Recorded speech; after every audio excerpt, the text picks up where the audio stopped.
Chapter 1. It had been 5 years already. Bang! With a flick of his hand, a blast of energy obliterated a blue extraterrestrial creature with antennae that stood before him, leaving nothing but a fine dust in its wake. Kast floated in midair, feeling a wave of nostalgia wash over him. Extending his arms, he revealed dainty hands clad in white gloves, beneath which lay a form-fitting blue suit, complemented by a white soft armor.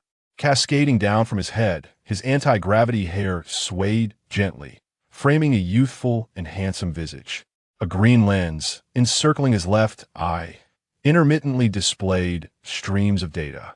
Most peculiar was the appendage wrapped around his waist, reminiscent of a monkey's tail. All of this was remarkably familiar to Kast. I never expected to find myself in the Dragon Ball universe, he mused, recalling the world he once called home. That was an ordinary world, devoid of extraordinary powers and alien discoveries, yet rich with entertainment and technology. Among the myriad of anime, Dragon Ball stood out as a global phenomenon, and Kast had been an avid fan, devouring episode after episode. His arrival in this new realm could easily be deemed a twist of fate. A tragic accident claimed his life when a vehicle careened out of control during an outing. Upon awakening, he discovered himself encased within a pod filled with a blue liquid, surrounded by bizarre beings clad in white garb.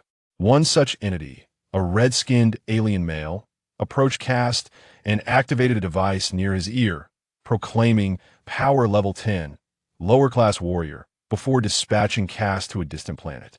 Now, 5 years had elapsed since his arrival on this alien world, a planet devoid of civilization, inhabited solely by mindless beasts. Initially, upon descending to this world, the commotion of his spacecraft had attracted a plethora of creatures. Fortuitously, this world boasted the presence of a moon. In a moment of peril, Kast glimpsed the moon and, under the influence of over 17 million units of Bluzz light, transformed into a colossal ape. Perhaps influenced by his reincarnation, Kast maintained his rationality, avoiding the typical mindless behavior associated with such a transformation.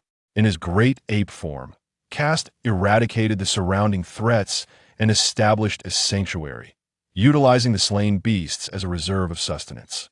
As he matured, he gleaned some foundational knowledge of flight and key manipulation from the information within the spacecraft.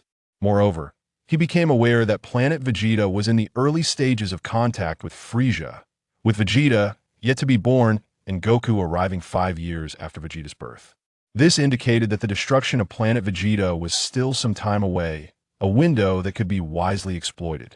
Uncertain if it was the result of his transmigration that had altered his soul, Kast found his training to be remarkably efficient.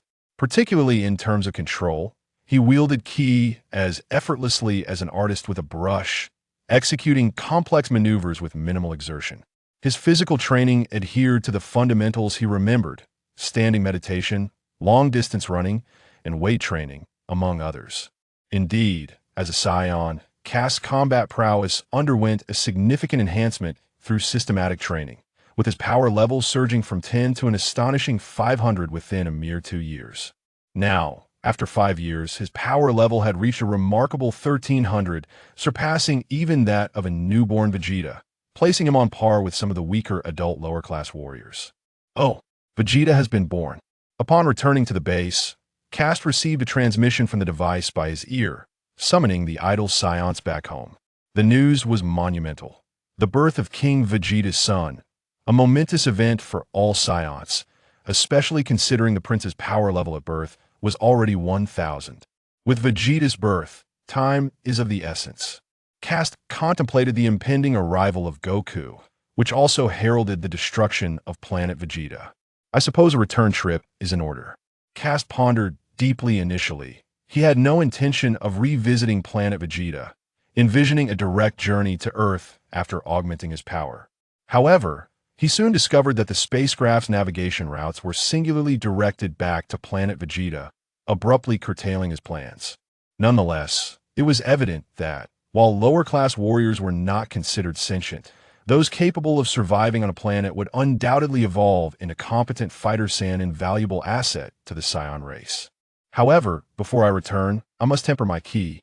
With a subtle smile, Kast inhaled deeply, and the readings on his device began to diminish. 1290, 1080, 870, 400, 300, ultimately stabilizing at a mere 300. That should suffice. Satisfied with the 300 reading, Kast nodded approvingly, while not excessively high. It was commendable for a lower-class warrior and a mere 5-year-old child, certainly surpassing the power level of the distant Piccolo on Earth. For Kast, controlling the intensity of his ki was not a challenge. He had been attuned to its flow since the age of 2, and through diligent practice, he had mastered the trajectory of his energy blasts, gaining profound insights into its application. Suppressing his ki was an effortless task. This restraint was not merely for the sake of subterfuge, but served a strategic purpose. For the Saiyans, power level was a testament to social standing. Wielding formidable strength conferred immense authority. Presently, the Saiyans were in league with Frieza, engaged in the conquest and sale of planets. In this military venture, where Frieza provided technology and capital while the Saiyans offered manpower and force, those possessing great power were inevitably the focus of attention. Should he reveal his formidable strength now, it would be all but certain that he would attract the scrutiny of the higher-ups, severely limiting his freedom of action. This was an eventuality Kast could not abide. Well-versed in the narrative, Kast understood that planet Vegeta had but 5 years left to exist, and his return was a reluctant necessity, as the planet he currently inhabited lacked intelligent life, and the spacecraft had no other star routes. Aside from upgrading his equipment on planet Vegeta, there were no alternatives. While concealing his strength was imperative, it could not be excessively low either, for that too would raise suspicions. Maintaining a power level of 300 in a normal state was optimal. As the spacecraft embarked, Kast closed his eyes to meditate. Meanwhile, on planet Vegeta, King Vegeta, the messages have all been dispatched. I believe, aside from those Saiyans engaged in missions, the rest should return shortly. At the foot of the throne, a purple-skinned alien respectfully addressed a middle-aged man seated regally upon the throne. This man, with a fierce countenance, a beard, and hair standing on end, donned a battle uniform adorned with a badge of status, complemented by a crimson cape. Though he spoke not, his expression conveyed an unmistakable authority. This individual was none other than King Vegeta. Excellent. Upon hearing the report, King Vegeta rose and turned away. Notify all idle Saiyans to convene for the prince's banquet. In 2 days' absence will not be tolerated. Suddenly recalling something, King Vegeta turned his head and inquired, "Is Frieza aware of the prince's birth?" Straightening his posture, the purple-skinned alien responded, "Your Majesty, the birth of the prince is no secret. Frieza is indeed aware." "Is that so?" King Vegeta resumed his seat upon the throne, closing his eyes and stroking his beard contemplatively. "Extend an invitation to Frieza, stating it is to celebrate the birth of my son." With a wave of his hand, he signaled for the alien to leave. As the alien exited and the door closed behind him, King Vegeta opened his eyes, coldly uttering the name, "Frieza?" "Indeed, Frieza, the birth of King Vegeta's son has occurred, and we wish to invite you to the celebration." In the inky blackness of space, a green planet floated serenely, nearby a colossal disc-shaped spacecraft. The ship's hatches opened, and a throng of armored extraterrestrials surged forth, racing toward the planet. Within the cockpit, a striking young man with deep green hair and teal skin knelt before a figure seated upon a small flying device, delivering his report. "Oh, he!" With a unique melody of laughter, the figure aboard the spacecraft revealed Itzelfan alien with red, textured skin, a purple forehead, a robust tail, and sharp, protruding horns. At that moment, it held a hand to its mouth, chuckling softly. This was none other than the man known as the Evil Emperor, Frieza. "Mr. Shanhua." Frieza intently annotated the display before him, a sinister smile emerging upon his crimson lips. The monitor reflected a verdant planet, precisely the one beneath the vessel. At that instant, brilliant red beams of light erupted from the planet's surface, evidence of battle. No matter the time, this dazzling display of fireworks never ceases to captivate. The scene revealed that the skirmish was drawing to a close, with Frieza's forces on the planet returning to the ship. The planet now exhibited a multitude of crimson fissures, which grew increasingly numerous and urgent, ultimately reaching a threshold that the planet could no longer endure, culminating in a spectacular explosion. Haha, behold, Mr. Shambua, Mr. Dodoria, witness this fireworks display how exquisite it is. As the planet erupted, Frieza spread his arms wide, exuding a carefree laughter. Dodoria, characterized by his pink skin and spiky head, stood alongside Shambua as direct subordinates to Frieza, exchanging a silent glance of understanding, standing resolutely at Frieza's flanks. By the way, Prince Vegeta has been born, has he not? That is indeed splendid news. After a brief interval following the explosion, the spacecraft distanced itself from the area, and Frieza regained his composed and elegant demeanor, one hand delicately resting against his lips as he smiled, remarking, "Since it is an invitation from King Vegeta, let us pay a visit. It would be fitting to present a grand gift, wouldn't it?" Haha. 2 days later. Alert! Alert! We are 10 minutes away from Planet Vegeta. Inside the spacecraft, Castor opened his eyes, greeted by the sight of a massive red star. Outside the planet, various vessels darted towards Planet Vegeta. Like Castor, these were all Saiyans returning to congratulate Prince Vegeta. Castor gazed at the planet before him, remaining silent, his lips curling into a faint smile. "Your Majesty, all preparations are complete." In the Grand Hall, a middle-aged Saiyan with a scar at the corner of his mouth respectfully reported, "Excellent." King Vegeta waved his hand, about to utter something, when a thought struck him. "By the way, has Frieza, the great Frieza, not yet arrived?" "Not yet, Your Majesty. The great Frieza has not yet made his appearance." The middle-aged Saiyan quickly responded to King Vegeta's inquiry, wiping the cold sweat from his brow. "Not yet?" Upon hearing his subordinate's reply, King Vegeta furrowed his brow. The prior information indicated that Frieza had accepted the invitation and was set to arrive today. If he had not yet come, it would be premature to prepare the banquet. "Go and make contact." Before he could finish his sentence, a series of ship engines roaring through the air resonated from outside. Through the glass, it was evident that these were vessels belonging to Frieza's army. "Your Majesty, the great Frieza has arrived." A man entered from outside, bowing respectfully. "I have already seen." "Has Frieza also arrived?" Amidst the crowd, 5-year-old Castor appeared rather inconspicuous, gazing up at the spaceship soaring through the sky. "They must be Shambo and Dodoria, right?" The scanner indicates Shambo's power level at 23,000 and Dodoria at 22,000. Indeed, formidable, far beyond what I can contend with at this moment. As he observed the two figures emerging from the leading ship, Castor instantly recognized them as Frieza's attendants. Shambo and Dodoria. So, it follows that Frieza is aboard. While Castor pondered this, a sudden series of explosive sounds erupted around him. It turned out to be the sound of the nearby scanners burning out. 220,000, 230,000, and still rising. "Monster! Monster!" One Saiyan trembled, pointing in terror at the alien who had just descended from the spacecraft. None other than the tyrant, Frieza. How could it be? How could he be so powerful? Damn it! The Saiyans revered strength above all else.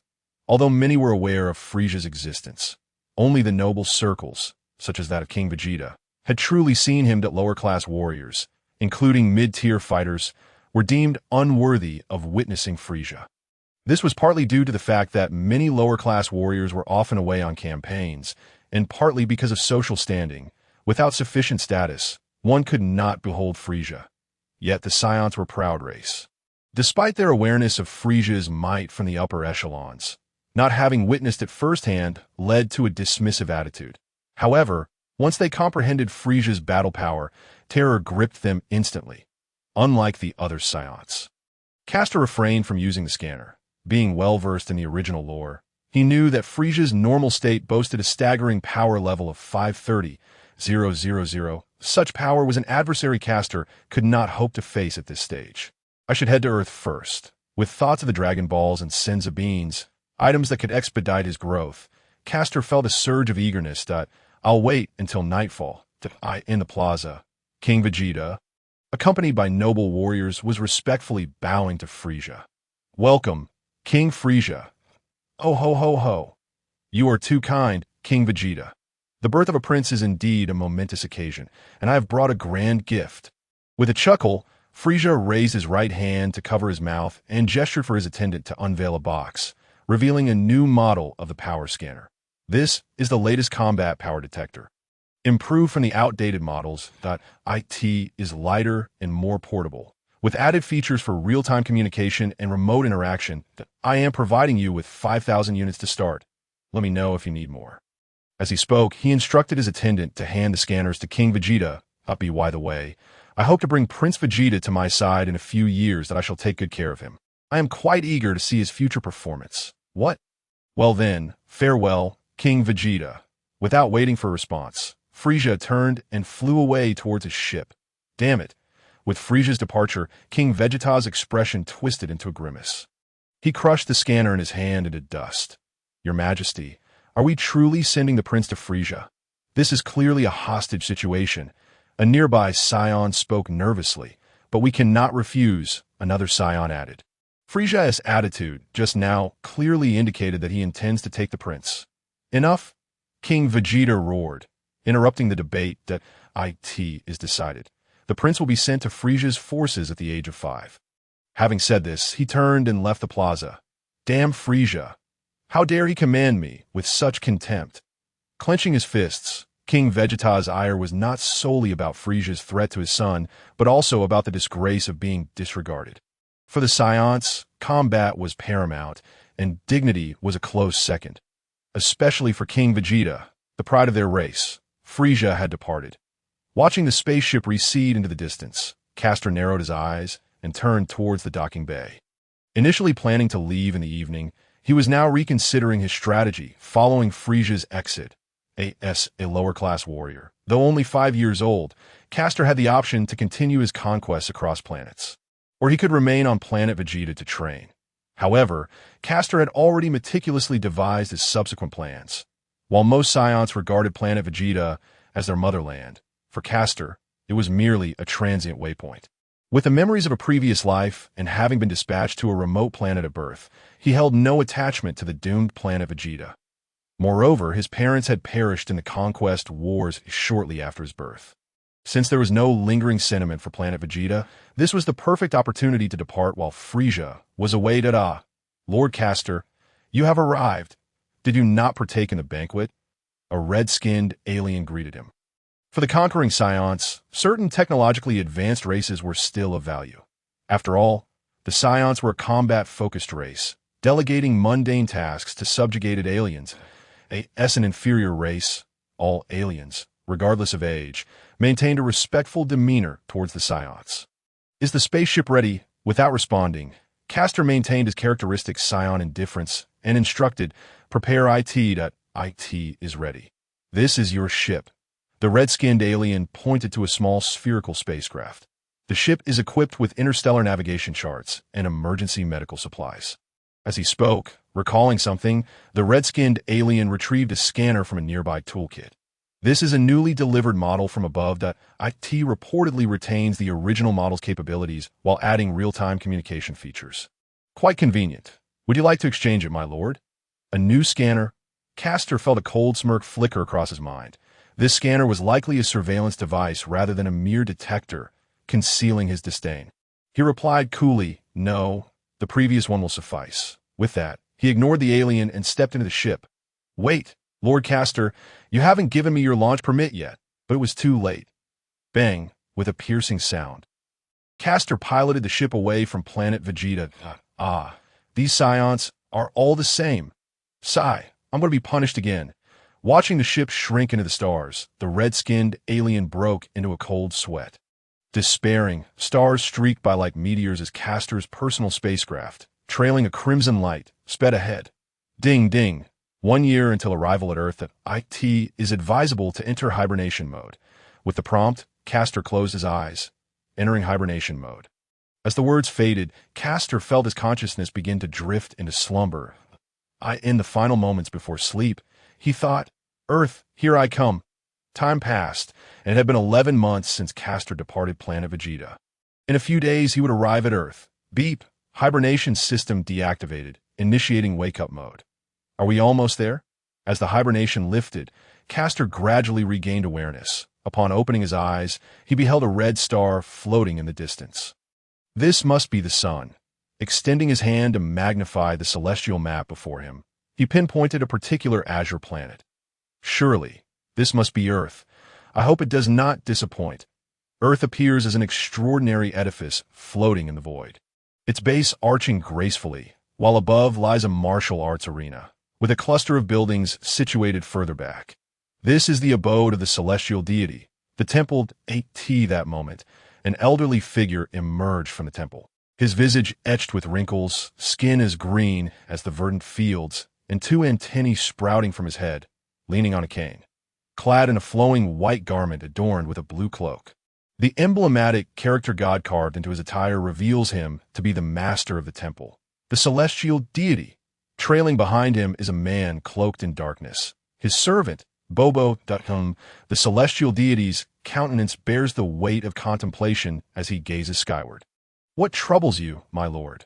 Bobo inquired, sensing the gravity of his master's demeanor. "I sense a heavy aura approaching Earth," the deity explained. "Although this force is currently restrained, it is undoubtedly beyond the capabilities of the Earth's inhabitants to contend with. A formidable presence? Could it possibly surpass even your might, my lord?" Bobo responded incredulously. "Bobo, remember that beyond the heavens are more heavens, and beyond humanity are more beings. I have merely lived longer in comparison to this power. I am woefully insufficient," the deity chuckled softly. However, noticing Bobo's bewildered expression, the deity reassured him. "I do not perceive any malevolent intent within this force, so there is no need for you to worry excessively." With that, the celestial deity turned and made his way back into the temple. While internally he pondered, should this individual indeed intend to wreak havoc upon Earth, I will thwart him at any cost. The following day, a desolate expanse lay before him as a dazzling red streak illuminated the sky, crashing down with a resounding bang. Dust billowed, creating a massive crater. Peering into the depths, one could discern a spherical spacecraft embedded within the Earth. At that moment, with a hissing sound accompanying the release of pressurized gas, the hatch of the spacecraft swung open. "Is this Earth?" A youthful voice emerged as the hatch opened fully, revealing its occupant. Upon closer inspection, it was a child of approximately 5 or 6 years, with long black hair, standing upright, naturally parted bangs framing a charming face that instantly evokes fondness. S1's gaze descended. It became evident that he donned a suit of white armor over a blue bodysuit, and most remarkably, a tail reminiscent of a monkey swayed from his waist. Indeed, he was Kast, a Saiyan who had journeyed from planet Vegeta. "At last, I have arrived on Earth." After an arduous year-long journey, Kast felt a surge of excitement. Gradually ascending into the air, he surveyed the barren landscape and mountains surrounding him, the very location he had meticulously chosen for his descent, quiet and devoid of chaos, minimizing potential disturbances. Now, the first order of business is to find the Senzu beans. With that thought in mind, Kast activated the energy scanner near his ear and commenced a scan. "I must learn to sense ki," he mused, glancing at the scanner's display. Beep beep. A target materialized on the device. 5 in total, 3 clustered together. Let us examine the solitary one first. A power level of 120. If I recall correctly, that must be Master Rashi. And the one with a power level of 110 should be Master Shin. However, his focus was not on Master Rashi and his companions at that moment. Kast shifted his attention to the 3 targets grouped together. 170, 290, 300.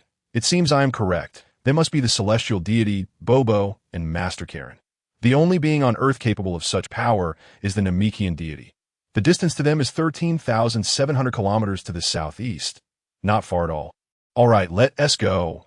With a determined direction established, a brilliant white aura erupted from Kast, producing a sound like the tearing of the air as he vanished from sight in an instant. Are they approaching this way?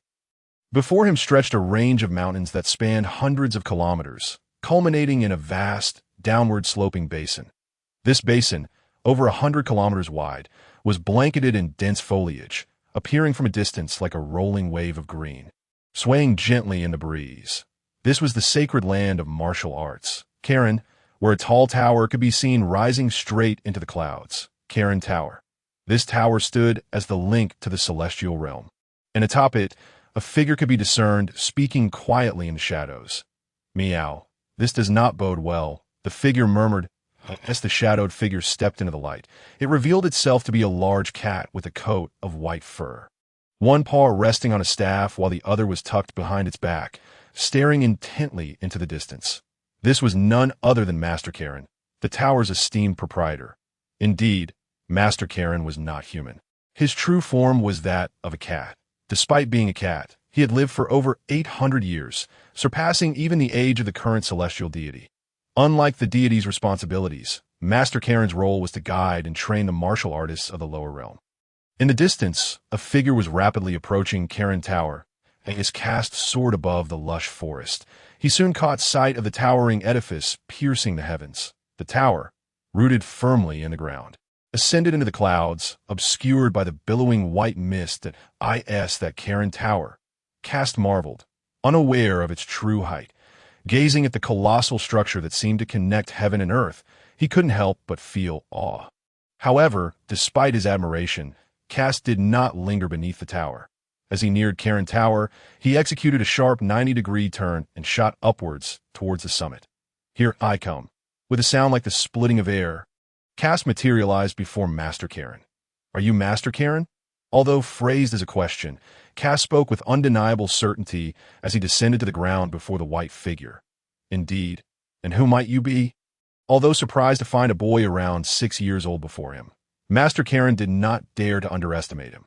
For Master Karin sensed a formidable power residing within Kast, capable of wreaking havoc upon Earth with ease.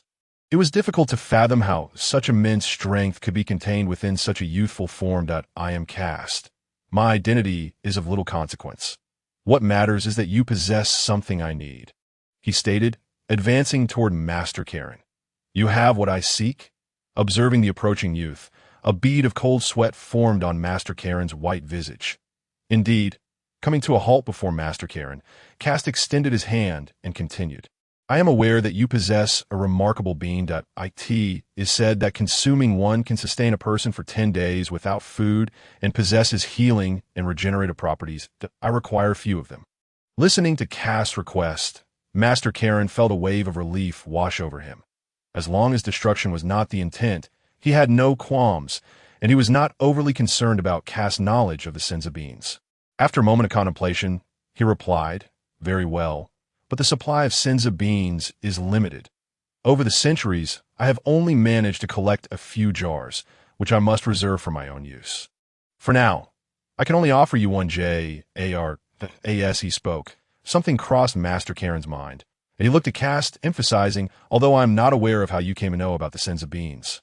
It is essential to inform you in advance that while they can heal severe injuries and regenerate limbs, there are limitations to their capabilities. You mean they cannot cure illness, correct? Before Karin could continue speaking, Kast interjected, voicing the drawbacks. Indeed, it seems this young lad possesses a profound understanding of the Senza beings. With this thought, Karin ceased to elaborate further. Turning around, he pointed with his cane towards several jars stored at a distant corner. Since you are already aware, I shall say no more. Those jars over there contain the Senza beans. You may take one from them. Following Karin's guidance, Kast approached the designated area, examining the unremarkable gray jars before him. He realized he had acquired what could be deemed the most formidable item in the Dragon Ball universe, particularly advantageous for someone of his Saiyan lineage. Indeed, the most powerful item is not the Dragon Balls, but the Senza beans. For a warrior race like the Saiyans, the benefits of Senza beans far surpass those of the Dragon Balls, which require a year-long cooldown period. In contrast, as long as one is alive, Senza beans can be consumed at any time to provide immediate effects, especially considering the Saiyan trait of significantly enhancing strength upon revival from near death. Although the gains may diminish later on, this characteristic would allow Kast to drastically shorten the time needed before transforming into a Super Saiyan. Excellent. As he opened the jar, Kast beheld a multitude of green beans, resembling peas in both appearance and size. Though they seemed unassuming, Kast knew they were indeed Senza beans. Reaching out, he gently picked one up and placed it in his mouth. With a satisfying crunch, the bean was effortlessly crushed between his teeth. As he swallowed, a wave of transformation surged through his physique. Boom, boom, he felt his muscles swell, acutely aware of the fatigue dissipating from his body, replaced by an overwhelming surge of power that propelled him to his peak condition. Ah! Unable to restrain himself, he let out a powerful exhalation, unleashing an immense pressure. What?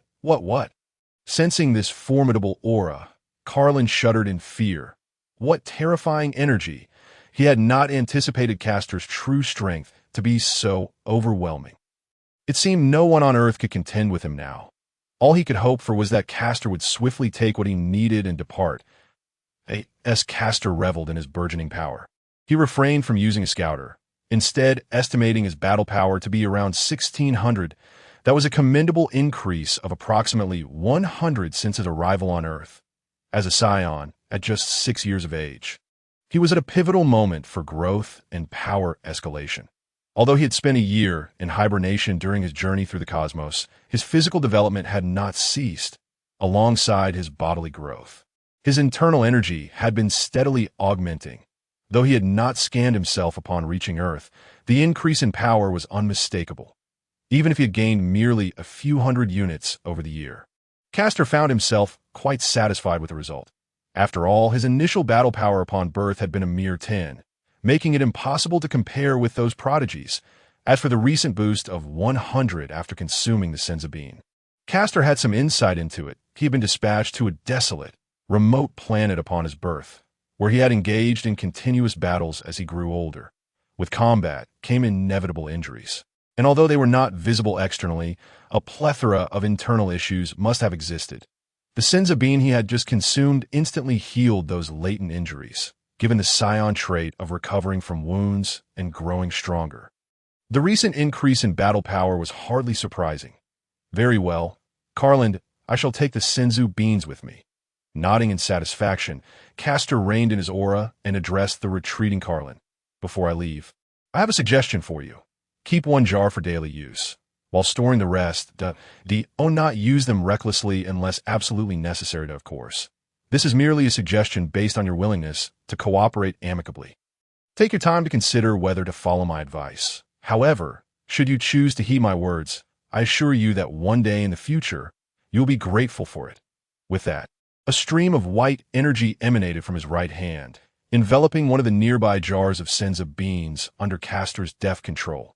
Farewell, Karin. As his words faded, Kastor departed through the window, transforming into a streak of light soaring into the sky. Kastor gazed upward. He had not left Karin's tower, but was instead headed towards the temple above. He needed to learn to sense energy and train in martial arts, compared to his physical training. The martial arts theories on Earth were remarkably advanced, and who better to understand martial arts than the deity residing in the temple? As he ascended rapidly, the temple gradually came into view. Is this the realm of the gods? Upon reaching the temple's vicinity, he was greeted by a circular plaza, flanked by rows of coconut trees, where two individuals stood at the center. You must be the deity, Kastor said as he landed on the plaza, placing the Senza beans he had encased in energy aside, then addressing an elderly man with green skin leaning on a cane. Yes, indeed. The deity, sweating slightly, looked at Kastor, somewhat at a loss for words. Observing the anxious expression on the deity's face, Kastor reassured him, Please do not worry. I come with no ill intentions. That I am here solely to learn martial arts and to sense the energy of the outside world.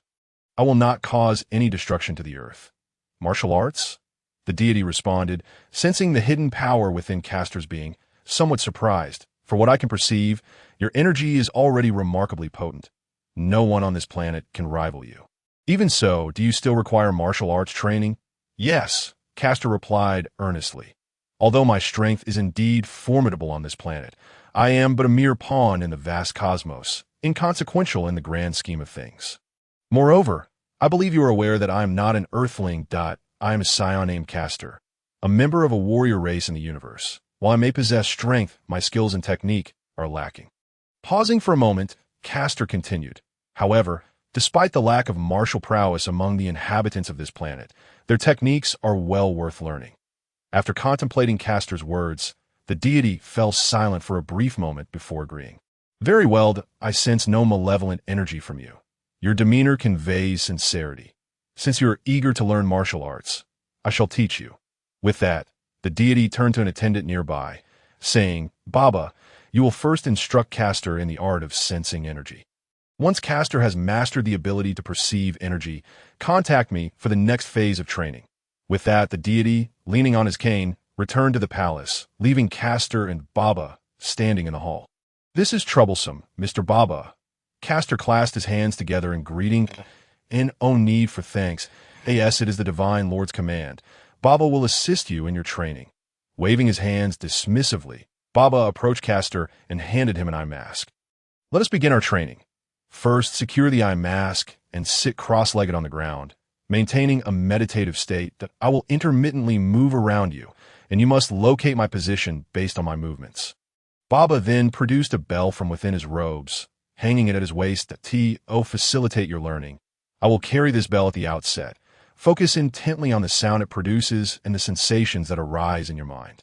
As time passed, 2 months swiftly elapsed this moment. Above the temple, an 8-year-old boy could be seen levitating cross-legged in mid-air, surrounded by swirling currents of energy and gusts of wind. The boy was Castor. And though only 2 months had passed, he had made remarkable progress. However, the difference in appearance compared to 2 months ago is striking, as if he has aged nearly 2 years. This transformation can be attributed to the miraculous room within the temple, known as the Room of Spirit and Time. Indeed, as Castor completed his training in sensing energy, he conversed with the deity about undergoing training in the Room of Spirit and Time. At this moment, within the temple, the deity gazed through a transparent monitor, clearly observing Castor suspended in the air. The Castor's training was nearing its conclusion. Yes, my lord, replied Bobo, standing nearby with hands clasped behind his back, wearing a hearty smile. The deity reflected on the scenes from 2 months prior, recalling how, at his behest, Bobo had initiated systematic training for Castor. Castor's formidable will and innate talent gradually became evident. Initially, Castor could only sense Bobo's movements through auditory and tactile cues. However, apart from a deliberate jingle of the bell during the moments of movement, Bobo remained entirely silent. Although challenging, with each successive movement and misstep in positioning, a faint silhouette began to materialize in Castor's mind. As his sensitivity deepened, Castor's perception of Bobo's location sharpened, leading to increasingly accurate searches. Thus, Bobo proceeded to the second phase of training, removing the bell from his waist. This step, however, did not pose much difficulty for Castor. Despite the absence of sound, the image in his mind remained intact, gradually becoming clearer, until Castor ultimately mastered the sensing of energy. The deity distinctly remembered that within less than a day, Castor had completed the sensing of energy and approached Bobo. Saiyans, truly a remarkable race. He recalled how upon first arriving, Castor had insisted on entering the Room of Spirit and Time to commence his training, though the deity was uncertain from where he had acquired this knowledge. He consented after some contemplation. However, the deity's astonishment did not end there. Castor also requested an incredibly heavy training suit. Watching as Castor donned a 50 kilograms weighted outfit before entering the Room of Spirit and Time, the deity had deemed it commendable if he managed to endure even a month inside. To his surprise, Castor persevered for an entire year. Had it not been for Castor occasionally emerging to consult the deity about mastering techniques and the increasing weight of his suit, the deity might have genuinely believed Castor had perished within. Now, Castor had concluded his training within the Room of Spirit and Time, emerging with a retracted aura that rendered him nearly undetectable to the naked eye. This moment, the deity understood that Castor was on the verge of completing his final lessons, after which he would embark on his own training journey. In the air, Castor's aura had vanished, and the surrounding storm began to subside. Observing this scene, the deity turned to Bobo and inquired, Bobo, have all the preparations been made? As he regarded the now retracted aura of Castor, the deity sought confirmation from Bobo. Have you gathered everything? Upon hearing the deity's question, Bobo silently produced a package. Rest assured, my lord, Bobo has collected everything. Meanwhile, as the training concluded, Castor slowly opened his eyes. Excellent. Clenching his fists, Castor could distinctly feel a tremendous power coalescing within him. Although he had not utilized the detector, based on past experiences, he estimated his current combat power to be around 50,000. Indeed, approximately 50,000, which far surpassed the levels of Shambo and Dodoria he had encountered on planet Vegeta. With such power, unless he sought his own demise, he would be a formidable presence within the surrounding star systems. The credit for his remarkable strength lay significantly with the Room of Spirit and Time, a fact that Castor himself had not anticipated. Surviving in such a harsh environment, he recalled that the original narrative described the conditions within as having thin air, extreme heat, with temperatures fluctuating between 50 degrees Celsius and minus 40 degrees Celsius, and gravity 10 times that of Earth. Of course, Castor hardly felt the weight of the gravity, as the gravitational pull on planet Vegeta was already 10 times that of Earth, making the experience akin to returning home. In contrast to the gravity, the true marvel lay in the spaciousness of the Room of Spirit and Time, which offered an expanse comparable to that of Earth. However, those with weak willpower and scattered focus could easily succumb to hallucinations. Most critically, a year spent within this realm equated to merely a day in the outside world. Such a location, possessing these unique characteristics, proved to be an ideal training ground for Castor, especially given his foresight into the adversities he would face against Frieza, Cell, and Bu. Consequently, upon mastering the sensing of energy, Castor promptly sought the deity's permission to enter the Room of Spirit and Time for training. To expedite his growth, he also requested a specially weighted training suit. History would show that Castor's decision was indeed wise. Initially, within the harsh environment, particularly while donning the weighted attire, Castor found himself nearly crushed by the sheer weight. It is worth noting that Castor wore a suit weighing 50 kg, which amplified to 500 kilograms within the room, equivalent to 1,000 Gen, combined with his own weight, leaving Castor barely able to rise, though he nearly perished. It is essential to remember that Castor possessed sense of beings, which aided in his resilience. Thus, through perilous near-death experiences and relentless training, his power surged exponentially. During these sessions, Castor could distinctly perceive the enhancement of his strength. This sensation was so exquisite and intoxicating that he soon became indifferent to pain, wholly absorbed in his training. That it is fortunate that Castor was born a low-level warrior, exiled from birth, and spent his early years on a savage planet devoid of civilization, inhabited solely by mindless creatures. This experience forged within him an indomitable character. With this resilient disposition and the exhilaration of rapidly increasing power, Castor quickly succumbed to his obsession. Finally, after a year of unbroken training, free from the so-called Saiyan bottleneck, Castor reached his current combat power of 50,000. Today, his strength likely surpassed all but Frieza and Captain Ginyu. Otherwise, in the near term, none could rival him. It's time to leave. Landing gracefully, Castor silently made his way toward the temple.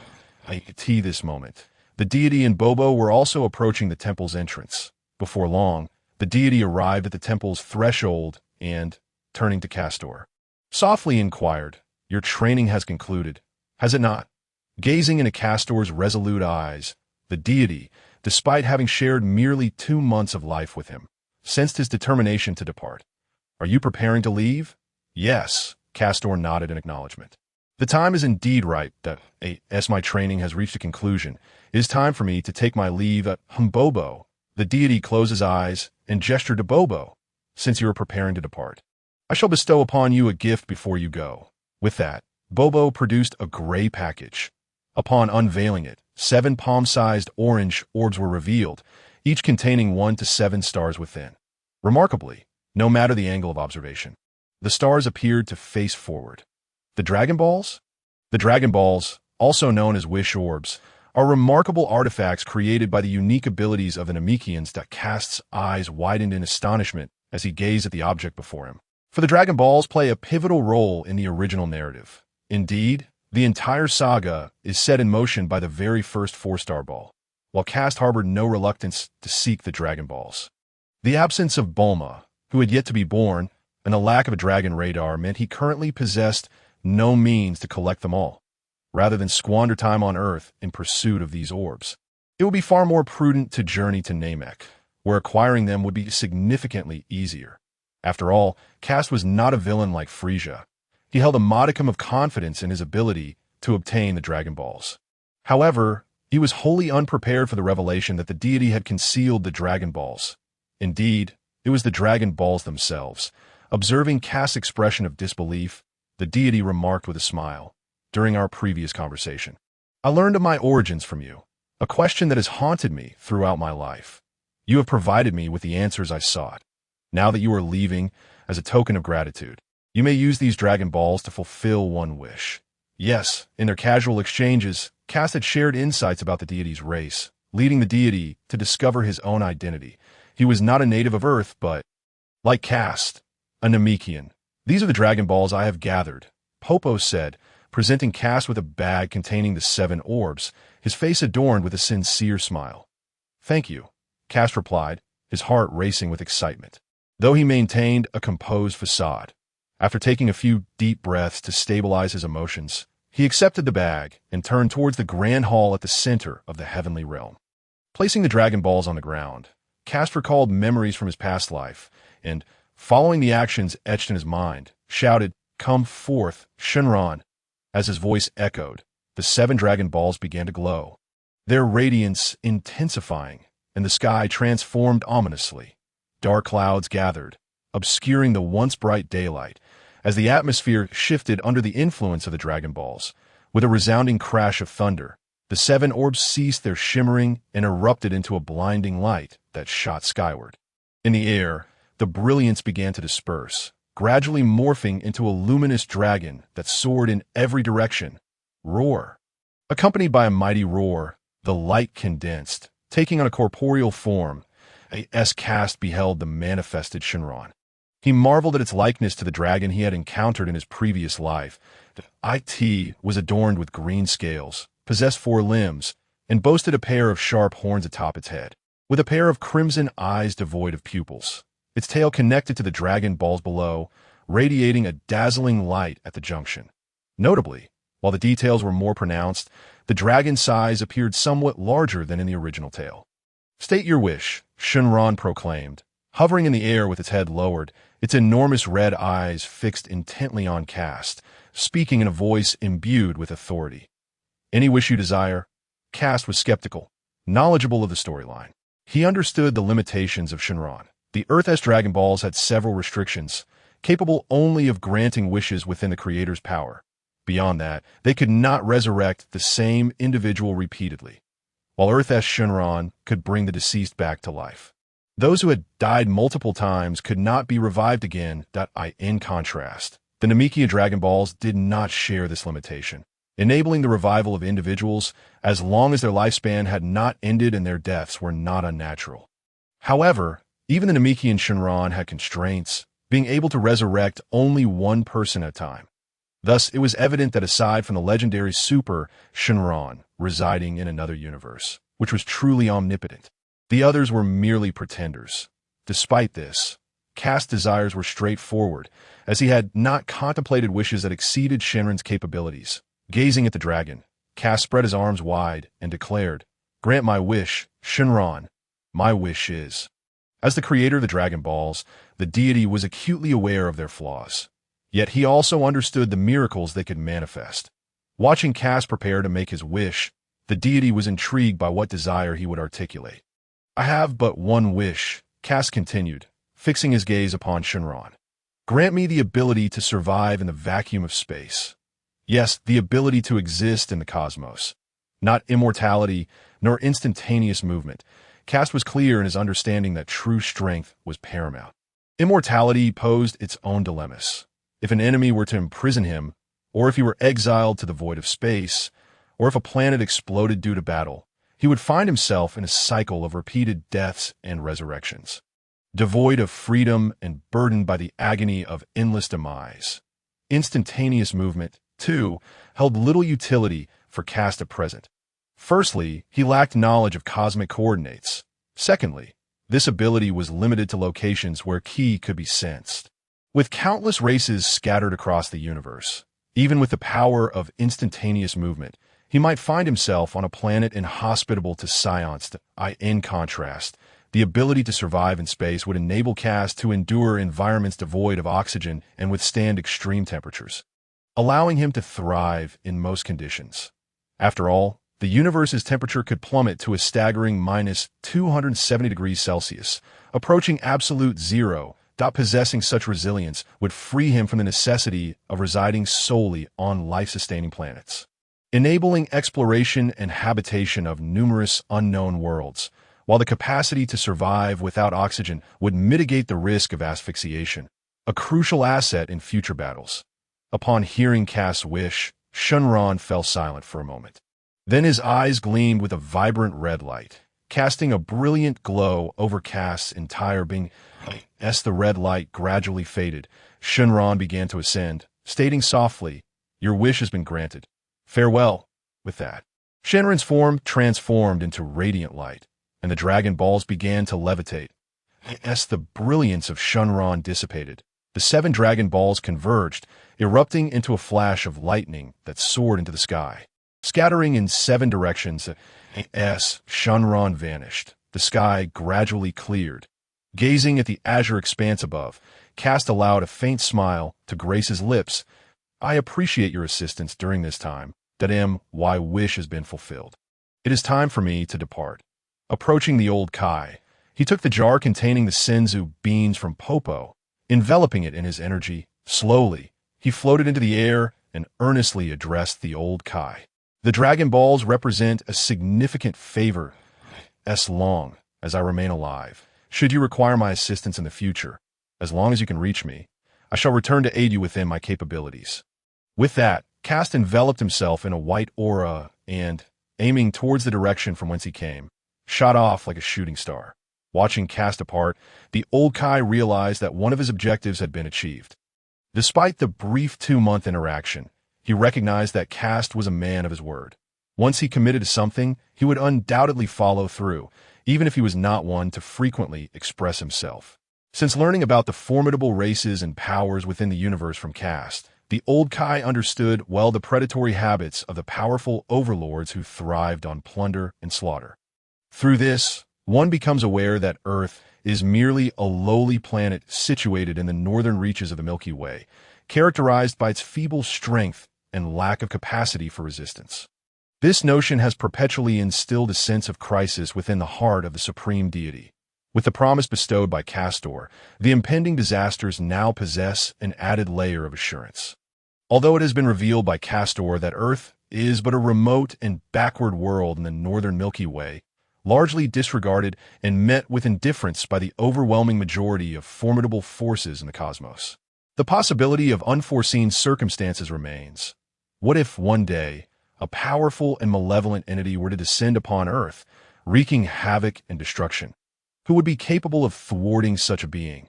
The supreme deity cannot afford to place the safety of Earth under the naive expectation of being overlooked. Additionally, the responsibilities borne by the deity necessitate a proactive approach, leaving no room for inaction or lack of contingency plans. It is crucial to acknowledge that the martial artists of contemporary Earth are woefully inadequate. Constrained by the limitations of the human race, the only remotely formidable figure reminiscent of past confrontations against the evil avatar of the supreme deity, the demon King Piccolo, is Master Roshi. Having once opposed the demon King Piccolo and even ascended the Karin Tower, the supreme deity holds some familiarity with Master Roshi. Now, at nearly 300 years of age, Master Roshi's prowess continues to flourish rather than wane, revered as the Turtle Hermit and hailed as a god of martial arts. His school, the Turtle Style, has proliferated across the continent, nurturing generations of practitioners. However, despite Master Roshi's status as a strong figure on Earth, he remains diminutive in the vastness of the universe, with no one on Earth capable of mounting a defense. Seeking external assistance becomes imperative. Coincidentally, Castor has now exhibited formidable strength. Given the presence of such a powerful ally and the amicable nature of their relationship, it seems prudent to extend a favor in return for past kindnesses. In the distance, Castor, enveloped in a shroud of white energy, soars through the sky with a clear purpose: to return to the spacecraft that had previously landed. although he now possesses the ability to survive in the cosmos. The vastness of space and the great distances between star systems render navigation without a star chart impractical, in contrast to aimlessly drifting through the cosmos. The spacecraft he arrived in contains a detailed flight plan. Thus, Castor departs from the temple, not venturing alone, but first returning to the spacecraft. Arrived, he announces as he glides past the trees, and a desolate basin comes into view ahead, the very location where he had previously landed. Compared to his earlier speed, Castor's velocity has markedly increased, quickly bringing him to his destination. Suppressing his aura, Castor descends from above the spacecraft, which remains undisturbed, just as it was upon his arrival. This is hardly surprising, as the craft rests in an unremarkable, barren basin devoid of attractions or suitability for large-scale development. Few would take notice of its presence. In truth, Castor could have summoned the spacecraft remotely, thus sparing himself the journey. However, after careful consideration, he opted to visit the landing site in person. Firstly, the location's concealment is advantageous. Hastily summoning the craft could risk detection during its flight, leading to unnecessary complications. Secondly, Castor sought to assess his own maximum flying speed. For these reasons, he abandoned remote control in favor of personal attendance. Soon, having landed, Castor retrieves a remote control from his pocket and presses a button directed at the spacecraft. The hatch promptly opens. As he boards, the hatch closes and red energy flames flicker to life along the exterior. With the emergence of this energy, the spacecraft gradually ascends into the air, and with a flash of red light, it transforms into a shooting star, vanishing into the heavens. Time flies, and it has been 2 years since Castor departed from planet Vegeta. During this period, significant changes have unfolded on planet Vegeta. Firstly, as Prince Vegeta matures, he has begun participating in extraterrestrial conquest wars alongside King Vegeta and other elite warriors. The Saiyans' inherently ruthless and combative lineage has imbued young Vegeta with a callous demeanor, enabling him to personally slay numerous alien races. His brutal methods vividly showcase the coldness of his heart. Thus, despite being merely a 2-year-old child, Vegeta is not regarded as a mere infant by those around him. Under the influence of his formidable strength and methods, he gradually earns the respect of many Saiyans, for the Saiyan race reveres power above all. Simultaneously, another young Saiyan has begun to emerge within the ranks of lower-class warriors, gaining recognition. Unlike Vegeta, who was born with the strength of an elite warrior, this individual began life as a lower-class warrior. Yet, after enduring hundreds if not thousands of battles and narrowly escaping death multiple times, he finally broke free from the confines of the lower-class warrior threshold. Achieving a new realm of power, as his companions increased in number, his calm judgment, formidable strength, and willingness to assist his comrades garnered him widespread admiration. Eventually, on a fateful day, the accumulated popularity revealed him within the lower-class warrior's circle. This young warrior would later be known as Bardock, the father of Goku. Bardock, characterized by his distinctive hair styled into 2 upward spikes, bronze skin, and a cross-shaped scar on his left cheek, bears a striking resemblance to the future Goku. However, unlike his son, Bardock's gaze is sharp and imbued with wisdom. These transformations among the Saiyans do not escape the notice of Frieza, who has long regarded them as a thorn in his side. Aboard a spacecraft traversing an unknown star system, although the overall strength of the Saiyans pales in comparison to even a fraction of Frieza's own power, their escalating might raise his concerns. One never knows when the legendary Super Saiyan might emerge. Despite scoffing at the tales of the Super Saiyan, the words of his ancestors compel Frieza to refrain from dismissing this possibility altogether. However, the current Saiyans remain the most useful henchmen at his disposal. And with Frieza's army yet to be fully established, he cannot afford to make hasty decisions. After a moment of contemplation, Frieza swirls the red wine in his glass, rises slowly, and squints his crimson eyes, revealing a malevolent grin. Little Vegeta has grown quite a bit, hasn't he? While he does not specify whom he refers to, Shambo, standing nearby, chimes in, "Indeed, Lord Frieza." According to the intelligence received, Prince Vegeta has now attained a level of strength surpassing that of most Saiyans and has single-handedly conquered an inferior planet without assistance. With a hint of obsequiousness, Shambo continues, Lord Frieza, Prince Vegeta is certainly putting in the effort. Ah, ho ho. Upon hearing his subordinate's report, Frieza cannot help but chuckle that in that case, Mr. Shambo sent a notification to King Vegeta, informing him that in a couple of days, we shall be coming to retrieve Prince Vegeta. I intend to train him diligently. Upon finishing his glass of red wine in one swift motion, a grotesque smile revealed itself upon his crimson lips. Frieza's thoughts regarding the Saiyans were rather simplistic. His plan was to bring Prince Vegeta under his control ahead of time, which would allow him to brainwash Vegeta and simultaneously use him as leverage against King Vegeta, instilling a sense of caution that would prevent any rash actions. A twofold gain, indeed. Meanwhile, Castor found himself facing his own set of challenges, since departing from Earth and acquiring the ability to survive in the cosmos. He had commenced his training in the vastness of space.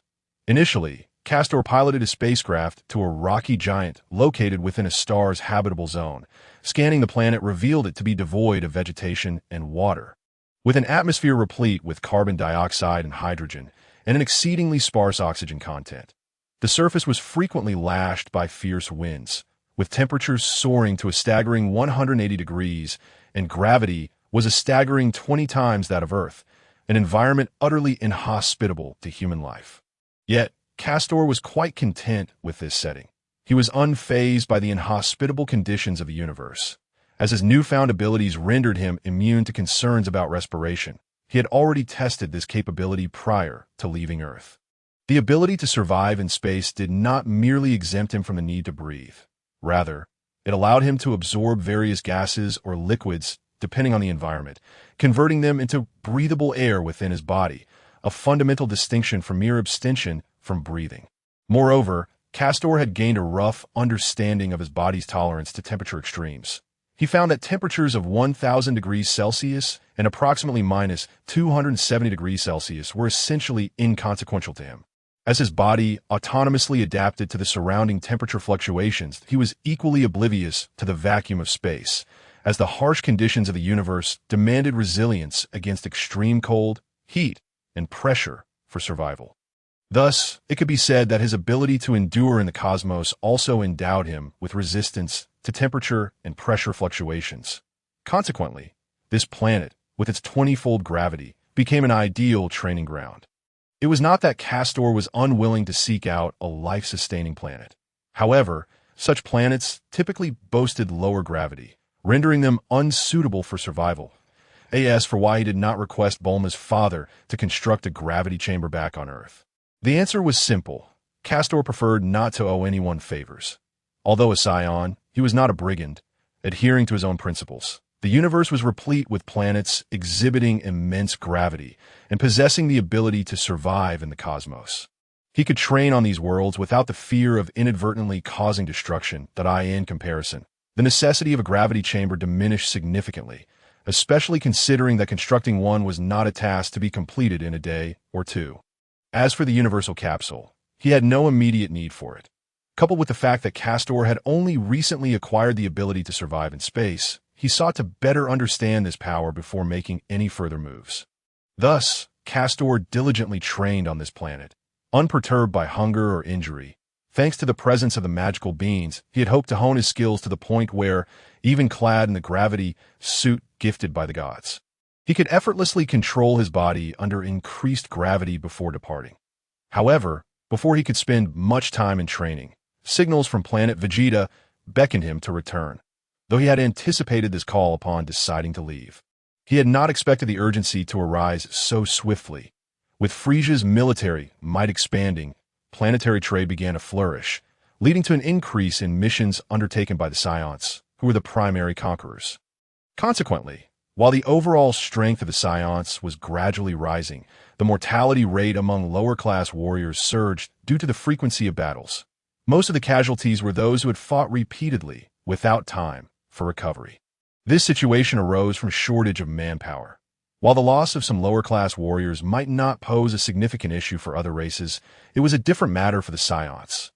A minority group predominantly composed of lower-class fighters who formed the backbone of their clan. Though they relished combat, they did not engage in needless sacrifices, Prolonged casualties would severely hinder the future development of their race. To mitigate unnecessary losses, the Saiyan leadership decided to recall some of their warriors from missions, thereby increasing manpower and overall strength. Castor was among those summoned, albeit under compulsion. Nevertheless, he had no intention of returning, knowing well that the Saiyans lacked the resources to seek him out. Even if they did, Castor, having undergone extensive training, boasted a battle power of 70,000, which far surpassed that of the Saiyans on planet Vegeta. Yet, given these developments, Castor found his patience waning, and he required supplies for his spacecraft. Thus, he adjusted his course toward a life-sustaining planet based on the navigational data. The universe was vast, and Castor discerned from the interstellar charts that he was currently situated on the outskirts of the northern galaxy.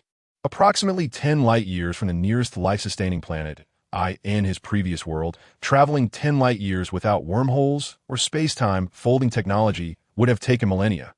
However, in this world, even without such advanced technologies, a direct flight would take merely a few hours. Unlike his former existence, the technology of this realm far exceeded that of his past, and in this universe, light speed was not the ultimate velocity. Otherwise, Castor would not have returned from the remote planet to which he had been exiled so swiftly. As for the lengthy journey from planet Vegeta to Earth, which took nearly a year, that was simply due to their extreme positions in the cosmos, with Earth in the north and planet Vegeta in the south, resulting in a considerable distance. At this moment, Castor piloted his spacecraft through the cosmic expanse, observing the surrounding planets receding into the distance. Suddenly, a red dot appeared on his display screen, signifying the presence of life nearby. What could this be? Castor pondered, intrigued by the anomaly. According to the navigational data, this area had previously been identified as a desolate star system, surrounded by nebula debris, devoid of stars or geological planets.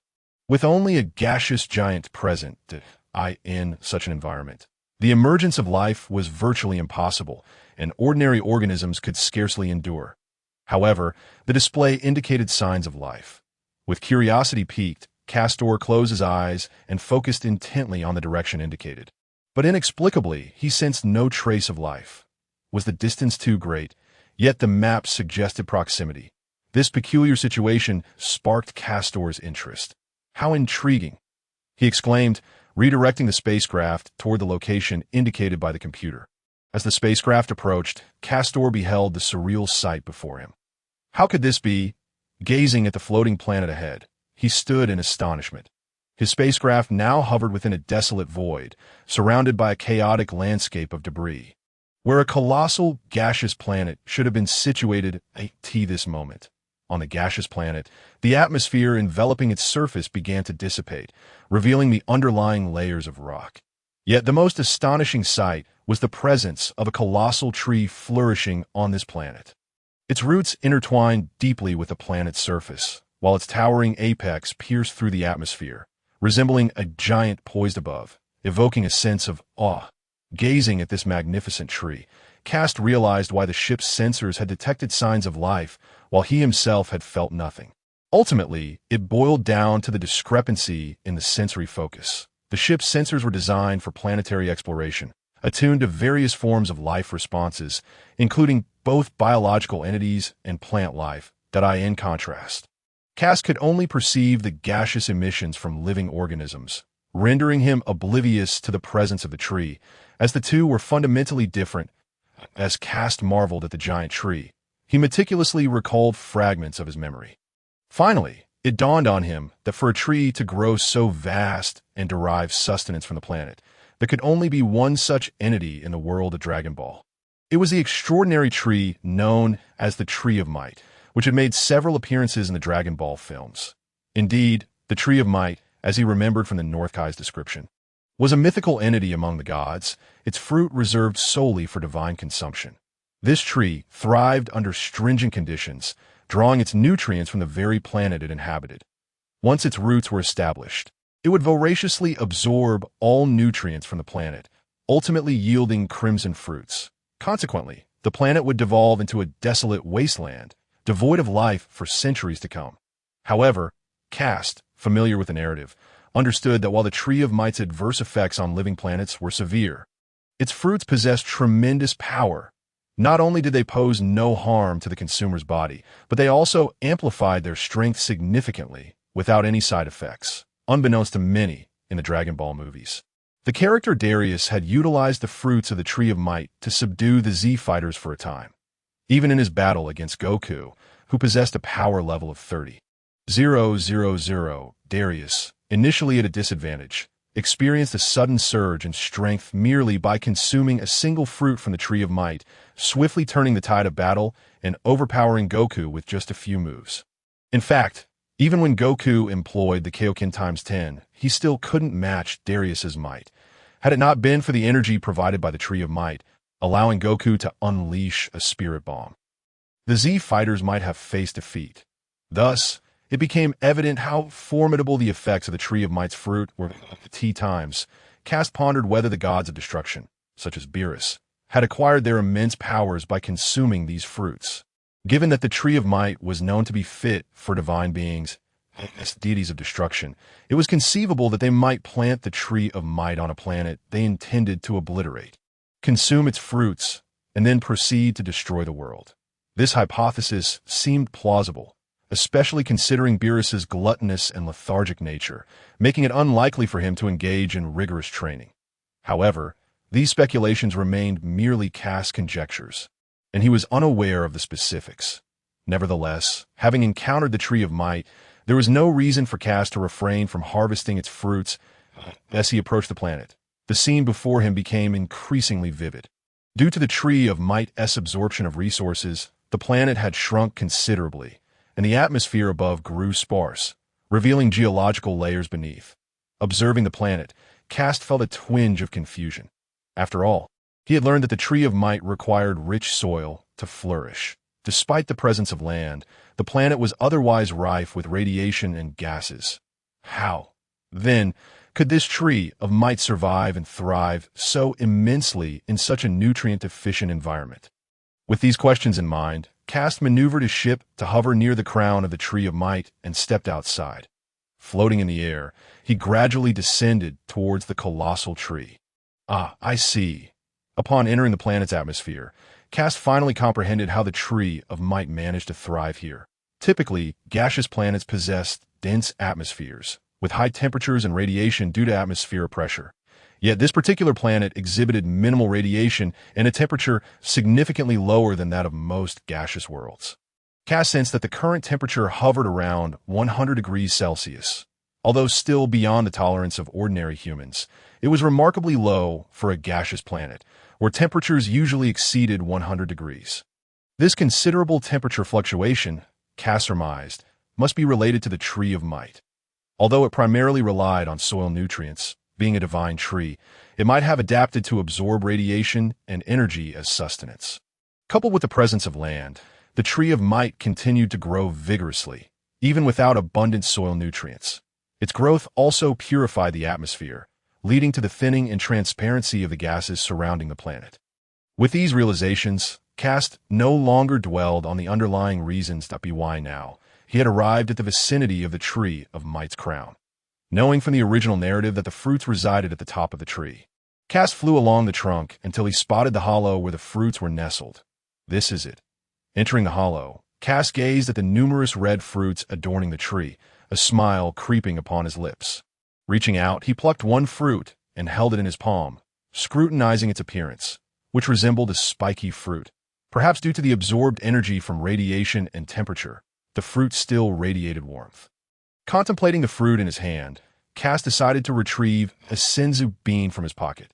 Given that the energy absorbed by this Tree of Might differed from what he knew, there was a chance of adverse effects. So it was prudent to have a backup.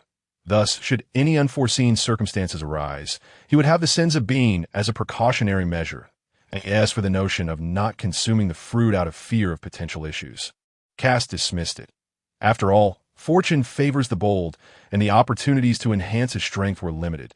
The Tree of Might represented the most promising option.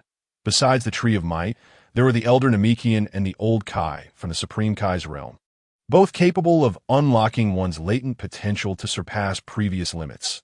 However, compared to the Tree of Might right before him, Access to the Elder Namekian or the Old Kai was currently unattainable. The first obstacle was reaching Namek, and without that, he couldn't consult the Elder Namekian for the Supreme Kai's realm. He was utterly unaware of its location, and with the Old Kai sealed by the Z-Sword. The situation was even more dire.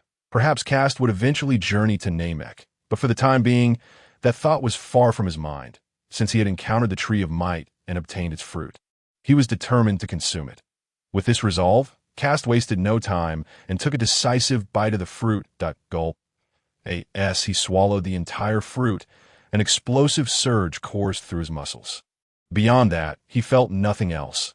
Despite the differing energy absorption, the fruit from this tree of might mirrored the one he had known, augmenting his strength without any side effects. This power, with clenched fists. Kast felt an immense power surging within him. His current combat strength had likely surpassed 500,000. Much like the original Dales, who experienced a meteoric rise in power after consuming the fruit, he had defeated Goku, who boasted a standard combat strength of 30,000 and had utilized the Kaioken technique at 10 times its usual potency. It is worth noting that the Kaioken technique doubles one's strength, meaning Goku's combat power had reached at least 300,000. Yet, despite this, he still fell short against Dales, who had ingested the fruit of the spirit tree. This indicates that a single fruit from the spirit tree can enhance one's foundational combat strength by at least 300,000 to 500,000, depending on the energy absorption capacity of the tree itself. Contemplating this, Kast smiled faintly and picked up another fruit. He sensed that he had not yet reached his physical limits. The spirit tree's fruit could still be consumed. Perhaps he could manage to consume around 10 more, just as there were still 15 fruits remaining on the tree. He devoured the fruits one by one. Kast's combat power finally broke through the 5 million mark, and his body reached its threshold. Simultaneously, he felt a bottleneck within him that if he were to surpass this barrier, Kast had an inkling he would enter an entirely new realm. This was likely the bottleneck of a Super Saiyan. Kast understood that once he could break through this threshold, there was a significant chance he would transform into a Super Saiyan, and a Super Saiyan possesses a standard combat strength increase of 50 times. Currently, with 5 million combat strength, should Kast transform into a Super Saiyan, he would wield a terrifying power of 250 million, far surpassing Frieza's 100 million combat strength. Just as Kast was about to harvest the remaining spirit tree fruits, he suddenly noticed a peculiar fruit among them, distinct in appearance from the others. The ordinary spirit tree fruits had a deep red skin, roughly the size of a palm, and were covered in spines. However, this particular fruit was a grayish-brown color, shriveled and devoid of any moisture, resembling a seed. Upon closer inspection, Kast realized this must be the seed of the spirit tree, as spirit tree fruits do not have seeds, nor do they grow separately. After collecting the seed, Kast decided it was time to depart. Leaving the hollow of the tree, he soared towards his spacecraft. Upon reaching the ship, Kast did not rush to leave. Instead, he stood on the vessel, extending his right hand as a white energy began to coalesce in his palm. As the energy gathered within him, an energy sphere, the size of Kast himself, began to materialize above the ship. "Go," he commanded, sending the energy sphere downwards towards the spirit tree. Simultaneously, Kast boarded the spaceship and departed the area. As Kast's ship ascended, the energy sphere finally made contact with the spirit tree below. Boom! In an instant, a tremendous roar echoed as the spirit tree began to disintegrate under the immense energy, transforming into a multitude of fine particles that scattered across the planet's surface. Remarkably, the planet sustained no damage whatsoever. The particles represented the energy that the spirit tree had absorbed, now returned to the planet. This was Kast's objective. Indeed, he had merely sought to obliterate the spirit tree and return its absorbed energy to the planet. As for whether this energy would give rise to life in the future, Kast held considerable anticipation. Farewell, until we meet again. With a hint of a smile, Kast resumed his original course. Although the resupply had delayed him slightly, it was entirely worth it. After all, with his current strength, even without transforming into a Super Saiyan, he could likely dominate the cosmos. Save for Frieza and his SON. It was important to note that, as of now, Android 17 had yet to be created, and Majin Buu remained sealed on Earth. The Kaishins were not particularly concerned with the affairs of the lower realms, and the destroyer gods were likely still slumbering on their respective planets. As long as he avoided drawing attention from Frieza, he would be relatively safe. However, Kast understood that maintaining a cautious demeanor was essential for longevity. With this mindset, he refrained from recklessly wandering about, keeping his inner urges in check. After all, one could never be certain of other formidable entities lurking in the universe. Thus, Kast adhered to his original plan, contemplating that it would be best to transform into a Super Saiyan before embarking on any escapades. Only by achieving this transformation could he ensure that, for a time, no adversary would be capable of matching him. Furthermore, once he could become a Super Saiyan, he could finally accomplish what he had long desired but had yet to do. Nonetheless, he first needed to refuel his ship. Time passed swiftly, and in what felt like an instant, Kast's spacecraft arrived at the resupply planet. This silver-gray celestial body shimmered with metallic brilliance, a testament to its advanced technology. Indeed, this was a highly developed planet known as Doorstar, its surface entirely enveloped by metallic structures, giving it the appearance of a sphere forged from metal floating in the cosmos. Kast lingered in midair, taking a moment to admire the planet's metallic visage, as such planets were a rarity at that moment. However, Kast sensed a powerful energy rapidly approaching from behind his spacecraft, moving with astonishing speed. Within this aura, he also detected a potent malevolence that seemed an uninvited guest had arrived. With this realization, Kast ceased his admiration, suppressing his energy, and adjusted the ship's trajectory to enter the planet's interior. Shortly after Kast had entered the planet, a UFO-shaped spacecraft appeared in the distance. This vessel was fast, first arriving at Kast's previous location, pausing briefly, then veering toward Doorstar. These individuals appeared to belong to Frieza's army. What could their purpose be? Observing the spacecraft, characterized by its unique Frieza design, Kast felt a twinge of confusion as he concealed himself among the towering structures nearby. However, Kast soon realized the ship had stopped at his prior position, leading to an epiphany. They must be tracking me, he was certain of this, as Kast was aware that, while he had suppressed much of his energy to remain inconspicuous during his travels through the cosmos, he had not completely hidden his presence. A few thousand units of combat strength were still detectable. The rationale behind this was simple. In the world of Dragon Ball, where the strong prey upon the weak, revealing a hint of power could serve as an effective deterrent, keeping nefarious individuals at bay and minimizing trouble. Yet he had not anticipated that someone would go to such lengths to seek him out. I hope they leave soon, having failed to find me. Furrowing his brow, Kast sighed in resignation. Now is not the time to provoke conflict with Frieza's forces, not out of fear of them, but rather to avoid attracting Frieza's attention. After all, Kast had yet to transform into a Super Saiyan, and from the energy emanating from the ship, he sensed an individual possessing a combat strength of around 100,000 to 120,000. Such power could only belong to Frieza's elite, specifically Captain Ginyu of the Ginyu Force. Only he could wield such formidable strength. While this combat power was trivial to Kast, he could easily eliminate it. He knew it would be unwise to engage recklessly. However, should he be killed, the formidable Frieza lurking behind him would undoubtedly take notice. This would not be advantageous for Kast at this juncture.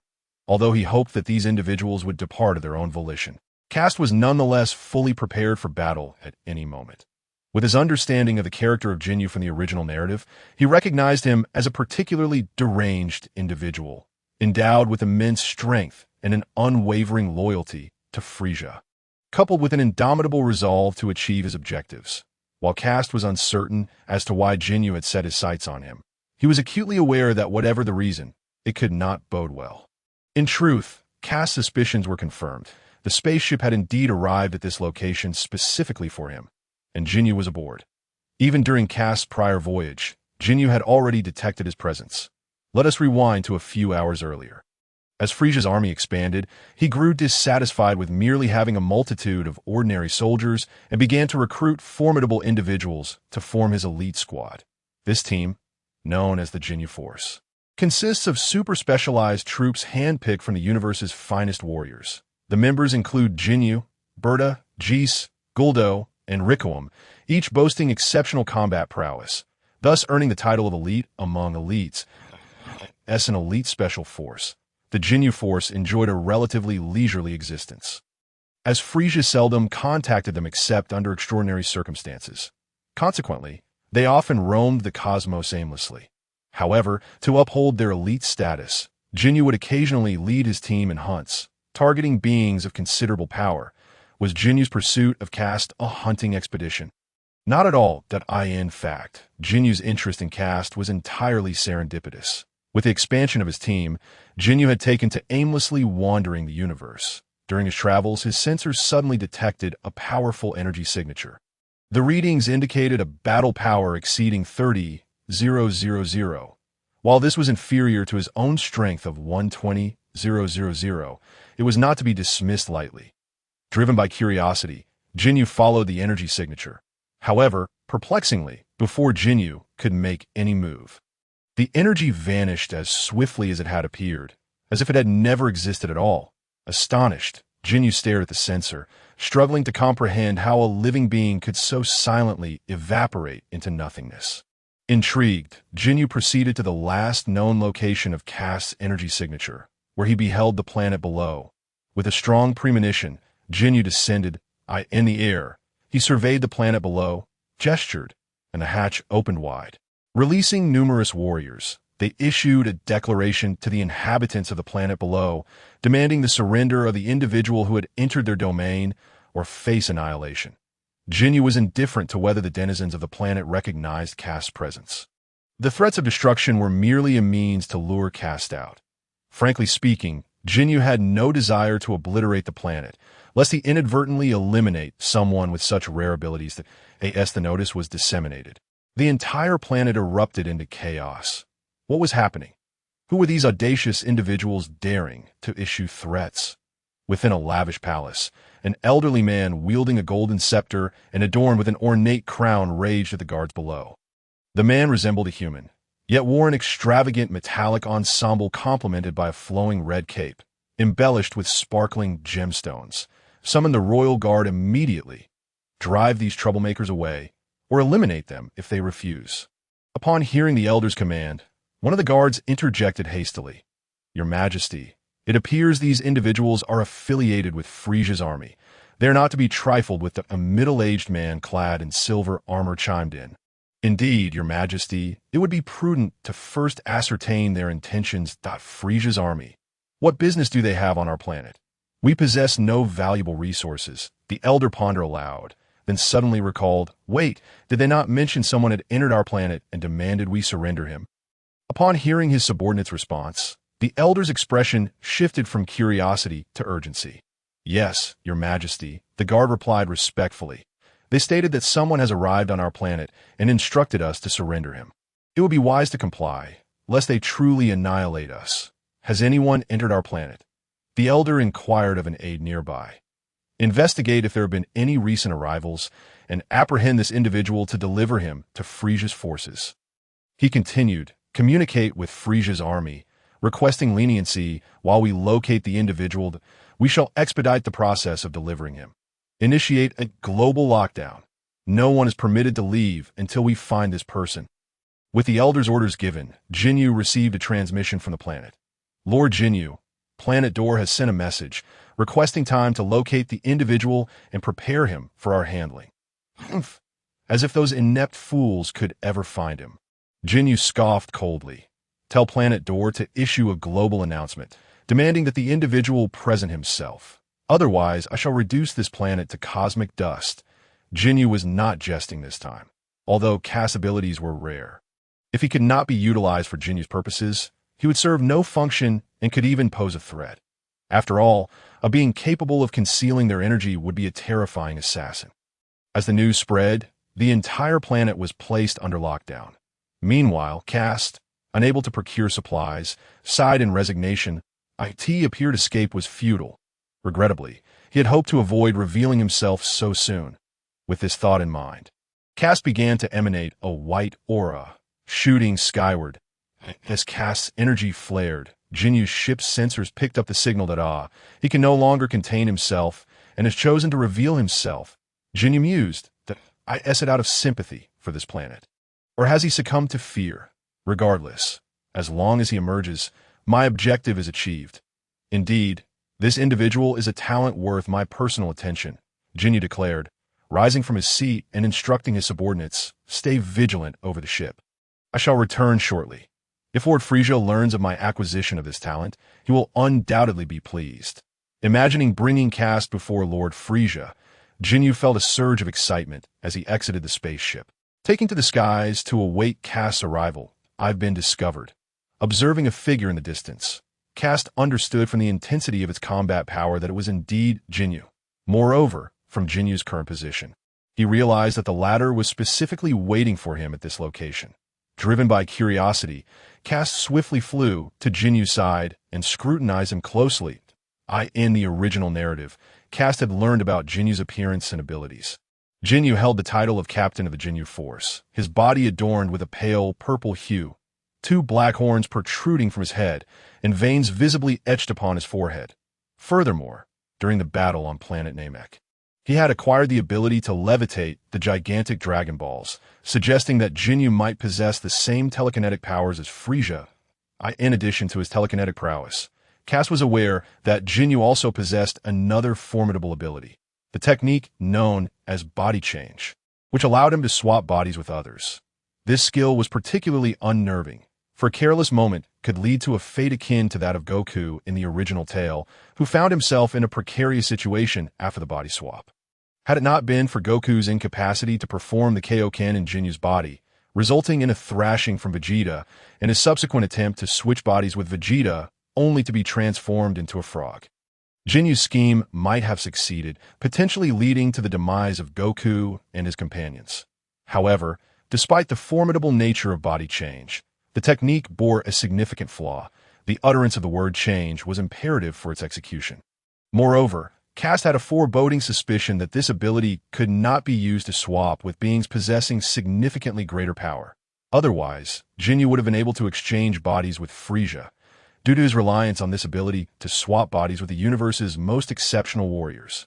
Ginyu's current appearance was not his original form, known only to a select few. Like in the original tale, Ginyu retained his purple physique, a pair of black horns, and the vein patterns upon his forehead. Although he had yet to reveal his abilities, Kast surmised that they were likely consistent with those he had learned about, in a manner mirroring Kast. Ginyu was also intently observing him to his astonishment. This individual turned out to be a mere child. In Ginyu's estimation, Kast, possessing a combat power of 30,000 and extraordinary abilities, should at least have been an adult from an unknown race. Yet the being before him was merely a child of approximately 7 or 8 years. Moreover, he was a Saiyan. Noticing the tail wrapped around Kast's waist, Ginyu's interest was piqued instantly. "Little brat, are you truly a Saiyan? It is uncommon for someone your size to wield such immense power." "You aren't a transformed being from another race, are you?" Ginyu inquired, a hint of skepticism in his tone. However, Kast did not respond to his question. Instead, he posed one of his own. "Ginyu, why are you so persistent in seeking me out?" "Oh, you know who I am, which makes me even more intrigued," Ginyu replied, a smile breaking across his face upon hearing Kast utter his name. "Since you are aware of my identity, this simplifies matters. Regardless of whether you are a Saiyan or from another race, I find your ability to conceal your energy quite fascinating." At this point, Ginyu paused before continuing. "So, little one, would you be interested in joining my team? With your abilities and combat power, if you are willing to pledge your allegiance to Lord Frieza, even as a Saiyan, I believe Lord Frieza would grant you an opportunity that I could even speak highly of you. Positioning you as my second dash in dash command in time, you would possess boundless wealth and power." Ginyu, recalling that Saiyans originally served Lord Frieza, felt confident that under such favorable terms, Kast would surely agree. However, Ginyu was soon disappointed. As Kast did not provide an immediate response, and instead fell into contemplation, he realized that it was his own decision to conceal his energy that had attracted Ginyu's attention. Furrowing his brow, Kast sighed. "I apologize, but I have no interest in that. Would you kindly pretend we have never met, and I shall do the same? We can part ways amicably." Though he knew the likelihood of this was nearly zero, he nonetheless ventured a tentative suggestion, as expected. Upon hearing Kast's response, Ginyu's previously confident and cheerful demeanor swiftly darkened. You dare to disregard the invitation of Lord Ginyu. It seems you are courting death. With that, Ginyu concentrated a purple energy sphere in his right hand. That I shall ask you once more. Do you accept my invitation? If not, you will be reduced to cosmic dust along with this planet. Realizing he could not evade confrontation, Kast let out a resigned sigh. It seemed he had no choice but to settle this swiftly. In an instant, Kast appeared before Ginyu, extending his right hand and pressing the palm, charged with energy, against Ginyu's abdomen. What? How is this possible? Ginyu exclaimed, caught off guard as Kast vanished from his view, only to reappear right before him. Wait. Ginyu began to protest, but it was already too late.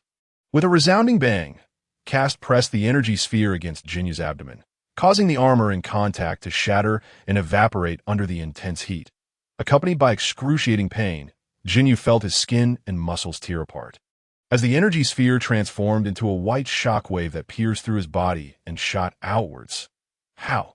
How is this possible? I cannot believe I am being defeated by this child. Ginyu thought in disbelief as he was propelled backward by the force. Clutching his abdomen in agony, he examined the massive wound, lifting his hand to find it stained with bright red blood. In a moment of unbearable pain, Ginyu could no longer contain himself and spat out a mouthful of blood. This boy, how can he possess such strength? The scouter indicated he only has a combat power of 30,000. Suddenly, heat surged in his throat. Ugh! Wah! He involuntarily expelled several more mouthfuls of blood as he gazed at the crimson fluid. Ginyu hurriedly clasped his wounded abdomen, struggling to stabilize himself mid-air. But I am not dead yet. I still have a chance. Despite his severe injuries, the thought of his unique ability brought a glimmer of hope to Ginyu. Is that so? Before Ginyu could make a move, a youthful voice echoed behind him. What? Before he could turn around, a sharp pain radiated from his left arm. With a crack, Ginyu felt his arm twist and contort in Kast's grip, accompanied by the sound of shattering bones as it was forced behind his back. What remarkable resilience you possess. Ginyu, I did not expect you to survive such a grave injury. Kast remarked coolly while holding Ginyu's arm. I am well aware of the opportunity you speak of, Ginyu, as I am fully acquainted with your abilities. Leaning closer to Ginyu's ear, he whispered, You possess the ability to swap bodies with others. And you believe I am unaware of this? However, it seems that your ability can only be executed when facing your target directly, correct? Ginyu's expression shifted dramatically upon hearing Kast's words, his heart racing with tumultuous thoughts. How? How can he know this? Only Lord Frieza and a select few members of the Ginyu Force are privy to such knowledge. Where did he learn this? Damn it, who leaked this information? I must find out, or else, as Ginyu contemplated. Beads of cold sweat began to trickle down his brow. As for how I know, there is no need for you to speculate. If he had pierced through Ginyu's innermost thoughts, Kast interrupted. In any case, you are about to descend into hell. With that, Kast forcefully pushed Ginyu's left arm forward with his left hand while his right hand gathered a sphere of energy. No. Wait, please turn around and look at the energy wave in Kast's hand. Ginyu exclaimed in terror, pleading for mercy. However, before he could finish his words, Kast had already pressed the energy sphere against Ginyu's entire being. Vanish, Ginyu! No! With a resounding boom, accompanied by Ginyu's screams, he was instantly reduced to cosmic dust under the overwhelming force. Everything transpired so swiftly that Ginyu's obliteration occurred before the Frieza force could even react. Upon realizing Ginyu's demise, the Frieza soldiers fell into a state of chaos. How is this possible? Someone has actually defeated Captain Ginyu. And with just a mere 2 moves, this must be a dream. It cannot be that Captain Ginyu was vanquished so easily. Quick! We must flee. Leave this place at once. No, that guy's already noticed us. We must split up and escape. Hurry! Hurry! Observing the Frieza soldiers in disarray, Kast was not inclined to let them off the hook. However, he deemed the spaceship to hold some value and decided against its wanton destruction. After all, this was Ginyu's spacecraft, which functionally surpassed his own, alleviating the hassle of securing supplies. With this thought, Kast slowly extended his arms, gradually gathering a wave of energy between his hands to go. He gently propelled the gathered energy wave. But instead of flying away, it hovered in midair. Kast smiled faintly at the sight of the energy sphere suspended before him. It had been a long time since he had employed this technique, and he wondered if he had grown rusty. This energy sphere was a skill he had learned in the Room of Spirit and Time, characterized as a tracking attack with a wide range. Although its area of effect was impressive, its power was relatively weak. Nonetheless, with Kast's current combat power of 5,000,000, even a minor attack would be beyond the capacity of ordinary individuals to withstand. However, the primary attribute of this technique was not its power, but its tracking capability. 20 individuals. Splendid. Acknowledging the number of Frieza soldiers, Kast nodded before raising his right hand. Snap, with a snap of his fingers. The energy sphere that had hovered in midair instantly transformed into 20 smaller attack waves that sped off in all directions. Meanwhile, the Frieza soldiers, fleeing in terror, were relieved that Kast had not pursued them. "Hey, how are you all doing?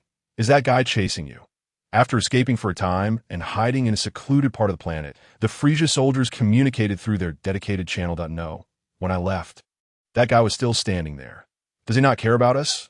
Suddenly, a panicked voice interrupted. "No. Run, look up at the sky." Accompanied by piercing screams, the communication signal abruptly cut off. Up in the sky. Hearing this, the Frieza soldiers glanced upward. That moment, all that remained in their consciousness was the final blinding flash of white light. Excellent. They are all dealt with it. As he sensed the vanishing energies, Kast slowly opened his eyes. It was time to attend to other matters. With that thought, Kast directed his gaze toward a magnificent building below. Inside the palace of Planet Doral, the elderly king, seated on the throne, remained silent, intently watching the images displayed on the large screen. The screen showcased the scene of Ginyu's defeat at Kast's hands. "What are your thoughts on this?" After a prolonged silence, the king quietly turned off the display and faced the officials seated around him, inquiring, "Your Majesty," quickly, a young man seated to the left stood up. "I believe it is time we should reach out to this young man. After all, the Frieza force is notorious throughout the universe as vile brigands. And since this young man has a conflict with them, there is a significant probability he is not a villain himself." However, before the young man could finish his thought, an enraged roar interrupted him. "What utter nonsense! Absolute drivel!" An elderly man with a beard and a head of white hair, seated to the right of the king, suddenly stood up. "What are you talking about? Just because he has a conflict with the Frieza force does not mean he is not a bad person." Is your thinking so naive? If you are this gullible, I must reconsider your suitability for this position." Although his speech was interrupted and questioned, Ait remained unperturbed. Instead, he calmly regarded the furious elder and explained, "No, Lord Butch, that is not the only reason. It is merely one aspect. There is a more significant reason, and I kindly ask that you allow me to finish my thoughts. Then you will understand what I mean." Before Butch could respond, the king interjected, "Wait, Butch, sit down and let Ait finish." Afterward, the king turned to Ait with an authoritative tone. "Continue, express your thoughts." Upon hearing this, Ait slightly bent forward, placing a hand on his chest, and respectfully bowed. "Thank you for your understanding, Your Majesty." Straightening up, Ait continued, "As I mentioned earlier, the Frieza force is infamous throughout the universe as ruthless brigands, and since this young man has a conflict with them, there is a considerable likelihood he is not a villain. This is just one point. The other is that in the face of the Frieza force's threat to annihilate our planet, this young man could have chosen to ignore it. However, he chose to confront them directly, indicating he possesses compassion." "Wait," Butch interrupted Ait's discourse again, retorting, "How can you be certain he acted out of compassion? Perhaps it is because he cannot survive in the universe without us. If the planet is destroyed, he would have no means to live, thus forcing him to reveal himself." Upon hearing Butch's words, the old king nodded in agreement. "Indeed, Ait, how can you be sure it was out of compassion and not self-preservation?" Ait chuckled lightly, not offering an explanation but instead posing a question. "Your Majesty, Lord Butch, what do you consider the strength of this young man?" "Very strong." "Indeed." Butch responded without hesitation, and the old king nodded in agreement. "Yes." Listening to Butch and the king's responses, Ait nodded and continued, "This young man is strong. No, he is exceptionally powerful. Although I am uncertain of the Frieza Force's full strength, based on their recent, overwhelming aura and their formidable equipment, I can deduce that they are far beyond what we can contend with. At this point, Ait paused slightly, surveying the gathered officials who were listening to him. His tone grew weightier as he declared, "To speak frankly, even if all the inhabitants of our planet banded together, we would stand no chance against them." With that, Ait suddenly shifted his tone, his eyes widening, his posture slightly bending backward as he spoke with excitement. However, this very group of individuals could not withstand even a single move from that young boy, nor were they granted the slightest opportunity to retaliate. They were effortlessly annihilated, akin to ants crushed underfoot by the roadside. One can only imagine the implications. Could a youth possessing such formidable power be an ordinary person? Would he fear the obliteration of planets? Frankly, I find that hard to believe. Moreover, even if he were unable to survive in the vastness of space, with his strength, it would be a trivial matter for him to depart this planet. That I believe that, for him, this would be exceedingly simple. After all, it was precisely due to the inability of the Frieza army to locate him that we issued a global announcement. I hope this point is not forgotten. Indeed, as Ait's words resonated, the assembly in the hall fell into deep contemplation. Even if your assertions hold merit, they merely indicate that this youth is not a villain. Thus, we could entirely disregard him and allow his departure. Why then should we engage with him? Soon, the contemplative old king opened his eyes and pressed Ait further. "It is rather straightforward, Your Majesty." Ait addressed the king earnestly. "Your Majesty, how do you perceive the military strength of our Dole Star?" Yet before the king could respond, Ait continued unabated. "Not weak, indeed. The military might of our planet is substantial. However, the majority of our power resides in our technological machinery. Without these, our physical forms are exceedingly frail, to the point of being inferior to some beasts. Yet, as you just witnessed, that young man possesses extraordinary skills and abilities." At this moment, Ait finally revealed his true thoughts. "We simply lack an opportunity, a chance, Your Majesty. Do you not wish to possess the abilities of that youth, to soar freely through the skies, wielding unique energy blasts, to experience the beauty of such wondrous power?" At this juncture, Ait's anxiety became palpable. Furthermore, this young man has vanquished the Frieza army. However, we cannot discount the possibility that those individuals might have conveyed their circumstances to their distant comrades via long-range communication. Should that be the case, and if this young man departs afterward, our planet may become the target of their wrath. We do not share the same strength as he does. That in such a scenario, we would face nothing but annihilation. Ait spoke more. The gravity of the situation dawned upon the king, prompting him to rise abruptly, his voice resolute. "Enough. I comprehend the situation entirely." With that, the king turned to Ait, his demeanor imposing. "Since you have elucidated the stakes, you must possess a means to address this matter. I command you to contact that young man immediately and devise a solution." "Yes, Your Majesty," as the king's order resounded. Ait prepared to voice something. Just then, an urgent report echoed from outside the door. "Report." An anxious young attendant rushed into the hall. "Your Majesty, the boy who has just defeated the Frieza army is at the entrance and wishes to see you." Upon hearing this, astonishment swept through the assembly. How is this possible? We had yet to make contact, and he has sought us out on his own. Have we inadvertently provoked him? Of course, we issued a global manhunt. Who would be pleased by that? I suspect he has come here to confront us about it. Silence. The king raised his hand, commanding calm amidst the clamor. Regardless of his intentions, since he is willing to converse with us and has not barged in violently, it stands to reason that he seeks a friendly exchange. Let us not indulge in baseless speculation. When he arrives, all will be made clear. With that, the king's gaze fell upon the attendant still standing at a distance, his expression darkening. "What are you waiting for? Go and invite him in at once." "Ah, understood." The bewildered attendant, still grappling with the situation, broke into a cold sweat as he hurriedly exited. Meanwhile, at one of the Frieza army's bases, members of the Ginyu Force had gathered together. "GIs, are you truly saying that the Ginyu Force captain has been defeated?" The speaker was a robust man with a pineapple hairstyle, incredulity etched across his face as he leaned against the table. staring at a red-skinned young man with white hair. "Do you think I would lie?" Gi's replied, annoyance evident in his expression. When the captain was defeated, the scanner automatically recorded the data. However, since no one had been able to contact him, no one knew of his defeat. I only became aware when I attempted to reach him for another matter and received the data transmission. At this point, beads of cold sweat began to form on Gi's brow. Consider this. If the Ginyu captain had no time to send a distress signal or relay intelligence, one can only imagine the caliber of foe he encountered. It is well known that aside from Lord Frieza, no one could possibly rival the Ginyu captain. Upon hearing Gi's account, a tall, blue-skinned man with red eyes appeared to have a realization, his expression darkening. "This reminds me, I did receive some reports indicating that an urgent message had been dispatched from the Ginyu captain's subordinates, stating they had encountered a formidable enemy.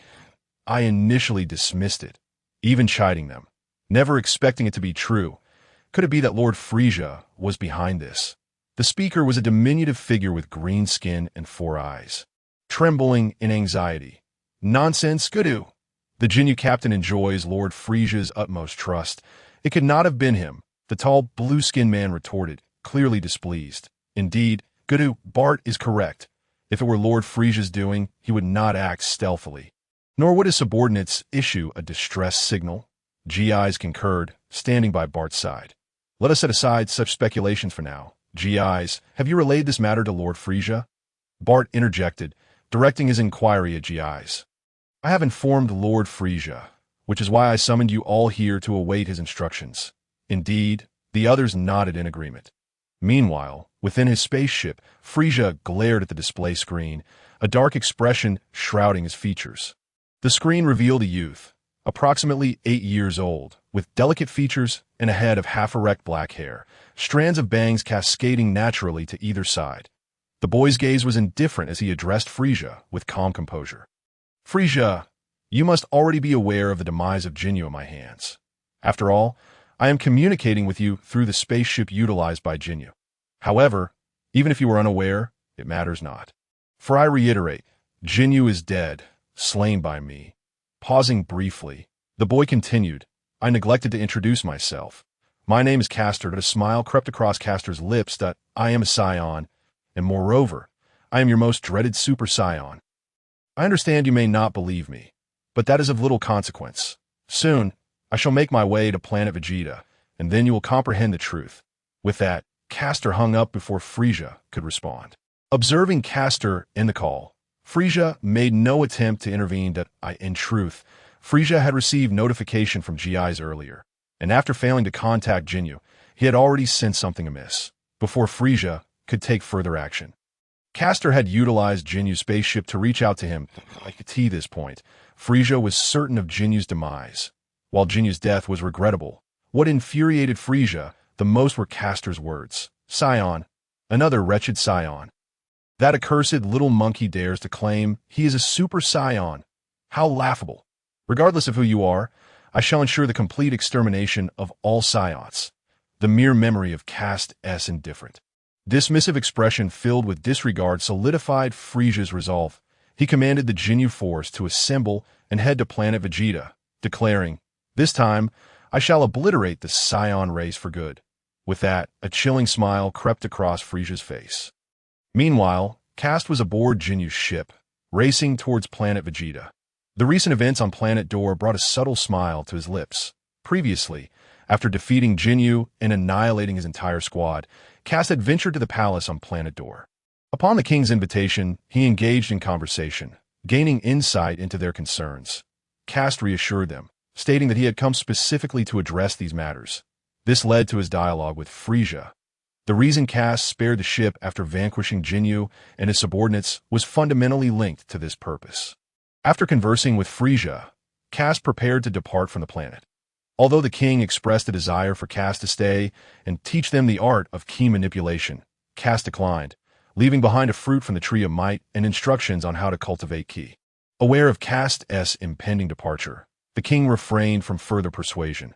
Understanding that Kast's exit was meant to draw Frieza's attention, he merely hoped that Kast would return frequently in the future. Kast's sudden decision to confront Frieza directly had its reasons. Initially, he intended to wait until he could transform into a Super Saiyan before engaging Frieza. However, as time passed and Ginyu's appearance altered his plans, he realized that he must take the initiative. Kast sensed a barrier. He could distinctly feel the threshold to transformation. He was tantalizingly close, just a moment away from becoming a formidable Super Saiyan. Generally, there are two methods to achieve this transformation.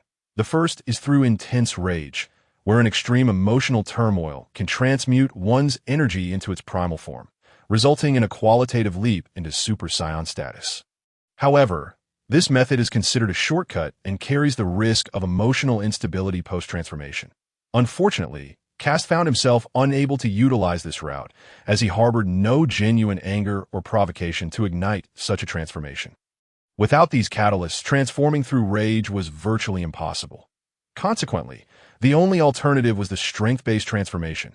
Among Saiyans, reaching a certain power threshold significantly increases the likelihood of automatic transformation. This foundation lies between 3 million to 5 million in battle power. The stronger, the better. Kast had already reached the transformation stage, boasting a battle power of 5 million, yet, despite this immense strength, he remained ensnared by an invisible barrier. Some might speculate that this barrier stemmed from his power being derived from the fruit of the Tree of Might rather than his own training. However, this was not the case. While the fruit indeed enhances one's strength, it does so without adverse effects and can even nurture the consumer's body, as the fruit is a source of life energy and entirely harmless. Since the Tree of Might was not the culprit, what then was the cause? Kast had begun to form a hypothesis. He speculated that perhaps the Saiyan bloodline had faced a unique ceiling in ancient times, resulting in their inability to transform. After all, in the original tale, Super Saiyans were among the mightiest beings in the universe. Yet the present-day Saiyans appeared significantly weakened, incapable of achieving the Super Saiyan transformation, relegating it to mere legend. Despite their claims of being a warrior race, they lacked the requisite strength, a contradiction that troubled Kast. He felt there must be a special reason behind this, namely, a possible ceiling of their bloodline. Recalling the original narrative, Goku achieved a tremendous power surge after surviving several life-and-death battles on Namek, likely attaining a battle power of 3 million in his base form. Even then, it was through the grief of Krillin's death that he transformed into a Super Saiyan, a transformation fraught with difficulty. Subsequently, his son Gohan, after enduring rigorous training alongside Goku and Piccolo, managed to transform in a moment of rage within the time chamber. Yet Goten, at a mere 7 years old, without any significant training, achieved transformation without any triggers for anger. Goku's granddaughter, Pan, was even more astonishing, being able to fly from birth and circumnavigate the Earth at a young age. Such feats were nearly unimaginable. Thus, Kast inferred that Goku's transformation, coupled with Vegeta's and the breakthroughs of other Saiyans into Super Saiyans, had weakened the ceiling of their bloodline, thereby lowering the threshold for subsequent Saiyans to achieve transformation and increasing their overall strength. There is also the possibility that the hybrid offspring of Saiyans and Earthlings possessed enhanced potential for transformation. These hybrids, like Goten and Trunks, exhibited extraordinary capabilities at a young age due to the diminishing effects of the bloodline seal. Pan, being a hybrid of hybrids, would therefore have an even more pronounced loosening of the seal, granting her incredible power even in infancy. This predicament explained why Kast remained trapped in his current state. However, armed with this knowledge, he refused to remain passive. His plan was simple: to confront Frieza, aiming to break through under the dire circumstances of battle and complete his transformation into a Super Saiyan. Thus, Kast resolved to abandon his low profile. The recent emergence of Ginyu provided the impetus for his decisive action. Without further hesitation, he boarded Ginyu's ship and contacted Frieza, arranging a deliberate confrontation on planet Vegeta. On planet Vegeta, King Vegeta sat within the palace, surrounded by a host of noble warriors. "What on earth is happening that requires the recall of all our warriors from the field?" inquired a perplexed middle-aged Saiyan. Indeed, even those engaged in battle are ordered to return immediately. What could possibly be the reason? Observing the confused expressions of the warriors, King Vegeta replied indifferently, "This is an order from Frieza, demanding the return of all our fighters." It appears there is a powerful planet that we are to conquer, but due to its formidable strength, we are instructed to summon back all our warriors that I see. It is indeed Frieza's command. The nobles below exhibited expressions of realization upon hearing King Vegeta's explanation. However, despite revealing Frieza's reasoning, the king felt an unsettling instinct that there was more to the situation. Frieza surely had ulterior motives. Days later, a spaceship approached planet Vegeta. Bardock, what is it? Bardock was roused from his slumber by a youthful voice. We are nearing planet Vegeta. It has been quite a while since I last returned. 2 years. If memory serves. Indeed. Bardock crossed his arms, gazing intently at the distant red giant star. I wonder why there is such urgency to recall all Saiyans to planet Vegeta, as if it were an order from that scoundrel Frieza. The young man piloting the spacecraft let out a disgruntled sigh, as a sudden thought crossed his mind. Remove the sensor, he stated, his voice interrupted by Bardock's calm intervention. IT will be overheard. Yes. The young man quickly realized the implication and removed the sensor, placing it on the ground. Look, everyone is coming. Ahead of them, numerous spaceships surrounded planet Vegeta, all heading toward its core. Look over there, Bardock pointed into the distance, indicating Frieza's ship. Oh, how curious. It's not even time yet. Yet they have arrived. The young man, following Bardock's gaze, spotted Frieza's vessel, his expression turning to one of confusion. Don't you find that strange? Bardock, seated on the ship, remained composed.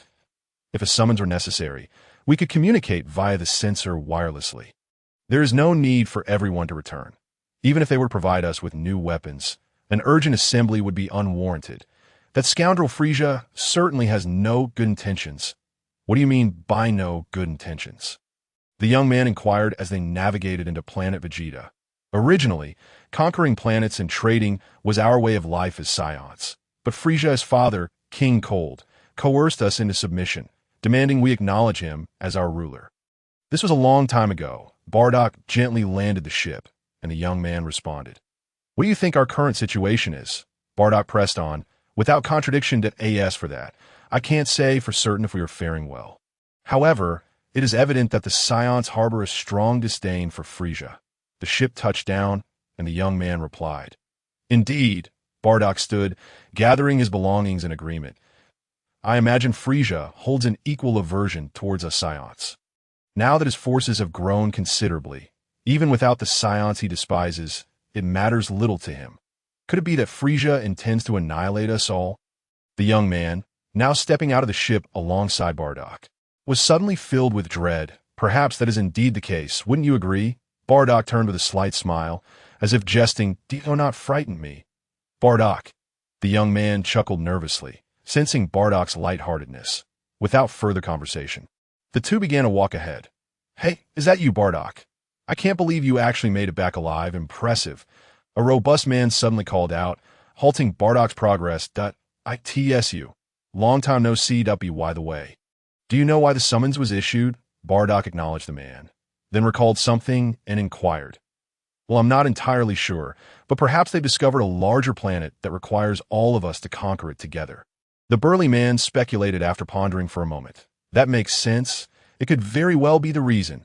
The young man behind Bardock nodded in agreement upon hearing the robust man's reasoning. Just as they prepared to depart, the burly man suddenly recalled something and continued. By the way, Frieza's subordinates have been asking around about the Super Saiyan. Super Saiyan? Bardock halted, turning to express his curiosity. Is it truly the legendary one?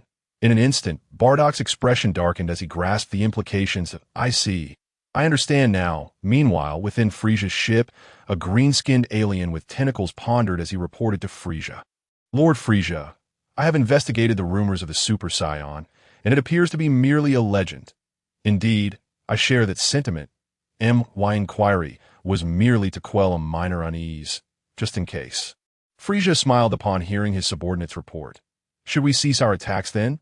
The assistant cautiously asked, observing Frieza smiled. Oh, how amusing. Frieza chuckled, covering his lower lip with his hand, while I acknowledged that the Super Saiyan is a ridiculous myth. That little brat. Frieza's thoughts turned to a previous encounter with a young boy, causing veins to bulge on his forehead. That little rascal dared to make such a repugnant jest, casting me that disdainful glance. As he spoke, a sinister grin crept across Frieza's face. That audacious little brat thinks he can toy with me. Though he managed to defeat Ginyu, proving he possesses some level of power, having made a mockery of me. I must return the favor to this so-called Super Saiyan. Now that all the Saiyans have been summoned back, this presented a splendid opportunity to obliterate them and annihilate this planet in the process. Upon hearing Frieza's words, the assistant grew concerned. But if we eliminate the Saiyans, our overall strength will diminish by half. There will always be ways to bolster our forces. The current Saiyans are merely subjugated to our will. Who knows when they might turn against us? After all, they are a warrior race. I must eradicate them before they can act. As Frieza concluded, the assistant's eyes widened in realization that I see. So are you planning to act immediately? No, Frieza denied, gazing contemplatively at the red planet ahead. Not just yet. We must wait for that little brat to arrive. According to the sensor readings from the Ginyu ship, he should arrive in a few hours. I certainly don't want to destroy the planet before he arrives. I want to obliterate it in front of him. He must feel the anguish. Hello, welcome back, Lord Bardock. Hello. Bardock greeted the familiar faces as he made his way home. Soon arriving at his residence, I'm back. Kinda. Bardock. Kin's face lit up with a radiant smile as she turned to greet him, rushing forward. Why are you back so soon? Yes, Frieza sent a summons for us to return. By the way, where is Raditz? Bardock embraced Kin, then turned to survey his surroundings, questioning that, he has become a warrior now and has gone to another planet with Prince Vegeta. Prince Vegeta? Huh. Well, it's probably for the best that he is not on this planet. Bardock pondered for a moment, then nodded in agreement, feeling contemplative. What is the matter, Bardock? Has something happened? Kin noticed the worried expression on her husband's face and grew concerned to know, it's nothing that I hope my worries are unfounded.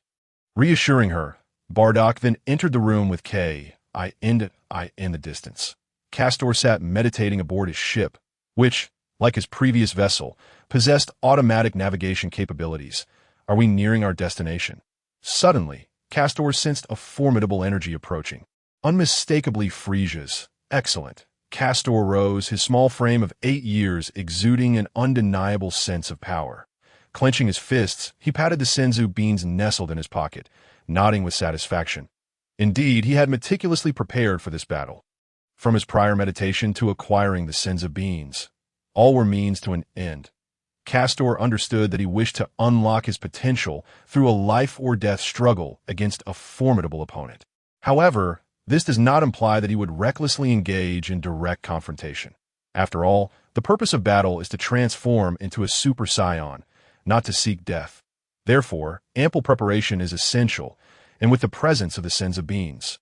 As long as there is no instantaneous loss of breath, Kast can continuously resurrect and grow stronger. Moreover, Kast closed his eyes, feeling a tremendous surge of power beginning to rise within him, a faint smile gracing his lips. Indeed, Kast still had some hidden techniques up his sleeve. Are they coming? Suddenly, an alarm blared from the spaceship where Frieza was seated. Yes, Lord Frieza, Captain Ginyu's ship will arrive in 3 minutes. Upon hearing his subordinate's report, Frieza revealed a cruel smile and said, Excellent. Then let us commence this grand banquet with a magnificent display of fireworks to celebrate my encounter with this Super Saiyan.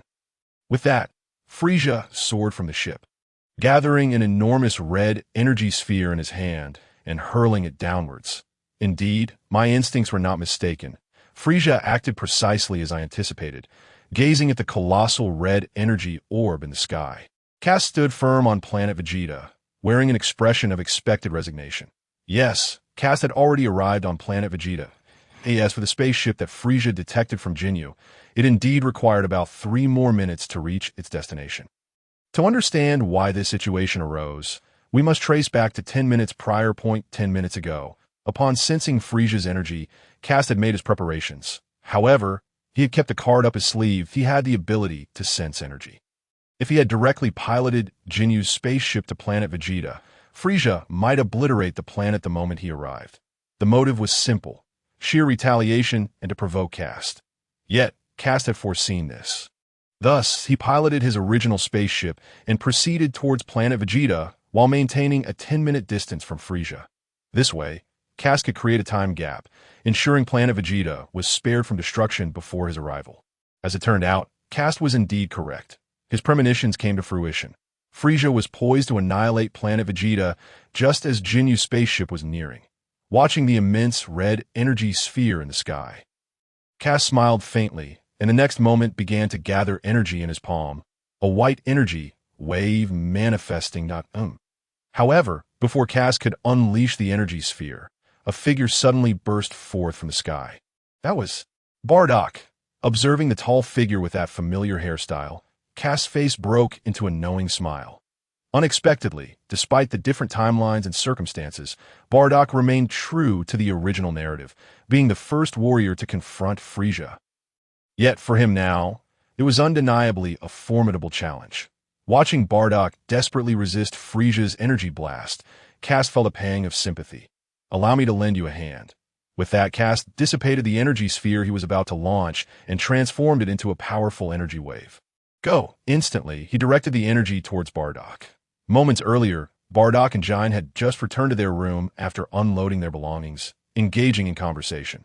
However, before they could exchange more than a few words, Bardock suddenly sensed a deathly aura. With a powerful instinct, he dashed out of the room. "What is wrong, Bardock?" Ginyu, following closely behind, inquired urgently. Yet before Bardock could respond, a massive red energy sphere began to materialize in the sky. "What is this?" Upon seeing the enormous energy sphere, Ginyu's face paled as she expressed her terror. "Damn it! That bastard Frieza! Is this really happening?" Bardock, observing Ginyu's panicked expression and the looming energy sphere, clenched his teeth and unleashed a furious roar, "And I will not allow you to destroy planet Vegeta and act with impunity." Fueled by intense rage, Bardock surged towards the sky. His right hand clenched as a white energy wave formed within his palm. "That I will not spare you, Frieza. I will strike you down. This blow will end everything." With that declaration, Bardock unleashed the energy wave. What? However, the outcome astounded Bardock. The impact of his attack against Frieza's energy sphere was akin to a stone sinking into the ocean, causing no ripples whatsoever. "Damn it! Huh!" Letting out an enraged roar, Bardock extended his left hand and fired another energy wave, combining it with the previous one to assault the energy sphere above. Yet, the disparity in power was too vast. Even as Bardock poured all his strength into the attack, Frieza's energy sphere continued its relentless descent. Is this the end? Watching the energy sphere plummet towards him, Bardock forced a bitter smile. Nevertheless, his gaze remained steadfast, his body unwavering as he floated in midair, poised to confront the energy sphere. Just as the energy sphere was about to collide with Bardock, a tremendous surge of energy erupted from below, flooding into Bardock's being. What is this? In an instant, Bardock felt a colossal power surging within him. However, there was no time for contemplation. In a moment of urgency, Bardock harnessed this newfound strength and unleashed another energy wave, which successfully halted Frieza's energy sphere in its tracks. Excellent. Observing the standoff against the energy sphere, Bardock finally let out a sigh of relief. With a resolute gaze, he drew upon the residual energy, expanding it within himself. "Return to where you came from." Raising his hands, with the aid of his newfound strength, the energy sphere began to retreat ever so slightly. Huh. Accompanied by a fierce shout, Bardock finally propelled the energy sphere back. Phew. Feeling a wave of fatigue wash over him. After all, it was not his own power. Bardock gently descended to the ground, half sitting as he caught his breath. "Are you all right, Bardock?" As Bardock repelled the energy sphere, the surrounding Saiyans quickly reacted, gathering around him. What just happened? What was that energy blast? Bardock! At that moment, Ginyu rushed over, supporting Bardock with a worried expression. "I'm fine, don't worry." Offering reassurance, Bardock surveyed the gathered Saiyans, speaking calmly. What occurred was an energy sphere unleashed by Frieza, intended to obliterate us Saiyans. What? How is this possible? Instantly, fear rippled through the crowd at Bardock's revelation. What about the king? Where are King Vegeta and the elite warriors? Why haven't they shown up? Alongside the fear, some Saiyans voiced their doubts. "Lord Bardock, is it true that he truly gathered us all just to annihilate us?" A young warrior spoke up, his voice trembling. Indeed. Moreover, the fact had become abundantly clear. Bardock's gaze fell upon the young warrior who had returned with him. If that immense power hadn't manifested earlier, as he pondered the overwhelming energy he had felt moments ago, Bardock slipped into deep thought. Meanwhile, far above in the sky, Frieza wore an expression of uncertainty. What is this? Observing the energy sphere that had been repelled, Frieza's face darkened. Could it be that he has already arrived at planet Vegeta? With lingering questions, Frieza returned to his spaceship. At that moment, the energy sphere had drifted far away, colliding with an unknown planet, resulting in a tremendous explosion. Reporting, Lord Frieza, Captain Ginyu's spaceship has arrived. However, the scanner indicates there is no energy presence aboard. Moreover, through our communication with Captain Ginyu's spaceship, there was no response from anyone. Observing Frieza returning to the control room, his assistant hastily reported beside him, "Is this truly the case?" Frieza's expression darkened, followed by a slight smile as he commanded. Nevertheless, this makes the game all the more intriguing. Relay the order to descend the spaceship, and we shall head to planet Vegeta. Very well, Lord Frieza. As the spaceship descended, the number of Saiyans gathering below increased steadily. Damn it, it really is Frieza. Gazing at the Frieza spaceship hovering in the air, a long-haired Saiyan standing beside Bardock bit his teeth and muttered a reluctant curse. What about King Vegeta? Have you found him? Beside him, a muscular Saiyan, bald-headed, was urgently contacting the Saiyans from the Vegeta Palace through wireless communication. No, there isn't a single person here. Not only King Vegeta, but also the elite warriors have vanished. Upon hearing this, the bald Saiyan couldn't help but curse aloud. Damn it, where have King Vegeta and the others gone? Forget about that. Nasu, Frieza has appeared. At this moment, Bardock, having recovered, stood up again, his expression grave as he gazed at the spaceship floating in the air. Frieza, watching the spaceship above, the surrounding hatch doors opened, and Frieza's alien soldiers flew out one after another. Meanwhile, above the spaceship, a diminutive alien seated on a small flying device came into view. This alien had crossed arms resting on his chest. With blood-red eyes, dark purple lips, a pair of sharp horns, and two streaks resembling blood tears beneath his eyes. This figure was Frieza. Frieza! Upon seeing this man, Bardock's face darkened, suppressing his rage as he stepped forward. Do not act impulsively, Bardock. Observing Bardock's readiness to charge, Giant quickly intervened. Let's first see what he has to say to in the air. Frieza looked down. At this moment, all the Saiyans on planet Vegeta had gathered. As he surveyed the surrounding Saiyans, Frieza let out a laugh. Oh ho ho, how fortunate I am to receive such a warm welcome. Frieza, what exactly do you wish to convey? However, the surrounding Saiyans did not respond joyfully to Frieza's words. Instead, their expressions were dark, their tones cold. The energy ball you just unleashed nearly destroyed our planet, and you still have the audacity to appear before us. Observing the Saiyans' indifferent attitude, Frieza was not angered. Rather, he expressed delight. It was merely a greeting. Why can you not appreciate it? Saying this, Frieza displayed an intrigued expression and continued. Well, enough of the trivialities. I wish to know who caught my energy blast just now. I'm quite interested in that individual, that if someone reveals this person's name, I might consider sparing them and allowing them to rejoin my Frieza force. With that, Frieza revealed a playful smile that did not jest. Frieza! Upon hearing his words, the Saiyans around instantly erupted in fury. Why are we still wasting words with him? It is already abundantly clear. He intends to annihilate us Saiyans. Let us all join forces and kill him. Out in front, the Saiyan closest to Frieza stepped forward, extending his right hand and unleashing an energy wave without hesitation. As the first attack commenced, the following Saiyans swiftly followed suit, unleashing their respective techniques. Boom! The onslaught continued for several minutes, accompanied by a deafening roar as a massive cloud of dust enveloped Frieza's position. Have we succeeded? Is Frieza dead? Stopping their attack, a Saiyan voiced their uncertainty. No, not yet. Suddenly, a voice echoed from behind this Saiyan. Lord Bardock, seeing the newcomer, the Saiyan's face broke into a smile, preparing to inquire about the reason. Suddenly, watch out! Before the Saiyan could react, Bardock had lunged towards him, tackling him to the ground. In that instant, a purple energy beam shot from the smoke, grazing his hair and striking the earth ahead. Indeed, Bardock had sensed something amiss when those around him prepared to attack Frieza, prompting him to rush over. Thankfully, he arrived in time. Rising from the ground, Bardock fixed his gaze on the dissipating smoke, his hands clenched, assuming a battle stance. Frieza, how could it be possible that he survived such an attack? Soon, as the smoke began to clear, the fallen Saiyan revealed an expression of disbelief.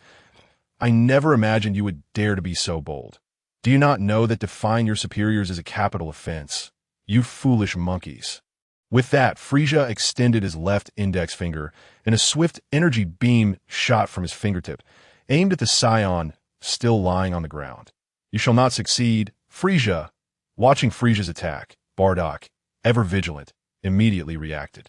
He swiftly unleashed an energy wave to counter the energy beam. Bang! As the two energies collided, the Saiyan on the ground was sent flying. Yet this also thwarted the energy beam's assault. Observing Bardock, who had intercepted his attack, Frieza wore a playful smile. I did not expect there to be a Saiyan capable of withstanding my beam attack. Your name is Bardock, is it not? I just heard that fellow beside you call you that. With that, Frieza pointed at the Saiyan who had been sent flying by the residual shockwave near Bardock. A battle power of 50,000. Quite impressive. A formidable warrior indeed. But even so, that alone will not be enough to defeat me. Activating the scanner at the corner of his eye, Frieza expressed admiration, then shook his head with a sigh. Whether I can be defeated or not, we shall see when the time comes. Ignoring Frieza's words, Bardock instantly assumed an attacking posture, his body transforming into an arrow as he shot forward. Foolhardy, Frieza did not evade, maintaining his left index finger extended. Not good. Seeing Frieza's stance, Bardock felt an ominous premonition and instantly blinked to the side. Whoosh! As Bardock dodged, a purple beam shot to the spot he had just occupied. Such keen intuition. Frieza nodded, generously offering praise. However, I am growing somewhat tired of this. It is time to put an end to this farce. With that, Frieza commanded through the scanner's wireless communication. All Frieza's forces disperse, eliminate every Saiyan on this planet. Additionally, inform the Ginyu force to remain on standby in the air. Not a single Saiyan must escape. Yes, with the order given, the Frieza force surrounding the spaceship scattered, flying in all directions. Watching his subordinates take flight, Frieza slowly descended from his flying device. Damn it! Hearing Frieza's command, Bardock's expression tightened, urgently communicating through wireless contact. Everyone, be cautious. Gather together to avoid being taken down one by one. Too late. Observing Bardock's anxious demeanor, Frieza mocked, Is that so? Just then, a voice suddenly emerged from behind Frieza. In an instant, Frieza felt an unanticipated cold sweat. Swiftly turning to glance behind him, "It is you." As Frieza turned to regard the newcomer behind him, the smile that had graced his face abruptly froze in place. "You?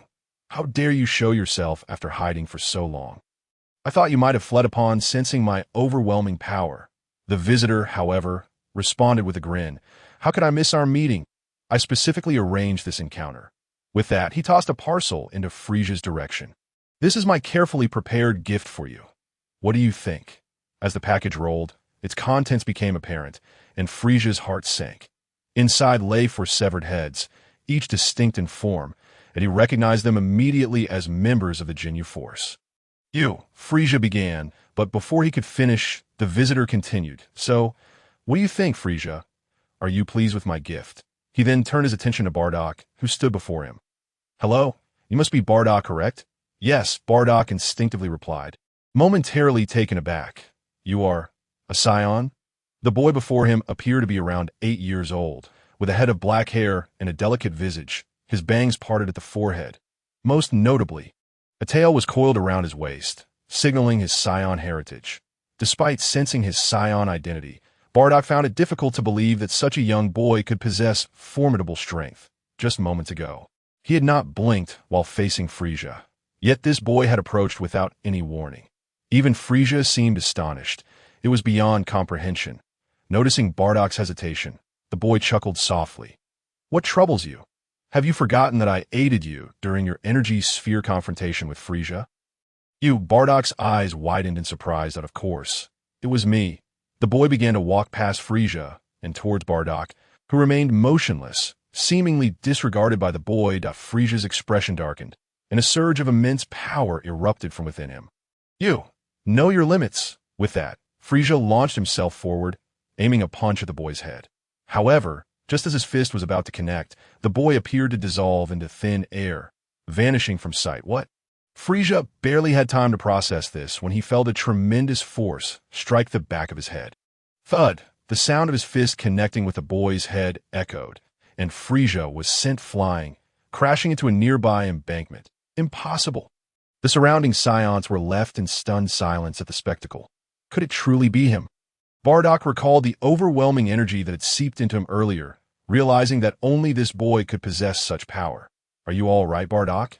Ginyu approached Bardock's side. That I'm fine. But wait, didn't Frieza's army attack you? Bardock suddenly recalled and asked urgently. No, I haven't seen any members of Frieza's army. Ginyu replied, shaking her head. How can that be? Could it be? Before Bardock could ponder further, the boy had casually strolled to his side. Looking up at the towering figure of Bardock, the boy smiled gently. My name is Caster, and I hold great admiration for you. Bardock, as a proud warrior of the Saiyan race, you are indeed a commendable fighter. However, we shall save our pleasantries for later. First, I must expel Frieza from this planet. Indeed, Caster had been hiding since Frieza's arrival on planet Vegeta, intent on eliminating Frieza's aides from the Ginyu force to prevent any interference during their conflict. As for Frieza's soldiers, Caster had eradicated them using a tracking energy wave, which explained why Ginyu and the others had not faced any pursuers, approaching the spot where Frieza had been sent crashing. Caster spoke coolly. Come out, Frieza, I know this feeble attack cannot harm you. With that, he unleashed a white energy wave into the embankment. With a thunderous explosion, Frieza emerged, covered in dust. There you are, Frieza, Caster remarked with a smile. You fiend! Frieza's forehead bulged with veins, his teeth clenched in fury. How dare you soil my body? He roared, vowing, I will not let you escape. You wretched little monkey! Accursed Super Saiyan! With that, Frieza's speed surged, transforming him into a blur as he vanished from sight. Bardock, however, was left in awe, for he had heard an unfathomable term. Super Saiyan? Could it be? How is this possible? Is this boy truly the legendary Super Saiyan? As he gazed at the impassive Caster, a flash of insight illuminated Bardock's mind, and he suddenly comprehended everything. Oh, that's it. I finally understand the reason behind all of this. Huh. What reason, Bardock? A fellow Saiyan beside him inquired, curiosity etched on his face. Turning to the Saiyan, Bardock, with barely contained excitement, declared, I now know why Frieza intends to eradicate our entire race. I understand why he is determined to obliterate planet Vegeta. The nearby warriors remained perplexed, urging him to elaborate. So, what is the reason? Do you not see? Bardock gestured toward Caster, who is now engaged in battle with Frieza. This boy is the very Super Saiyan that Frieza has always feared. What? The nearby Saiyans gasped in shock. The legendary Super Saiyan? This little brat? While they acknowledged his strength, they believed he fell short of the legendary stature, as the tale spoke of an unbeatable power capable of vanquishing Frieza effortlessly. Bardock shook his head, insisting, You underestimate him. Do you think someone who can send Frieza flying with a single blow is merely an ordinary child? This is only a fraction of his true power. I can sense an immense force within him. I am certain he is the legendary Super Saiyan. Pausing for a moment, Bardock continued, and consider this. Why did Frieza suddenly decide to annihilate our race? It must be because he learned of the Saiyan's potential. Based on the dialogue I overheard between Frieza and his subordinates, I have formed several theories. What do you mean, Bardock? What did they say? The Saiyan pressed urgently. Without answering, Bardock kept his gaze fixed on the battle ahead, stating solemnly, You will soon find out, be alert, and prepare to support. Having spoken, Bardock took a few steps beside him and assumed a defensive stance. At that moment, Kast and Frieza had already ascended into the air. Following Frieza's sudden appearance, Kast had been prepared. The instant Frieza launched his attack, Kast vanished from his original position with astonishing speed. Accompanied by a momentary strike, he sent the furious Frieza hurtling into the sky. Observing Frieza being propelled away, Kast too ascended. Well aware of Frieza's true power, Kast recognized that he was currently in his first form, possessing merely 530,000 units of combat power, a level that posed no significant threat to him at present. Nevertheless, Kast remained vigilant, dedicating all his energy to the confrontation. Thus, despite Frieza's most enraged assaults, he could not land a single blow on Kast. Damn it! Stabilizing his body in midair, Frieza, unwilling to concede, transformed into a streak of light and charged at Kast. Ha! With a fierce shout, Frieza's right fist swung toward Kast's left cheek. Ha! With a slight smile. Kast did not evade. Instead, he merely tilted his head slightly and narrowly avoided Frieza's furious strike. What? Witnessing Frieza's astonishment, Kast swiftly extended his left hand and seized Frieza's right arm. Give it your all. Frieza, or you shall never defeat me. Saying this, Kast thrust his right hand forward, enveloped in a powerful aura, and struck Frieza squarely in the face. Ha! A brilliant light erupted, and Frieza was sent flying from the force of Kast's blow. Whoosh! In an instant, Kast vanished from sight, following Frieza at an almost imperceptible speed, appearing behind him. Go. With his right leg slightly bent in preparation, Kast kicked upward just as Frieza approached. Thus, with a series of kicks akin to playing with a ball, Kast sent Frieza flying multiple times before finally gathering his hands forward, unleashing a powerful energy wave directed at the airborne Frieza. You scoundrel! Watching as Kast toyed with him, Frieza, blood trickling from the corner of his mouth, transformed into a dazzling white sphere of light just as Kast's energy wave was about to strike him, instantly vanishing from the spot. Oh, he finally intends to unleash his full power.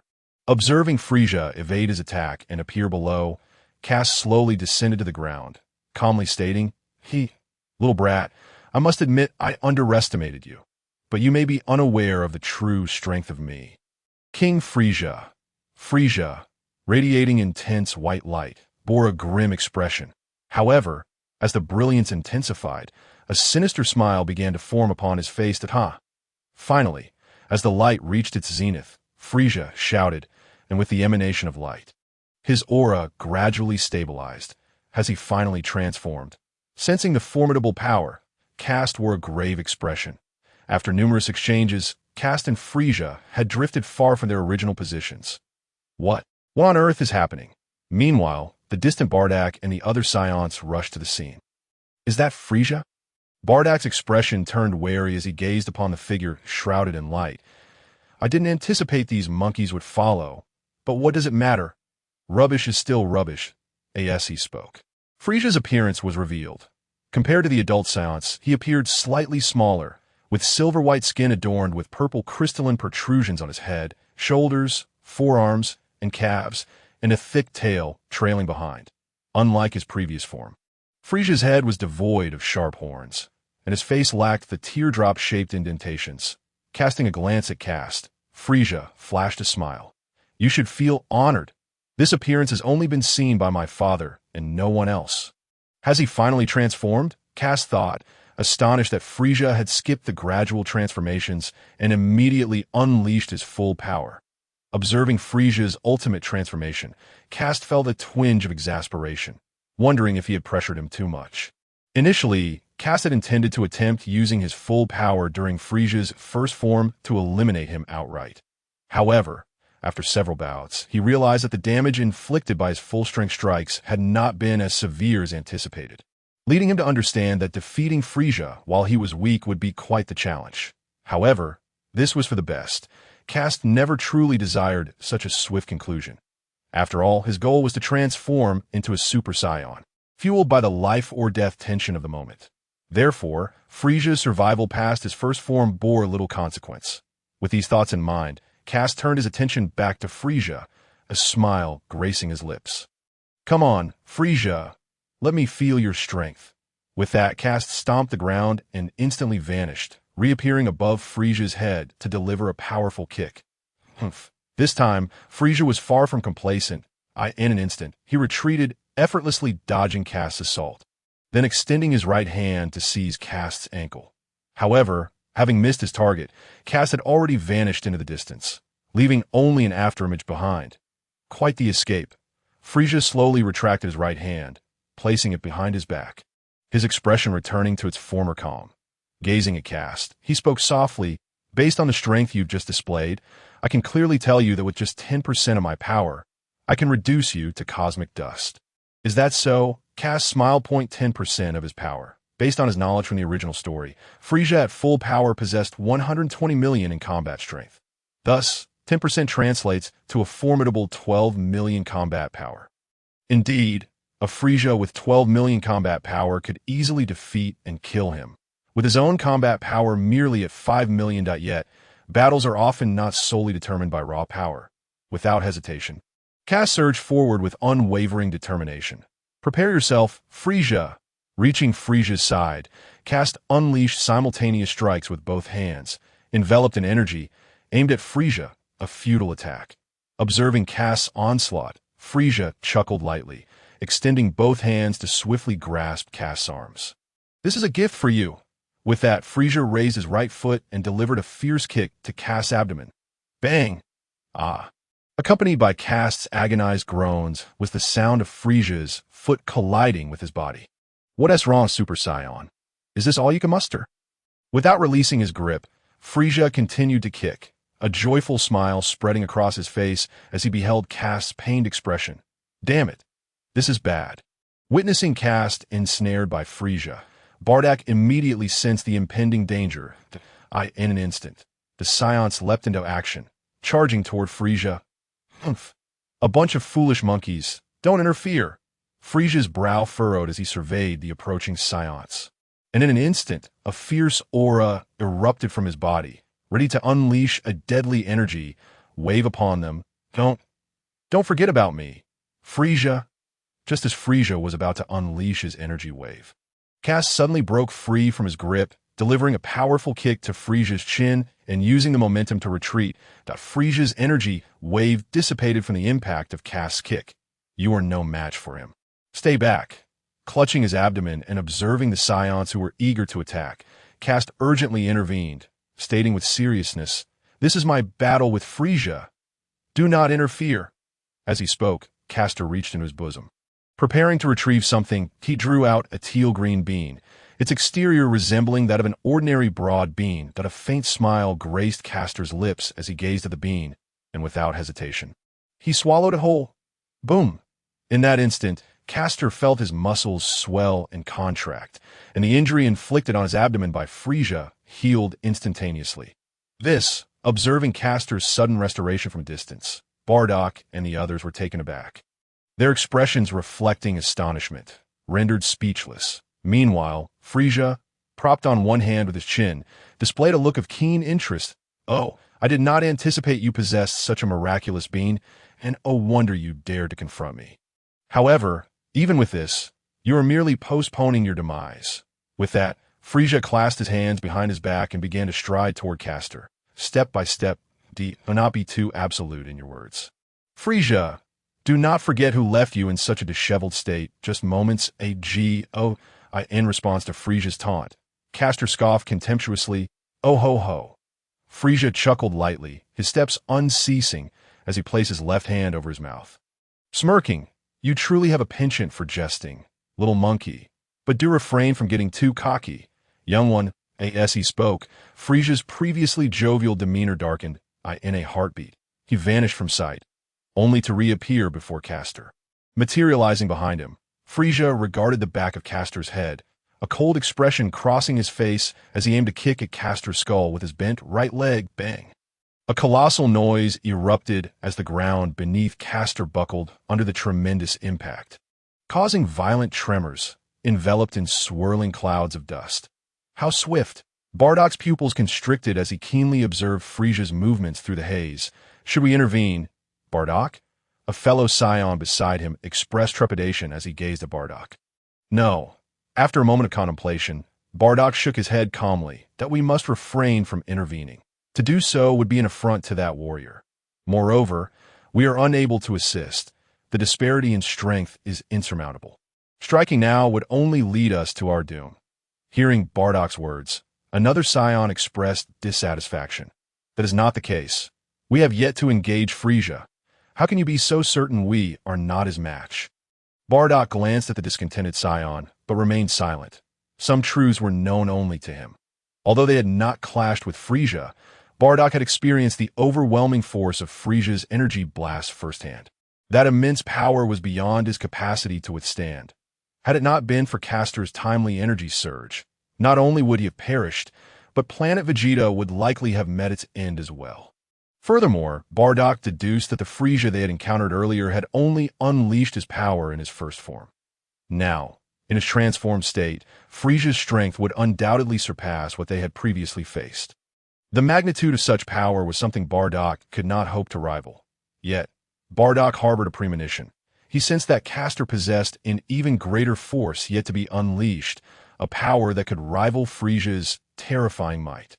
With that thought, Bardock cast his gaze back toward the dust cloud. Now, all hope rested upon you, Castor. In the distance, as the smoke began to dissipate, the silhouettes of Castor and Frieza emerged. The scene was both unexpected and yet entirely anticipated. Castor had one arm raised high, shielding his head, while Frieza's right leg struck against Castor's arm. A knowing smile crept across Bardock's face, who had sensed this outcome. However, Frieza's expression was markedly different. A potentially lethal strike had been thwarted. Frieza exclaimed in surprise, raising an eyebrow as he regarded Castor, who had blocked his assault. I had no idea you possessed hidden strength. In response, Castor's lips curled into a smirk. Otherwise, how could I have dared to provoke you so easily? Lord Frieza. With that, Castor lifted his head and swiftly seized Frieza's calf as it aimed for his head, flinging him away. What is this? As the dust cleared, Bardock and the others finally beheld Castor's current form. He appeared subtly altered. Upon closer inspection, Bardock noted that Castor's physique had broadened slightly, and his hair, aside from his bangs, began to stand on end. Most astonishingly, Castor's eyes, typically dark, now displayed a pale green hue. Frieza, having been thrown by Castor, spun several times mid-air before landing firmly on the ground. Frieza's expression morphed to one of astonishment as he beheld Castor. Do not be surprised, Frieza, much like your race of frost demons. We Saiyans also possess unique transformations. Castor observed Frieza with an indifferent gaze, a smile gracing his features. Transformations? Are you not only capable of becoming a great ape? Is there another form? Could it be a Super Saiyan? Suddenly, Frieza appeared to grasp the situation, his pupils dilating as he took several steps back. Observing Frieza's reaction, Castor felt a rush of exhilaration, though he knew the truth of the matter. Although he bore a striking resemblance to a Super Saiyan, there remained a fundamental distinction. Should he transform into a Super Saiyan, his hair and eyebrows would turn golden, and his pupils would shift to a bright green hue. Yet at present, only his pupils had changed, while his hair remained its original black. While the appearance might suggest a transformation akin to a Super Saiyan, the power he now wielded was on a wholly different level. Super Saiyan mimicry. This was the name of his current state. The secret to this transformation was akin to becoming a Super Saiyan, focusing energy into a single point, as Castor reveled in the overwhelming power coursing through him. A blissful smile spread across his face. Clenching his fists, he realized that in this Super Saiyan mimicry state, he possessed approximately 25 times his usual strength. When converted to battle power, this amounted to around 125,000,000, equating to a staggering 125 million. This figure was equivalent to Frieza's full power. As Castor began to approach Frieza, he spoke coolly, "Let us change our battleground." With that, Castor vanished from his position, reappearing before Frieza. Frieza was taken aback. Castor's speed exceeded anything he could comprehend at that moment. Before Frieza could react, Castor stood before him, arms crossed, emanating a golden aura that enveloped Frieza entirely. Go. With a swift motion, Castor thrust his hands upward. Frieza, ensnared by the energy, felt his body lose control, sent soaring into the sky. This, impossible? In mid-air, Frieza struggled to break free from the binding energies. Yet, the force encasing him remained steadfast, propelling him upward. Outer space? Soon, as the energy enveloping him dissipated, Frieza found himself launched into the vastness of outer space. Are you surprised, Frieza? Just as Frieza surveyed his surroundings, Castor's indifferent voice echoed from behind him. You? Whirling around, Frieza gazed at Castor in astonishment. Not only was the strength he had just exhibited remarkable, but at this very moment, he was floating in the vast expanse of the cosmos, seemingly devoid of any reaction. You can actually survive in the vacuum of space? Frieza exclaimed, his eyes widening in disbelief. Are you truly astonished? Castor replied with a subtle smile. Humph. Frieza quickly masked his expression, letting out a cold snort. Even if you can endure in space, what of it? Our entanglement has persisted long enough. It is time to bring this farce to an end. With that, Frieza extended his arms, declaring coldly, I will now unleash my full power. 100, I shall obliterate you in an instant. Prepare yourself, little brat.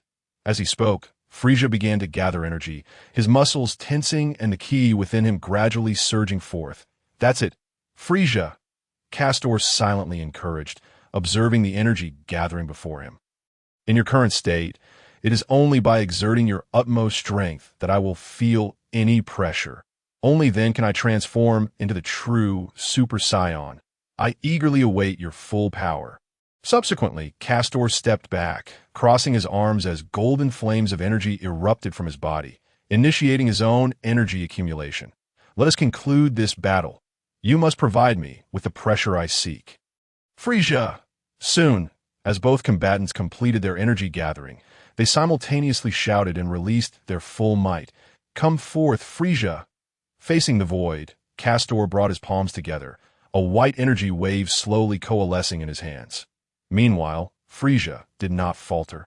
Extending his right hand, palm up, manifesting a purple energy sphere, I end this desolate stretch of the universe. The surroundings were shrouded in darkness, with only faint starlight, occasionally filtering through the debris of planets and meteors, casting its glow upon the emptiness. Yet, amidst this lifeless void, an 8-year-old boy floated. Although his form was marred with blood, the rhythmic rise and fall of his chest attested to his vitality. Yes, he breathed. A distant ray of starlight illuminated his face, as if the cosmos itself expressed gratitude for his existence, infusing this desolation with life. Through the starlight, one could distinctly see the boy's features. He had a head of black hair, and his delicate face was currently adorned with tightly shut eyes, his furrowed brow seemingly reflecting the agony he endured. However, what was most peculiar was his hairstyle, which remained in a perpetually half-erect state regardless of the circumstances. It was evident from his distinguishing traits that this boy was none other than Castor, the one who had previously clashed with Frieza. Yet, a question lingered. Why was Castor now drifting unconscious through the cosmos? His body riddled with wounds? Perhaps only Castor, once he regained consciousness, could unravel this mystery. Soon, as the starlight continued to shine down, Castor's eyelids began to flutter, a precursor to awakening. Where is this? In his daze. Castor felt himself quietly adrift in the void. As he opened his eyes and attempted to rise, a sharp intake of breath escaped him, overwhelmed by an intense pain radiating from his left arm. What? Glancing at his left arm, Castor's pupils dilated in horror. Where his arm once was, only a ghastly, blood-soaked stump remained, charred and seared at the edge. The sight of his injury caused him to grimace. And as he gritted his teeth against the pain, he gradually pushed himself upright, sitting amidst the emptiness. I nearly lost my life, he thought, glancing at the charred remnants of his arm, a deep sense of relief washing over him. Had it not been for the carbonization of the wound, he might have succumbed to exsanguination. Nevertheless, it was all worth it. Castor reminisced about the earlier events, a smile creeping onto his face. It turned out that during his battle with Frieza, as he concentrated all his energy into a single point and unleashed a ki wave towards Frieza, the latter had also unleashed his full power in retaliation.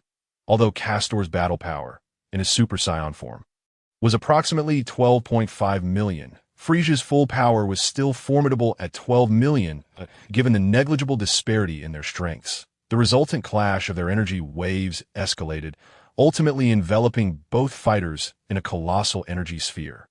The sheer magnitude of the energy had catastrophic consequences. In the moment of impact, Castor's left arm was engulfed by the overwhelming force, the intense heat causing it to melt away in an instant, leading to the charred state of the wound. Soon, the energy sphere reached its limit, culminating in a violent explosion that sent both combatants flying in that moment of ejection.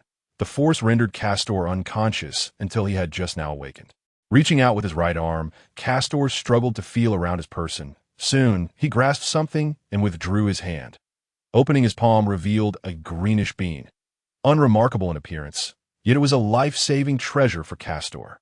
This bean was none other than the sacred bean he had procured from Karin Tower, a miraculous remedy, capable of restoring any injury instantly, provided one remained alive. With a smile gracing his lips, Castor swallowed the bean without a moment's hesitation. With a crunch he bit down, and in a moment he swallowed the remnants of the sacred bean. Boom! The instant it went down, Castor's body swelled, and his injuries healed instantaneously. At the sight of his severed arm, the carbon began to peel away, revealing new muscle tissue sprouting forth, writhing and pulsating as the bone regenerated at a visible pace. Soon, as the flesh enveloped the bone, intertwining and weaving together, Castor's left arm was fully restored. Clenching his left fist, Castor reveled in the sensation of his restored limb, a smile briefly flickering across his face. Yet it soon vanished as he returned to a placid expression. Turning his gaze towards the distant void, "How long do you intend to remain hidden?" As the words left his mouth, the void began to warp, and from the previously empty space, a figure gradually emerged. "Oh dear, I didn't expect you to find me so easily," a melodious voice chimed, and as the voice resonated, the newcomer revealed herself to be a girl of approximately 15 years. She had silver-purple hair and delicate, pointed ears adorned with red earrings. Clad in a crimson jacket over a pink shirt, she floated gracefully towards Castor. "Who are you?" Castor inquired, his brow furrowing as he scrutinized the approaching girl. His question. The girl smiled and replied, "I am Layla." Before Castor could fully comprehend her presence, she vanished from sight, only to reappear behind him. "What?" Castor gasped, startled, and instinctively prepared to flee. However, a hand suddenly grasped his arm, restraining him. "Don't be in such a hurry to leave," Layla said with a gentle smile, releasing her grip on Castor's arm and instead placing her hand on his face, guiding his gaze to meet hers as she gazed intently into his eyes. Faced with her unwavering gaze, Castor maintained a stoic demeanor, responding coolly, "What do you want?" As he spoke, he tensed his muscles, a glimmer of green light flashing in his eyes, in reaction to Castor's posture. Layla remained unfazed, her smile unwavering as she softly reassured him, "There's no need to be tense. I harbor no malice." With a pause, Layla said playfully, "Moreover, even if you were to unleash your latent potential right now, you would still be no match for me. That I believe you can sense it too. I'm quite different from Frieza. With Frieza's level of combat power, I could easily defeat him with a single hand." Casting a silent gaze at Layla, Castor refrained from retorting. He understood that her words held truth. From the girl, he could feel an overwhelming force, one that he simply could not withstand at his current state. Even though he sensed that he was on the verge of transforming into a Super Saiyan, he still lacked confidence in confronting her. The disparity in latent power was indeed vast. Indeed, Castor had reached the point where he could transform into a Super Saiyan. Through his fierce battle against Frieza, he had pushed his body beyond its limits and unlocked the shackles of his bloodline. However, if it weren't for the girl's presence beside him, he would have eagerly tested the strength of his transformation by now. Yet, that was not possible at the moment. Although she had not restrained him, Castor instinctively felt that there was no way to evade her. Nevertheless, he sensed that the girl bore no malevolent intentions toward him. Though he acknowledged this, he also perceived that she had other motives. "Speak. What is it that you desire?" Castor stepped back slightly, brushing aside her fingers that had been caressing his face, and spoke calmly. Layla, observing Castor's retreat, helplessly retracted her arm, resting it against her chest, and softly replied, "Well, to be honest, I do require your assistance with something. Castor, if I'm not mistaken, Your name is Castor, right? Yes, he affirmed, frowning slightly as he scrutinized the girl, feeling a sense of annoyance. However, as he studied her closely, he detected a sense of familiarity about her. Layla, that name sounds somewhat familiar. He mused. Yes, this thought crossed his mind. Castor's gaze shifted to the earrings dangling from her lobes, and then to her attire. The peculiar sense of DJVU intensified. Her outfit resembled that of the Kaioshin, and combined with the earrings. Could it be? Suddenly, Castor grasped an astonishing realization. But how could this be? Castor felt a jolt of surprise. Hey, are you all right? Layla inquired, noticing Castor's dazed expression. I'm fine. Please continue, he replied, shaking his head to dispel the thoughts swirling in his mind and restoring his previous demeanor. Dado. Then I shall proceed, she said, unfazed by his distraction. That I was just mentioning that I need your help with something. But before I elaborate on that, let me ask you a question. Do you consider Frieza to be powerful? Listening to her, although uncertain of her intentions, Castor pondered for a moment before responding. At present, he is indeed formidable. However, that is merely in the current context, and of course, this latter thought was unvoiced. Layla nodded at Castor's response. Indeed, Frieza is quite formidable. Yet, as I mentioned earlier, even with his strength, I could defeat him with a single hand. Thus, he is not as formidable as one might believe that so. What is it that you wish to convey? Layla smiled at Castor's words. What I wish to say is quite simple. Let us have a child together. What are you babbling about? Are you joking? Castor's brows furrowed, and veins throbbed on his forehead at her audacity.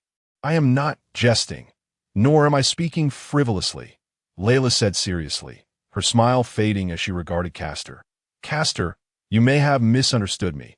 When I mentioned having a child together, I merely meant that I require a drop of your blood. I can accomplish the task of bearing a child on my OWN. Yes, she spoke. Layla's face suddenly flushed, and she added softly, however, if you desire it, that could also be arranged, though it would have to wait until you mature. You are still too young. With that, Layla approached Castor, bending slightly to meet his gaze, and smiled. That's enough? Unable to tolerate Layla's words any longer, Castor exploded in frustration. Do not take it too far. Setting aside the absurdity of your request, why should I be obligated to give you a drop of my blood? What gives you the right to use my blood to create a child? Listening to Castor's outburst, Layla shook her finger gently and replied, Well, because you owe me a favor. Castor, aren't you curious as to how I know your name? Indeed, Castor was perplexed as to why Layla was aware of his name and had detailed knowledge of his battle with Frieza. However, he had not had the opportunity to inquire until now, and since she had broached the subject, he allowed her to continue. Actually, it's quite simple. Just feel around your bosom, and you will understand my bosom. I have her sins of beans, and suddenly, Castor seemed to grasp something, pulling out a small box from within his garment. As he opened the box, revealing its contents under the starlight. Inside was a fruit with a red exterior and spiky protrusions, about the size of his palm. Upon seeing this fruit, Castor instantly comprehended its significance. Could it be? Before he could finish his thought, Layla interjected, Indeed, you seem to have figured out. The fruit of the tree of might. This is the very fruit that originally belonged to me. Yet you took it all for yourself midway. Seeing Castor fall silent, Layla continued, You must understand that the tree of might is a divine tree. It cannot survive in the lower realms without a unique environment. Have you ever considered why it thrived on that desolate planet? Listening to Layla's inquiry, Castor fell into a moment of contemplation, as it had been a question he had pondered previously. Noticing Castor's silence, Layla smiled slightly and continued. The reason is quite simple. It is I who brought the seed of the tree of might from the divine realm, and I who planted it in that place. You understand? I invested considerable effort to ensure its survival and growth. Yet I never anticipated that I would return only to find you had plucked its fruit. Despite her words, Layla did not seem to harbor any anger. That being said, I do not hold it against you, because it was your act of picking the fruit that led me to discover your existence. And I must say, your existence truly astonished me. Approaching Castor, Layla couldn't help but exhibit her excitement and delight. You have been following me. Or perhaps you meant the divine realm. Could it be that you? As he gazed at the exhilarated Layla, Castor's heart began to sink, that he realized that he had been oblivious to her presence all this time, and that perhaps she had chosen not to conceal herself earlier, allowing him to discover her now. Moreover, from Layla's words, Castor gleaned a piece of information that brought forth a previously inconceivable notion. Layla, still brimming with excitement, responded to Castor's inquiry without any hint of concealment. "Of course, do you think I would let a thief who took my belongings go unpunished?" Rolling her eyes, Layla continued, "To be honest, I initially planned to track down the individual who stole my fruit and eliminate them on sight. However, upon encountering you, I sense your immense potential, and moreover," as she spoke, Layla fixed her gaze intently upon Castor, surveying his entire being. "I find it quite difficult to fathom how a mere mortal like you could consume so many fruits of the spirit tree. Remarkably, even I cannot partake in such abundance." With each word, Layla's excitement intensified. "That it was only later, as I followed you, that I came to understand many things. The warrior race of Saiyans, the super Saiyans, the fabled strongest fighters." As Layla elaborated, Castor's heart sank deeper, yet he felt a flicker of relief that he had managed to conceal the truth of his rebirth.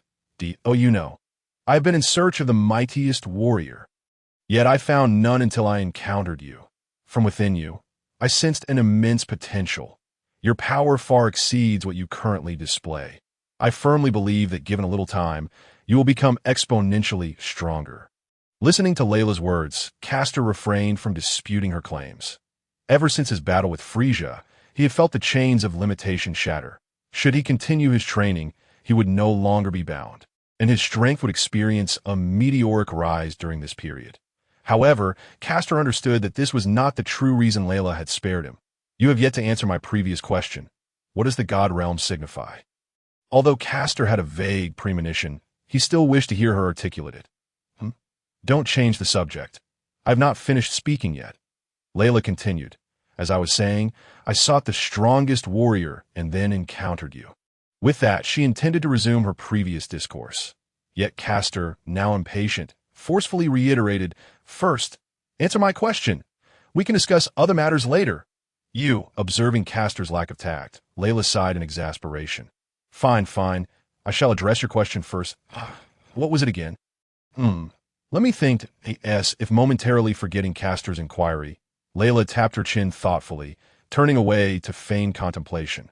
Castor, watching her perform this charade, felt the green hue in his pupils gradually intensify, his hair beginning to rise unnaturally. His fingers clenched involuntarily into fists, veins bulging on the back of his hand. That moment, Castor speculated that had he encountered Layla instead of Frieza, he might not have needed to resort to the life-or-death breakthrough method. Sheer anger alone could have triggered his transformation into a Super Saiyan. Meanwhile, Layla, still pretending to think, shifted her gaze slightly. Out of the corner of her eye, she caught sight of Castor, now brimming with fury, and a gentle smile crept across her face. All right, I won't tease you anymore. I know you were inquiring about the God Realm, correct?" "Yes, just as you surmised. I am a deity. You may refer to me as the West Kaishin. However, that was a long time ago. You may simply call me Layla now." "West Kaishin," Layla replied with a smile. "So, what other questions do you have?" With that, she maintained her smile, gazing at Castor. Upon hearing this revelation from Layla, Castor, though somewhat prepared, still found it utterly astonishing.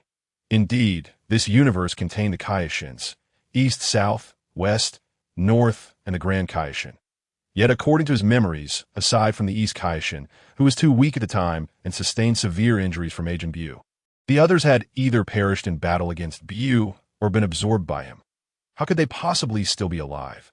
Moreover, he recalled that the West and North Kaishins are the first to seek him out and also the first to meet their demise.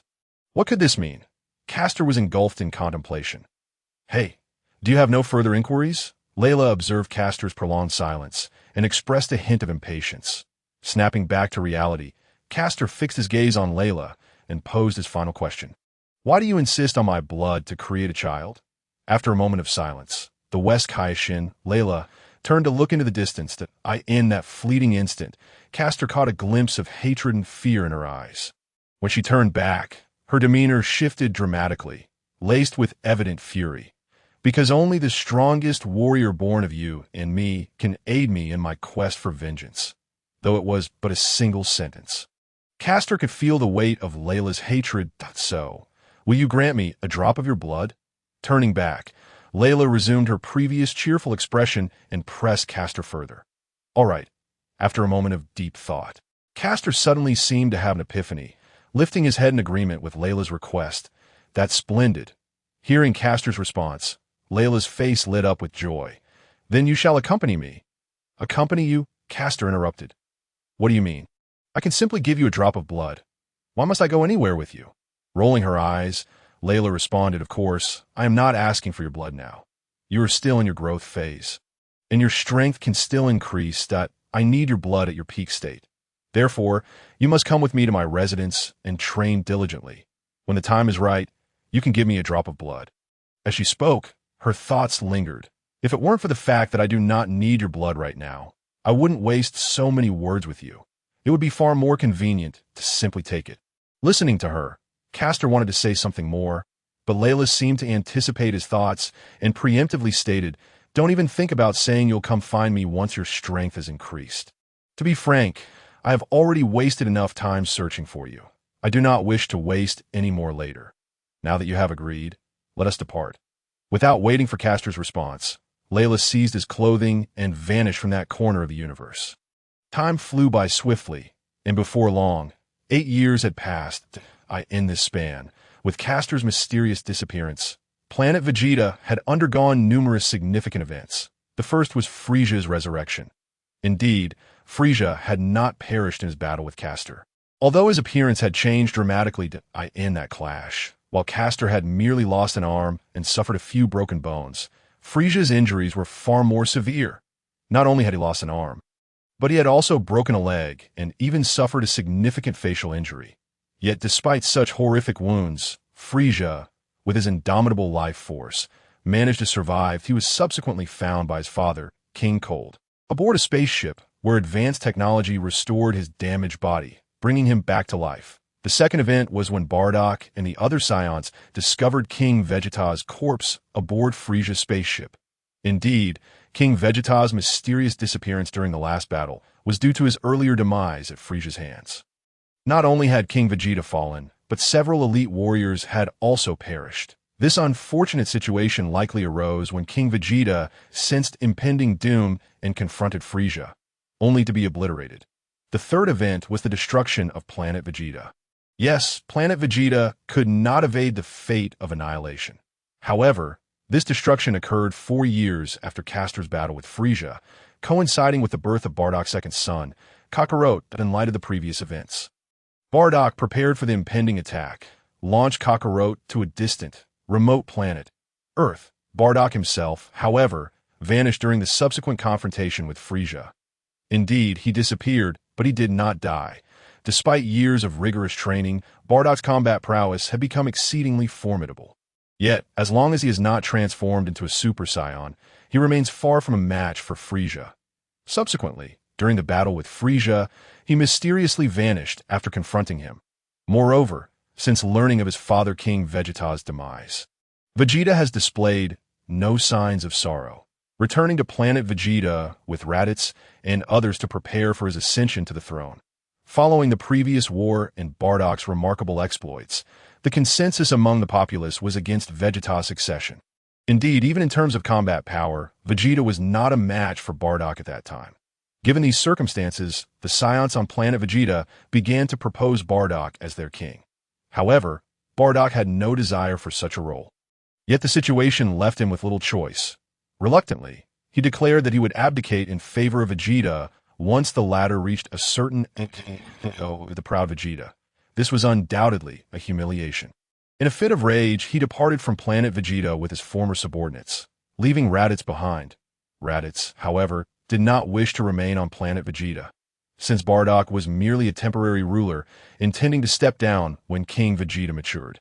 Raditz would not yet be a prince. He believed it would be better to reunite with Vegeta, where he could become a valuable ally. Bardock, fully aware of his son's thoughts, tacitly permitted Raditz to leave planet Vegeta. both to fulfill Raditz' aspirations and to facilitate communication with Vegeta when the time was right for his return. However, plans often fall victim to unforeseen changes, and Frieza did not perish, in fact. 4 years later, he returned to planet Vegeta and obliterated it. Due to the disappearance of Castor, even Bardock, despite years of training, could not withstand the resurgent Frieza, whose power had only intensified. Ultimately, this led to the destruction of planet Vegeta.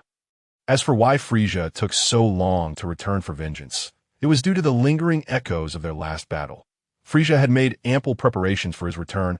Additionally, time had elapsed since he was located, necessitating an adjustment period post-resurrection, alongside the search for information on Castor. All these factors contributed to Frieza taking 4 years before he launches revenge on planet Vegeta. Fate is a cruel mistress. Castor mused inwardly. Upon learning of the events on planet Vegeta, he found himself questioning the very existence of fate, a force seemingly insurmountable.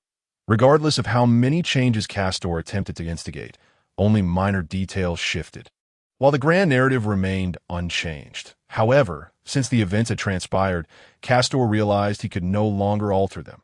Now that Frieza was alive, and Kakarot, who would eventually become Son Goku, had been born and survived on Earth, he resolved to await Goku's emergence to confront Frieza. Thus, for more years passed, leading to the present. This was a colossal terrestrial planet, nearly 10 times the size of Earth. Its exterior was a vibrant green, with verdant grass and flowers carpeting the ground, and towering trees stretching skyward. Despite the lush flora, not a single bird or beast was in sight, let alone any humans. Yet atop a plateau on this planet stood a solitary figure. This was a young and handsome boy, around 16 years of age, with a mane of black hair standing upright. Beneath his hair lay a strikingly handsome face, framed by bangs that parted at the forehead. Clad in a flowing red robe over a form-fitting black bodysuit, a brown tail coiled around his waist was visible through the robe. At that moment, the boy stood with his eyes closed, back straight, legs crossed, and hands resting vertically on his thighs, levitating in midair, surrounded by a faint yellow aura. Suddenly, he opened his eyes with a start, and his aura began to dissipate as he landed gracefully. He slowly turned to address the empty space before him. "You have arrived." It was peculiar. Though the area appeared vacant, the boy seemed to be conversing with someone.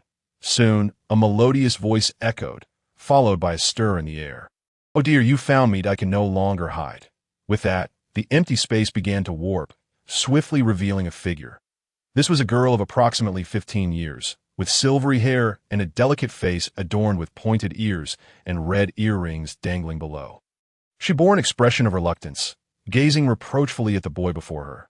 The boy, Castor, regarded her silently, shaking his head before speaking calmly. "Layla, your timing is impeccable. I must take my leave." Layla, taken aback, rushed to Castor's side and looked up at him, astonished. "What is it, Castor? Has something happened?" Castor lifted his gaze toward the horizon before turning his attention back to Layla. "Layla, I have reached the next stage of my training that I need to venture forth in search of a breakthrough.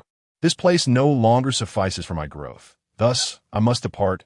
As he spoke, Castor retrieved a transparent vial from within his robe, containing several drops of crimson blood. "This is my blood, as promised. Now, I present it to you." He tossed the vial to Layla. Catching it, Layla exclaimed urgently, "Wait, wait. You can't leave just yet. You are not at your full potential. You mentioned that you could still achieve further breakthroughs. Therefore, you must stay until you reach your peak before giving me your blood." With that, Layla hurled the vial to the ground, shattering it into pieces. Castor watched her actions with a stoic expression, merely regarding her as he replied, "You do have a point, but for me, this blood represents my utmost potential at present. Having already fulfilled my prior promise, it matters not that you have destroyed it. I am leaving now, and you have no excuse to impede me further." With that, Castor turned away, fixing his gaze once more on the horizon as he began to levitate slowly. Observing his impassive demeanor, Layla felt a surge of urgency. "No." She rushed to stand in front of Castor, blocking his path. "I just said no. You must stay until you achieve your breakthrough." As she prepared to confront him physically, Castor remained unfazed, his tone calm as he replied, "Layla, have you forgotten? You are no longer my equal. A year ago, I possessed power that could rival yours, and now I am even beyond your capability to contend with." With his arms crossed, he continued, "The only reason I have not departed until now is that I had yet to reach my limits and had not fulfilled our agreement. Otherwise, I would have left a year ago. Step aside, and I will grant you a drop of my current blood, but should you attempt to obstruct me, there may be consequences." Layla could not deny the truth in Castor's words. Indeed, over a year ago, his strength had begun to approach her own. Now, his words rang true. Should he continue to obstruct her, Castor would not hesitate to act decisively. This was a certainty that Layla had come to realize after spending these past few years with him. However, Layla found herself unable to let Castor leave now, not merely due to their agreement, but for other reasons as well. Initially, her intention had been to utilize Castor's genetic material as a foundation to merge with her own and create the ultimate warrior to fulfill her objectives. Yet, as time passed, Layla began to reconsider her plans. The first reason was Castor's immense potential. Ever since they had arrived on this planet, his latent power had been steadily rising, seemingly without limit, as he engaged in relentless training. Witnessing Castor's remarkable potential made Layla's original scheme begin to wane. After all, she already had an infinitely promising warrior at her disposal and could simply enlist Castor as help rather than seek far and wide for a solution. The second reason was Castor's undeniable charm. Over the years, his perseverance and resilience had captivated her, compounded by his commendable appearance. Gradually, Layla found herself developing a fondness for Castor. Consequently, she relinquished her earlier ambitions. And with Castor's continued presence, the void in her heart began to fill. Thus, when she heard Castor's intention to depart, it struck her like a thunderbolt, rendering her unable to accept it. Even though Layla was not currently a match for Castor, she was resolute in her desire to prevent him from leaving. Steeling herself for the possibility of defeat, she declared with conviction, "No, regardless of what you say now, I will not allow you to leave." Castor, observing Layla's unwavering expression, felt a pang of helplessness. In truth, he had no desire to harm Layla, despite the fact that she had brought him to this planet without his consent.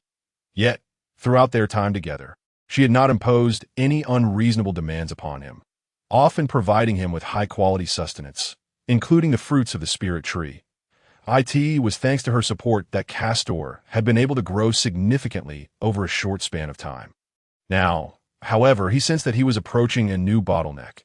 He recognized what it was, the threshold that a Super Saiyan must cross to reach the next level. Super Saiyan 2.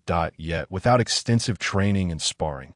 Breaking through this limit in the immediate future seemed implausible that in the original narrative, Vegeta had taken at least 7 years to transition from Super Saiyan to Super Saiyan 2, having spent 2 years training in the hyperbolic time chamber and enduring numerous life and death battles before reaching the pinnacle of Super Saiyan. Currently, while Castor had attained the peak of Super Saiyan 1, he was still far from achieving Super Saiyan 2. To be candid, it had taken him 8 years to reach the zenith of Super Saiyan 1, which was a considerable duration. For context, Goku and Vegeta had both reached their peaks in about 3 years after transforming into Super Saiyans. In comparison, Castor's journey seemed rather protracted. However, this prolonged duration was not without reason. 8 years ago, Castor had been merely 8 years old. Although he was at the pinnacle of his strength's ascent, his physical limitations had prevented him from breaking through, with Layla occasionally providing him with supplements like the fruits of the spirit tree. His physical growth potential had steadily increased. Thus, under various influences, he had only recently reached his current limits. In truth, Castor felt immense gratitude towards Layla. It was thanks to her assistance that he possessed a strength surpassing that of the original Super Saiyan 1. At his current level, he believed that even the complete form of Cell would not pose a challenge to him. Castor even felt confident that he could best Broly if he were to appear. Of course, given that planet Vegeta had been destroyed, Castor was uncertain whether Broly had been born or had survived. Nevertheless, with Goku alive, the likelihood of Broly's survival remained high. Yet despite his increased power, the difficulty of breaking through his limits had also intensified significantly. Therefore, Castor felt compelled to seek opportunities for advancement elsewhere. However, he had not anticipated Layla's determination to obstruct his departure, even at the risk of injury. As previously stated, Castor had no intention of harming her. After all, she had aided him greatly, but now he found himself in a position where he had to do so. This left him feeling quite helpless. With no other option, Castor gazed intently into Layla's eyes and earnestly stated, "This is the last opportunity. What do you truly desire?" Layla, taken aback by Castor's seriousness, opened her mouth as if to respond. However, only a single word escaped her lips before she swallowed the rest. Her face flushed with a faint hue, accompanied by a bashful demeanor. Observing Layla's flustered state, Castor felt a wave of resignation wash over him. He was no fool. Their time together, coupled with her current behavior, made it evident that Layla harbored feelings for him. Yet for Castor, now was not the time to entertain such emotions. He was acutely aware of the formidable adversaries that lay ahead, understanding the vastness of the universe and the powerful foes he would encounter. Castor knew he could not afford to neglect his training. Yet he also recognized that he could not outright refuse Layla. He had sensed her conflicted emotions during their time together, that a direct rejection could easily lead to her emotional turmoil, something Castor wished to avoid. Additionally, he felt an inexplicable bond with Layla, one that resembled familial affection, friendship, and perhaps even love. Regardless of the nature of his feelings, he did not wish to cause her pain. Now, with no other recourse, Castor furrowed his brow and gently said, "Layla, you may not be aware of my true objective. I could see this." Layla steadied her racing heart and queried, "Objective?"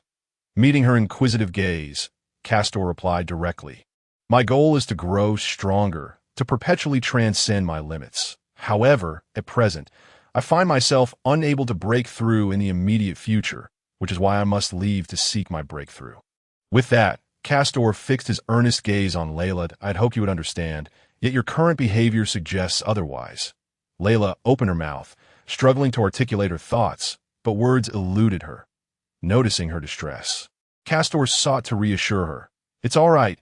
You need not say anything more. I comprehend your unspoken thoughts. You do not mean it in that way, but rather have other matters to discuss, correct?" Observing Layla's silence, Castor continued, "How about this? I am willing to agree to one condition, provided it is within my means. However, this is contingent upon you not obstructing my departure." Upon hearing this, Layla composed herself, closing her eyes in contemplation. Moments later, she opened them and looked at Castor earnestly. "All right, I have a request." "What is your request?" Castor inquired without hesitation, encouraging her to continue. "I have but one request. You may leave, but I want you to take me with you." Upon concluding her words, Layla gazed at Castor with eyes brimming with hope. Though he felt a slight premonition, her words rendered him momentarily speechless. "What do you say?" Noticing Castor's silence, Layla pressed on eagerly. Faced with her expectant demeanor, Castor let out a resigned sigh. He had anticipated this outcome, yet he knew he could not acquiesce to Layla's request. Not at this moment. "Why?" Layla exclaimed, disheartened by Castor's refusal. "You just said that you would agree to anything within your ability, as long as I did not hinder your departure. Why the sudden change of heart?" As she spoke, her emotions began to waver. Observing her state, Castor offered a soothing explanation. "Layla, it is not that I disagree. It is simply that now is not the right time. Once I have resolved a particular matter, if you still wish to accompany me, you may do so." Upon hearing this, Layla's eyes sparkled with joy. "Really?" "Indeed," Castor affirmed with a nod, prompting Layla to exclaim in excitement, "Wonderful! However, I need you to set a time limit for me. Within 1 year. Regardless of whether your task is completed by then, you must agree to my request." Agreed. Castor did not refuse, accepting her stipulation. "Let it be settled then. If you still wish to remain by my side after 1 year, you may come to find me." With that, Castor waved his hand, allowing Layla to step aside and prepare to soar into the heavens. "Wait," Layla called out, halting him once more. What is it? Is there something else?" Castor inquired, turning back with a hint of curiosity. Layla hurriedly asked, "How will I find you in a year?" Shaking his head, Castor smiled faintly and replied, "That is a question you should answer for yourself. Remember what you told me before? You mentioned being the Supreme Kai, correct? If you truly are a deity, then you must possess a unique means of locating someone. But Layla hesitated, conflicted. Deep down, she did have a method in mind. Yet she was reluctant to employ it. Given your expression, you must know of this method. If that is the case, then the problem is resolved. We shall meet again in 1 year. With that, Castor hesitated no further, turned and instantly vanished from sight, reappearing as a streak of yellow light soaring into the distance.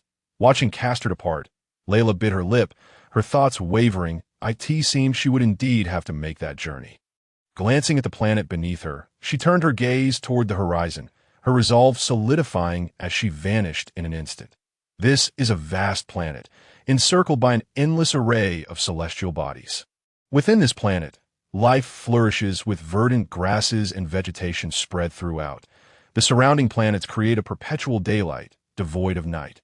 When gazing skyward from its surface, one can behold the entire expanse of sky bathed in hues of violet and blue. With enormous white planets reflecting in the atmosphere, this moment, beneath a colossal tree, a diminutive young man with purple skin and white hair sat quietly. Before him lay a white cushion adorned with tea sets. As he gently lifted a teacup to his lips, savoring the warm beverage, suddenly, a figure appeared in the distance. I have returned. Supreme K.A.S. The words fell. The newcomer gradually revealed his face. This was an older man, tall and imposing, with a mane of silver hair, red skin, pointed ears, and a face etched with wrinkles. The young man, the Supreme Kai, set down his tea set and turned to him, asking, "What news, Jebbet? Has the seal been compromised?"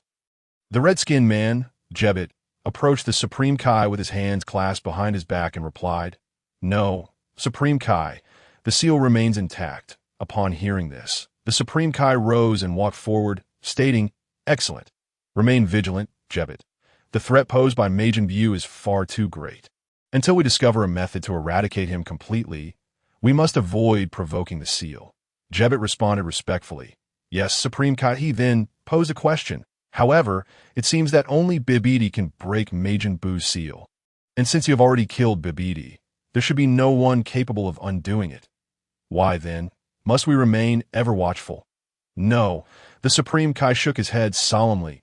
"Do not entertain any notions of complacency. Jebbet, the terror of Majin Buu far exceeds your understanding. You have yet to encounter him and cannot fathom the previous circumstances. We must remain vigilant and never let our guard down." Understood. Their conversation continued. They soon arrived at a vast plain. The Supreme Kai gazed into the distance, preparing to speak when suddenly a familiar aura emanated from afar. "Who goes there?" Jebbet exclaimed, startled as he turned. "This aura? How is this possible?" In contrast to Jebbet's astonishment, the Supreme Kai's expression conveyed a sense of incredulity. "What is it, Supreme Kai?" Jebbet inquired, a note of concern in his voice. "Quickly, Jebbet, take me to where that aura originates. Use instant transmission. Hurry." The Supreme Kai did not address Jebbet's questions, but spoke with urgency. Right away. Never before had Jebbet witnessed such fervor from the Supreme Kai, and he hurriedly complied. He placed a hand on the Supreme Kai's shoulder, and in an instant, they vanished from their location. In the distance, at a cliff adorned with towering waterfalls, a girl with silver-purple hair and clad in a red jacket with a pink lining sat lost in thought. Gazing below, as familiar figures floated through her mind, tears began to trace her cheeks. "Indeed, I cannot forget." Raising her head, the girl surveyed the planet, her heart swelling with nostalgia for the familiar surroundings. This girl was none other than Layla, the Supreme Kai of the West. The very place she occupied was the Supreme Kai's realm, meticulously crafted to mirror the Supreme Kai's domain as a tribute. The reasons for Layla's previous reluctance to return to the Supreme Kai's realm were twofold. She sought to avoid the pangs of memory and was dedicated to finding a way to eliminate Majin Buu. Wandering the cosmos in pursuit of that goal, Layla reminisced. A familiar figure suddenly materialized in the distance with a swish. It is true. The Supreme Kai and Jebbet had arrived. Upon witnessing the familiar landscape and the distant girl, tears welled in the Supreme Kai's eyes as he exclaimed with emotion, "It is truly you, Supreme Kai of the West, Sister Layla." Jebbet, overhearing the Supreme Kai's words, widened his eyes in disbelief. exclaiming, "The Supreme Kai of the West. How can this be? Was she not slain in the battle against Bu?" Hearing the Supreme Kai's voice, Layla turned to face the approaching figure. "Sin," she said softly, her expression softening as she addressed the Supreme Kai. "It has been so long, Sin." Sister Layla's tears streamed uncontrollably from the eyes of the King of the West. He staggered towards Layla. Rising to her feet, Layla gazed warmly at the approaching King of the West and softly declared, "I have returned." Although it was merely a brief four-word sentence, for the King of the West, it felt akin to the final straw that broke the camel's back, prompting him to weep uncontrollably. Time passed swiftly, and with the reunion of Xian and Layla, a considerable duration had elapsed during which both individuals had come to understand each other's circumstances. Thus, it was revealed that Layla had not returned to the realm of the King of the West for an extended period in her quest to discover a means to defeat the demon Bu. Through their ongoing dialogue, the King of the West gleaned some insight into the matter, subsequently voicing his thoughts. However, at that moment, the nearby Jebet appeared puzzled and interjected, "But if it was solely for the sake of Bu, then why have you remained absent from the realm of the king? Surely you could have at least informed him?" Upon hearing Jebet's words, the King of the West also began to question the situation. Observing the two inquiring faces, Layla continued, "That is but one reason. Additionally, it is because you are still far too weak. And I did not wish to place you in jeopardy." As she spoke, Layla rolled her eyes and added with a hint of exasperation, "While that was my intention, I never anticipated that you would take it upon yourself to assassinate that wicked sorcerer Bibidi in pursuit of Bu, knowing how worried I was when I found out." Layla's irritation became evident as she pinched Xian's face, twisting it in displeasure. "Ouch! That hurts. I was wrong. Sister Layla." Xian grimaced in response, raising his hands in a gesture of surrender. "All right," Layla relented, releasing her grip on Xian's face. At that moment, Jebet pressed on with his inquiry. "So, what is the reason for your return, West Kai?" Hearing Jebet's question, Xian eagerly interjected, "Could it be that Sister Layla has discovered a way to eliminate the demon Bu?" In response, Layla, observing the hopeful expressions on their faces, replied, "Not yet." Before she could finish her sentence, Xian's face fell, disappointment etched across his features that I knew it. He lamented. Jebet, noticing Xian's dejection, sought to console him, saying, "Do not be disheartened. Lord King, even if there is no solution at present, it is not the end of the world. After all, you have succeeded in slaying Bibidi. Without his incantations, the demon Bu cannot be resurrected, which in itself is a significant victory." Layla, silently observing the two, finally interjected, "Hey, you two, do you not realize there seems to be a misunderstanding?" "Huh." Both the King of the West and Jebet exchanged bewildered glances at her question. Sighing, Layla clarified, "I had not finished my statement. Think about it. If there truly were no solutions, would I have returned to the realm of the king? So, does this mean you have found a method to confront the demon Bu?" Xian inquired excitedly. "Yes," Layla confirmed, eliciting another wave of enthusiasm from the two. "What is the method?" They urged. "Of course. The method is..." Meanwhile, on the other side, Castor had departed from the planet he had called home for 8 years and now floated in the vastness of space. His sights set on an unknown planet in the distance. This planet remained a mystery to Castor, but he sensed an abundance of formidable energies within. This target had not been chosen lightly. Ever since Layla had introduced him to this planet, Castor had been training diligently, honing his abilities and sharpening his sensitivity to energy. During one of his training sessions, he had expanded his awareness to the cosmos and detected numerous life-bearing planets. Among them, the nearest one became the first target for Castor, a stepping stone toward his ultimate destination. After all, Castor found himself without a spaceship or coordinates, making it imperative to secure both in order to reach his goal. Hence, he deemed this nearby life planet as a prime location to seek out a spaceship and coordinates. Suspended in the cosmos, Castor focused on the distance ahead. Even the closest life planet was not within easy reach. Full-speed travel would take approximately 2 months based on his current power level. After assessing his supplies, he retrieved a small pouch from his possession. 1, 2, 3. I only have 20 senza beans left. It seems I will need to ration them for this journey. He mused silently, reflecting on how a single canister of senza beans had dwindled to merely 20 over the 8 years, largely due to his careful consumption. Once prepared, Castor stored the sins of beans back in his pocket and adopted a serious demeanor. "Huh," he exclaimed, unleashing a surge of golden energy that enveloped him, radiating with fervor. His appearance underwent a dramatic transformation. His hair, previously standing upright, now glimmered in radiant gold, while his once dark eyes shifted to a striking green, emanating newfound determination. This was the transformation into a Super Saiyan. Feeling the energy coursing through him, Castor clenched his fists and nodded affirmatively. "Let us depart." With that, he transformed into a streak of golden lightning, vanishing from sight, leaving only a golden afterimage and a distant glimmer behind, in the realm of the king. Following Layla's revelation regarding the method to address the demon Bu, the king of the West and Jebet stood with mouths agape, utterly astonished. "What is it, you two? Is my explanation still unclear?" Layla inquired, observing their stunned silence. Recovering from her words, the king of the West, wearing an expression of disbelief, responded, "Sister Layla, you cannot be serious about what you just said. Can you?" "Serious?" Layla raised an eyebrow, her irritation evident. "Indeed, Lord West Kai," Jebet interjected. "You just mentioned that you found a mortal with immense power who can completely annihilate Bu. Is that truly the case?" "Yes, what of it?" Layla retorted, her tone unyielding. Jebet, still skeptical, exclaimed, "Lord Kai, it is not that I doubt your word, but this claim is exceedingly preposterous. Consider the fact that Bu is a being that even all 5 of you Kai cannot contend with.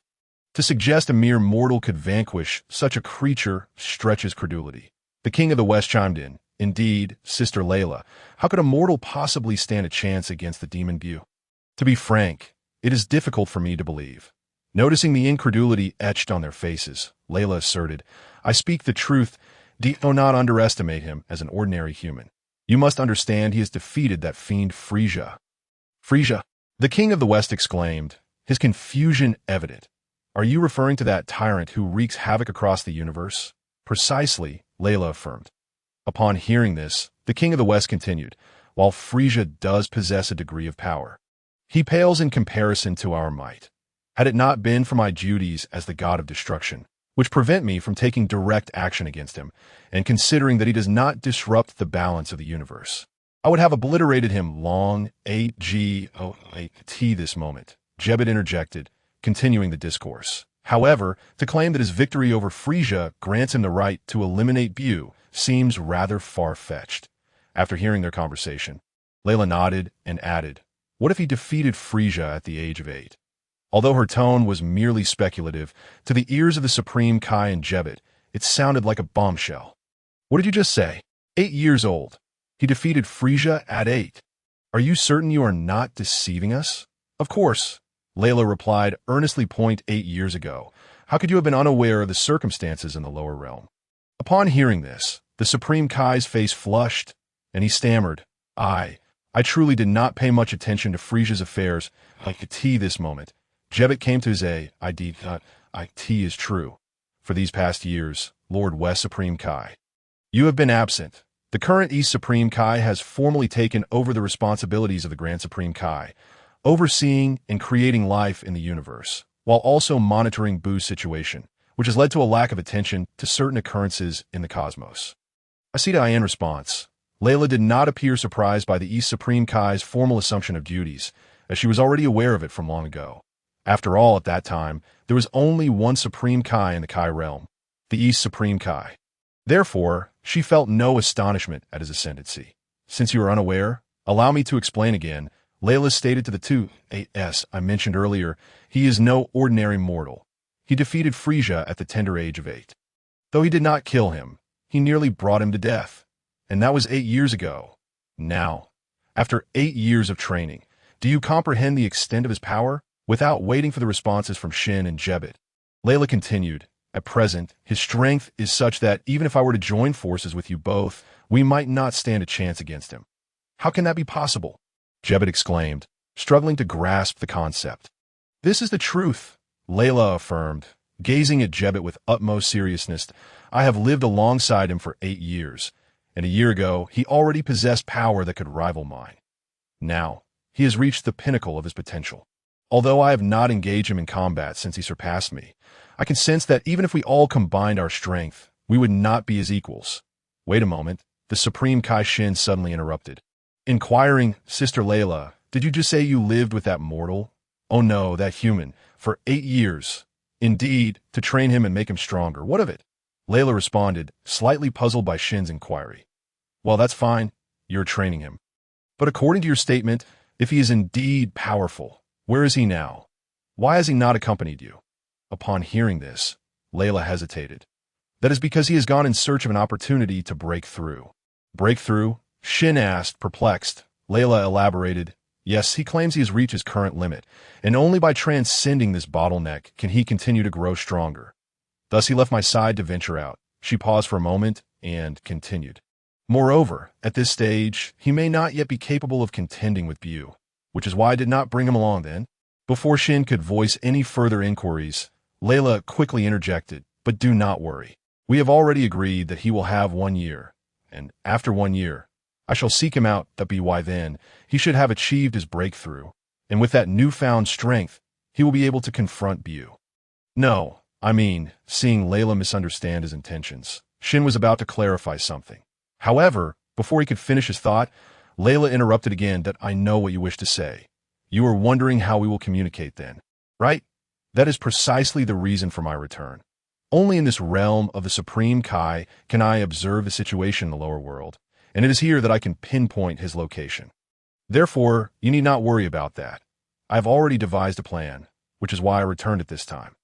However, both Shin and Jebet wore expressions of helplessness, not having their feelings changed by Layla's words. As her statement concluded, they exchanged glances, appearing at a loss for words. What is the matter? Noticing their exasperation, Layla began to feel puzzled. Shin, looking at Layla, explained, Sister Layla, what I was trying to say earlier was not about those concerns, but rather, if that human is simply seeking to transcend his limits, I happen to have a method that could assist him.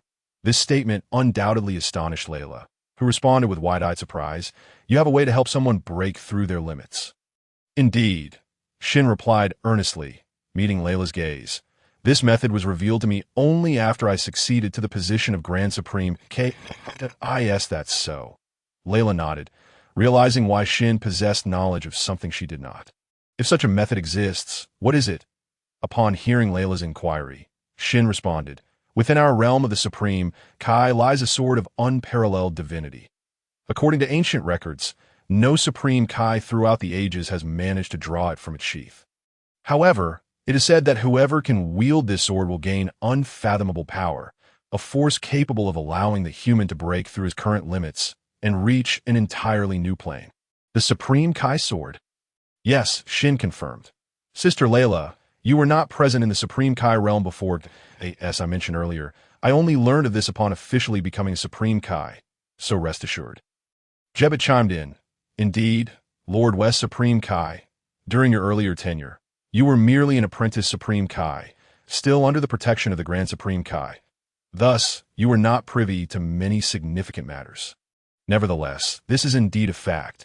The power of the Supreme Kai sword is unmatched according to the record. As Layla listened to their accounts, her eyes sparkled with excitement, and she exclaimed, Excellent. If that is the case, we should not delay. Let us contact him immediately and bring him here. Very well. Upon hearing this, Shin nodded. Please describe his name and characteristics. I will see if I can locate him. All right, on Earth at the Heavenly Temple. The God of Heaven continued to observe the happenings in the lower realm, particularly fixating on a child with a monkey tail. The child, for years of age, had been under the watchful gaze of the god for 4 years. The god was well aware of this child's identity and his potential, having previously encountered a member of his kind who had arrived on this planet. Observing the child, a smile crept onto the goddess' face. Son Goku, the future of Earth may very well rest upon your shoulders. Meanwhile, in the vast expanse of space, Kast was hurtling forward at an astonishing speed.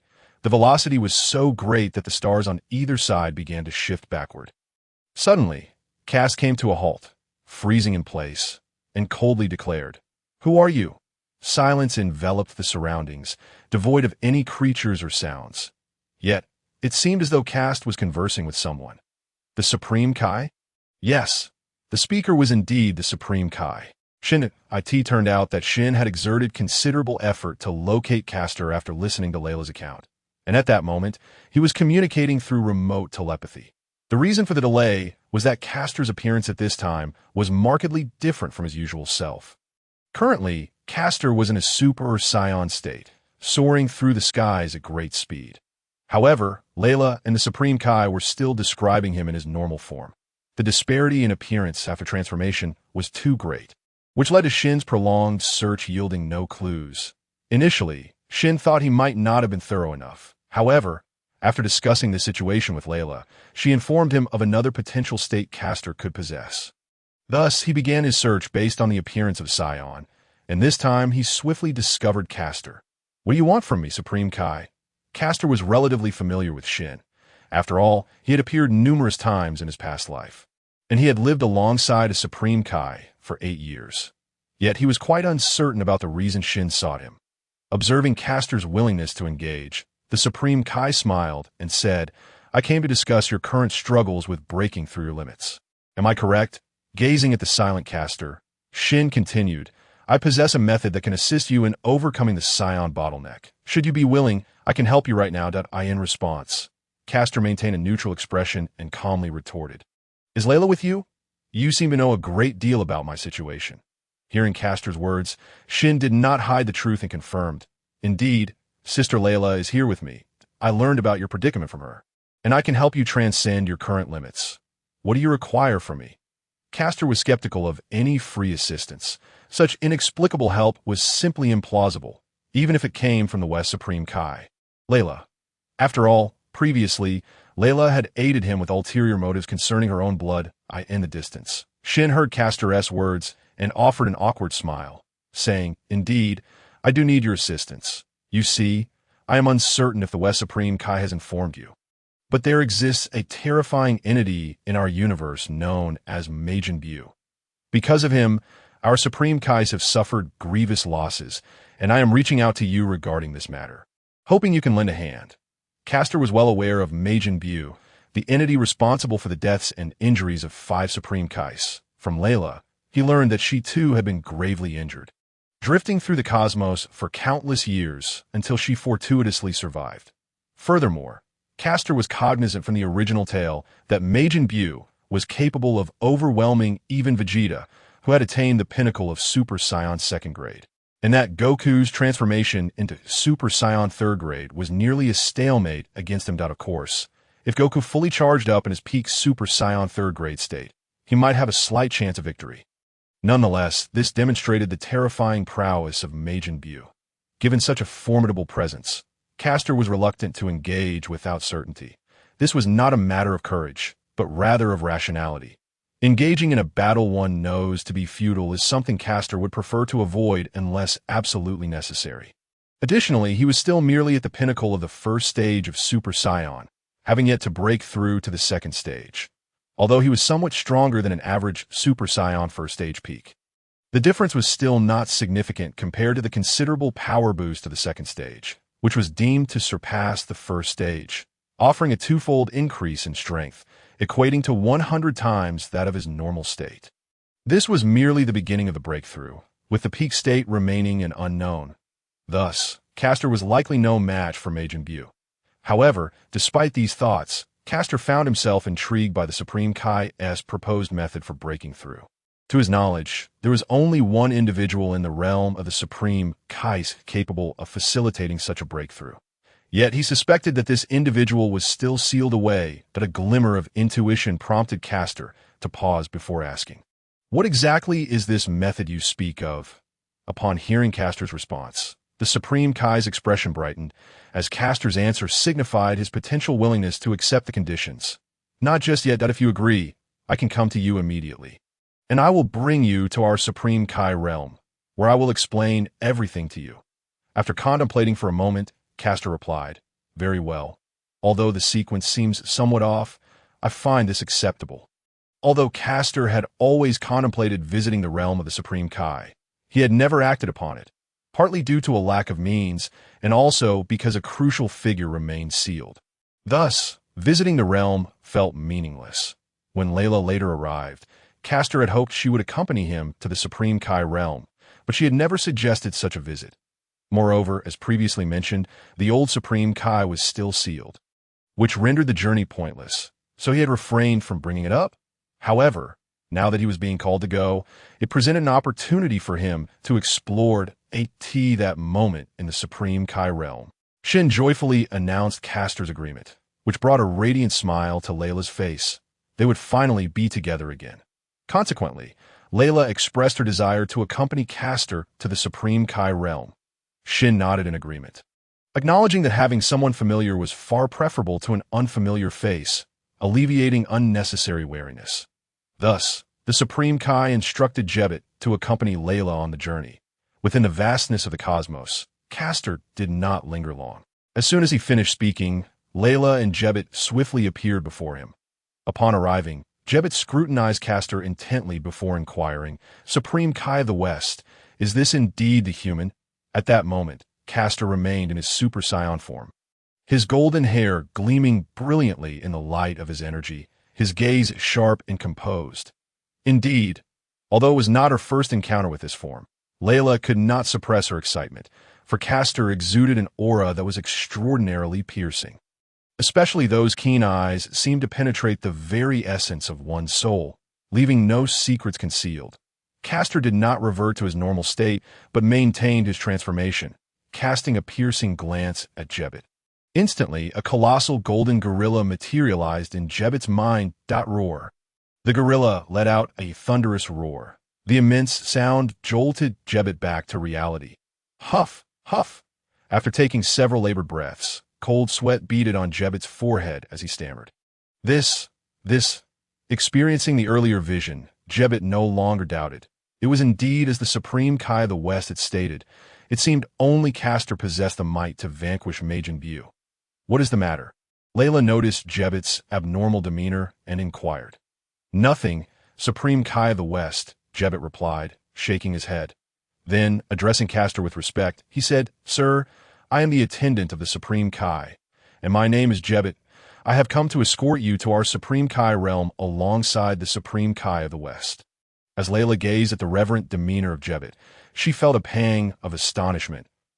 It is noteworthy that since her return to the Kaioshin realm, Jebbet's attitude towards mortals had always exuded an inexplicable air of condescension. He had never shown concern or respect for them. Just moments ago, he had even harbored doubts about Castor. Yet, at this moment, he conveyed a level of respect akin to that of the Kaioshin. An utterly unbelievable scenario. Observing this remarkable transformation in Jebbet, Layla surmised that it must have been the result of the glance Castor had cast upon him moments earlier. Thus, she approached Castor's side, rolling her eyes and whispering, "Did you perhaps employ some method on him just now?" Castor regarded Layla with a calm expression and replied, "I merely taught him a lesson to prevent potential troubles later on." With that, Castor relinquished his Super Saiyan transformation, returning to his normal state. Just as Layla had suggested, Castor had a modicum of understanding regarding the servant of the gods. Jebbet, like many deities, possessed a sense of divine arrogance, displaying indifference towards mortals. Furthermore, according to information from the original narrative, when Gohan had arrived in the Kaioshin realm years ago, Jebbet had not hesitated to give him disdainful looks. Although Jebbet bore no ill will, Castor, being aware of the storyline, was reluctant to be mocked by someone whose power did not surpass his own. Hearing this, Layla offered a slight smile of understanding, for she had sensed Jebbet's undesirable habits earlier. Particularly, his repeated skepticism towards Castor had already prompted her to wish to teach him a lesson. This time, Castor had conveniently taken it upon himself to do so. Subsequently, observing Jebbet's respectful expression, Castor said flatly, "Lead us onward." "Certainly, sir." Upon hearing Castor's response, Jebbet nodded and approached Castor, placing his hand upon Castor's arm, while Layla seized the opportunity to wrap her arms around Castor's waist. In an instant, they vanished from this universe through Jebbet's teleportation in the Kaioshin realm. The Kaioshin Shin had been intently observing the lower realm. Upon seeing Castor's agreement, he prepared for Jebbet to bring them forth. "They have arrived." Swish! As soon as the words left his lips, The figures of Castor and the others materialized in the cleared space before him. Castor felt a familiar sensation wash over him as he gazed at the planet. Then turned to Layla, who was still clinging to him, and attempted to gently pry her arms away, saying, "We have arrived. You may release me now, Dada." "Oh, very well." Upon hearing Castor's words, Layla's cheeks flushed, and she loosened her grip. Stepping aside, nearby, the Kaioshin Shin observed Layla's slightly rosy complexion and glanced at the impassive Castor, pondering thoughtfully. However, this was not the time for such musings. The Kaioshin Shin approached Castor and extended his hand, stating, "Greetings, welcome to the Kaioshin realm. That I am the Kaioshin here, Shin. You may simply call me Shin." Noticing that Castor did not reciprocate the handshake, the Kaioshin did not take offense, but instead maintained a smile as he withdrew his hand. "I assume you are not fond of such mundane courtesies, so I shall be brief. I understand you agreed to come here in hopes of surpassing your limits, but I must express my desire for you to assist us in defeating Majin Buu once you have acquired the strength to do so. There is no need for immediate action." In response, Castor did not elaborate further, stating directly, "I understand. Just tell me how to break through."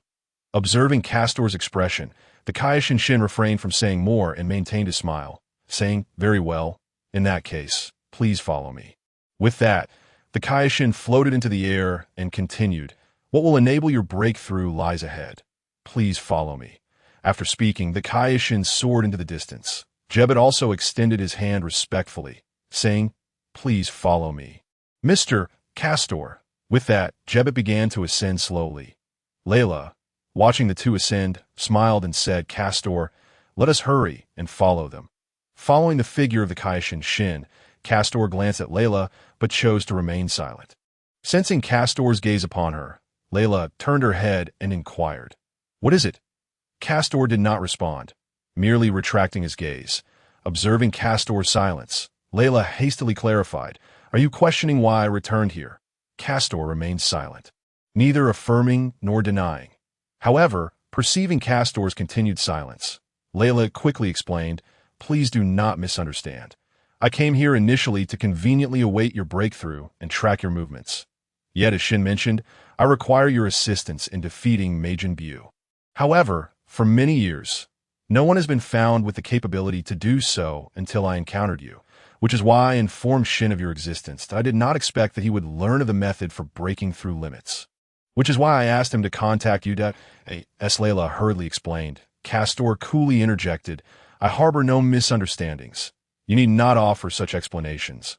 Although Layla provided her rationale, Castor understood that the true reason likely lay buried within her psyche. Nevertheless, this was a personal secret that Castor neither wanted nor felt inclined to uncover. Soon, the Kaioshin reached their destination. "That we have arrived." The Kaioshin halted mid-air, revealing a tall platform standing before them. That the Kaioshin soared? Layla, who had accompanied Castor to Kaioshin Shin, gazed at the high platform with a hint of curiosity. Indeed, Shin nodded, descending onto the platform as Shin landed. The others followed suit onto the high platform. The Kaioshin Shin pointed to the sword embedded in the ground at the center, declaring, "This is the Kaioshin sword, the mightiest sword in this Kaioshin realm."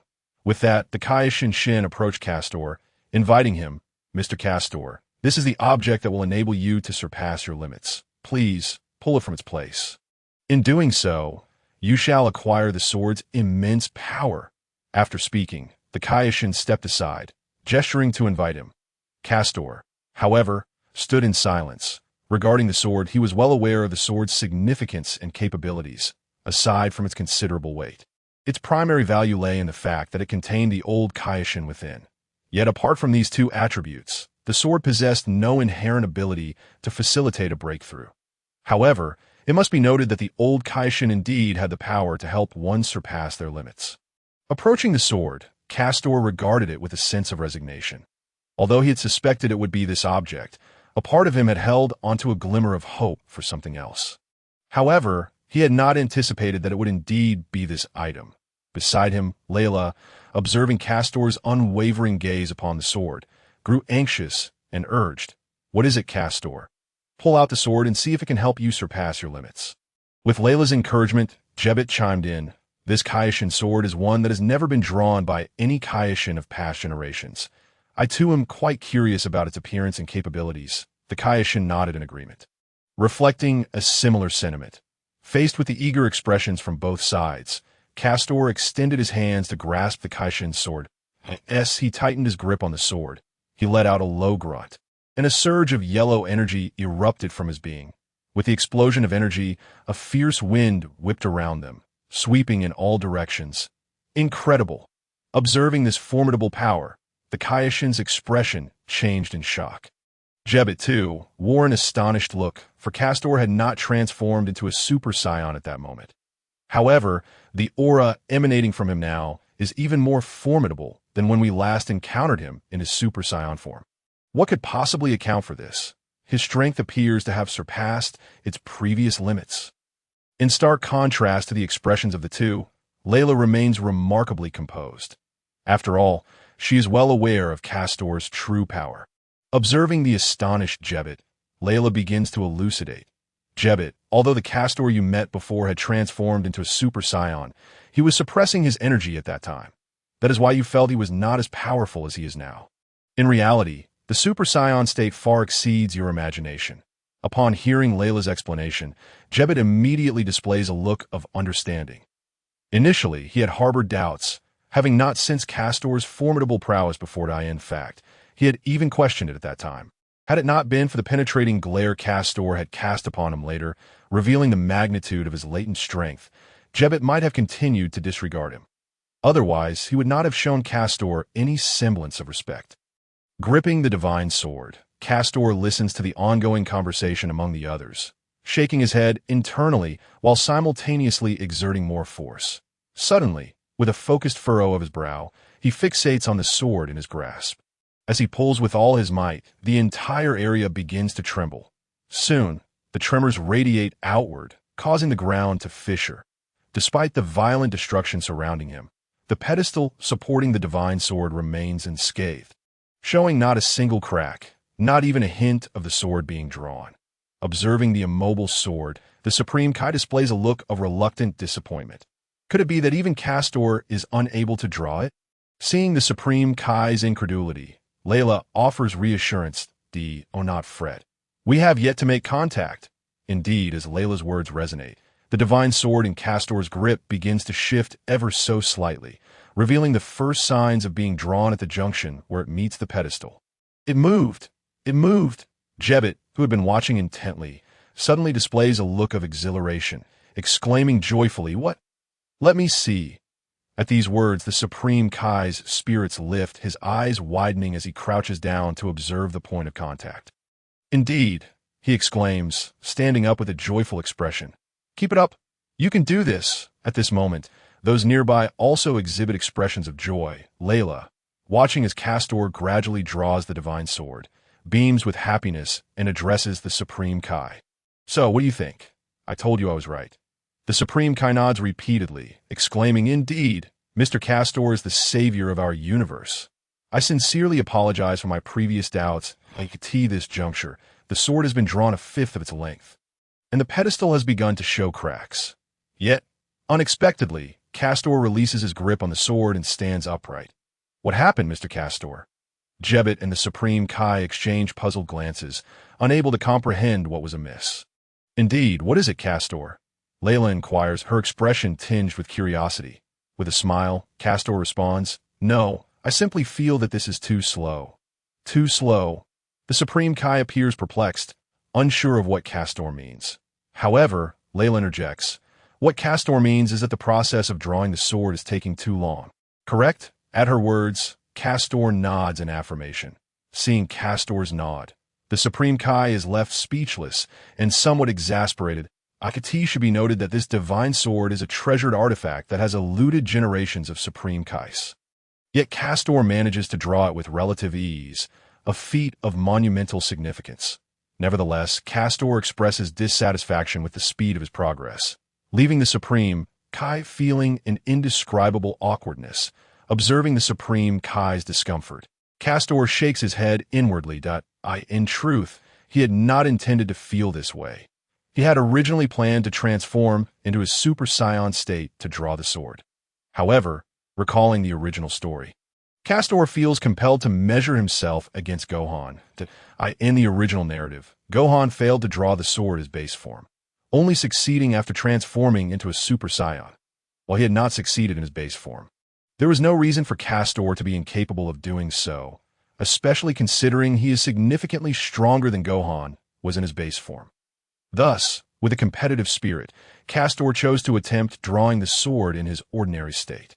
The outcome was precisely as Castor had anticipated. Indeed, he managed to produce faint traces of the sword being drawn. However, he found the pace exasperatingly slow, and feeling increasingly agitated, he decided to pause and prepare to transform into his Super Saiyan state before attempting to draw the sword once more. "Everyone, step back," he commanded, his expression turning serious. With a powerful shout, an immense aura erupted from him. Before Jebet and the Supreme Kai could fully process Castor's declaration, a violent gust of energy radiated outward from him, sending them both flying. Meanwhile, Layla, having anticipated the shift after conversing with Castor, had already ascended into the air, distancing herself from the platform.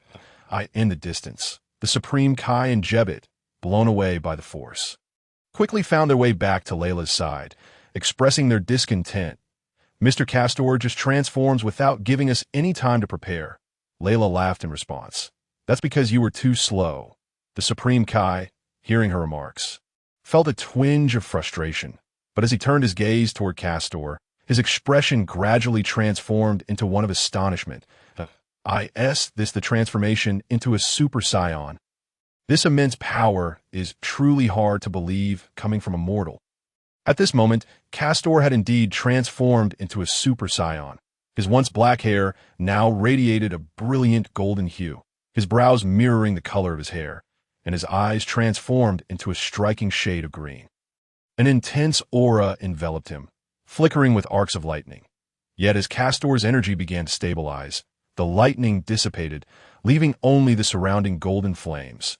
Sensing the aura's gradual stabilization, Castor nodded and approached the divine sword once more, extending his hands to grasp the hilt. With hidden strength, this time the divine sword did not resist as it had before. Instead, it was effortlessly drawn from its pedestal, radiating a dazzling golden light. This outcome was entirely expected for Castor, as he was now in his Super Saiyan form, exerting all his might to draw the sword. If this task still proved difficult, it would imply a significant inadequacy on his part. Swiftly, as the sword was drawn, the pedestal that had once supported it collapsed with a resounding crash, disintegrating into a myriad of tiny fragments that fell away. Is this truly the divine sword of the Supreme Kai? At this moment, the others, who had been observing from a distance, rushed to Castor's side.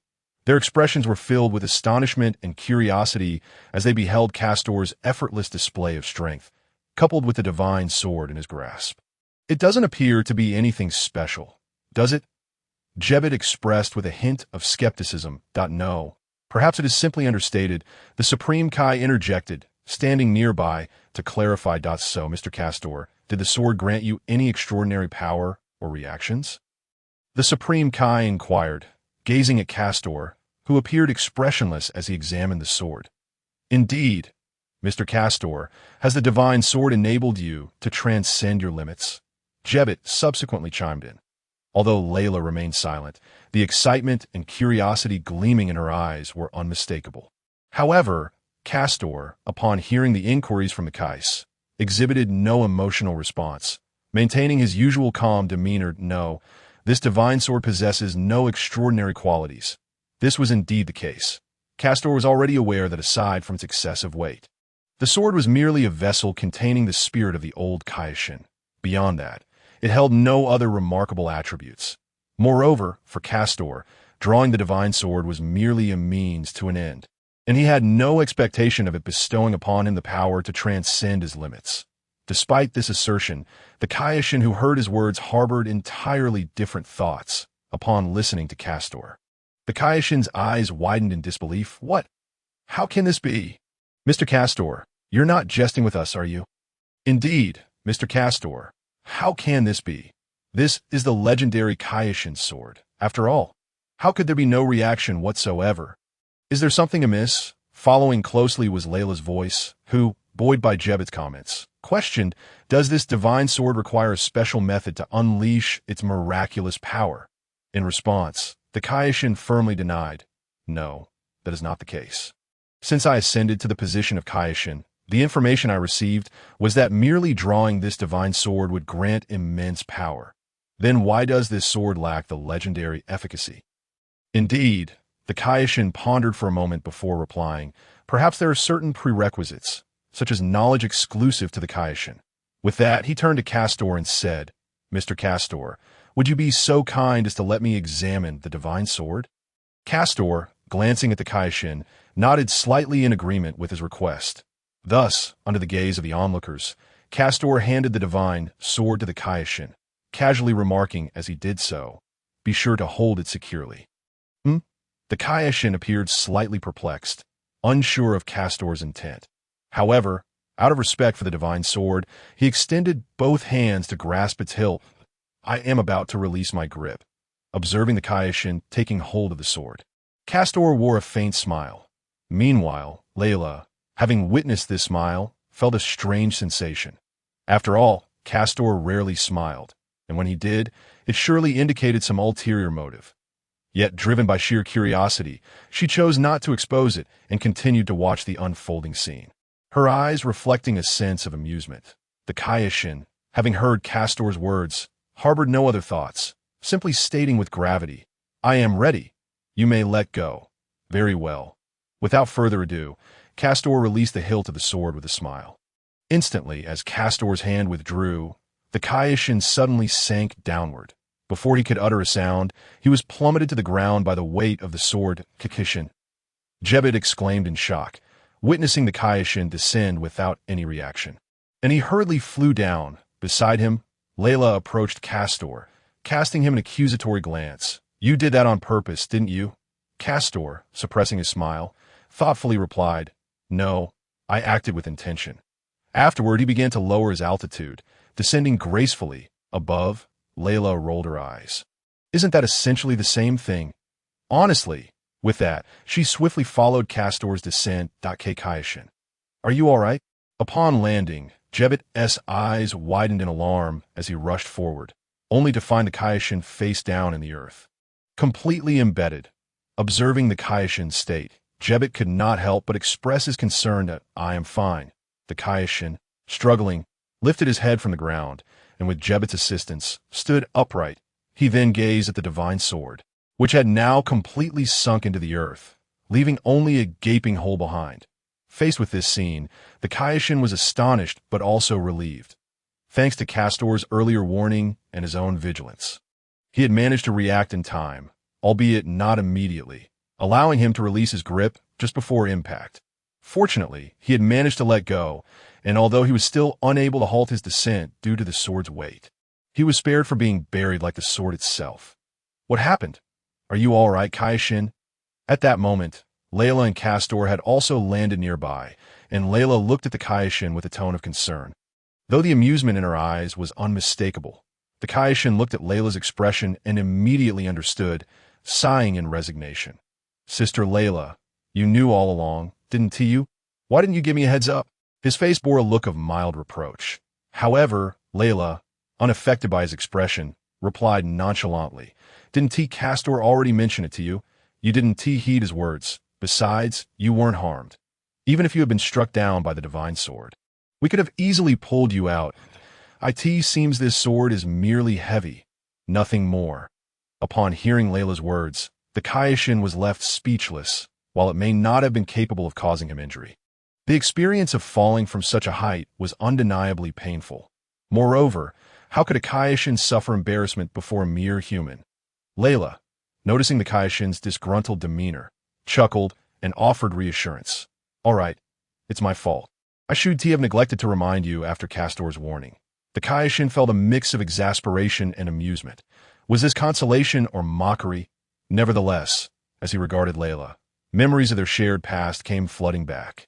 Realizing, this is Layla, she hasn't changed, still relishing mischief.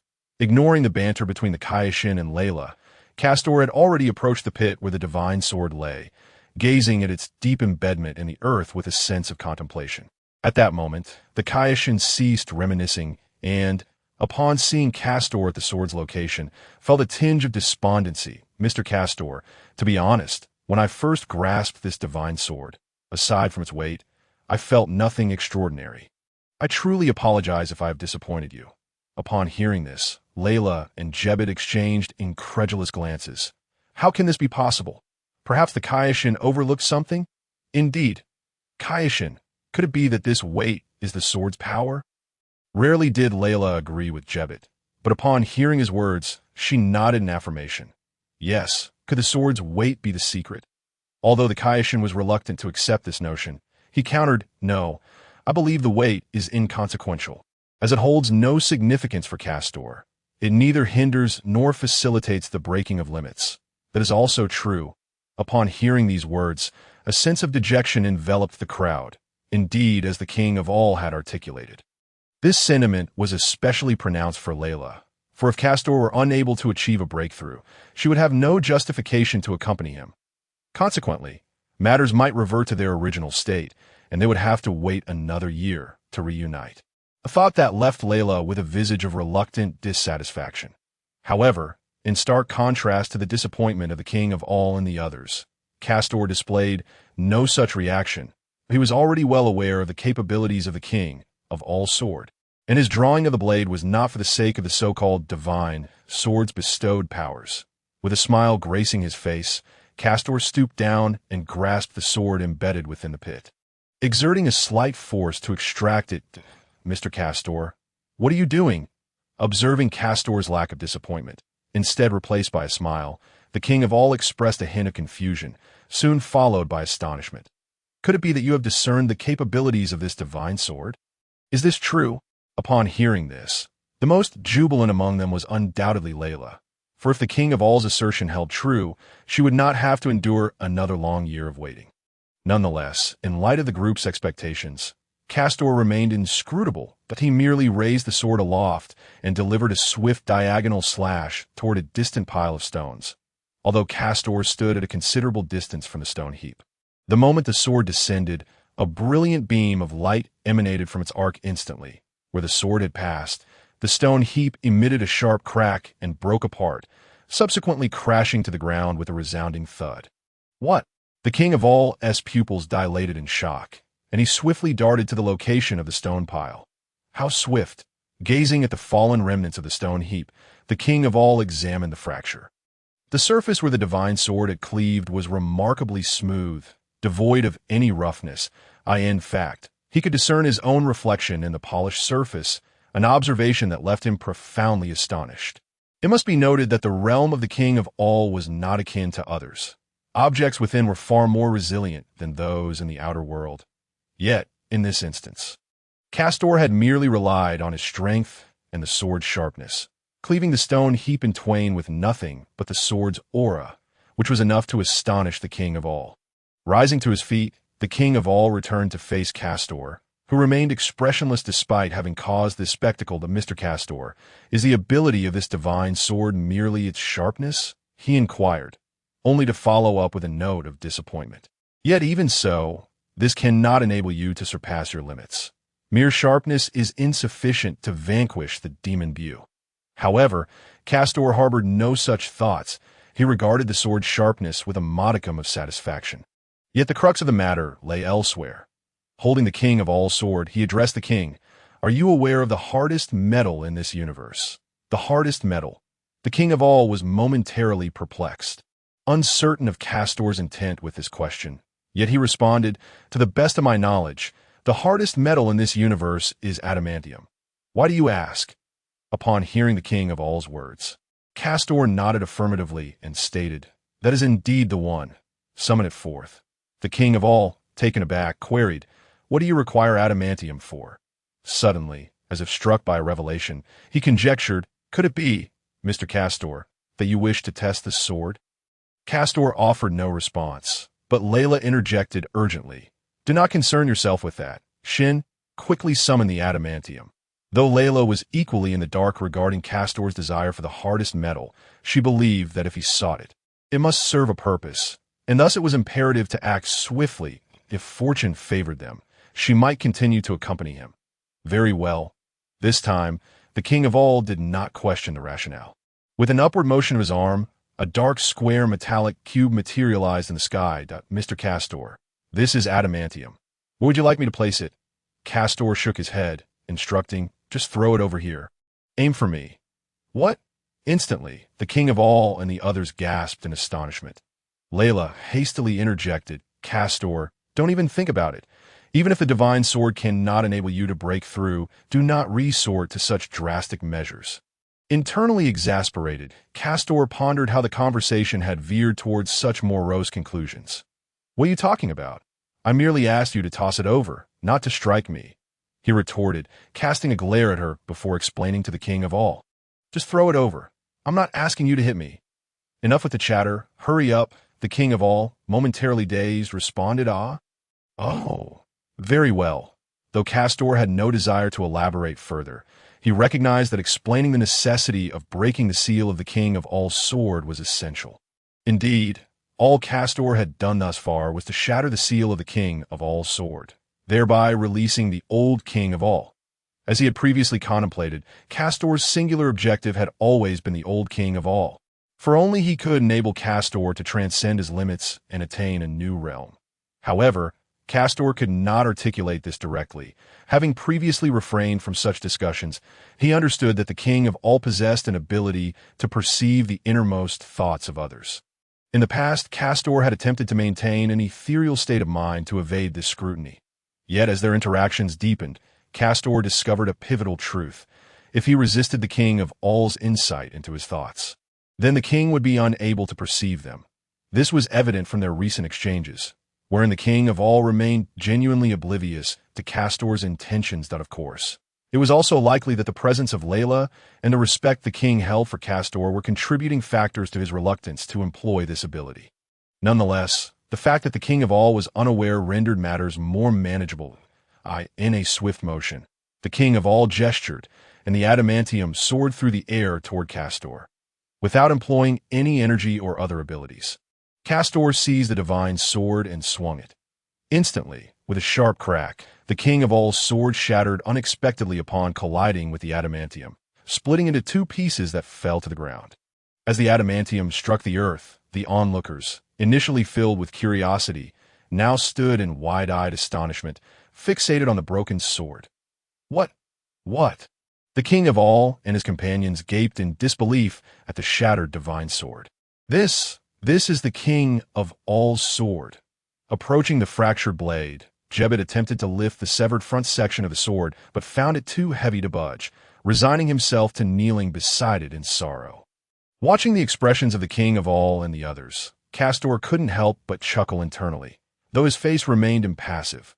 Meanwhile, Layla, though equally astonished, remained somewhat detached from the significance of the divine sword and consoled the King of All.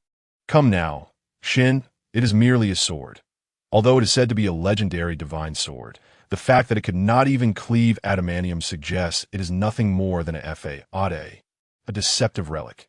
However, the King of All, poised to respond, was interrupted. What do you mean, young one? Before he could articulate his thoughts, an aged voice from behind startled both the King of All and Jebet. They swiftly turned to face the source of the voice, revealing an elderly man who bore a striking resemblance to the King of All himself, with purple skin, silver hair, and adorned with patera earrings. Clad in the distinctive attire of the King of All, the old man's eyes narrowed slightly, and his posture suggested a hint of stoop, yet he appeared unremarkable at first glance. Nonetheless, the King of All regarded him with the utmost seriousness. After all, he suddenly appeared before them, adorned in the attire and earrings of the Supreme Kai. Gazing at the elder, the Supreme Kai expressed both reverence and curiosity, inquiring, Who are you?" with a faint smile playing on his lips. The elder responded intermittently, "I am Peter Toro. To speak of my identity. I am, in fact, the Supreme Kai from 15 generations ago. Now do you understand?" At this revelation, the Supreme Kai's eyes widened in disbelief. The Supreme Kai from 15 generations ago. Beside him, Jebbet gaped in astonishment. What? From 15 generations ago? Even Layla could not maintain her composure, as this news was overwhelmingly shocking to them. Well, cough, cough, the old Supreme Kai raised a hand to his mouth, clearing his throat before turning to Layla. What this young lady said is not incorrect. This sword is merely an ordinary sword, and the legends were merely to encourage you to draw it. As he spoke, the old Supreme Kai glanced thoughtfully at the current Supreme Kai. Shin, I had imagined that it would be the Supreme Kai of that generation who would draw this sword, lifting the seal to release me, but who would have thought it would be a mere human? Truly, the world has changed. With that, the old Supreme Kai looked over at Castor. The Supreme Kai, chastised by the elder, lowered his head, apologizing profusely. I truly am very sorry. However, the old Supreme Kai paid him no mind and addressed Castor directly. Hey, you were the one who just drew that sword, correct? Before Castor could respond, Layla quickly interjected, Yes, yes, ancestor. She then took Castor by the hand, leading him before the old Supreme Kai. This is him. His name is Castor. The old Supreme Kai nodded, stating seriously, Castor, since you were able to draw this sword and wield it effortlessly, as a reward for freeing me, I can assist you in surpassing your limits. At once, the Supreme Kai and the others were taken aback in astonishment. Surpass limits? The Supreme Kai rushed to the old Supreme Kai, exclaiming anxiously, Is this truly the case? Ancestor, can you really help Mr. Castor to achieve a breakthrough? Like the Supreme Kai, Layla and Jebbet were equally astonished, their faces filled with anticipation. Indeed, Ancestor, are you certain you are not jesting with us? Unlike them, Castor was aware that the old Supreme Kai was indeed serious, for his goal was precisely this. Only with the Elder's assistance could he transcend his current limits and attain an extraordinary realm. However, it was clear that the doubts of the Supreme Kai and the others irked the old Supreme Kai, who scolded them. You fools, do you think I'm one to joke? I am the Supreme Kai from 15 generations ago. With my help, Castor will undoubtedly surpass his limits and become the strongest in the universe. With that, pride radiated from the old Supreme Kai's face. Now, Castor, stand over there and do not move. Castor complied, positioning himself as instructed. All right. Nodding at Castor, who was following his instructions, the old Supreme Kai declared, Let us begin. Surpass your limits. Gulp. As the old Supreme Kai's voice resonated, the Supreme Kai, Shin, and Jebbet swallowed nervously, their gazes fixed intently upon him. Yeah, with a mighty shout from the old Supreme Kai, the onlooking Supreme Kai and others gasped in awe, preparing to witness the ensuing miracle, eager to admire and commend the Elder's might. However, to everyone's astonishment, following the old Supreme Kai's shout, his subsequent actions were utterly unexpected. Suddenly, the old Supreme Kai began to behave oddly, circling around Castor with swaying steps, his hands waving rhythmically as he chanted excitedly. Witnessing this spectacle, the Supreme Kai and Jebbet nearly toppled over, rushing to the old Supreme Kai's side. Ancestor, what are you doing?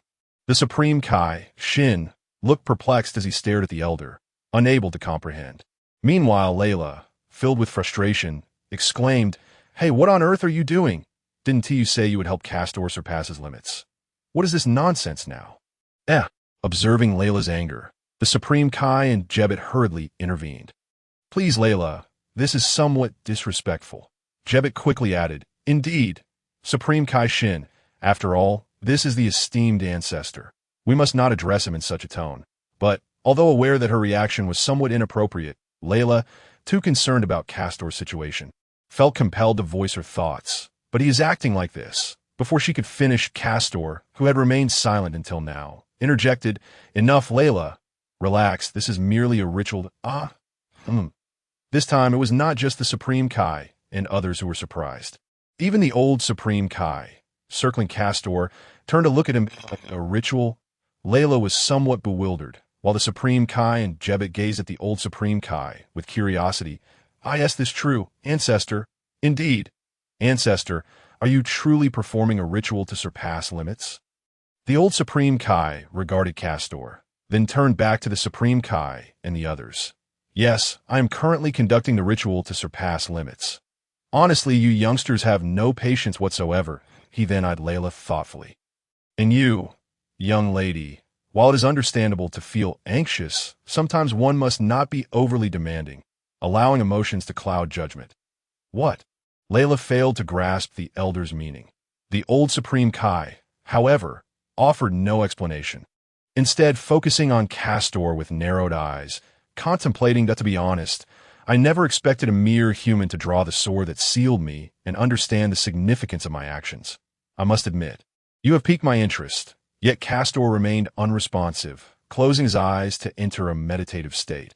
Observing Castor's demeanor, the old Supreme Kai chose not to comment further, resuming the preliminary stages of the ritual. As the discussions unfolded, Layla gradually regained her composure and approached the old Supreme Kai, bowing in apology. I sincerely apologize, Ancestor. I lost my composure earlier. Listening to Layla's words, the old Supreme Kai responded sternly. Maintain silence.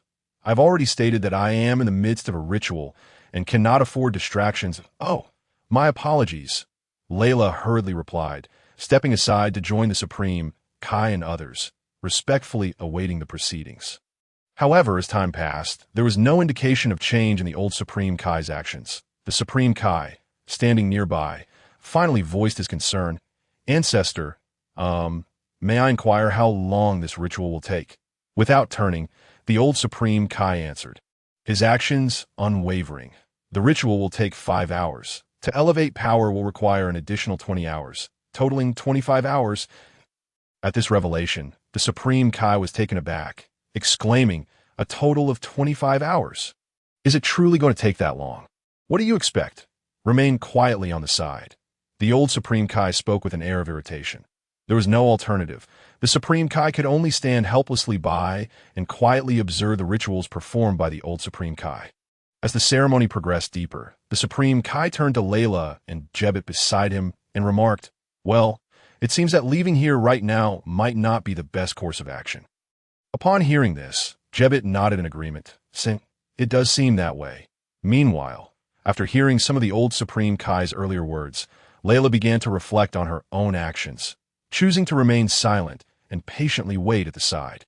Time passed swiftly, and with the conclusion of the initial rituals, the old Supreme Kai no longer circled around Castor. The two were now facing each other, sitting cross-legged beside one another. However, unlike Castor, who was in a meditative state, the old Supreme Kai had a comic book lying quietly on the ground in front of him. As he channeled his thoughts, the comic book began to flip open, and with each unfolding scene, the old Supreme Kai couldn't help but burst into laughter from time to time.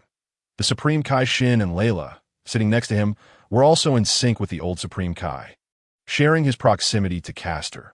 Observing the old Supreme Kai extending his hands towards Castor, the Supreme Kai Shin voiced his concern.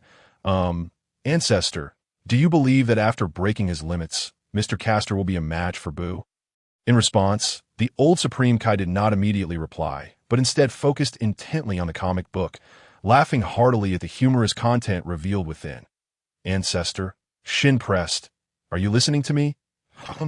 The old Supreme Kai turned his head towards Shin and inquired, what troubles you? Redirecting his gaze back to Castor, he said earnestly, to be frank, I am uncertain just how formidable this Majin Buu you speak of truly is. However, I can assure you that this young man possesses strength far beyond your imagination. As he spoke, the old Supreme Kai fell into a contemplative silence. Truth be told, he had not anticipated the existence of such a human. During the earlier rituals, he sensed an extraordinary potential within Castor's being. Yet, the old Supreme Kai, being well-versed in many matters, concealed his astonishment. However, as the rituals concluded and the potential began to be unleashed, he found himself somewhat taken aback. For as the awakening unfolded, Castor's body resembled a concealed gem, gradually revealing its intrinsic essence. With an unending surge of latent power emerging, that it was important to note that this was merely the beginning. It was difficult to fathom the extent of strength he would ultimately possess. Additionally, there was another aspect of Castor that the old Supreme Kai found hard to forget. Nevertheless, such a scenario was to be expected. After all, Castor was no longer the same as when he was first born. Saiyans were inherently a race of boundless potential, and Castor had consumed numerous divine foods, such as the fruit of the Tree of Might, which could enhance physical attributes and elevate inner capabilities. Thus, it was entirely understandable that Castor now possessed a level of potential that surprised everyone. Upon hearing the old Supreme Kai's words, the Supreme Kai Shin expressed his astonishment. Ancestor, are you suggesting that Castor's strength after breaking his limits will exceed everyone's expectations? With that, Shin approached Castor, gazing at the meditating figure, and inquired, "How do you feel now, Mr. Castor?" As Shin posed his question, Layla and Jebet also turned to Castor, eager to hear his thoughts. However, the old Supreme Kai interjected, "You should not disturb him right now." Huh. The group looked puzzled, not comprehending the old Supreme Kai's intent. They were aware that the initial rituals had concluded, and during the waiting period, the Supreme Kai had previously learned from the old Supreme Kai that it was permissible to converse after the rituals ended. So why now was it said that they should not disturb Castor? Had something gone awry? Observing the bewildered expressions of the Supreme Kai and others, the old Supreme Kai continued, "There's a reason for my request. To be honest, I did not anticipate this situation arising." The old Supreme Kai regarded Castor with a serious demeanor and explained, "Truthfully, I never expected to encounter such a scenario. This young man is not merely passively receiving the awakening of his potential. He is actively sensing the source of power within him." This was precisely what troubled the old Supreme Kai, for Castor not only possessed immense potential, but was also consciously attuned to the wellspring of his power's awakening. This was a situation the old Supreme Kai had likely never experienced before in his life. What? Observing the astonished expressions of those around him, the old Supreme Kai spoke earnestly. "This means he is at a critical juncture. If we interrupt his meditation, it may adversely affect his subsequent power breakthrough. Therefore, it is best that you do not disturb him now. Once I have completed the entire ritual, you may approach him with any questions you may have." Upon hearing this, the previously anxious Supreme Kai Shin and the others reluctantly suppressed their immediate impulses and nodded in agreement. Very well. Soon, as the old Supreme Kai completed the ceremony, Castor simultaneously opened his eyes. Just as the old Supreme Kai concluded the rituals, Castor also opened his eyes. "How do you feel, Castor?" Layla, who had been observing Castor, rushed forward, her eyes filled with anticipation. "Yes, Mr. Castor, what sensations do you experience now?" Alongside Layla, the Supreme Kai Shin and Jebet approached, their gazes reflecting eager curiosity. Faced with the expectant stares of the group, Castor nodded gently, suppressing his inner excitement, and replied in a calm tone, "I feel great. I can sense the abundant strength within me." "Is that so?" "That is truly wonderful," Layla exclaimed, her excitement palpable. Meanwhile, the Supreme Kai Shin, though thrilled, also posed a question. "That is fantastic, Mr. Castor, but why do I feel as though you haven't changed much?" At that moment, an elderly voice interjected. "That is because he has yet to unleash this power." The old Supreme Kai, still seated on the ground and peering at his comic book, calmly explained. Listening to the old Supreme Kai's clarification, Shin turned back and inquired, "So, if he has not unleashed it, does that mean Mr. Castor has already broken his limits? However, to see any changes, he must actively release his potential, correct? How can he do that?" The old Supreme Kai lightly acknowledged, preparing to reveal how to unleash one's potential when Castor suddenly spoke up. "Leave this place." The others were perplexed, but at that moment, Layla had already dashed to a nearby elevated area as soon as Castor's words left his lips, leaving behind a lingering remark, "Aren't you leaving yet?" In an instant, the Supreme Kai Shin and Jebet also reacted, hastily grabbing the old Supreme Kai's arms and pulling him away toward the distance. "Hey, what are you doing?" The old Supreme Kai looked on in astonishment and irritation, exclaiming, "I haven't finished my statement yet. Do you not realize how rude this is? Stop! Release me!" However, Jebet and the Supreme Kai Shin showed no signs of halting. Instead, they quickened their pace, heading in Layla's direction. Yet they had barely covered any distance from Castor when suddenly a powerful shockwave erupted around him, radiating outward. The Supreme Kai and the others found themselves caught within the range of this explosive force. What? Due to his position facing Kast, the old Kai was taken aback by Kast's current state of being. The astonishment stemmed from the fact that Kast was activating his potential, a method that the old Kai had not yet vocalized. Yet Kast seemed to know instinctively.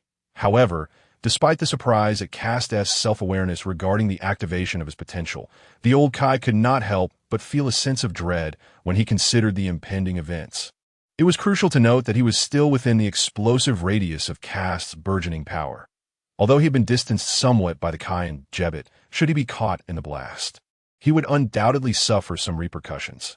After all, Kast was preparing to unleash a surge of energy, the magnitude of which was likely unimaginable. Unlike the Kai and Gebet, the old Kai did not possess formidable strength. Rather, he had unique abilities. Therefore, in a state of limited power, he was ill-equipped to withstand the pressure and damage that would follow Kast's potential activation. In a state of panic, the old Kai urgently exclaimed, "Quick, run!" Upon hearing this, the Kai and others exchanged wry smiles, fully aware that they had been striving to escape. Yet, they had to consider the old Kai's physical limitations and had already missed the optimal moment for departure. The current situation was beyond their control. Indeed, at that moment, the shockwave emanating from Kast finally reached the Kai and his companions. As the moment drew near, the Kai and Gebet exchanged a glance. "I am sorry, old ancestor." With that, they hastily propelled the old Kai away, while they themselves were swept off into the distance. The old Kai, thrown aside by the Kai, barely managed to evade the shockwave's reach. However, as he fell to the ground, a cry of pain escaped his lips. "You scoundrel!" the old Kai grumbled as he stood, ready to voice his displeasure, when suddenly the highland-dwelling Layla rushed over, saying, "Ancestor, we must leave this place at once." "Look over there!" She pointed towards Kast. Observing Kast's current state, the old Kai instinctively recoiled, swallowing his words, and hurriedly joined Layla in fleeing into the distance. At that moment, Kast was radiating waves of shock and energy that splattered in all directions. Moreover, a golden aura enveloped him. Once they had reached a safe distance, the old Kai glanced back at Kast and complained, "What on earth is wrong with that guy? Why is he starting without a word?" "What is it, ancestor?" Layla asked, perplexed by the old Kai's outburst. How can Kast commence without uttering a single word? He nearly put this old body in jeopardy. In response, Layla explained, "But ancestor, didn't Kast clearly say he was going to leave?" The old Kai turned to Layla, fuming. "Does that count as saying something? He merely uttered a word about leaving and nothing more. The more I think about it, the angrier I become. I didn't even have time to react. He started before we could get far. Doesn't he realize how easily things can go awry?" At this moment, the Kai and Gebet, who had been blown away by Kast's force, returned to the old Kai's side. Seeing the old Kai's fury, they attempted to placate him. "We sincerely apologize, old ancestor." The two hastily reassured him before shifting the subject. "Ancestor, please calm down. Why hasn't Mr. Kast's potential activation concluded?" Indeed, the change of topic proved effective. Although the old Kai was still incensed by Kast's actions, he was also filled with curiosity about the current state of affairs. Thus, the old Kai scrutinized Kast once more, pondering deeply before uncertainly explaining. Perhaps it is due to the immense potential within him, which necessitates a longer activation process. The old Kai was not entirely certain of his statement. Like the old Kai, the others fell into contemplation. Suddenly, Layla, who had been observing Kast intently, exclaimed, "Look, Kast is making a move." Instantly, everyone turned to witness Kast's new actions. At that moment, Kast's body not only erupted with golden flames and shockwaves, but his eyes also opened wide, and his hands clenched tightly as he began to gather energy. As he accumulated power, the intensity of the aura surrounding Kast escalated, and the shockwaves became more frequent and far-reaching. Moreover, cracks began to form in the ground beneath him, spreading outward in tandem with the frequency of the shockwaves. Along with the appearance of these fissures, the ground began to tremble, a phenomenon caused by the overwhelming force emanating from Kast's being. "Is this even possible?" the Kai exclaimed, his eyes widening in astonishment. "An earthquake? Mr. Kast's power is affecting even this realm of the Kais. And that's not all." Gebet interjected, eager to continue. "We are quite a distance from Mr. Kast, yet the tremors can still be felt from here. It's simply unbelievable how immense this power is." In stark contrast to the astonishment exhibited by the Kai and Gebet, Layla was bursting with excitement. For there had never been a moment as joyful as this. With Kast's breakthrough, her own goals had been realized. Observing the astonished expressions of the Kai and Jebet, the old Kai feigned calmness. Is this what astonishes you? We're not done yet. Keep watching. This fellow's latent strength far exceeds what you've witnessed. Upon hearing this, the Kai and Jebet not only remained astonished, but also began to display expressions of excitement. For they understood that their objectives had now been achieved. Indeed, as the old Kai's words resonated, Kast exhibited yet another transformation. As he concentrated his energy, Kast's pupils gradually took on a light green hue. His hair stood on end, and a golden shade emerged. Simultaneously, arcs of electricity danced around his body.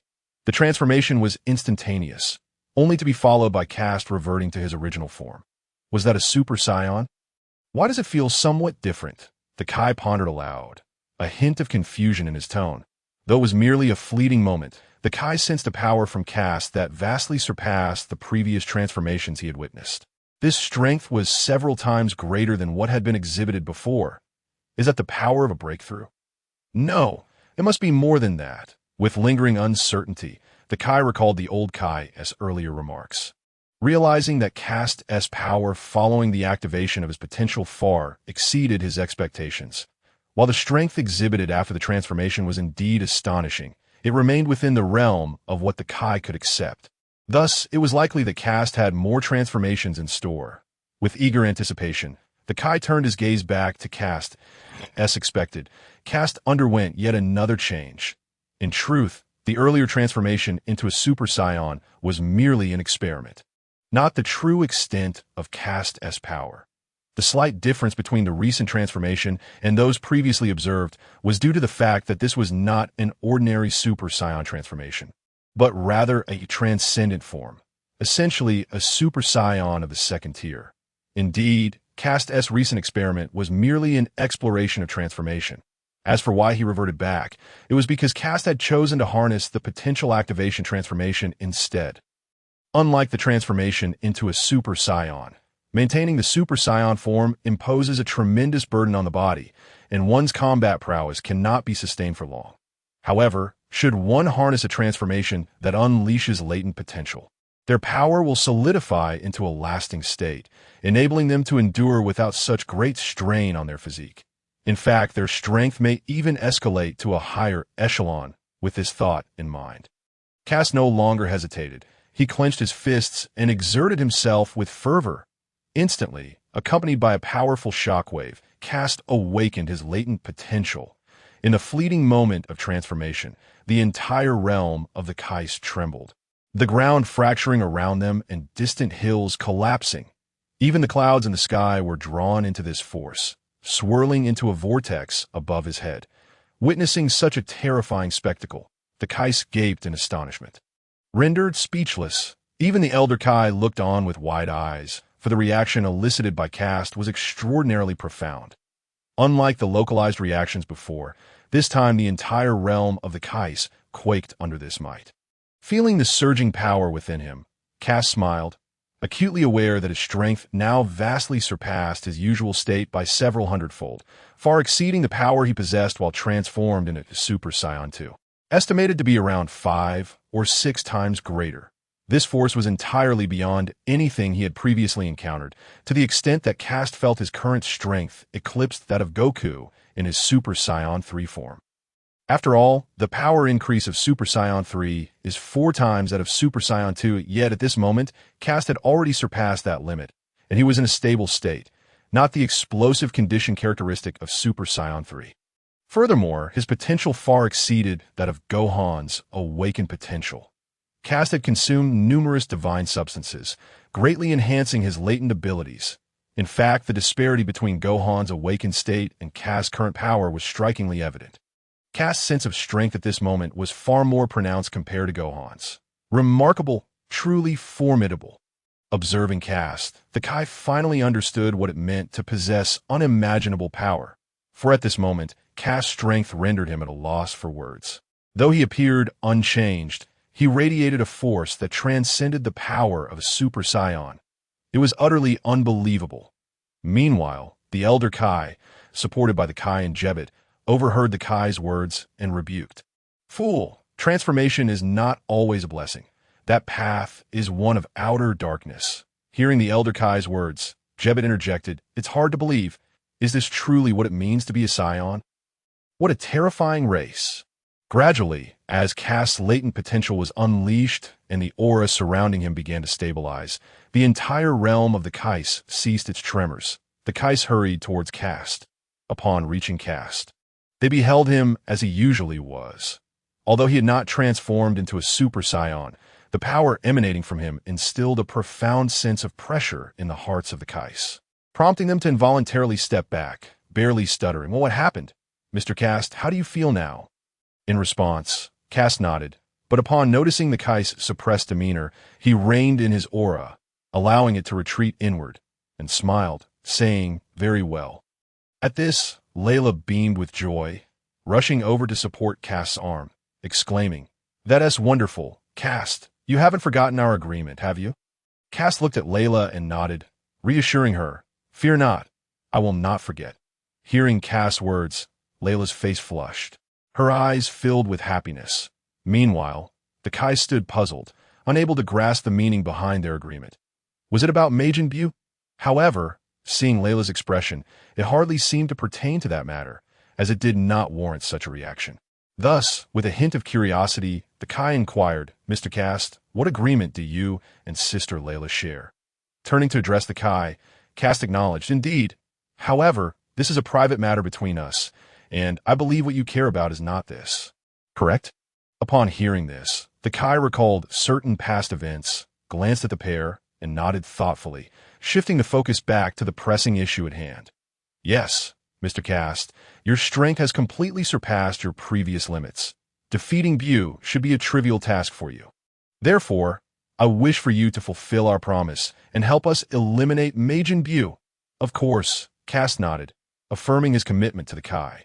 Seeing this, the Kai let out a quiet sigh of relief.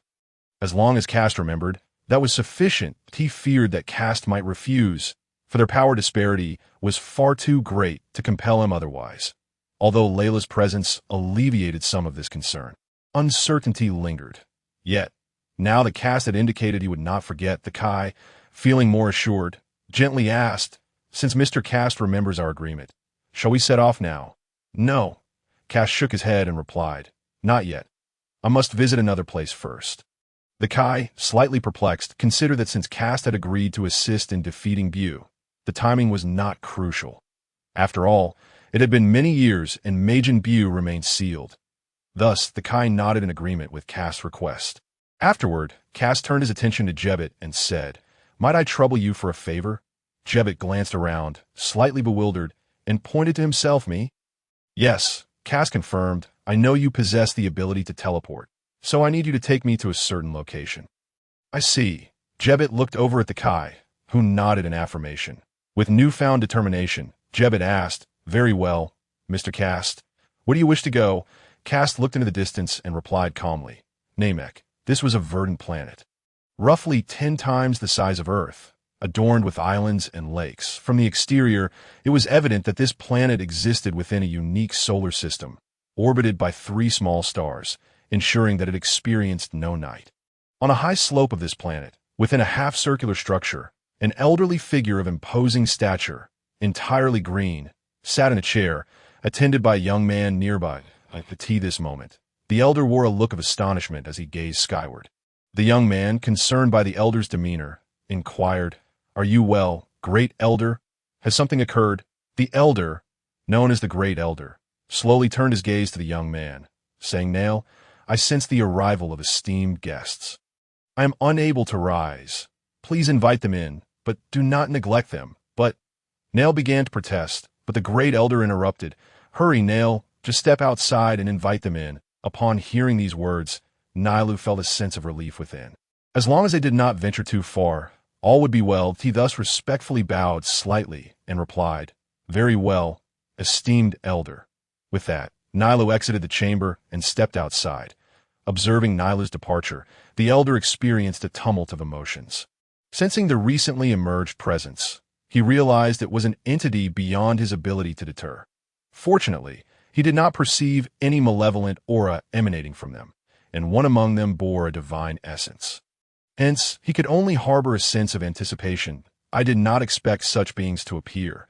Planet Namek has only just regained its vitality and cannot afford any further harm. Contemplating the formidable power contained within one of the individuals, the elder could not help but sigh. Meanwhile, in the skies above this planet, two figures were swiftly soaring in a particular direction. The direction of the elder's location. By the way, you haven't mentioned what you intend to do here, spoke a young girl with silver hair clad in red, who was none other than the Supreme Kai of the West, Layla, accompanying Castor. She was inquiring of Castor, who at this moment had already arrived on planet Namek. While Jebbet had departed after delivering Castor, Layla now expressed her unwavering intent to stay close. Noticing Layla's inquisitive expression, Castor smiled and replied, "The inhabitants of this planet possess extraordinary abilities. Once we arrive at the Elder's side, you shall understand." In response to Castor's enigmatic words, Layla puffed out her cheeks in discontent. However, Castor appeared oblivious to her demeanor, focusing instead on the path ahead as they sped through the air. Anticipating the events to follow, a smile gradually formed at the corners of Castor's mouth. Standing outside the Elder's chamber, Nailu reflected on the Elder's demeanor. In his memories, the Elder had always embodied a figure of composure and wisdom, unshaken by any circumstance. However, this time, the appearance of several unknown outsiders had stirred such a reaction within him. It seemed even the Elder found this situation challenging. This thought, Nailu could only hope that the newcomers were not of the sort that would be difficult to converse with. Nonetheless, even if they were, he resolved to ensure that they would not harm the Elder in the slightest, for it was his duty as the Elder's guardian. With steadfast determination, Nailu gazed into the distant sky, for he could already sense the approach of that aura. Though currently suppressed, it still managed to reveal itself to some extent during flight. "It's close." Nyla squinted, pondering. "Come forth. Let me see who has arrived." In the distance, Layla, flying alongside Castor, suddenly spoke up. "It seems they have sensed our presence." Upon hearing this, Castor chuckled and nodded. "That's quite normal. After all, he is the Elder of planet Namek, and we have not concealed our identities. It is only natural for him to detect us." Layla acknowledged Castor's words with a simple "oh" and chose not to elaborate further. Soon, as the two advanced rapidly, a towering platform came into view ahead. Adorned with an oval-shaped structure, "Is that the Elder's residence?" Layla inquired, gazing at the building below. Just as she scrutinized the architecture, a young man with a greenish-blue complexion and two antennae emerged from the side of the structure. Upon seeing him, Layla feigned surprise and exclaimed, "Is this the Elder? He seems so young." Hearing Layla's remark, the young man felt a jolt within. Indeed, they have come to seek the esteemed Elder, he thought, but quickly responded with courtesy. "I apologize, madam. I am Nailu, the Elder's guardian, not the Elder himself." With that, Nyla stepped aside and continued, "I am here to welcome you both on behalf of the Elder." Observing Nyla's expression, Layla playfully stuck out her tongue at Castor with a mischievous smile. Of course, Layla was fully aware that this individual was not the Elder. Given the Elder's esteemed reputation, this young man, while evidently powerful, seemed ill-suited to manage an entire clan. Moreover, the aura within the Elder's chamber was decidedly more profound than that of this young man, making it clear he could not be the Elder. Yet despite this, why did Layla feign surprise, as if believing Nailu to be the Elder? The answer was simple. Layla was merely indulging in a moment of playful mischief. Casting a glance at the playful Layla, Castor shook his head and turned to Nailu, saying, "I apologize for the trouble." Seeing the demeanor of the two, Nailu confirmed they bore no ill intentions and promptly replied, "You are too kind, esteemed guests. Please follow me." With that, he opened the door to the Elder's chamber and invited Castor and Layla inside. I could see that moment. In the realm of the Supreme Kai, Jebbet had returned to report to the Supreme Kai after escorting Castor and Layla to planet Namek. Listening to Jebbet's report, the Supreme Kai nodded approvingly. "Well done, Jebbet. Your decision to return directly was indeed the right choice. Since Mr. Castor has the esteemed Layla by his side, we shall refrain from interfering in this matter. They will contact us once they have concluded their business." Reflecting on Layla's prior behavior towards Castor, the Supreme Kai began to perceive the situation more clearly. He thought to himself that had Jebbet chosen to remain with them, perhaps Castor would have remained indifferent, but Layla would undoubtedly have expressed her dissatisfaction. Rather than such a scenario, it was wiser for Jebbet to return. Jebbet, upon hearing the Supreme Kai's response, felt a wave of embarrassment wash over him. In truth, it was not his own desire to return. He had initially intended to accompany Castor until he completed his tasks. However, Layla had been staring at him with a gaze that felt as though she were peering into the depths of his soul. Unable to withstand the intensity of her scrutiny, Jebbet had hastily exited planet Namek. "What should I do next, esteemed Supreme Kai?" Jebbet inquired, now that he had left. The Supreme Kai glanced at the time and replied, "Currently, there is nothing pressing. However, in preparation for Mr. Castor's return to deal with Majin Buu, Jebbet, I need you to go to Earth and make the necessary preparations at Buu's location. The forthcoming events are of utmost importance." As Jebbet departed, the old Supreme Kai turned to the Supreme Kai and asked, "What do you make of the situation between them?" The Supreme Kai, puzzled, responded, "Who are you referring to? What situation?" Upon hearing this, the old Supreme Kai reprimanded him, "Do not play coy with me. Who are you talking about?" Awkwardly smiling at the irate old Supreme Kai, the Supreme Kai chuckled, "Are you referring to Sister Layla and Mr. Castor?" Seeing the old Supreme Kai's expression shift towards irritation, the Supreme Kai quickly became serious and replied, "While I cannot guarantee it with absolute certainty, I can clearly sense that Sister Layla harbors an indescribable feeling towards Mr. Castor." Indeed, the old Supreme Kai sighed at the Supreme Kai's words. At this moment, the Supreme Kai spoke again, "But can their relationship truly flourish? After all, while Mr. Castor is exceedingly powerful, he remains but a mortal, and mortals are ultimately bound by the limitations of their lifespan. However, Sister Layla stands apart. She is a god of the universe, with a lifespan that is nearly infinite, although the words left unspoken linger in the air. The old Kaishin understands the sentiments he wishes to convey in contemplation. He remarks, "Lifespan is not the pivotal limitation for the two of you. You are still too young. There are countless miraculous events that can unfold in this universe." Moreover, that young man appears to harbor his own plans, and he seems to possess knowledge of certain matters. Upon hearing these words, the Kaishin cannot help but inquire, "What does he know? What does it mean?" Ancestor, at this moment, the old Kaishin chooses to remain silent, withholding further dialogue. Meanwhile, at the residence of the Grand Elder on Namek, as Nero leads Castor and Layla into the chamber, they are greeted by the imposing figure of a gigantic Namekian. This is indeed the Grand Elder. Nero introduces the two visitors, then bows respectfully to the Grand Elder, stating, "Esteemed Grand Elder, I have brought two distinguished guests." Layla, taken aback by the Grand Elder's size, exclaimed softly, "How enormous!" However, noticing Neru's displeased expression, she quickly composes herself and apologizes. "I sincerely apologize, Grand Elder. After all, the Grand Elder is the most revered individual on this planet, and her tone may have been somewhat inappropriate." Yet, the Grand Elder responds with a benevolent tone, "No need for apologies.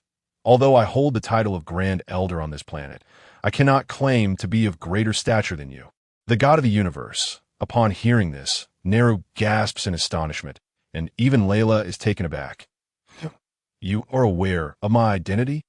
The Grand Elder, observing their astonishment, chuckles and explains, "I have had the fortune of encountering records from ancient times that detail the attributes and abilities of the cosmic deities. It is noted that the Kaishin serves as the deity responsible for bestowing life upon the universe, alongside the divine powers that reside within you.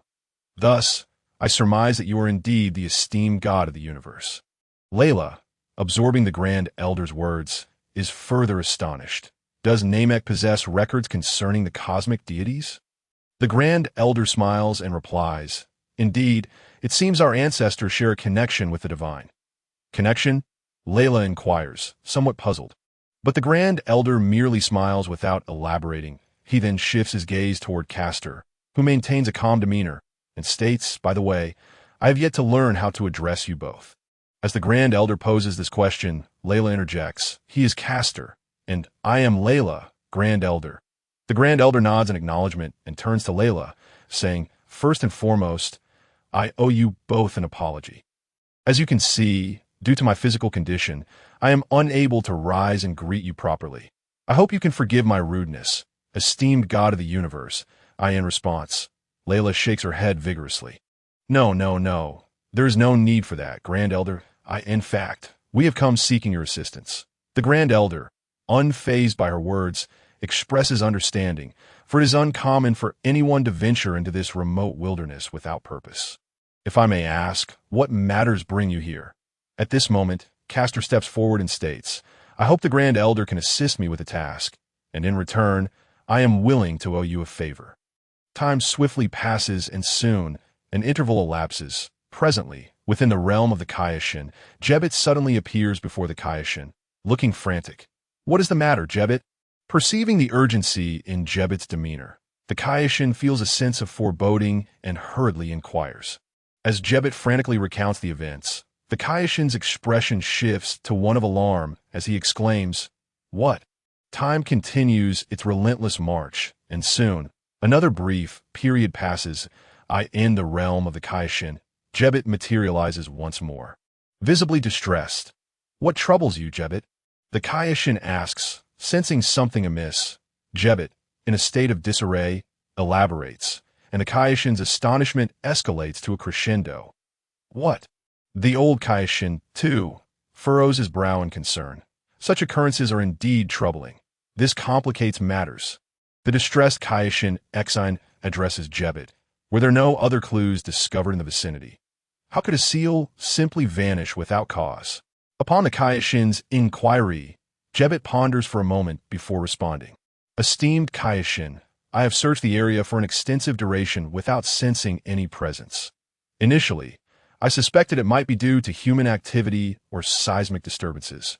However, upon further reflection, it became evident that ordinary humans could not possibly breach such a seal, let alone dismantle it.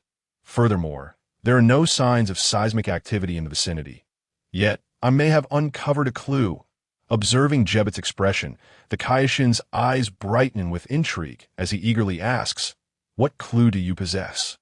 I am uncertain if it qualifies as a clue, but it is best for you to investigate personally.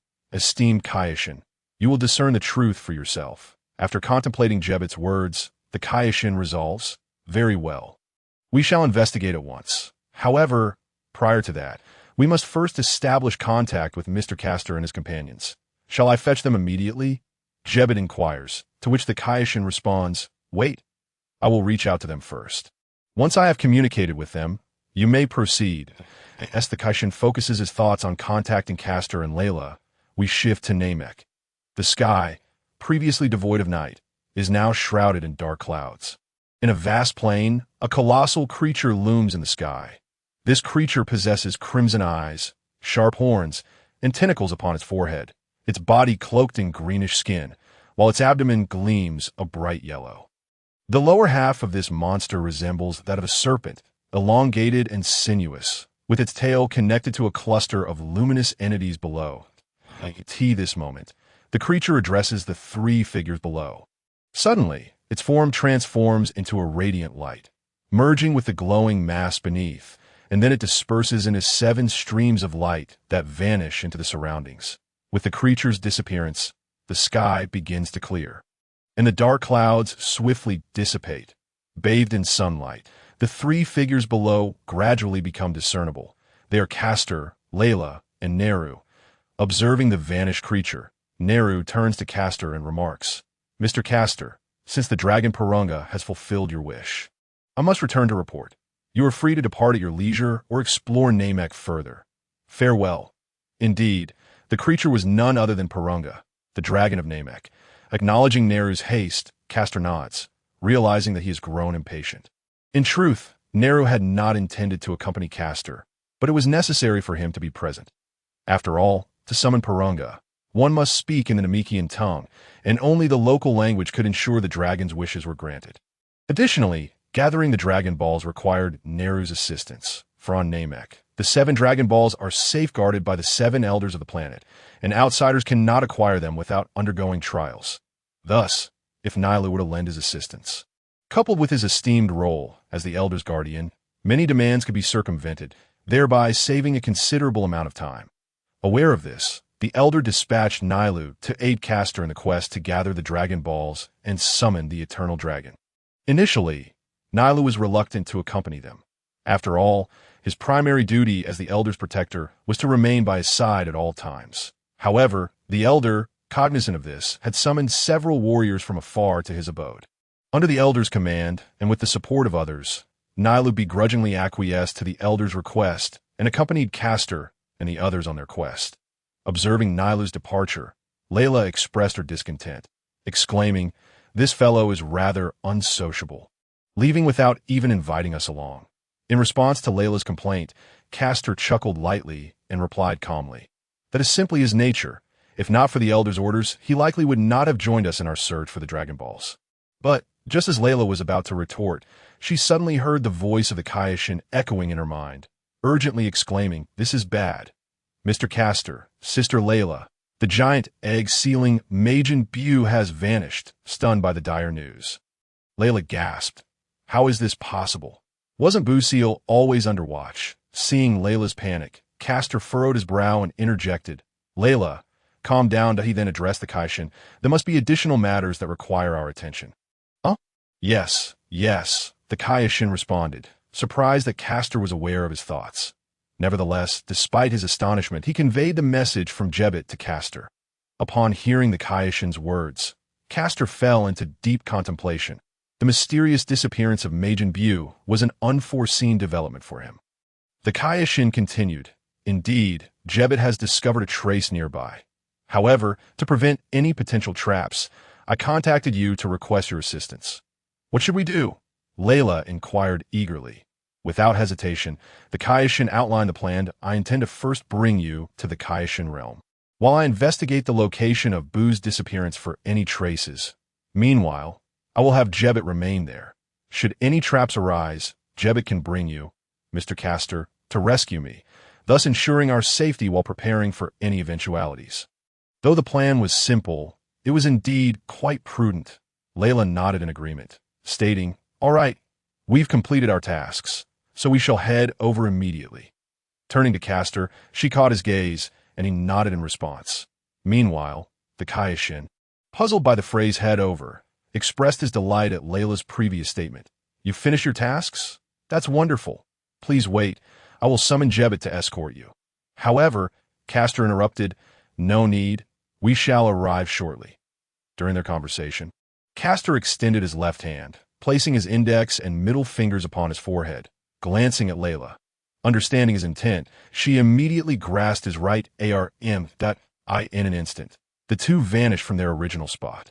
Back at the Kaioshin realm, before the Kaioshin could fully process Castor's words, Castor and Layla suddenly materialized before him. The unexpected appearance of Castor and Layla startled the Kaioshin, leading him to deduce, "Is this instant transmission?" Castor, observing the astonishment of the Kaioshin, did not deny the claim. However, Layla chimed in, "Indeed, it is instant transmission. Impressive, isn't it?" The Kaioshin nodded vigorously, exclaiming, "Truly remarkable. Instant transmission is a skill I have yet to master. Only Jebet possesses this ability. It is hard to fathom that you, Mr. Castor, have learned is this not a power unique to the Namekians?" Before Layla could continue, the elder Kaioshin, who had remained silent, interjected, "Fool! It is not, as you presume." After chastising the Kaioshin, the elder turned to Castor and remarked, "Indeed, you ventured to Namek for the wish orbs, did you not?" "Wish orbs?" Though rebuked by the elder, the Kaioshin was not offended, but instead expressed curiosity. "What are those?" Observing the elder's disappointment at the younger Kaioshin's ignorance, he sighed and shook his head. "The youth of today are truly uninformed. How can they know nothing?" Despite his disappointment, the elder proceeded to explain. "The wish orbs are a unique creation of the Namekians. They can forge a special object that, when all are gathered, can grant the wishes of the gatherer." Seating himself, the elder addressed Castor. "In the past, only the kind-hearted Namekians could utilize these orbs, while I am uncertain how you learn of their existence. I hope you will refrain from using them excessively, for they can easily incite chaos within the universe, leading to unnecessary troubles." Hearing the elder's words, Layla interjected, "Castor would not misuse them. Please do not underestimate him." Nodding in agreement with Layla's defense, the elder replied, "That is indeed reassuring," sensing the awkward atmosphere between them. The Kaioshin spoke up, "All right, there is no need for such tension, and this is not the time for disputes. Our primary focus should be on the matter of Majin Buu." With that, the Kaioshin turned to Castor.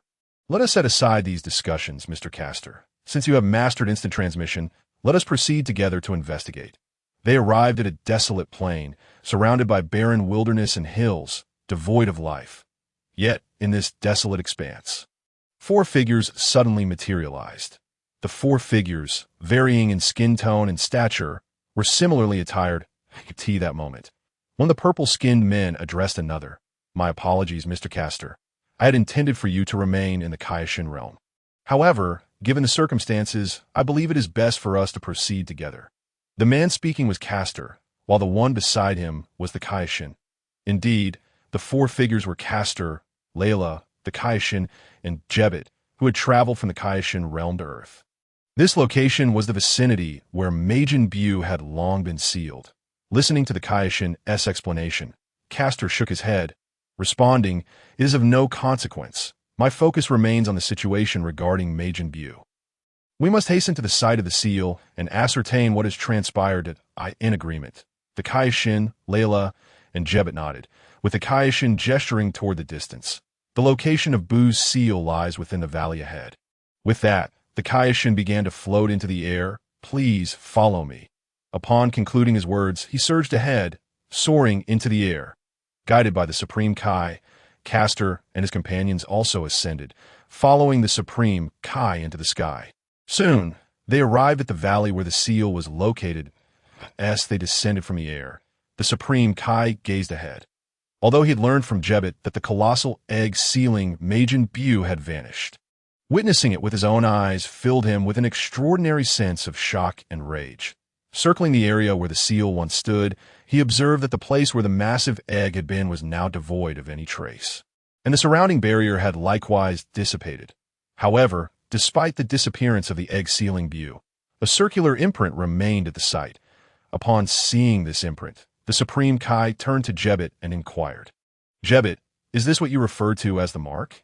Jebet, hearing the Supreme Kai's question, promptly approached and replied, "Indeed, dear Supreme Kai, this is it. There are no signs of any creatures in the vicinity. However, there remains this mark where Buu once was that I cannot explain the situation, which is why I requested you to come and see this moment." Castor, who had accompanied Jebet, also examined the ground. Upon recognizing the familiar imprint, he furrowed his brow. "What is this?" Observing Castor's contemplative expression, the Supreme Kai inquired, "What troubles you, Mr. Castor? Do you recognize the nature of this mark?"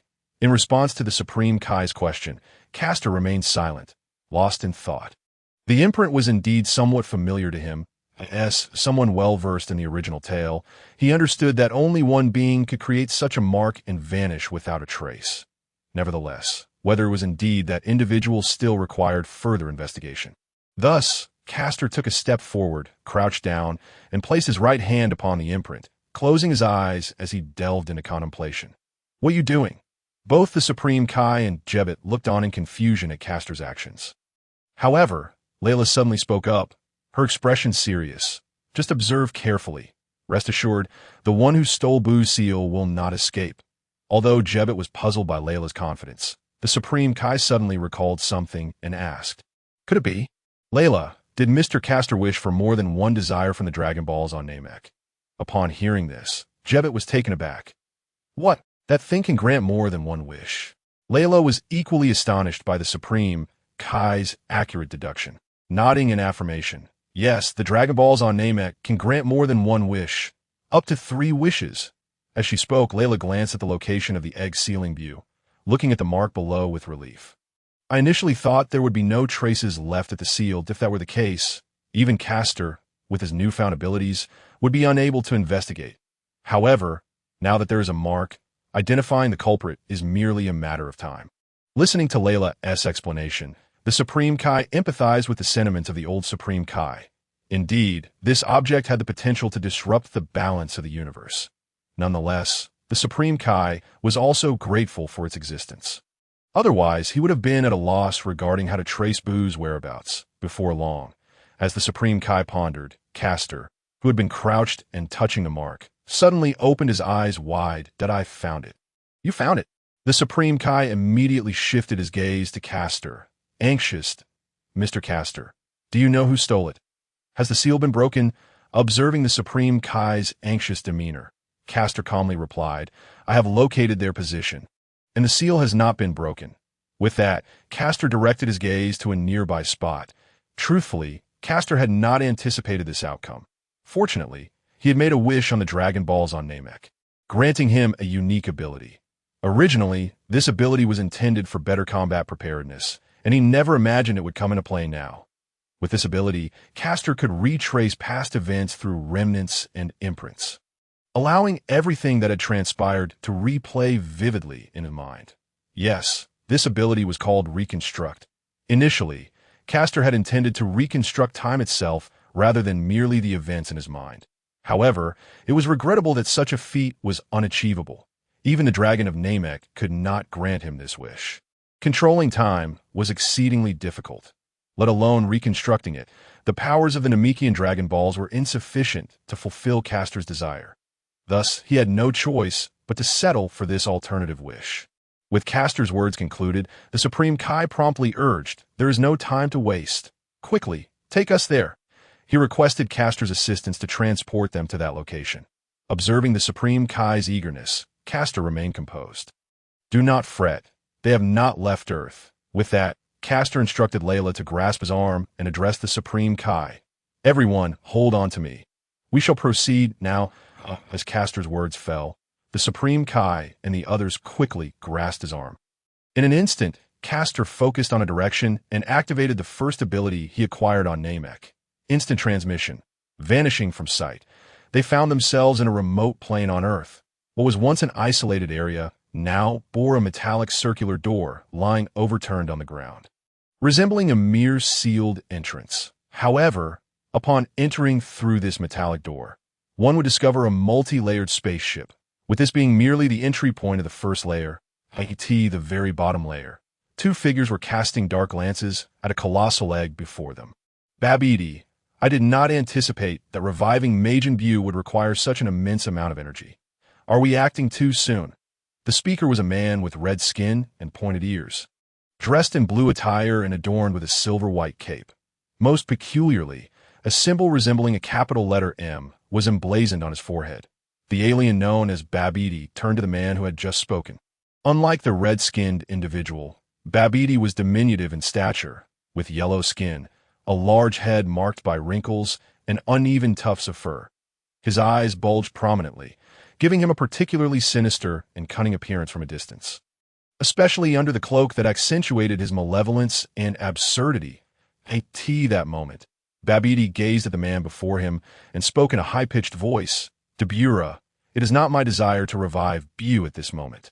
Rather, according to the information I've gathered, Buu is the only one capable of fulfilling my objectives. Hearing Babidi's words, the red-skinned man, Debura, promptly queried, has something occurred? Is there something even I cannot resolve? His tone conveyed a clear confidence in his own power. No, Debura, while you are formidable, the information I have obtained suggests that that individual is even stronger. He seemingly appeared out of nowhere 4 years ago, with no prior indication. Moreover, upon his arrival, he obliterated an entire planet without a trace. You must understand, that planet housed numerous beings with strengths akin to yours, yet none could withstand even a single blow from him. At this juncture, Babidi's countenance darkened significantly. Meanwhile, Depura beside him was taken aback, overwhelmed with disbelief. Babidi's heart brimmed with gloom as he turned to gaze at the colossal egg sealing Buu, murmuring ominously, thus, in pursuit of my objective, I must unseal Buu ahead of schedule. However, it appears we lack the requisite energy to do so. No, Babidi interjected. Though we may not possess sufficient energy, I can forcibly release the seal. Admittedly, this will significantly diminish Buu's power, but it matters not. We can replenish the energy later. It is prudent to unseal him in advance, lest those insufferable Kais who killed my father discover our plans. Originally, Babidi had no desire to proceed in this manner, yet he had not anticipated the sheer volume of energy required to lift the seal. With no alternatives available, he was compelled to adapt. Contemplating this, Babidi swiftly summoned a blue crystal ball, preparing to cast a spell to transport the three individuals from the spaceship to the outside world, intending to unseal Bu there to avoid damaging the vessel from within. However, the moment Babidi activated the crystal ball, four figures unexpectedly materialized within it. "What is this?" Depura exclaimed, visibly startled, his expression a mix of confusion. Babidi, on the other hand, was taken aback, his voice faltering. "The Kais! The Kais!" Hearing Babidi's exclamation, Depura quickly turned to him, extending his hand in shock. "The Kais? Sir Babidi, are you saying these individuals are the Kais?" Babidi ignored Depura's query, his expression grim, beads of cold sweat beginning to form on his forehead. There was no other option. Observing that the Kais within the crystal ball had already taken note of the spaceship, Babidi clenched his teeth and turned to Depura, stating, "At this juncture, Depura, I must ask you to delay them." Though a flicker of doubt crossed Depura's mind upon receiving Babidi's command, he promptly replied with respect, "Yes." He then proceeded towards the spaceship's hatch, adding, "Just in time, I was eager to test the prowess of the Kais. I shall take my leave now, Sir Babidi." With that, he stepped through the hatch and ventured into the outside world. Standing beside the crystal, Babidi contemplated Depura's departure with a somber expression. With no preparation at hand, Depura was currently the strongest within the spaceship, so it was best to let him confront the Kais. If he could defeat them, splendid. If not, such proximity would allow for the absorption of considerable energy. If the situation became dire, I shall unseal Bu directly within the spaceship. I cannot allow those Kais to thwart my plans. As these thoughts crossed his mind, a sinister smile crept across Babidi's shadowy visage, his gaze refocusing on the crystal ball. Meanwhile, on the ground, the Kais and Caster stood atop the spaceship, directly above the metallic opening. Observing the metallic door, the Kais concentrated. "Indeed, this is the trace, and within, I can sense several formidable presences." Turning to Caster, the Kais inquired, "What shall we do to gain entry?" Caster squinted slightly before suddenly declaring, "Wait, there's no need. Someone is already prepared to welcome us." Upon uttering this, the Kais sensed an approaching aura, and his demeanor grew serious as he fixed his gaze upon the metallic door ahead. "Here they come." As his words fell, the spaceship's door abruptly creaked open, and a man with crimson skin emerged, soaring into view. Upon seeing the figure exit the spaceship, the Kais was taken aback. "This is Depura? How'd he end up here?" Equally astonished, Jebet exclaimed, "It truly is Depura. How infuriating! How did this scoundrel come to be here?" Observing the evident recognition from the Kais and Jebet, Layla wore a puzzled expression. "Depura? Who is he? Why do you seem so familiar with him?" Hearing Layla's confusion, the Kais turned to explain, "Indeed, it has been quite some time since you were last in the Kaisrel, Layla. Thus, you may be unaware of certain matters. Depura is the demon king who ascended to power after your prolonged absence. However, his strength is unfathomable. Had Caster not awakened his latent potential, he might not have stood a chance against Depura. Even we, previously, were aware of him, yet remained powerless. Fortunately, as the demon king, Depura has always confined himself to the demon realm, rarely venturing out. Thus, we have not kept him under close scrutiny, yet I never anticipated he would manifest here." As the Kai spoke, his brow furrowed deeply. "It seems the situation has become rather troublesome." Following the Kai's pronouncement, Depura emerged from the spaceship, bearing a slightly surprised expression. "Oh? I didn't realize you were all aware of my affairs." Which simplifies matters and spares me the need for an introduction. Depura descended to the ground. He regarded the Kais, stating, "You must be the Kais, yes? Lord Babidi has commanded me to impede your progress. However, I am more inclined to eliminate you all directly to avoid disrupting my master's plans, so farewell." With that, Depura flashed a sinister grin and, without further ado, vanished from sight, only to reappear before the Kais in an instant. With his right fist clenched, Depura drew back his arm, aiming a lethal blow at the Kais' head, clearly intending to strike without affording the Kais a chance to retaliate. Impossible? How can this be? Am I truly to meet my demise here? As the fist drew nearer, the Kais felt as though he were ensnared, an overwhelming sense of impending doom engulfing him. Yet, just as Depura's fist was about to connect with the Kais head, a dark figure suddenly appeared between them. Before Depura could react, he was propelled away like a football, crashing into a distant cliff with a resounding impact, buried within that eye. I'm saved, observing Depura being flung away. The Kais exhaled in relief, instinctively wiping the cold sweat from his brow. Thank goodness for you, Mr. Castor. Had it not been for your timely intervention, I might have perished just now. Expressing gratitude towards Castor. The Kais felt fortunate that he had insisted Castor accompany him. Otherwise, he might not have survived that encounter. In that fleeting moment, the intense aura of death he had sensed made the Kais shiver involuntarily. Cold sweat soaking his back, causing him to shudder. The entire sequence, from Depura's lethal intent to Castor's intervention that sent him flying, occurred in the blink of an eye. It was only after the Kais thanked Castor that Jebit and Layla, standing nearby, finally regained their senses. They hurried to the Kais' side, exclaiming, "Are you all right, sire? What has transpired? Are you injured?" Seeing the concern etched on their faces, the Kais quickly waved his hands, reassuring them, No, I am unharmed. Thanks to Mr. Castor's assistance, I sustained no injuries." Upon hearing the Kais' explanation, Jebit turned to Castor, expressing his gratitude. "I am immensely thankful to you, Mr. Castor. Had anything happened to the Kais, I shudder to think of the consequences." As he spoke, Jebit bowed deeply to Castor, expressing his gratitude. Meanwhile, Layla, having heard the words of the Kaioshin, turned her gaze toward Castor as well, but remained silent, her eyes revealing a profound sense of appreciation, observing the grateful expressions of those around him. Castor maintained an impassive demeanor, his gaze fixed on the distant hillside that had been shattered by Dubra, and calmly remarked, "Do not rejoice too soon. This fellow is not yet dead." Pausing for a moment, Castor turned his attention to the Kaioshin and added, "Focus your attention.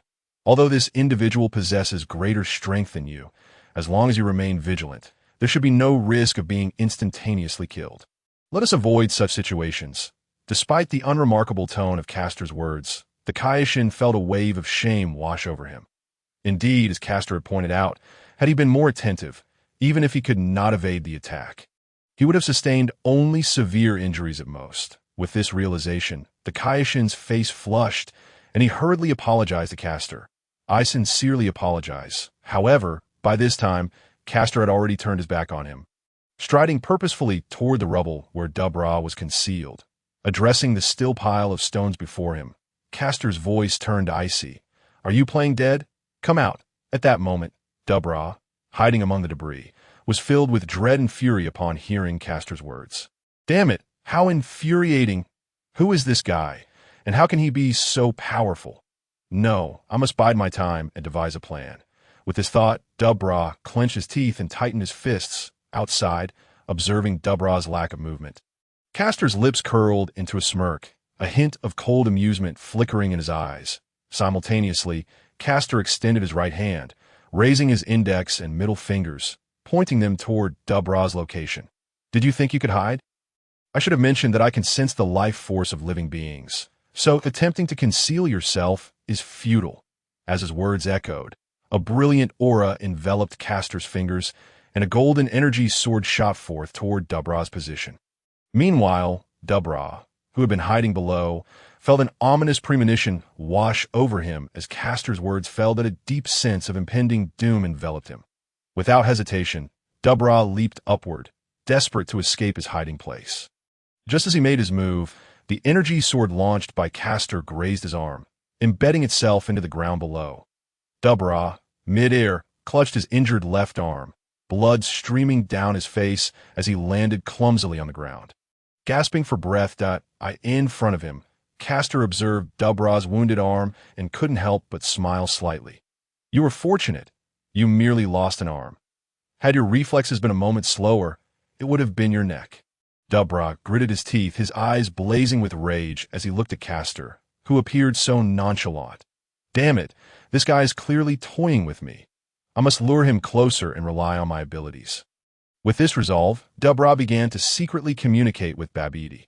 After concluding their exchange, Dubra turned his gaze toward Castor, forcing a strained smile onto his battered face. "My lord, I beg your forgiveness for my rudeness. Might you spare my life? In return, I can divulge a request of yours." As he spoke, Dubra began to move, slowly approaching Castor. Seeing you arrive alongside the Kaioshin, it is evident that the matter concerning Majin Buu has stirred him deeply. "I can provide you with information regarding Majin Buu.as. He calculated the distance between himself and Castor. Dubra thought, "Excellent. I am almost there. Just a few more steps, and I'll have my revenge. You wretched scoundrel." Despite his inner curses, Dubra's face was adorned with a sycophantic smile. Observing Dubra's demeanor, Castor's eyes glimmered with amusement as he quipped, "Oh, do you think I could have found my way here without being informed about Majin Buu?" Upon hearing Castor's teasing tone, Dubra's steps faltered as a wave of dread washed over him. "Oh no, I completely overlooked that." Nevertheless, with only a few steps separating them, Dubra steeled himself, feigning bravado. "I am well aware of your capabilities. Your arrival here is a testament to your prowess. However, the secret I possess is something you could not possibly know." With that, Dubra forced a confident expression, resuming his approach toward Castor. Castor narrowed his eyes, fully aware that he could not trust Dubra's words. If anyone knew the truth about Majin Buu, it would be Castor himself. No one could rival his knowledge, not even his creator, Bibidi. In fact, Castor even harbored doubts that Bibidi was the true creator of Majin Buu. It was more likely that he merely stumbled upon the means to awaken and control him. This suspicion was substantiated by numerous details in the original story, which indicated a significant power disparity between Majin Buu and Bibidi. In the original narrative, Majin Buu possessed strength comparable to Goku's Super Saiyan 3rd level, and in his original evil form, his power even surpassed that of Super Saiyan 3. Yet Bibidi, without Buu's assistance, the Kaioshin could easily eliminate him. While it is true that a creation can surpass its creator, such a gap in strength is implausible, akin to the relationship between gods and dragons. A creator lacking the requisite power cannot conjure items of unimaginable might. Moreover, Buu's attitude toward Bibidi suggested that if he truly were Bibidi's creation, he would be subject to some form of control or limitation. However, the reality was that Majin Buu not only defied Bibidi's constraints, but occasionally spiraled into uncontrollable chaos. Thus, Castor found himself questioning the narrative of Bibidi, creating Majin Buu at that moment. Dubra alluded to secrets unknown to Castor, but Castor chose to remain silent, his expression inscrutable. Seeing Castor's silence, Dubra clenched his teeth. He realized that lowering Castor's guard would be a formidable challenge. However, with the distance between them now within range, Dubra's heart brimmed with anticipation, and his gaze shifted to a figure lurking behind Castor. Now, with Dubra's mental cue, a figure suddenly emerged from behind Castor, charging a ki blast aimed directly at him. Castor sensed something amiss and turned to investigate the source of the disturbance. Yet, in that fleeting moment, he was met with a ki blast hurtling toward him. Dubra, witnessing Castor's turn, revealed a sinister grin. "Huh, you fell for it, you fool." As he spoke, Dubra spat in Castor's direction. As the spit left his mouth, multiple ki blasts struck Castor, creating a cacophony of explosions that enveloped him in a cloud of dust and debris. "This is bad." From a distance, the Kaioshin, determined not to become a burden, gasped at the unfolding chaos and rushed to Castor's aid. However, he was swiftly intercepted by Jebet. "Hold on. Kaioshin, take a moment to sense. Mr. Castor is unharmed." In contrast to the Kaioshin's anxiety, Layla, who had a better understanding of Castor's strength, appeared less concerned but remained puzzled. "What is wrong, Shin? You should know Castor would not be so easily defeated. What was that outburst about?" Upon hearing Jebet's words and sensing Castor's unwavering aura, the Kaioshin exhaled in relief and began to explain to Layla the reason for his earlier agitation. Meanwhile, not far from the explosion, Dubra spoke to the newly appeared figure behind Castor. "Well done. You executed your task admirably. Return to inform Lord Babidi. I shall deal with the Kaioshin and his companions first. Then I will come back." However, upon witnessing the grievously injured Depura, the newcomer inquired, "But Lord Depura, are you truly untroubled by your wounds?" Depura gazed at his severed left arm, clenched his teeth, and replied coldly, "Just return and report. Do not concern yourself with anything else." With that, Depura strode toward the dissipating smoke, which was gradually clearing around Castor. Through the haze, a hazy silhouette became discernible. Although there was evidence of a figure within, Depura felt no apprehension, for he was confident that anyone affected by his abilities could not escape a singular fate. Contemplating this, Depura's heart swelled with vengeful delight. And no matter who you are, no matter how powerful you may be, in the end, victory will still be mine. Fear not, I shall not leave you in solitude for long. Soon, the Kast will join you. With that, Depura prepared to deliver the final blow to Castor. Yet, just as he was about to strike, the mist enveloping Castor began to vanish, revealing the situation before him, which left Depura utterly stunned and terrified. How is this possible? Depura surveyed the scene, doubting whether he was ensnared in a dream. Before him stood Castor, who should have been affected by his abilities, unscathed and arms crossed, regarding him with a mocking gaze akin to that of a gestured, "Ah, I see now. That individual was summoned by you. Was it to divert my attention?" Castor remarked, a slight smile gracing his lips, his tone casual yet probing. "You? How is this possible? Why have you not turned to stone? If merely his previous attack had proven ineffective, it would have been one thing. After all, Depura had never expected it to harm Castor. The attack had merely served to attract Castor's attention, while his true trump card lay in his special abilities. However, witnessing Castor's current state, Depura felt himself unraveling, unable to accept that his powers had failed. Castor, sensing Depura's confusion, inwardly smirked. His bewilderment was understandable. Had it been anyone else unaware of Depura's abilities, a surprise attack resulting in contamination would have led to the transformation into a stone statue, as Depura had predicted. However, the unfortunate reality was that Depura faced Castor himself, who possessed an intimate understanding of the original narrative. Fully aware of Depura's tactics and abilities, Castor would never grant him such an opportunity. Even the moment when he turned his back, exposing himself to Depura's attack, was a deliberate ploy on Castor's part. He aimed to create a stark contrast between hope and despair, thereby shattering Depura's resolve. Observing the outcome, Castor's expression grew solemn as he regarded Depura. "Rest assured, I shall not take your life. However, as recompense, you must agree to one condition." "What?" Depura exclaimed, astonished and perplexed, struggling to grasp his meaning. "You must understand. I was prepared to kill you, yet you now speak of sparing my life?" Depura questioned, incredulous, wondering if Castor had lost his mind. Observing Depura's bewilderment, Castor smiled gently, declaring, "I shall spare you, but only if you agree to my condition." Perceiving that Castor's demeanor was devoid of deceit, Depura steadied himself and asked earnestly, "What is the condition? Is it related to Majin Buu? If so, I must apologize. Everything I previously stated was a ruse. My knowledge regarding Majin Buu is rather limited." Shaking his head, Castor recognized that Depura's prior words were merely a distraction, yet his actual request was not that. Glancing toward the direction of the Supreme Kai, he gestured subtly before addressing Depura. "My demand is quite simple. Serve as my servant for 20 years. Though Castor's tone was unassuming, to Depura it felt like a thunderclap. His eyes widened in disbelief as he exclaimed, "You want me, Depura, the overlord of the demon realm, to serve you for 20 years? Are you certain you are not jesting?" Castor maintained his smile, asking, "What? Are you unwilling?" Although his tone remained unchanged, Depura felt a palpable aura of menace enveloping him. He realized that uttering a single no could spell his doom.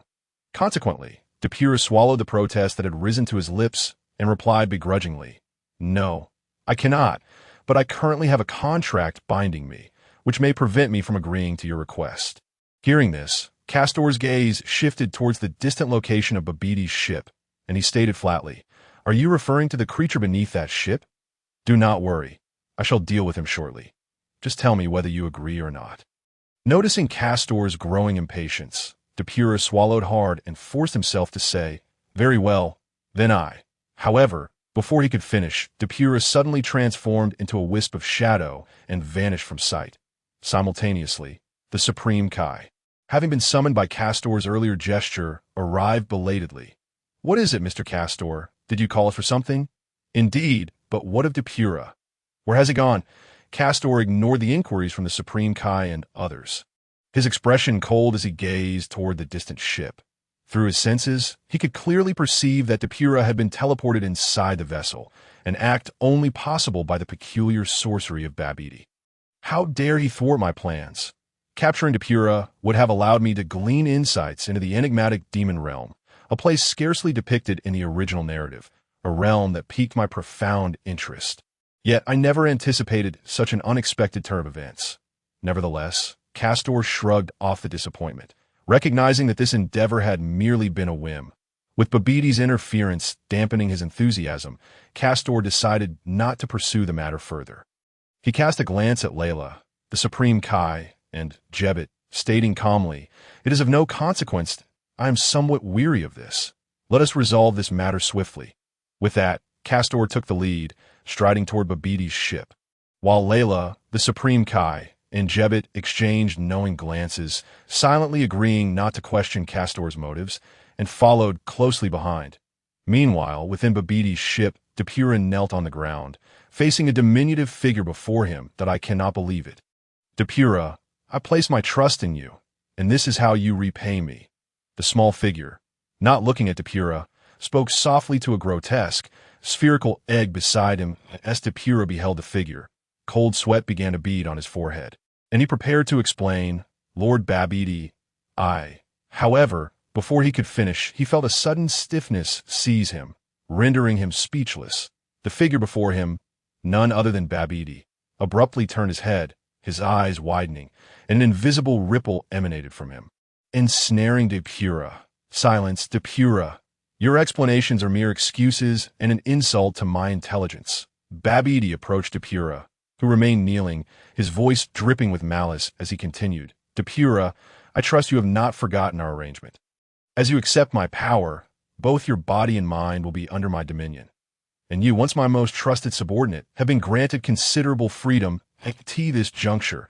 Babidi paused momentarily before suddenly striking Depura across the face, his voice laced with fury.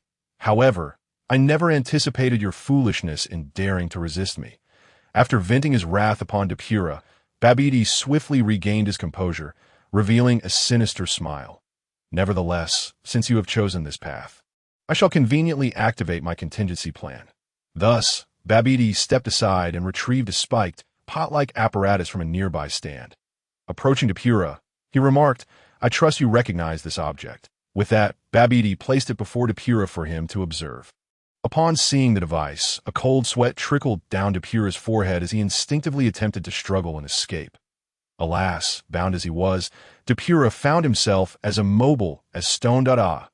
"It appears you still remember," Babidi observed, a grin spreading across his face as he noted Depura's futile attempts to break free, his visage flushed with panic.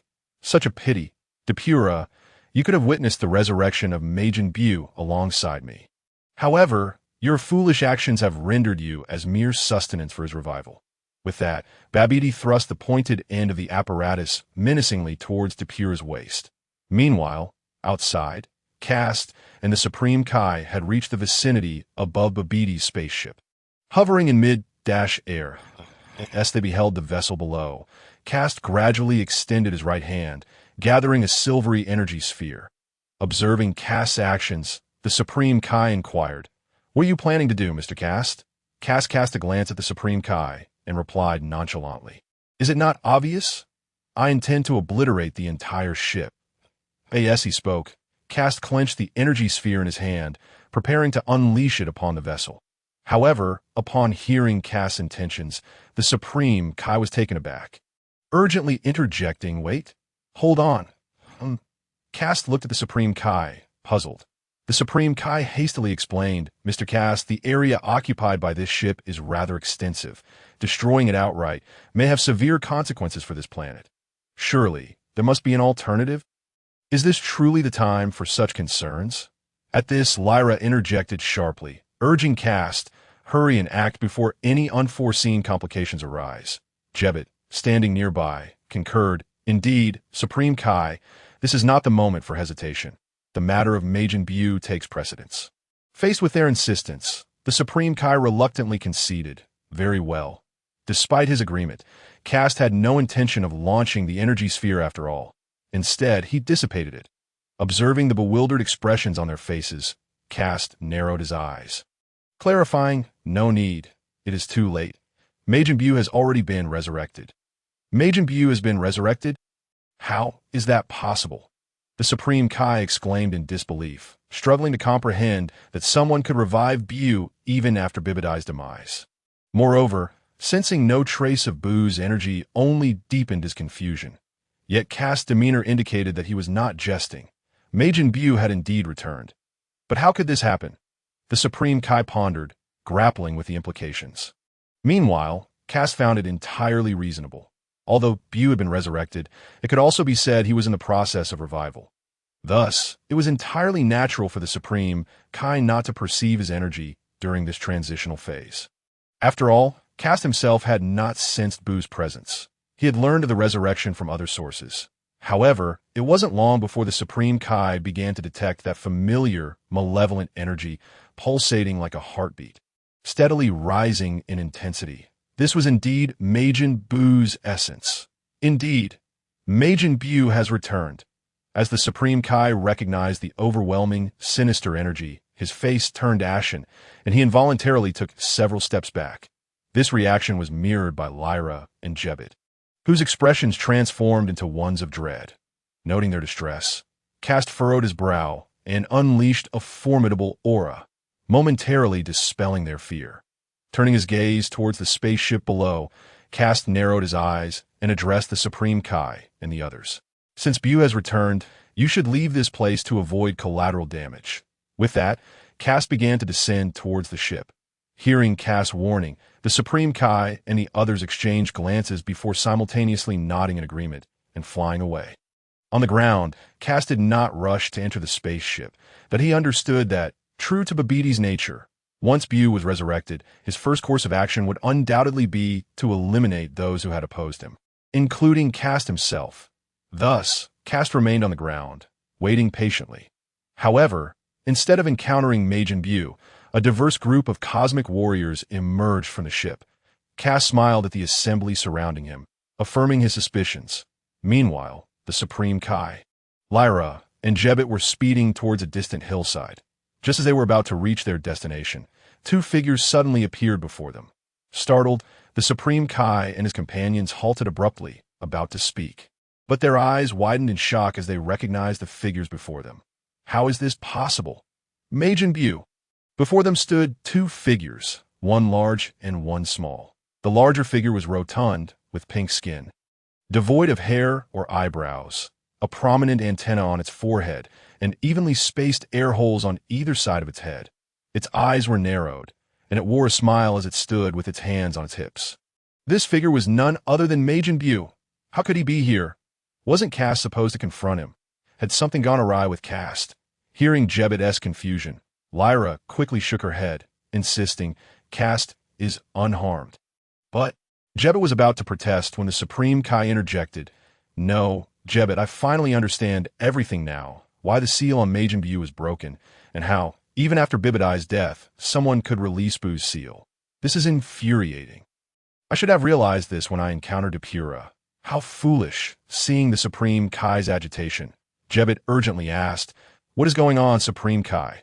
Taking a moment to calm himself, the Supreme Kai pointed towards the small figure beside Majin Buu, saying, Jebbet, does that person look familiar to you? Following the Supreme Kai's gaze, Jebbet focused on the diminutive figure beside Majin Buu. This, as he observed, his pupils dilated in shock. Bibidi, no, it's strikingly similar, but how could this be possible? Observing the expression on Jebbet's face, the Kaioshin gritted his teeth and nodded. As you can see, this individual undoubtedly has a profound connection with Bibidi. I suspect he may indeed be Bibidai's son. Only in this way could he possess knowledge of Majin Buu and have the ability to lift Buu's seal. How infuriating! I should have realized this upon seeing the mark on Dabura. Curse the Kaioshin, I truly am an inadequate Kaioshin. Ahead, the diminutive figure beside Majin Buu cast a chilling smile at the now speechless Kaioshin and his companions. Have you finished speaking? Then, Majin Buu, eliminate these intruders. Upon this command, Majin Buu emitted a call reminiscent of a baboon, then raised his hands high, swaggering toward the Kaioshin and his allies. This the end. As Majin Buu advanced menacingly, the Kaioshin, drenched in sweat, felt a surge of despair. Not give up. Sin. Layla suddenly appeared before the Kaioshin, striking a defensive pose against Buu. If you observe closely, you will notice that Buu's aura is significantly weaker than it once was. Additionally, our strength has far surpassed our previous capabilities. In a genuine confrontation, we may not be at a disadvantage. Layla was indeed curious about Buu's current form, as she recalled him being a diminutive figure when last seen.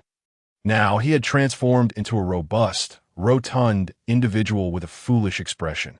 Although she could not comprehend the reasons behind this transformation, one thing was certain. He was unmistakably Majin Buu. However, it was equally evident that Buu's aura had diminished considerably, which prompted Layla's earlier remarks. On the other hand, the Kaioshin, having heard Layla's words, did not feel any sense of relief. Instead, he shook his head and trembled with fear. No, Sister Layla, the situation is far more complex than it appears.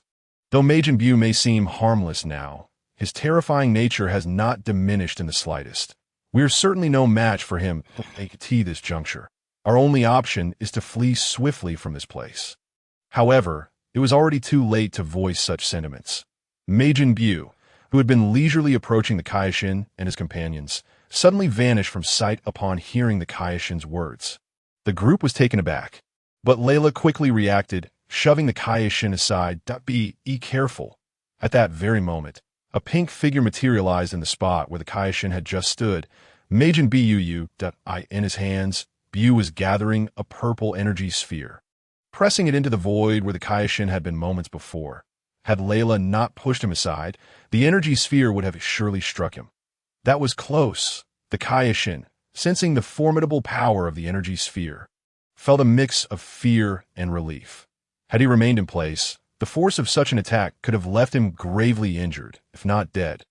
Hey Buu, noticing his intended target had been pushed away, dissipated the energy sphere and opened his previously narrowed eyes wide, revealing an evil grin as he turned his gaze toward Layla. This is bad. Realizing Buu's murderous intent towards Layla, the Kaioshin rushed forward to intervene. Yet, he had been pushed far back by Layla, while Buu was now right beside her. He would not reach her in time. With no other option, the Kaioshin shouted as he sprinted. Run away. Hearing the urgency in the Kaioshin's voice, Layla's expression darkened. She'd long wished to flee, but now she found herself immobilized. It was evident that the cause of her predicament was the imposing presence of Majin Buu. Indeed, the moment Buu opened his eyes, Layla felt the full weight of his aura. It was as potent and terrifying as ever. She was engulfed by a sudden sensation of impending doom, and her body became paralyzed under the pressure of his aura. Similarly, Jebite found himself unable to move, as if he had been frozen in place. Damn it! The Kaioshin watched in anguish as Layla struggled to raise her hand. Was history about to repeat itself?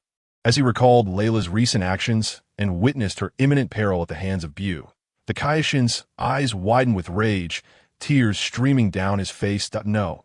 Ignoring the Kaioshin's furious roar, Buu merely chuckled, raising his right hand to manifest another purple energy sphere in his palm.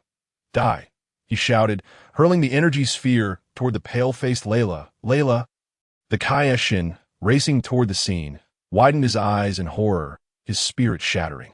Meanwhile, Layla gazed at the energy sphere hurtling towards her, her expression shifting to one of despair. Was this to be her end? Yet, a figure flashed through her mind. No.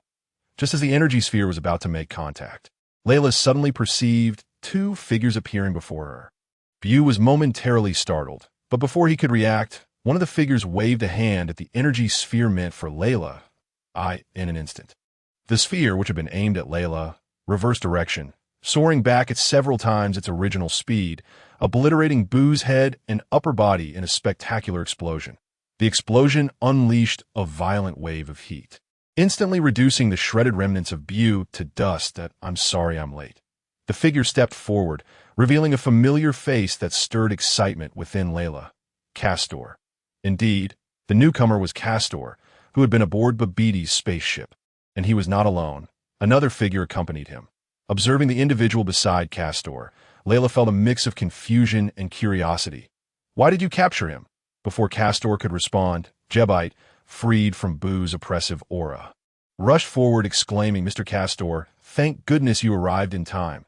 The consequences could have been dire. However, a moment later, Jebite's expression turned puzzled. "But how did you get here?" Before Castor could explain, Jebite suddenly slapped his forehead, realization dawning upon him. Of course, instant transmission, right? How could I have forgotten that after just discussing it in the Kaioshin realm? Meanwhile, the Kaioshin had reached Layla's side, embracing her as he wept in relief that, "It's all right." Layla gently consoled the sobbing Kaioshin. "You're safe now, Sin." With her soothing words, the Kaioshin gradually regained his composure. After all, he was a deity and not overly fragile. Once composed, the Kaioshin hurriedly expressed his gratitude to Castor, but then noticed the figure beside him. Prompting a startled reaction, "Dabura, what are you doing here?" Standing beside Castor was none other than Dabura from before. Observing the Kaioshin's wariness, Dabura spoke respectfully from Castor's side. "Rest assured, Lord Kaioshin, I am now a servant of Lord Castor, and I will no longer bring you harm. With Babiti dead, I am even less inclined to act against you. Babiti?" Listening to Depura's words, the Kaioshin surmised that the individual who had just been killed was likely similar to Babiti. Indeed, there was a connection to Babiti, as even their names bore a striking resemblance. Observing Depura's demeanor, the Kaioshin cast a sidelong glance at Castor, only to find him refraining from contesting Depura's assertions, which indicated that the situation was as Depura had described. With a somewhat eased countenance, the Kaioshin coldly addressed Depura, stating, "That is well. Do not let me uncover any of your ulterior motive." In response to the Kaioshin's remark, Depura offered a slight smile, maintaining a respectful demeanor as he replied, "Rest assured, esteemed Kaioshin."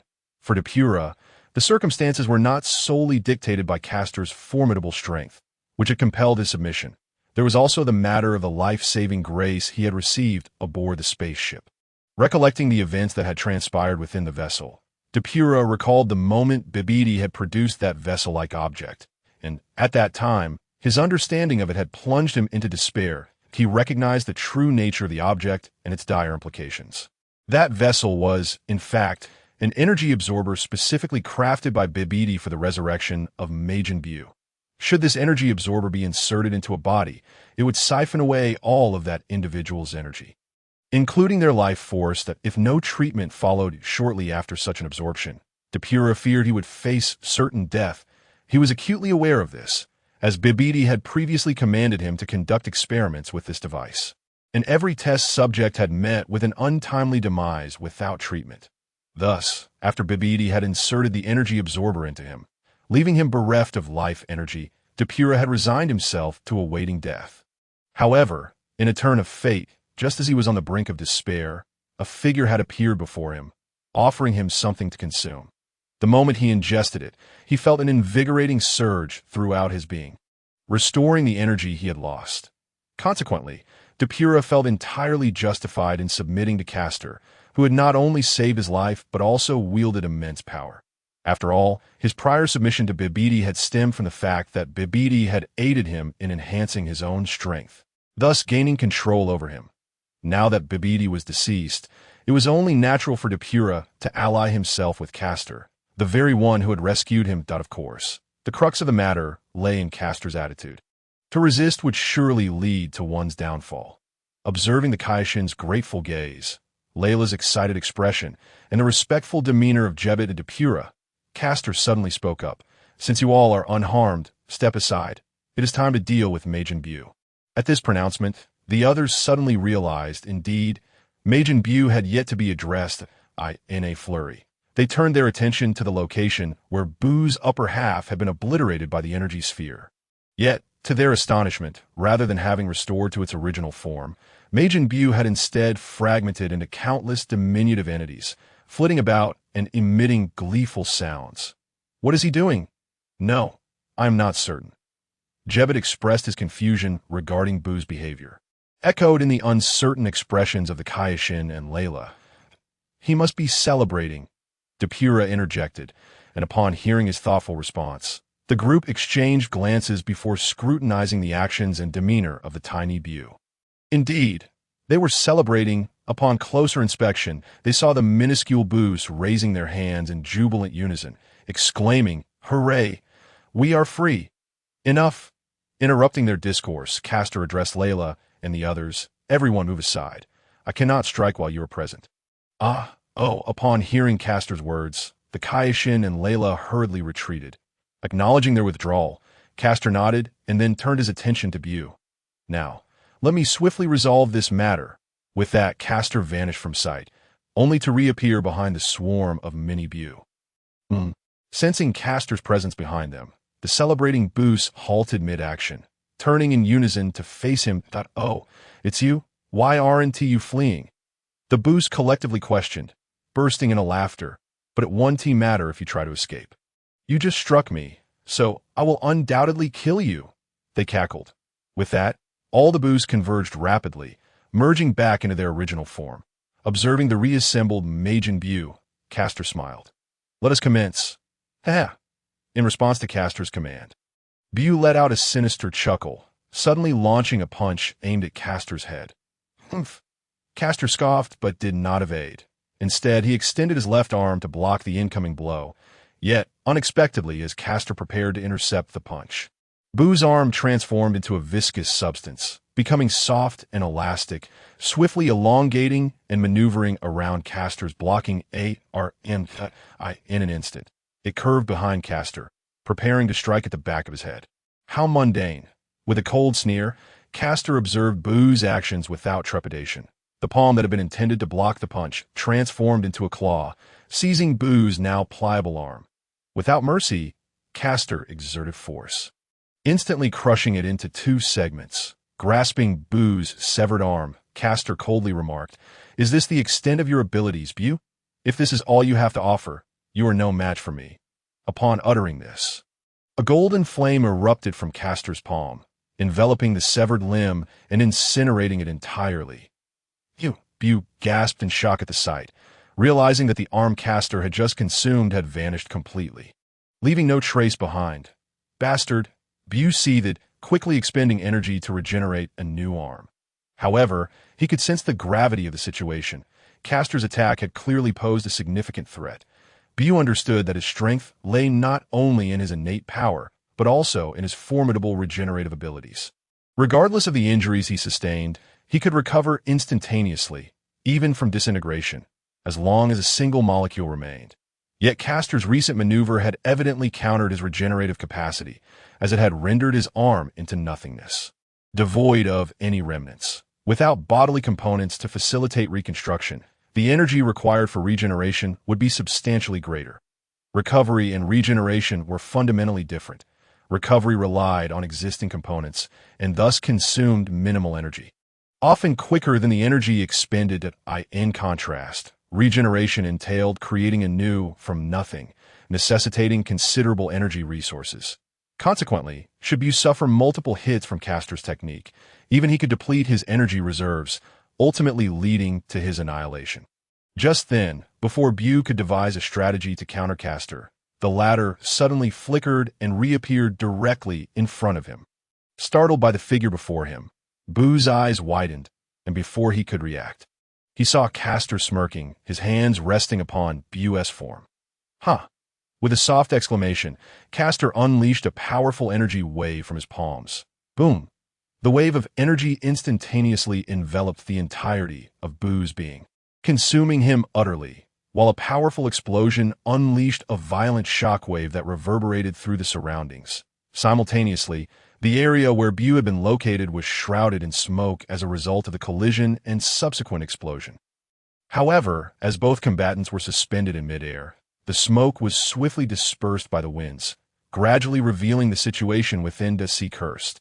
As the smoke cleared, it became evident that although Bu's entire form had been obliterated, his head remained intact, an apparent act of design by Castor.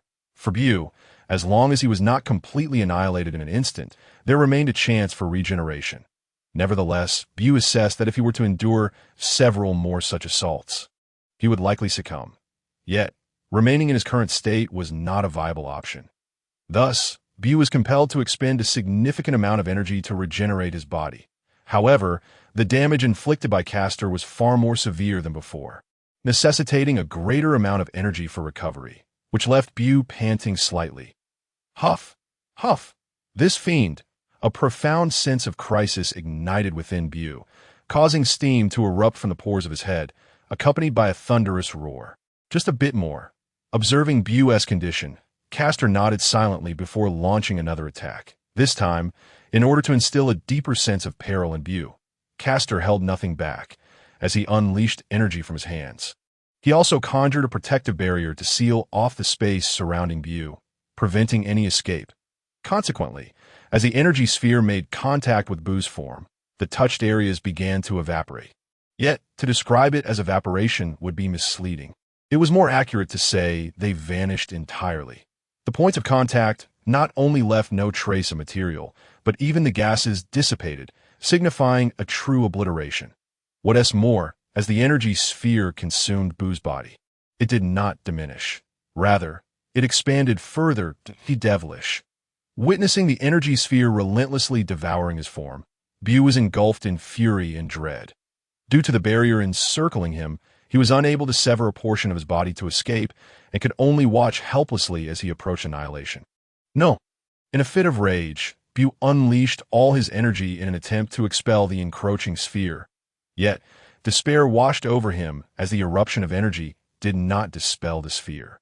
Instead, it continued to erode his own energy, causing the already swelling sphere to grow even larger.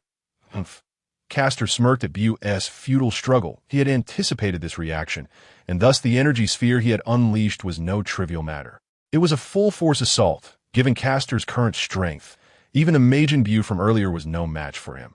Even if Bu had absorbed numerous Z-fighters, as long as he was not in the state after consuming Gotenks and Gohan, he posed no threat to Castor.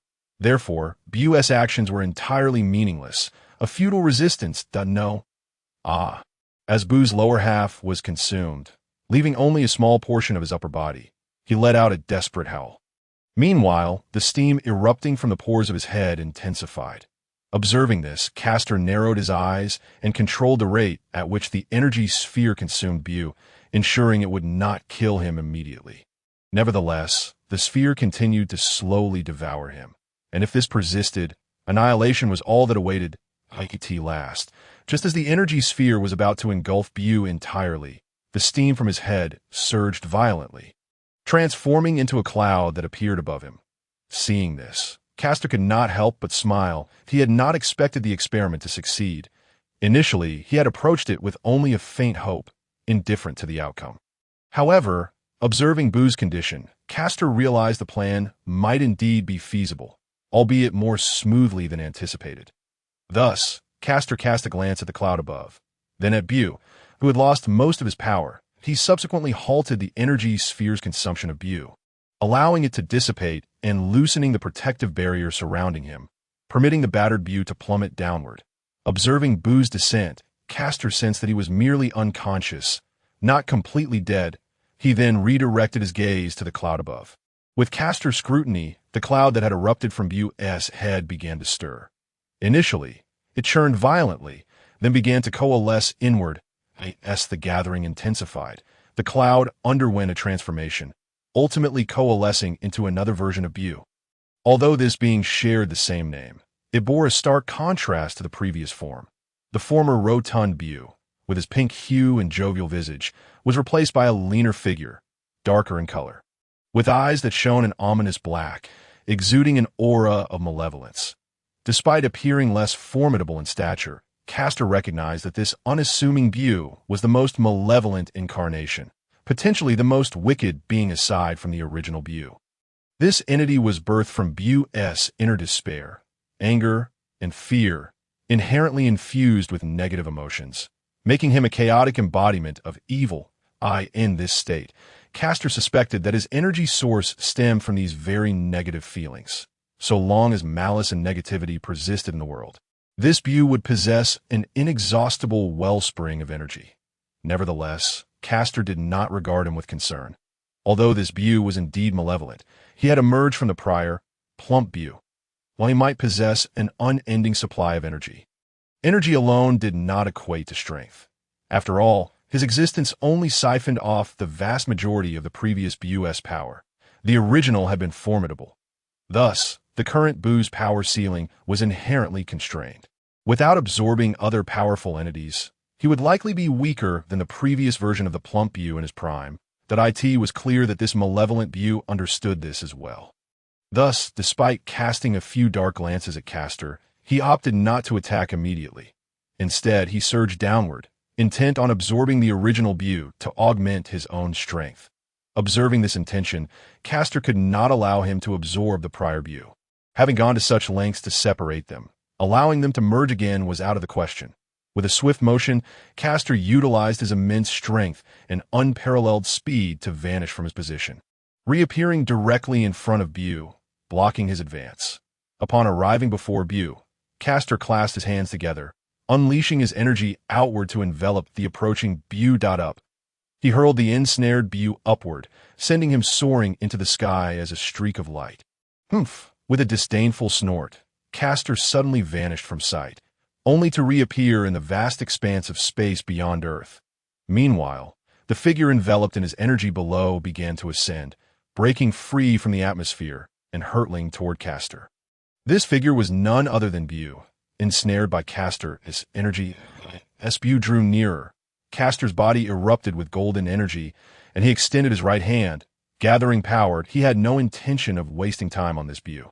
After all, it was not his own objective, and this Bu exhibited no semblance of rationality. Thus, at the very moment when Bu was about to approach Kast, his right hand erupted with all the energy he could muster, unleashing a devastating shockwave. Ha!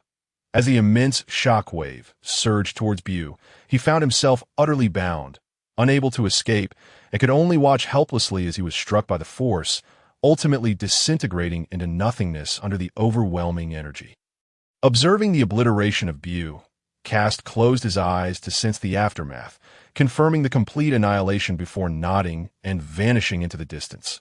Meanwhile, beneath the earth, the Supreme Kai and others, who had been vigilantly monitoring the battle, were astonished not only by Bu's utter lack of resistance, but also by his separation. Nevertheless, there was one certainty. At that moment, everyone held immense faith in Kast, harboring no concerns about unforeseen complications. As Kast sent Bu into the cosmos and subsequently disappeared from his original location, they understood that this was Kast's measure to prevent the formidable power from wreaking havoc on Earth, while simultaneously preparing to eradicate Bu entirely. Indeed, as anticipated by the Supreme Kai and his companions, a brilliant light emanated from the heavens above, specifically from the cosmos, signifying the complete disappearance of the separated Bu. With the sky gradually returning to tranquility, the Supreme Kai exhaled in relief that it is finally over. Upon hearing the Supreme Kai's words, both Depura and Jebet nodded in agreement. Indeed. However, suddenly, Layla recalled something and cast her gaze downward. Wait, there's still this. Following Layla's line of sight, the Supreme Kai and others also noticed the scene below, where the other Bu, previously separated, resided. Just as Layla was about to articulate her thoughts, a figure abruptly appeared before the pudgy Bu. Is that Mr. Kast? The Supreme Kai focused intently, confirming the identity of the newcomer. The group exchanged glances and approached Kast together. Observing the Bu beneath him, Kast noted that the previously shattered form had nearly fully recovered. Although he had yet to regain consciousness, Kast was confident that, given a bit more time, restoration would be complete. Such remarkable regenerative abilities, Kast mused in admiration. Concurrently, the Supreme Kai and his companions approached, noticing Kast standing motionless beside Bu. The Supreme Kai, though puzzled, regarded Bu intently. I almost forgot, this Bu must also be eliminated. Only then can we claim true victory. As he spoke, he prepared to strike down this Bu. After all, for the Supreme Kai, although this Bu was currently in a comatose state, having lost most of his energy to the previous malevolent Bu, he still posed a potential threat. Being a Majin, he ultimately required resolution. The most prudent course of action was to eradicate him entirely. At this moment, Bu lacked the means to resist, his power significantly diminished, allowing the Supreme Kai to take matters into his own hands without troubling Kast. Extending his right hand, the Supreme Kai began to gather energy in his palm, preparing to obliterate Bu. Wait, however, just as the Supreme Kai was about to act, Kast abruptly intervened, halting his impending action. This elicited a look of confusion not only from the Supreme Kai, but also from Layla, who remained perplexed by Kast's intentions. Observing the bewildered expressions around him, Kast offered no extensive explanation. He simply stepped forward, extending his right hand and emitting a solidified energy sphere that enveloped Bu entirely. As the energy sphere constricted, it soon diminished to the size of a soccer ball, with Bu sealed within. "What are you doing?" the Supreme Kai inquired, puzzled by Kast's actions and their significance. In response, Kast refrained from answering the Supreme Kai's query directly, but addressed his concerns that "I will take Bu with me. Rest assured, he will no longer engage in destructive endeavors." Indeed, this was the Supreme Kai's foremost worry. If Bu were not excessively malevolent, indiscriminately slaughtering and disrupting the balance of the universe, he would not be overly concerned about Bu's existence. However, due to Bu's senseless destruction and uncontrollable nature, the Supreme Kai felt compelled to eliminate him. Thus, the Supreme Kai regarded Kast's assertion with a degree of skepticism, not out of disbelief in Kast's strength, but rather due to doubts regarding Bu's inherent nature. He found it hard to believe that a chaotic and malevolent entity would heed Kast's words and refrain from future destruction. Despite these thoughts, the Supreme Kai chose to remain silent, as Kast's expression indicated that it was no longer feasible to eliminate Bu at this juncture. Moreover, if Kast kept him close, it was likely that Bu would have no opportunities to cause further havoc. With this in mind, the Supreme Kai chose not to voice any further objections, instead speaking earnestly. "Well, since you say so, Kast, I shall refrain from further commentary, and merely hope you can restrain him from causing any more chaos." Acknowledging the Supreme Kai's request, Kast nodded reassuringly before looking up at the sky. "All right, now that this matter has been resolved, I must take my leave." As Kast began to ascend into the air, the Supreme Kai hastily called out, Wait, Mr. Kast, won't you join us in the Supreme Kai's realm?" Hearing the Supreme Kai's inquiry, Kast shook his head and replied, "No, I have another destination to reach." Glancing at Layla beside the Supreme Kai, he noted that Depura had already positioned himself behind Kast. Upon meeting Kast's gaze, Layla felt a flutter in her heart, her face lighting up with a smile as she turned to the Supreme Kai. "I, too, shall not return to the Supreme Kai's realm. You may head back first. I will seek you out later when time permits." What?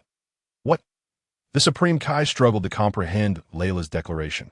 While Kast's absence was understandable, it was difficult for him to accept that Layla, the West Supreme Kai, would also choose not to return. But the Supreme Kai attempted to express his concerns, yet Layla decisively interrupted him. "That is my decision. You should understand why I returned to the Supreme Kai's realm previously. Now that matters have been settled, and considering you have matured into a proper Supreme Kai, with the support of our ancestors, returning holds little significance for me." With that, Layla ceased her words and began to ascend, flying towards Kast. Watching Layla drift away, the Supreme Kai felt a profound sense of loss, as their time together had been so brief. Jebet, observing the Supreme Kai's despondence, spoke up, as if understanding his feelings. "There's no need to be so disheartened. Supreme Kai, we have accomplished our objective, and there will be ample time in the future for reunions. Besides, the West Supreme Kai has assured us that she will come to visit when possible." Sighing at Jebet's encouragement, the Supreme Kai replied, "All right, I understand." He then called out to Layla, who hovered in the distance. "Sister Layla, we shall take our leave now." Turning to Kast, he added, "And Mr. Kast, I entrust Layla to your care. Farewell to you all." With that, the Supreme Kai turned to Jebet. "Let us return out of course, Supreme K AI. In an instant." With the teleportation of Jebet, the two Kaioshin vanished from sight. Observing their departure, Kast turned to Layla beside him and inquired, "Is this acceptable?" As Kast posed his question, Layla shifted her gaze from the spot where the Kaioshin had disappeared and replied, "Yes, this suffices. After all, was it not you who summoned me here?" With that, Layla shot Kast a playful glare. In response, Kast averted his head and murmured, "I am merely fulfilling our direct agreement." although Kast's words seemed rather callous.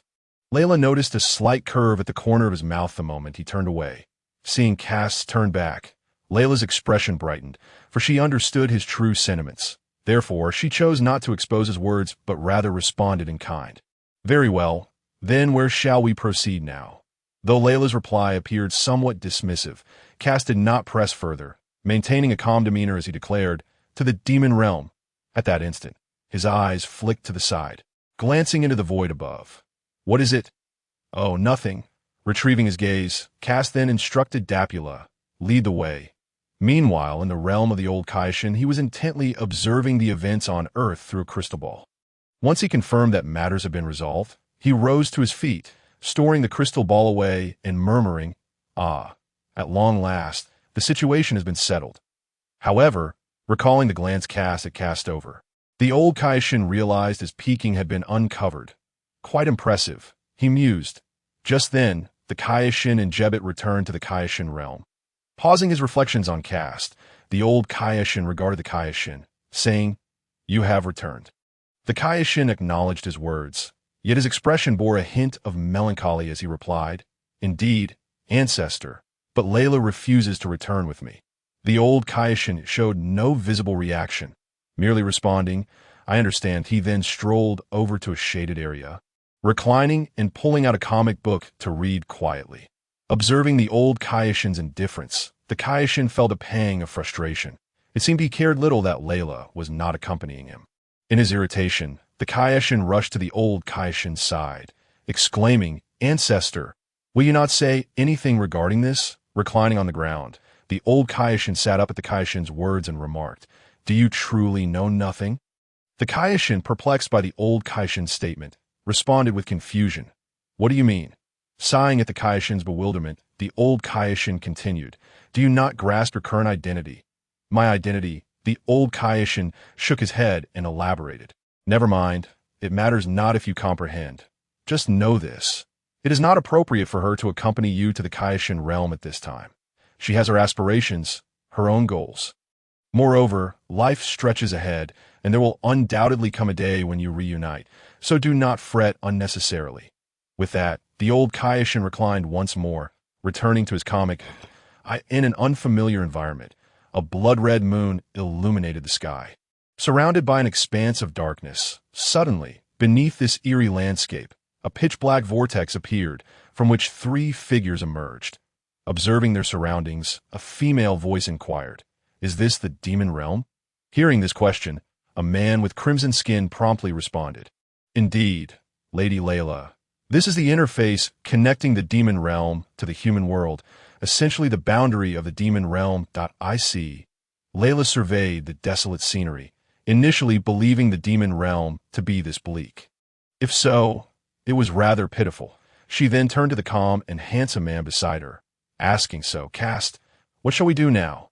The man, Kast, glanced around before addressing the crimson-skinned man, saying, "First, lead us to your domain. Then provide a detailed introduction to the circumstances of the demon realm." Dapula, the red-skinned man, bowed respectfully and gestured ahead, stating, "Very well, Lord Kast, please follow me." With that, he flew forward, and without hesitation, Kast and Layla followed suit. As they ventured deeper into the demon realm, the environment began to transform. Vegetation emerged, followed by buildings, evolving from simple wooden huts to earthen homes, then to stone edifices culminating in a grand castle. With each interval, the scenes shifted dramatically. "We have arrived," Dapula announced as they approached a magnificent castle. "Wow," Layla exclaimed, taken aback by the sprawling castle that encompassed a radius of several hundred miles, resembling a city that I never anticipated your domain to be this vast. It was evident that the sight exceeded Layla's expectations. In response to her admiration, Dapula smiled, a hint of pride evident in his demeanor. "It is not so extraordinary. In the demon realm, strength is revered. As long as one possesses power, many will seek to align themselves with you. If they wish to ally, they must contribute, and this expansion was undertaken after I ascended to the position of Demon King, to suit my status as the Emperor of the demon realm." Though Layla's curiosity piqued as she inquired, "Given your comfort in the demon realm, Why did you choose to abandon it for a life under that individual? Babidi, upon hearing Layla's question, Dapula's smile faltered, and he appeared somewhat awkward as he explained, well, it is not that I wish to leave the demon realm, but after accepting Babidi's power, I became bound to his commands, which forced me to depart. With a hint of embarrassment, Dapula scratched his head. Puffed. Layla could not help but stifle a laugh at Dapula's response. Enough, Kast interjected, casting his gaze toward the castle below. Let us dispense with idle chatter and proceed inside. Ah, of course, Dapula hurriedly replied, then descended. Following Dapula's lead, Kast and Layla quickly followed suit. Soon, they arrived at the entrance of the castle, where guards stood watch, gazing up at the towering gates. Layla could not help but exclaim, "How grand!" Just as Layla marveled at the sight, the guard approached them. "Who goes there?" One of the warriors, evidently the leader, stepped forward. Just as he was about to speak further, his eyes fell upon Dapula, and he gasped in astonishment, hastily kneeling and declaring, "I did not expect His Majesty to return. Forgive my disrespect." He then commanded the surrounding guards, "Kneel. This is His Majesty, Demon King Dapula." At the leader's words, the others gasped and quickly knelt, but oddly, a few individuals, though visibly flustered, remained standing. Noticing those who did not kneel, the leader was taken aback and sternly chastised. "Fools! What are you doing?" "Not yet," before the captain could finish his words. Dapula waved his hand to stop him. "All right, everyone rise. Open the city gates. We shall enter." With that, he attempted to stride inside. However, to Dapula's surprise, the anticipated opening of the gates did not occur. Instead, the guards standing nearby surrounded him. What is the meaning of this? Observing their actions, Dapula's expression turned icy. He could overlook the earlier incident. After all, the demon realm was not particularly concerned with etiquette. Yet now they dared to openly defy his command, especially in front of Castor. Consequently, a powerful aura began to emanate from Dapula's body as he extended his right hand. A formidable energy sphere coalesced in his palm, ready to unleash devastation upon these insolent beings. Just as Dapula prepared to strike down the obstinate guards, the captain of the guard hastily approached him, urgently imploring, "Your Majesty, please wait, do not act yet." Dapula glanced at the pleading captain, though a flicker of doubt crossed his mind. He did not cease his actions. With a cold expression, he unleashed the energy sphere. In an instant, the soldiers struck by the sphere were reduced to ashes under its overwhelming force. With a disdainful snort, Dapula turned to the captain and said, "Regardless of the reason, their actions warrant death. Speak. Why have you not opened the gates?"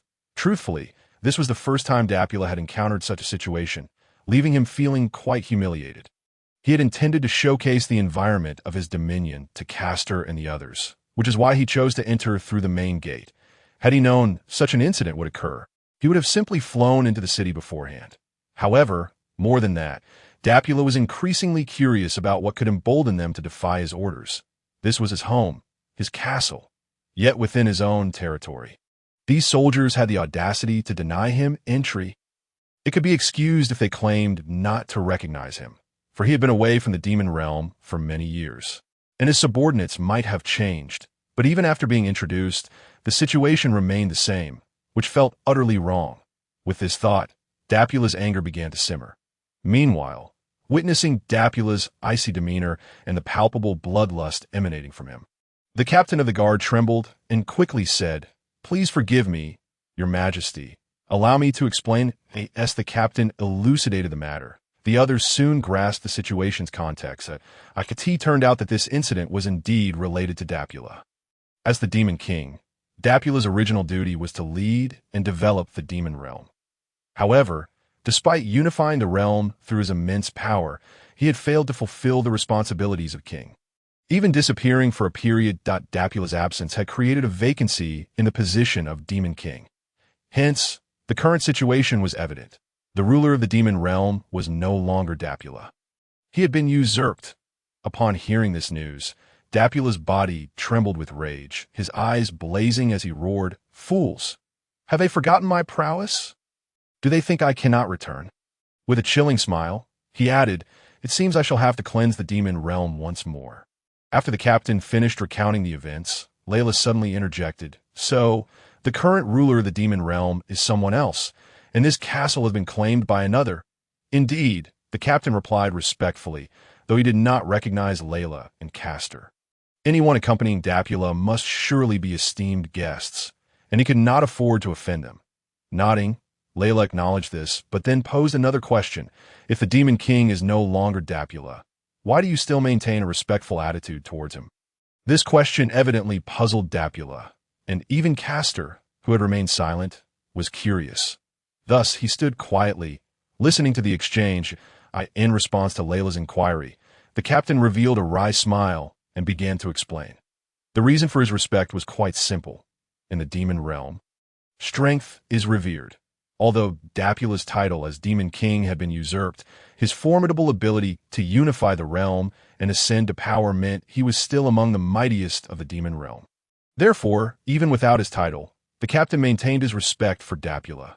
Moreover, the current Demon King had not defeated Dapula to ascend. Despite his strength, the lack of direct confrontation with Dapula implied he might not be stronger. Thus, his claim to the throne was not entirely legitimate. Consequently, many within the demon realm expressed dissatisfaction with the current ruler. Now that Dapula had returned, the legitimacy of the throne was in question. The captain's respectful demeanor towards Dapula stemmed from a desire to preserve his own life, to avoid being killed by Dapula at that moment. Understanding now, Layla nodded and continued, if strength reigns supreme in the demon realm, and you respect Dapula out of fear, what gave those guards the audacity to obstruct him? Upon hearing Layla's words, the captain explained they did not intend to stop His Majesty. They were compelled to do so. What do you mean? Layla inquired. Intrigued, the captain elaborated, these soldiers have sworn a true name oath. Those who take this oath cannot disobey its terms, which is why they were forced to act as they did. True name oath. What is that? Layla asked, perplexed, glancing at Dapula. Feeling the weight of her gaze, Dapula's heart raced, and he disregarded the captain's presence, respectfully explaining, My Lady Layla, this is a unique oath specific to our demon realm. Those who swear by their true names cannot violate their vows. However, this oath is only binding among our kind. If the sworn party is not a demon, it is merely a regular oath. Oh, I see. I thought you were intentionally withholding information, Layla remarked thoughtfully. Upon hearing this, Dapula broke into a cold sweat and quickly affirmed, No, I would never. At that moment, the captain, who had been quietly observing, sensed something amiss. He noted Dapula's demeanor towards Layla, realizing that she had teased him previously, yet he remained unfazed, even smiling at her jests, for someone who had just witnessed guards being annihilated for slighting Dapula. This was unfathomable. Furthermore, Dapula had addressed Layla as my lady, as the Demon King. He would never have considered treating anyone with such respect unless their status was significantly elevated. With these thoughts, the captain grew increasingly respectful towards Dapula and the others. Yet his inner confusion remained unspoken. He was no fool. Discussing matters that could undermine Dapula's identity as the Demon King would be unwise. In his mind, it was best to feign ignorance and remain silent. In truth, the captain's instincts were correct. Dapula did not pursue the matter further due to the captain's pretense of ignorance, and if he were to speak recklessly without understanding the gravity of the situation, Dapula would undoubtedly ensure his permanent silence. However, upon reflection, if he truly lacked any discernment, he would not possess the qualifications to hold his current position. Castor had been listening intently to the conversation among a few individuals, and upon learning of these matters, he couldn't help but feel a tinge of incredulity. He never anticipated such a melodramatic scenario could unfold. Nevertheless, it was not the time for such musings, and thus Castor addressed Dapula, saying, Enough with the idle chatter. Deal with that individual at once. I grant you 10 minutes. Having spoken, Castor stepped aside and took a seat in a nearby lounge. Upon hearing Castor's directive, Dapula's body stiffened momentarily before he promptly replied, Yes, I shall attend to it immediately. Dapula was acutely aware that the individual Castor referred to was the one who had occupied his castle, and he had been allotted a mere 10 minutes to rectify the situation. Without further regard for the captain of the guard beside him, Dapula soared into the air, racing towards the heart of the castle. The captain, for his part, felt a sense of relief wash over him. He had been fearful that Dapula might compel him to open the castle gates. After all, the current ruler of the demon realm was not Dapula, but someone else entirely. Should he abandon his post and open the gates? Dapula might spare him, but that other individual would not show him the same mercy. Unable to resist Dapula's orders, he realized that defiance would only lead to consequences akin to those faced by the previous unfortunate souls. Thus, the optimal scenario was to allow Dapula and that individual to first determine the dominion of the demon realm. Only upon the establishment of a definitive ruler would any confusion regarding obedience dissipate. Moreover, this way he would not find himself caught between two adversaries, rendered an outcast. Observing that Dapula was not imposing upon him, but rather seeking trouble with the current demon king, the captain's mind settled with reassurance. He cast a glance at the two mysterious figures, Castor and his companion, who were seated in the lounge, noting their apparent disinterest in him. With a subtle gesture, he led his subordinates to disperse quietly, returning to their distant posts. With regard to the enigmatic Castor and his companion, the captain adopted a philosophy of avoiding unnecessary entanglements. At that moment, Dapula, en route to the castle, wore a grim expression. His discontent stemmed not only from the occupation of his ancestral home, but also from the humiliation this incident had brought upon him. As he drew closer to the castle's center, a fierce rage ignited within him, and he gritted his teeth, muttering, "Cursed wretch, I shall not spare you. I will have your remains scattered to the winds." With that, Dapula unleashed a formidable aura, transforming into a streak of violet light that surged ahead. Inside a lavish hall, a strikingly handsome man of well-proportioned stature sat regally upon the throne. Beside him was a girl with silver hair and a taut visage, who leaned against the man's shoulder. Gazing down with keen interest, below, a man of crimson complexion knelt, forehead pressed firmly against the ground, his body trembling slightly. Observing the prostrated figure, the man on the throne spoke up, "Dapula, it has been quite some time. Why is the task I entrusted to you yet to be fulfilled?" His voice was not loud, yet it struck the kneeling man like a thunderclap. The crimson-skinned man, Dapula, remained bowed low, his voice quaking as he replied, "I must report to you, Lord Castor, it is not due to a lack of effort on my part, but rather that the task you assigned indeed requires some time." Enough.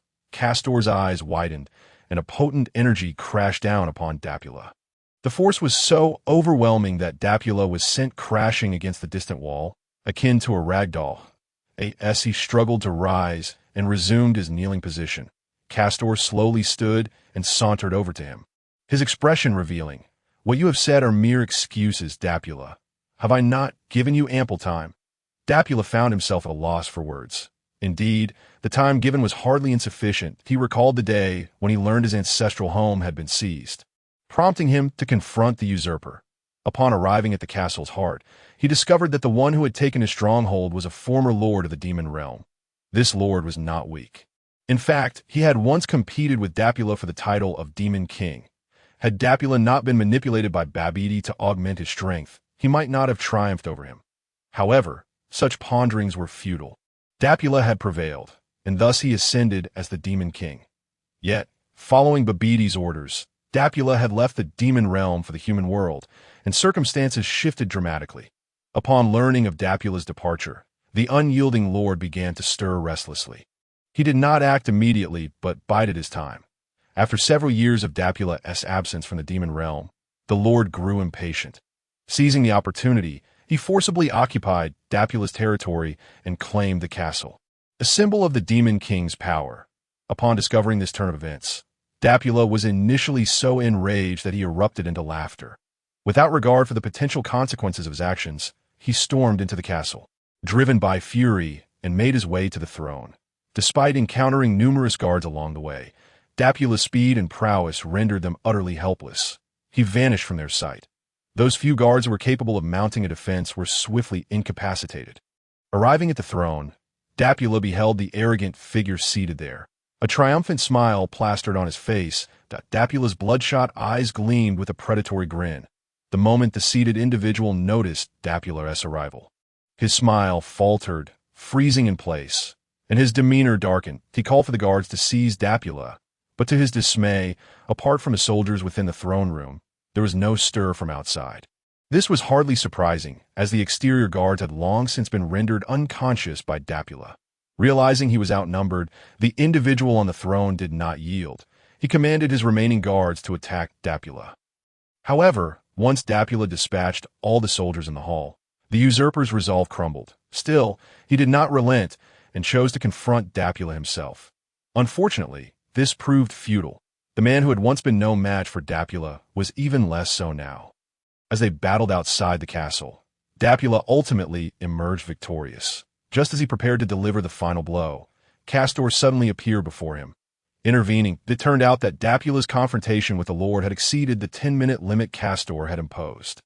Although this individual was no match for Dapula, he had not been idle all these years. Especially with Dapula absent from the demon realm, the usurper had seized control of the Demon King's resources, enhancing his own strength considerably. Regrettably for him, Dapula's power had only grown greater. As the battle between the two individuals reached a stalemate for an extended duration, it ultimately became evident that more than 10 minutes had elapsed. After patiently waiting for this period, Kast felt a flicker of interest in this person upon sensing the situation. After all, it was intriguing that someone would choose to confront Dapula directly, fully aware of their disadvantage, rather than flee. This piqued Kast's curiosity regarding the individual's character. Thus, he had positioned himself nearby, silently observing Dapula and his struggle. Finally, just as Dapula was preparing to deliver a lethal blow, Kast intervened. Upon his interruption, Dapula hastily halted his actions, disregarding the peculiar gazes of those around him, and seized the individual, pinning them to the ground in a gesture of respect towards Kast. However, Kast did not linger for long. He vanished into the sky, leaving behind a single instruction for Dapula to bring this person to the Grand Hall to meet him. Upon arriving at the Grand Hall with the individual, Dapula beheld Kast seated upon the throne, his expression impassive. Instinctively, Dapula knelt in haste, pleading for forgiveness. Yet Kast bore no grudge against him. He simply instructed Dapula to take this person and gather all the powerful warriors in the vicinity. As Dapula led the individual away, he caught a glimpse of a profound understanding in Kast's eyes and nodded in acknowledgement. Kast was unconcerned about the chaos his earlier actions might incite in the demon realm. He had faith that Dapula and this individual could manage the situation. Should they falter, Kast would have no choice but to relinquish his trust in Dapula, who had already disappointed him once. Now that they had entered the demon realm, a guide was no longer necessary. Fortunately, Dapula did not let Kast down this time. Not only did he quell the surrounding turmoil, but he also returned with a considerable number of formidable warriors, aided by the individual in question. Initially, this individual had been reluctant to assist. However, during their journey, Dapula's warnings instilled a sense of unease within him. Given his understanding of Dapula's character, he recognized that Dapula was not one to adopt such a subservient demeanor, particularly in front of outsiders. Thus, driven by curiosity, particularly to witness Dapula's potential misfortune, he refrained from obstructing Dapula's efforts and even extended his assistance. But he had a premonition that more intriguing events would unfold. In truth, his intuition proved correct that Kast's choice to refrain from communicating with the individual beforehand, allowing him to accompany Dapula instead, was a test to see if he could seize this opportunity. If he succeeded, it would indicate that he was a sensible individual capable of discerning priorities. Such astute individuals could be entrusted with certain matters. Conversely, should he prove to be obstinate and create disturbances along the way, then the implications of Dapula's departure could be enacted, allowing Dapula to deal with him directly. Fortunately, events did not transpire in that manner. Upon witnessing the warriors Dapula brought forth, Kast merely instructed him to locate a spacious training room. He then intermittently permitted these individuals to enter in pairs for bouts. The combatants were free to employ any means at their disposal, including weapons, with the sole restriction being that they could not kill their opponents. Thus, this continued for an extended period, during which many powerful warriors emerged. These warriors were subsequently assigned to Dapula and the individual, while the defeated soldiers were sent back. Kast was only interested in the strong warriors, as only those meeting his standards could partake in this endeavor. Naturally, there were also those with rebellious tendencies and unscrupulous intentions among them. However, Kast observed and ruthlessly eliminated such individuals without mercy. While he could tolerate the vanquished, he could not forgive those who sought to deceive him, meting out destruction to them without hesitation. Once the distribution of personnel was complete, Kast instructed Dapula and the individual to venture forth in search of a thing. However, to his dismay, no one had discovered this thing for such an extended period. It is worth noting that a full decade had elapsed, although the selection of soldiers had consumed approximately 3 years. This duration seemed excessively protracted. Consequently, Kast's impatience grew, prompting him to summon Dapula for an inquiry into the situation, leading to the earlier scene. This moment, Dapula lay prostrate on the ground, feeling utterly helpless. It was not due to a lack of effort on his part, nor was it that Kast had allotted insufficient time. Rather, he was genuinely unaware of the existence of this thing, in fact. When he first learned of Kast's directive, he had been utterly bewildered, as he had no prior knowledge of any information pertaining to it. However, observing Kast's expression at that time indicated to Dapula that there was indeed something to be found.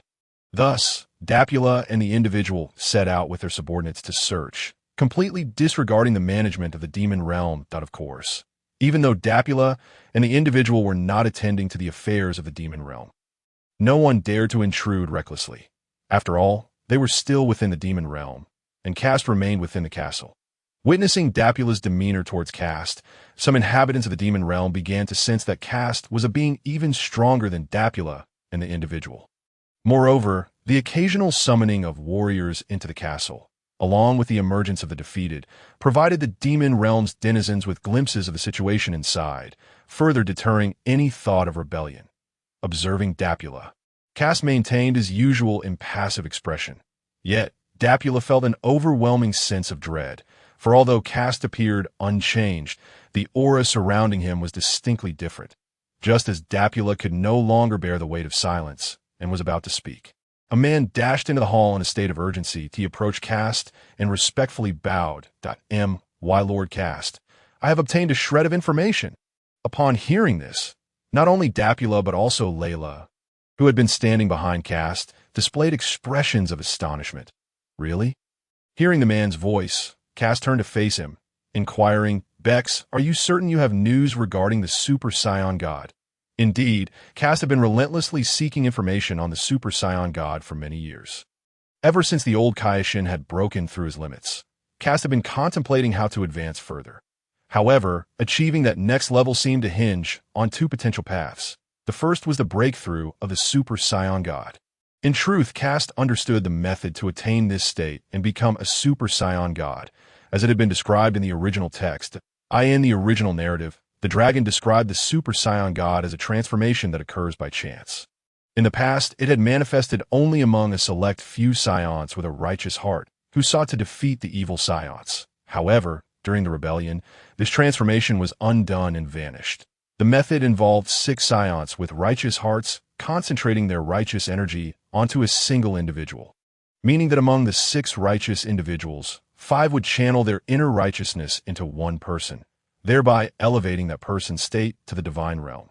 Although Kast was aware of this method, the current circumstances rendered it exceedingly challenging to locate the other 5 Saiyans possessing righteous hearts. After all, righteous Saiyans were already scarce, and with planet Vegeta long destroyed by Frieza, the remaining Saiyans were largely unknown. As for the likes of Gohan and others, it would be ages before they could be counted upon. Considering that Goku was only around 15 or 16 years old this year, and the original text did not specify the exact age at which he married, it was certain that Gohan and Goten's births would still be at least a decade away. Thus, upon arriving in the demon realm, Kast's immediate action was to gather personnel to seek information regarding the Super Saiyan God. Of course, this was merely the first preparatory step. Kast had another method for breaking through his limits. However, after such an extended period, to be frank, Kast had ceased to harbor any expectations. Yet now, Bex had brought him this news. In truth, Kast felt a glimmer of hope. Listening to Kast's inquiry, Bex raised his head and responded earnestly. "Yes, Lord Kast," with a tone of unwavering certainty. Dapura involuntarily lifted his gaze towards the familiar figure before him, his brow furrowing in concern. "This is bad. How in the world did this man acquire Such information. Dapra was exceedingly well acquainted with this individual, for he was none other than the usurper from before. Yet, due to this man's astute understanding of what actions were appropriate and his obedient demeanor, Kast had, in due course, entrusted him with significant responsibilities. Now, it seemed that this individual was subtly surpassing Dapra in influence. Listening to Bek's report, Kast promptly returned to his throne and regarded him intently. "Pray tell, what news do you bring?" "Understood." However, as Bex gradually recounted his tale, Kast could not help but knit his brow in agitation. "Enough." Kast suddenly interrupted Beck's narrative. "What is it?" Layla, observing Kast's expression, inquired with concern, but Kast merely shook his head and addressed Dapra and Bex below him. "Very well. Summon back all personnel we previously dispatched." With that, he dismissed the two from the hall. Once they departed, the earlier expression on Kast's face vanished. Replaced by an air of indifference, it appeared he would have to resort to an alternative approach. That moment, Layla approached Kast, gazing at him intently. "Is something the matter?" Feeling softened by Layla's worried demeanor, Kast revealed the cause. It is only fair to say that this predicament cannot be entirely blamed on Bex. In fact, the information he provided was indeed accurate. Regrettably, that news is utterly useless to me, as it pertains to the very method I am already aware of, one I am reluctant to employ due to its time-consuming nature. After explaining, Kast furrowed his brow in contemplation. "Prepare yourselves. We must depart from this place." Upon hearing Kast's words, Layla responded softly, "Are we leaving?" Noting Layla's distracted demeanor, Kast inquired, "What troubles you? Do you find it difficult to part with this place?" "No." Layla shook her head, her expression earnest as she met Kast's gaze. "Though this place is pleasant, it is not my home. In truth, there is something I have longed to ask you." Without waiting for Kast's reply, Layla continued, "What I wish to discuss pertains to the borders of the demon realm." This moment, Dapra and Beck stood at the threshold leading to the human world, gazing into the inky darkness ahead. Dapra cast a sidelong glance at Bex, his voice cold. "We have come this far. Do you not have anything to say?" In response, Beck smiled. "Oh, have you sensed it?" "Humph." Dapper scoffed lightly, turning to face Bex with an icy stare. "Do you truly think me a fool? Let us not forget that our dealings have spanned a considerable time." Upon hearing Dapper's words, Bex's expression shifted to one of keen interest. "Then, one might surmise that you have not just recently come to this realization. Why reveal it now?" Suddenly, Bex chuckled. "I see. You believe the timing is now opportune, do you?" Dapper did not contest this observation, but instead replied grimly, "Spare me your idle chatter, Bex, since you're already aware of my intentions. You have but one path before you. Join me, or face death." Hearing Dapper's domineering words, Bex's smile began to fade, replaced by an expression of indifference. "I find myself curious, Dapper. What has prompted such a mindset? Have you forgotten his strength? Or do you possess a means to contend with him?" Dapper chose not to elaborate further, instead reiterating coldly, "I am not soliciting your opinion, nor am I here to explain myself. Merely respond. Which path do you choose?" Bex smiled slightly.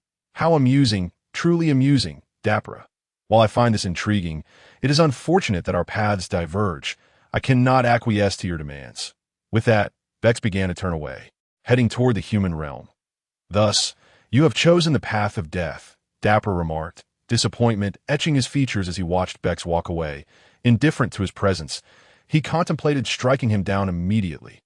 However, just as Dapper prepared to act, a sudden alarm jolted him, compelling him to leap aside. In that instant, a violent explosion erupted where he had just stood. "Damn it. So you were prepared even while conversing with me?" Dapper's brow furrowed as he glared at Bex, who had vanished into the passage. He quickly rushed after him. As he traversed the interdimensional passage, Dapper scanned his surroundings, yet Bex's presence had already dissipated. Very well. He no longer poses a threat to the grand scheme. With a huff, Dapper vanished from sight, reappearing in the distant sky. Meanwhile, from beneath a pile of rubble, a figure emerged. Upon closer inspection, it was the previously evaded Bex. Observing Dapper's departure, Bex retrieved a silver communication device from his pocket. He pressed the central red button, establishing a connection.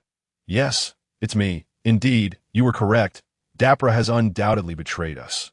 Back in the demon realm, within the Demon King's hall, Kast regarded Layla, whose expression was serious and demeanor earnest. What is it that you wish to convey? At that moment, Layla's lips parted slightly, her face flushing as she appeared somewhat bashful that, Kast, you seem to have turned 26 this year, have you not? Upon hearing Layla's words. Kast immediately grasped her implication that a smile crept across his face as he embraced her. Seated upon his throne, Kast looked down at Layla and nestled against him, a playful grin tugging at his lips. Even if you do not inquire now, I shall find a moment to discuss this with you. Then, Layla's blush remained, her eyes wide with curiosity as she gazed at Kast, with a gentle smile. Kast leaned closer to Layla, whispering softly, "In truth, it is not that I do not wish to discuss this matter. Rather, I had intended to wait until I achieved a breakthrough before broaching the subject." Observing Layla's continued confusion, Kast elaborated, "You must be aware of the characteristics of our Saiyan race. For the sake of our future child's potential, I prefer to wait until I transcend to the level of Saiyan God before considering having children. Furthermore," here, Kast paused, deep in thought, "this place is not suitable for the birth of our child." Hearing such candid words from Kast, Layla's face turned crimson, and she struggled to rise, attempting to depart. Yet, ensnared in Kast's embrace, she found herself unable to escape. Just as they frolicked together, an urgent call echoed from within Kast's grasp. Ceasing their playful banter, Kast retrieved a silver communicator. Recognizing the name displayed, that a smile crossed his lips as he answered. "Bex, yes, it's me." Hearing the response, Kast narrowed his eyes slightly and continued. "Since you have used this emergency communication, it indicates that Dapra has betrayed us, correct?" As Kast's words resonated, a confirming reply came through the communicator. "Indeed, you are correct. Dapra has indeed betrayed us." "Humph." Kast scoffed softly, as expected. "I knew this day would come. In fact, Castor had long been wary of Dapura, particularly at the moment when he entrusted a considerable number of warriors to him. From that point onward, Castor had sensed a subtle unease regarding Dapura. Subsequently, as a precaution, Castor even employed his ability to rewind time. Upon utilizing this power, he discovered Dapura's covert maneuvers. However, since he still required Dapura's services at that time, he refrained from taking action against him. Although Castor chose not to act, he nonetheless maintained a degree of surveillance over Dapura. Thus, while Dapura's betrayal did not come as a surprise to Castor, it still left him feeling displeased. Despite this dissatisfaction, Castor's countenance betrayed no sign of his inner turmoil. With a cold chuckle, he addressed the communicator, instructing to proceed as planned, indicating that he need not concern himself with the matter for the time being. Understood. After uttering these words, Castor crushed the communicator in his hand, reducing it to ashes amidst a burst of fiery energy. "So, Dapura has finally chosen to betray me, has he?" Perched on Castor's lap, Layla turned to face him. She was well aware of the situation concerning Dapura, as Castor had informed her upon uncovering Dapura's clandestine actions. Consequently, Layla was not taken aback by the news. In fact, she felt no sense of loss whatsoever, for she had never harbored any fondness for Dapura. After all, he was the demon lord, while she was a deity of the realms, representing an inherent opposition between the divine and the demonic. Their natures were fundamentally incompatible. However, out of her feelings for Castor, Layla had chosen to overlook Dapura. Now, upon learning of Dapura's treachery, she merely scoffed, showing little concern. Listening to Layla's remarks, Castor leaned back on his throne, resting his head on one hand, and smiled. "Hadn't I anticipated this outcome?" In response, Layla leaned forward, wrapping her arms around Castor's waist, and murmured, "I know, but I am curious. How is it that Bex is willing to heed your words and even provide you with intelligence?" To this, Castor replied with a slight smile, "There is nothing peculiar about it. It is merely a matter of mutual benefit. That fellow is quite astute. A clever person understands what actions are prudent and which are not." Furthermore, Castor paused momentarily before continuing. "This situation is more advantageous for him than detrimental. After all, with Dapura's actions, I shall undoubtedly eliminate him, and the loss of Dapura will significantly impact his governance over the demon realm. Will it not?" At this point, Castor recalled a prior incident that he remembered that it had been Castor who sought out Bex. Faced with Castor's request, Bex not only did not refuse, but also proactively articulated his own needs. He expressed his willingness to assist in monitoring Depura, provided that he would be made the Demon Lord in return. This request posed no problem for Castor, as he had no intentions of remaining in the demon realm indefinitely. He was present solely to fulfill his own objectives. After all, the population of the demon realm was substantial, and the existence of a demon contract among the demonkind facilitated management while alleviating concerns regarding betrayal from his subordinates. Had it not been for this, Castor would not have lingered for so long in this realm. However, since the contract was only effective among demons, Castor had refrained from taking action against Depura. As a result, Bex deliberately revealed a hint of a flaw to attract Depura's attention. Yet, it was unexpected that Depura had only now chosen to contact BEX, AS for why so much effort was expended.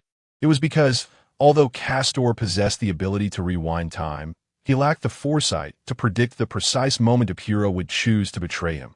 While Depura might not necessarily pose a significant threat to Castor, it was prudent to remain cautious.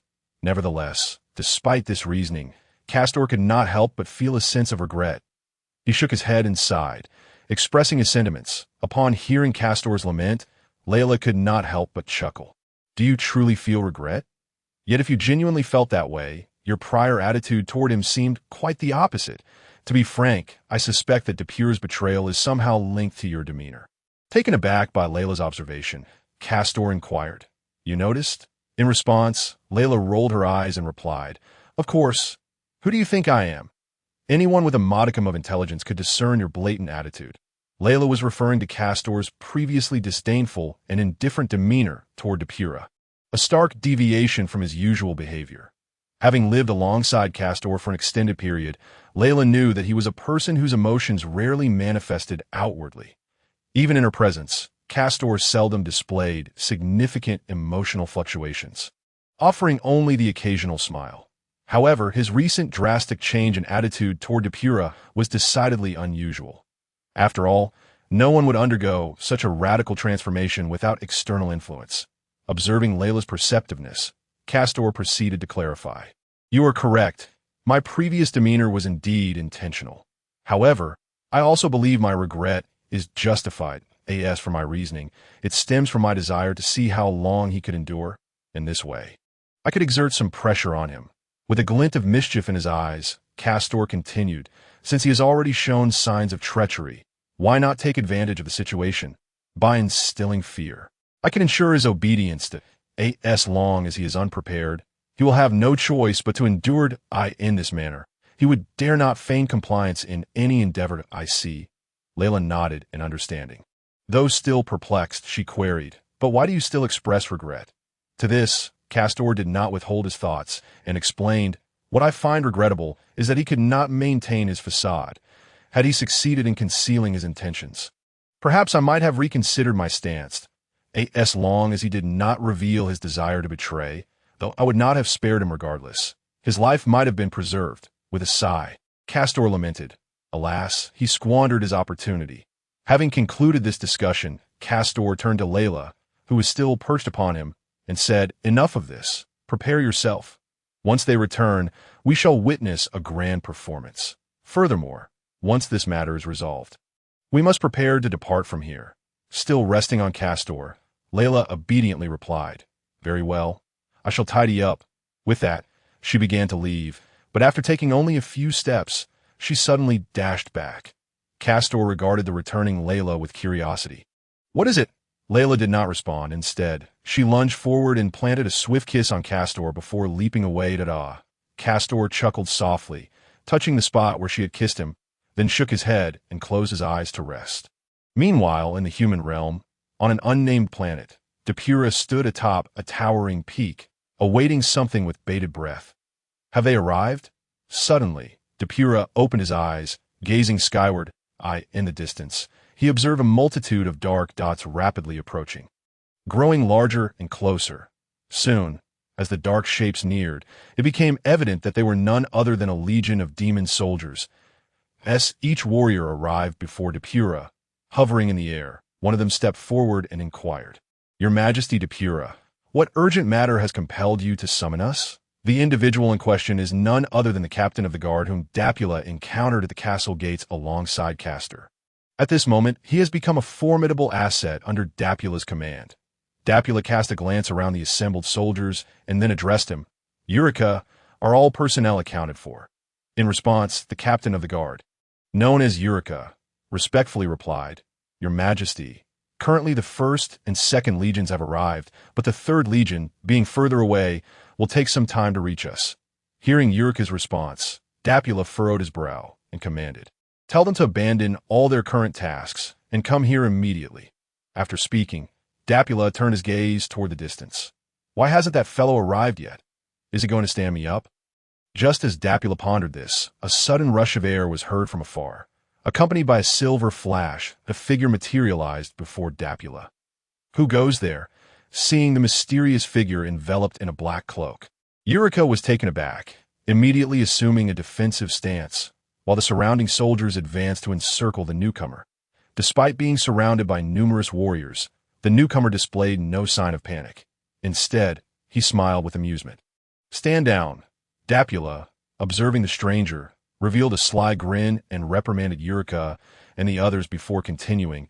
At last, you have arrived. I thought you would leave me waiting. To this, the newcomer chuckled. How could I? He then surveyed the soldiers around him and added, So, these are your troops? Indeed, Dapula confirmed, and the newcomer nodded before inquiring, Have you discussed our plans with them? Dapula shook his head, explaining, Not yet. My people have not yet arrived, that I will share everything once everyone is here. He then turned to Eureka and asked, Has there been any word from the 3rd Legion? When can we expect them? Upon hearing Dapula's question, Eureka hurriedly replied, They are on their way and should arrive in a few hours. Very well. Then we shall wait. Time passed swiftly, and soon it was nearly the time agreed upon by Castor for their gathering. In truth, Castor had granted Dapula and Bex a limited window for preparation, as he could not remain here indefinitely. Have they not yet arrived? At this moment, Layla was already prepared. She had changed from her previous attire of the Kaioshin and now donned a white gown. With a subtle touch of makeup gracing her features, she appeared ethereal and graceful. Approaching Castor, she leaned against the edge of his chair and inquired, Are they coming? Castor, maintaining a composed demeanor, replied, They will be here shortly. At that instant, both of them paused and gazed into the distance. They're coming. Just moments ago, both sensed a powerful aura approaching from afar, unmistakably that of Dapula and his entourage, to the entrance to the demon realm. Dapula, along with his subordinates and a mysterious figure, remained stationary. It seems we are the first to return, Dapula remarked to Eureka while eyeing the entrance. Keep a vigilant watch over the passage and permit no one to enter.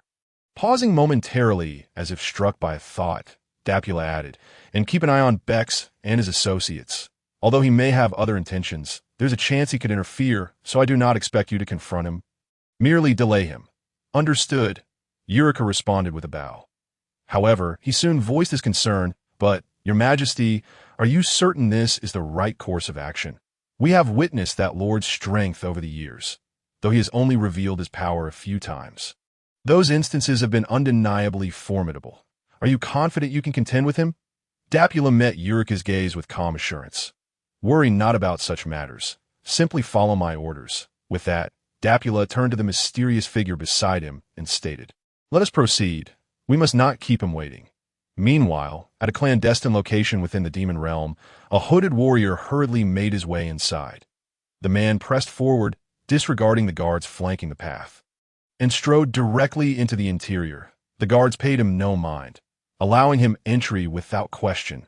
Soon, as the man stepped into the darkened chamber, a commanding voice echoed, You have arrived, this. The man halted, kneeling on one knee in reverence. Yes, Your Majesty. As the man spoke, the figure within the shadows gradually emerged into view. If Dapula were present, he would undoubtedly be astonished, for this individual was none other than Bex. It turned out that he had long since infiltrated the demon realm and had been observing everything unfold. Clad in a red cloak that contrasted vividly against his silver armor, Bex approached the man, a smile gracing his lips. Well done. Dapula has not discovered your presence, has he? Upon hearing Bex's inquiry, the man removed his hood revealing his identity. Dapula would be furious to learn that this individual was none other than Eureka, his trusted subordinate and a commander of several legions. Eureka offered a faint smile and replied, "No, I do not deserve such praise, for I am a traitor." Bex shook his head, chuckling softly. "No, you deserve commendation. Eureka, I understand you feel guilt for betraying Dapula, but do not forget that had you not acted, Dapula's arrogance and folly would have led to your demise at the hands of that lord. Thus, do not feel remorse. A leader who cannot guarantee your survival is unworthy of loyalty. Moreover, you're not bound by the demon contract, so there is no need to fear the consequences of betrayal." At this point, Bex recalled the information Castor had provided him. The message indicated that this guard possessed a remarkable ability that allowed him to evade the demon contract. Initially skeptical upon receiving this information, Bex eventually discovered its truth through personal experience. Although he was astounded by Eureka's abilities, he was even more surprised by Castor's insights. After all, Bex had spent many years in the demon realm without knowing of Eureka's capabilities. While Castor was fully aware, even of the finer details, this was hardly surprising, considering Castor's ability to see through time and space. Uncovering secrets was trivial for him, though Bex remained oblivious to this fact. While uncertain why Castor possessed such knowledge, it presented an opportunity. Subsequently, Bex discreetly contacted Eureka during Dapula's absence and, through persuasion and coercion, successfully turned him against Dapula. Eureka, still kneeling on the ground, remained silent, his expression slightly more relaxed. Observing Eureka's continued kneeling, Bex urged, "Enough of this. Rise and inform me of Dapula's intentions." "Yes," Eureka acquiesced, standing up and addressing Bex. "Dapula has already proceeded to the castle to confront that lord." Upon hearing Eureka's response, Bex furrowed his brow and continued, "Is it just him? Surely there must be others." Indeed, Eureka did not withhold the truth and promptly replied, In addition to Lord Dapura, there is another mysterious figure, cloaked entirely in a trench coat, rendering his features indistinguishable. However, Lord Dapura evidently places considerable trust in him. As for us, we have been assigned to various entry points connecting the demon realm to the human world to prevent any disturbances to your majesty." Nodding in acknowledgement, Bex stated, "Understood. You may return now. Although the likelihood of your exposure is minimal given your abilities, it is prudent to err on the side of caution. It would be wise for you to leave, lest Lord Dapura encounters new developments upon his return." "Yes." Upon hearing this, Eureka bowed respectfully and turned to depart. As he watched Eureka leave, Bex retrieved an emergency communicator he had previously used to contact Castor and dialed the number. Meanwhile, at the castle in the center of the demon realm, Dapura and the enigmatic man stood suspended in the sky. The mysterious figure gazed toward the distant castle, a cold smirk gracing his lips. "So, this is your old home, is it?" His voice turned venomous and malicious. "That man, that damned Castor, is certainly here?" "Indeed," Dapura replied. In response, the man suddenly erupted with a tremendous aura, golden flames radiating from his form. Wait, what are you planning to do?" Dapura sensed the impending danger and quickly interjected. Yet the man, undeterred, continued his actions, coldly stating, "What do you mean? What am I going to do? Is it not obvious? I intend to obliterate him." With that, his right hand, emerging from his cloak, began to gather energy, a silvery sphere slowly materializing in his palm. Observing this, Dapura, who had long been aware of the man's insanity, was taken aback by his audacity. This was the center of the demon realm, inhabited by millions of denizens. If he acted recklessly, it could result in catastrophic casualties among the residents surrounding the castle. While Dapper cared little for the lives of his kin, a significant loss would undoubtedly impact his future reign. Moreover, the target of destruction was not merely these lives. Should he strike here, the castle, symbol of his dominion, would be rendered to nothingness, an outcome Dapper could not abide. With this thought, he hastily exclaimed, "Hold on, stop this at once."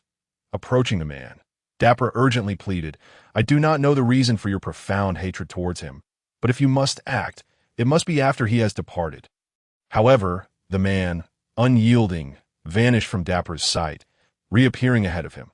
Though cloaked entirely, his face and head shrouded by a hood and white cloth, Dapper could distinctly feel a chilling gaze sweep over him. The man coldly intoned, "Dapper, this is your first warning. I hope there will not be a second." With that, he turned his attention back to the castle, his voice trembling with madness. "At last, I have found you, Castor. Prepare to die." In an instant, he hurled the energy sphere downward. Dapper, witnessing the unfolding events, widened his eyes in disbelief and roared, "You fool! Are you truly going through with this?" In response, the man scoffed, "Unconcerned, since you have chosen betrayal. Let us proceed with fervor. Do not afford him a chance." As he spoke, the previously thrown energy sphere began to swell ominously, plummeting toward the castle amidst the terrified cries of the demon populace below. "Die, Castor!" The man cackled madly. Yet just as the energy sphere was about to strike the castle, a transparent shield materialized around it. Upon contact, the shield flexed slightly, forcefully repelling the sphere away. "What?" Both Dapper and the mysterious man gasped in shock. Before they could fully comprehend the situation, a voice echoed from behind them. "Dapper, is this your ally?"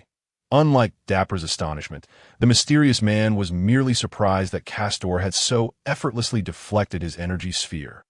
Though taken aback, he quickly regained his composure, well aware of Castor's prowess. He had only intended to gauge his strength. Turning to face Castor, the mysterious man's expression darkened. Castor, clad in a black long coat adorned with silver dragon motifs, appeared even more striking under its embellishment. As he beheld Castor's familiar visage, the mysterious man's aura surged, his voice tinged with malice. "At long last, I have found you, Castor. My search has been arduous." With that, his entire being erupted with energy, golden flames ascending and expanding around him. Beside him, Castor narrowed his eyes and remarked, "You are a Saiyan, are you not?" The mysterious man shuddered slightly and then burst into laughter. "Ha ha!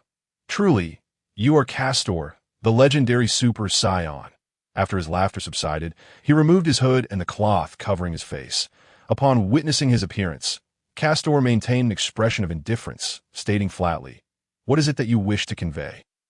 Despite Castor's calm demeanor, Dapper recoiled in shock. The man's appearance was terrifying. Devoid of hair, his skin was cracked, lacking eyebrows. With exposed muscle in certain areas, he resembled a demon risen from the depths of hell. Perhaps even more fearsome than any demon. Dapper finally comprehended why the man had previously concealed his face.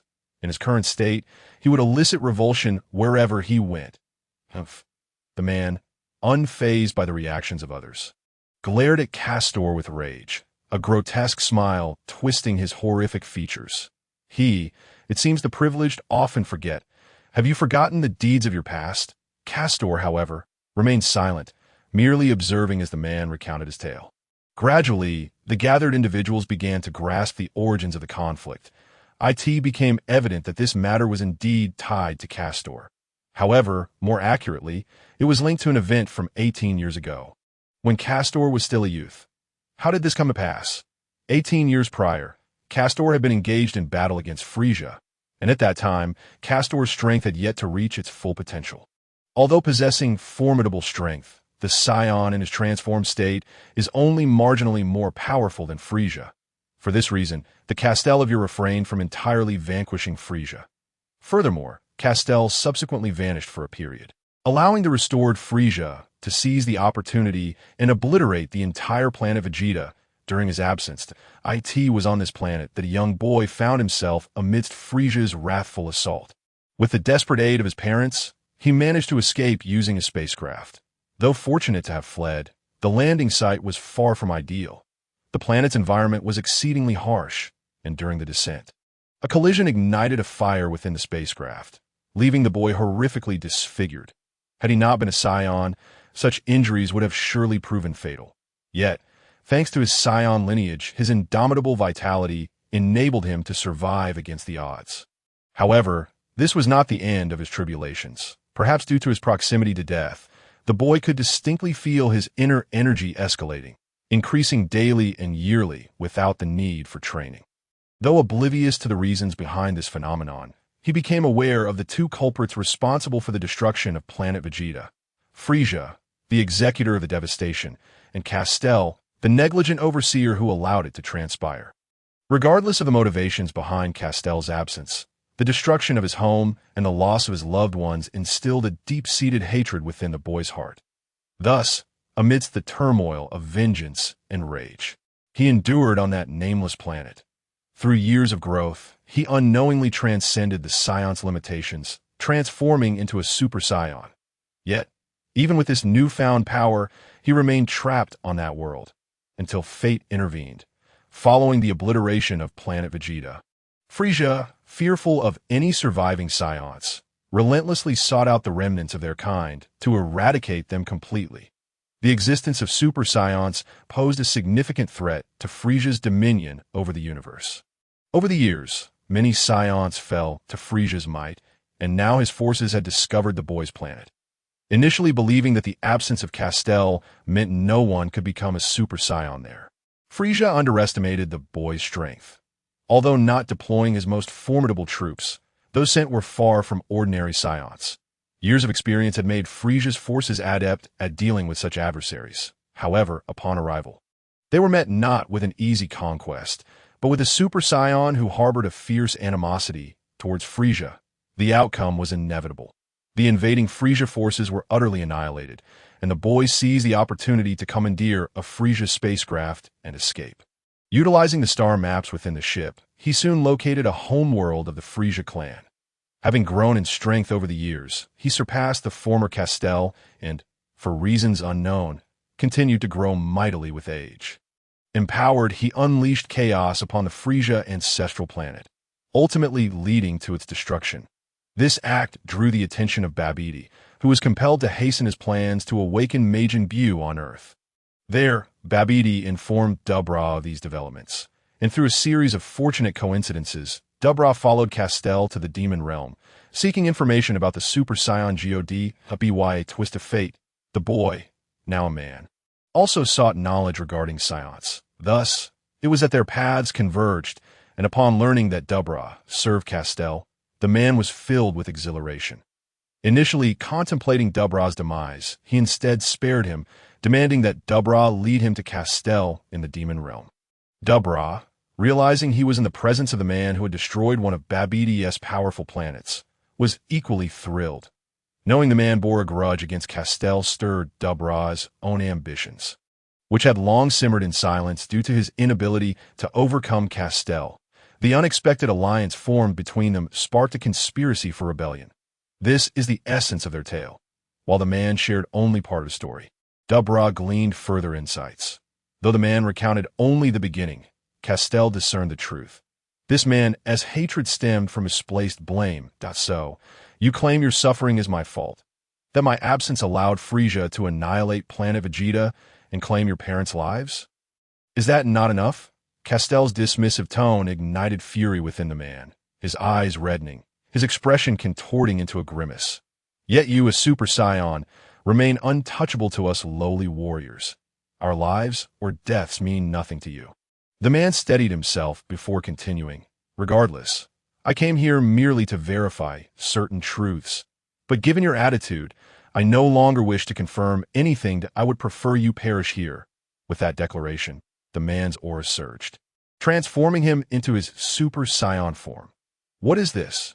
Kastel's pupils constricted, sensing something amiss. Yet before he could contemplate further, the man vanished, leaving only an afterimage, reappearing before Kastel. Die. The man's right fist clenched, radiant energy enveloping it. Kastel, abandoning contemplation, swiftly evaded the blow. Humph. The man scoffed, undeterred by the miss, his energy escalating further. This time, instead of engaging in close combat, he distanced himself from Kastel, unleashing a barrage of energy waves. Kastel remained unperturbed, extending his hand to conjure a transparent barrier that neutralized the incoming blast. That your protective shield. The man smirked, then proclaimed, "Let us see how you counter this." With that, his aura underwent a transformation. The golden flames surrounding him shifted to an unusual green hue. As the fervor continued to escalate, The man's pupils began to gradually vanish, and he descended into a state of madness. This was not all. With the abnormal surge of energy within him, the man's muscles began to swell, transforming him in mere moments from a physique comparable to Kastor's to one nearly 3 meters in height. Indeed, observing the man's transformation, Kastor's brow furrowed in concern. Could this be the legendary Super Saiyan? Yet, how could that possibly be? To Kastor's knowledge, the only individual who might resemble the fabled Super Saiyan was the enigmatic Broly, whose fate remained uncertain. Moreover, just as Kastor pondered this, the man suddenly vanished from sight, only to reappear right before Kastor. The protective barrier that stood in his path shattered, as if it were mere glass. Witnessing the man's disregard for the barrier as he lunged toward him, Kastor let out a cold snort. In that fleeting moment, as the man collided with him, Kastor swiftly evaded, positioning himself behind the man.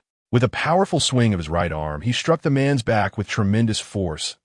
In an instant, the man was sent hurtling away, like a sharp arrow soaring into the horizon. As Kastor observed the man being launched away, he sensed the energy emanating from him. Indeed, he bore a striking resemblance to the legendary Super Saiyan, albeit with a notable distinction.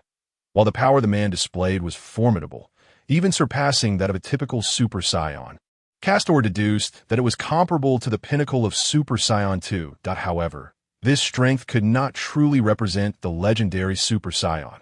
For according to Kastor's calculations, if he were indeed the legendary Super Saiyan, then based on his earlier statements, he should be around Kastor's age, in his 20s.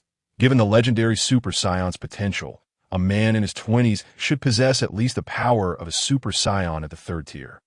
Recalling the narrative from the original saga, Broly, who was roughly Goku's age, later engaged in a fierce battle with Goku in his Super Saiyan Blue form, even managing to temporarily suppress both Goku and Vegeta. It is worth noting that during that time, Goku and Vegeta were likely only in their 40s.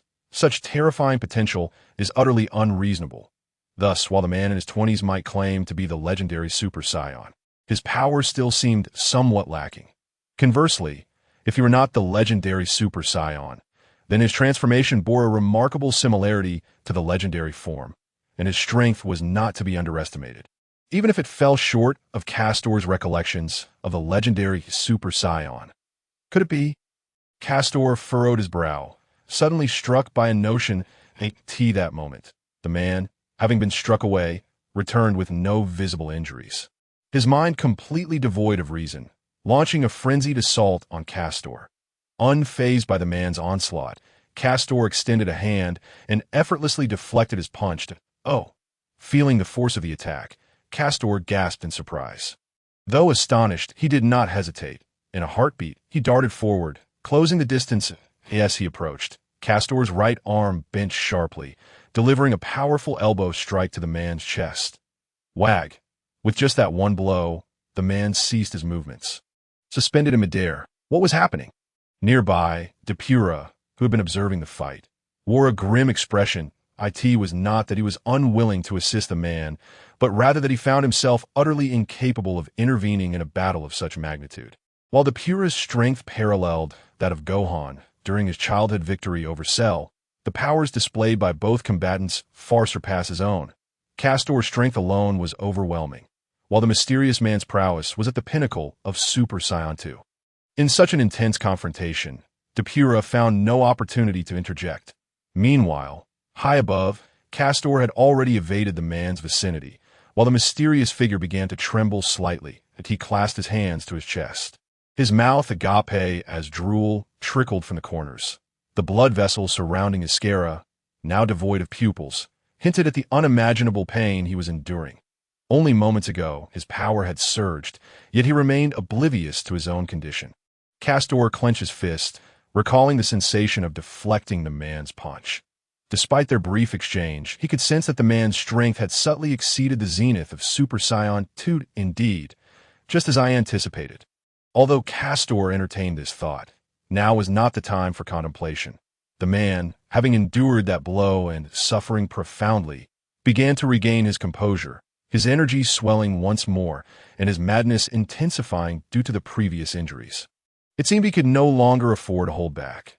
Observing the increasingly tenacious man, Castor frowned, resolved to unleash his full power to incapacitate him.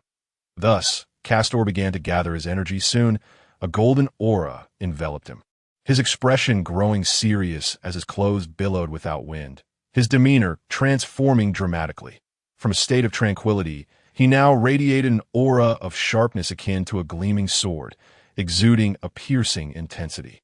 The man, stirred by Castor's energy, paused momentarily, then, as if entranced, let out a primal roar and charged at Castor. Humph! No longer willing to hold back, Castor did not wait for the man's attack. Instead, he surged forward to meet him head-on. In the distance, Depura watched in horror as Castor clashed with the mysterious man, beads of cold sweat trickling down his forehead. He could hardly fathom the extent of Castor's strength, while the man's displayed power exceeded Depura's wildest expectations.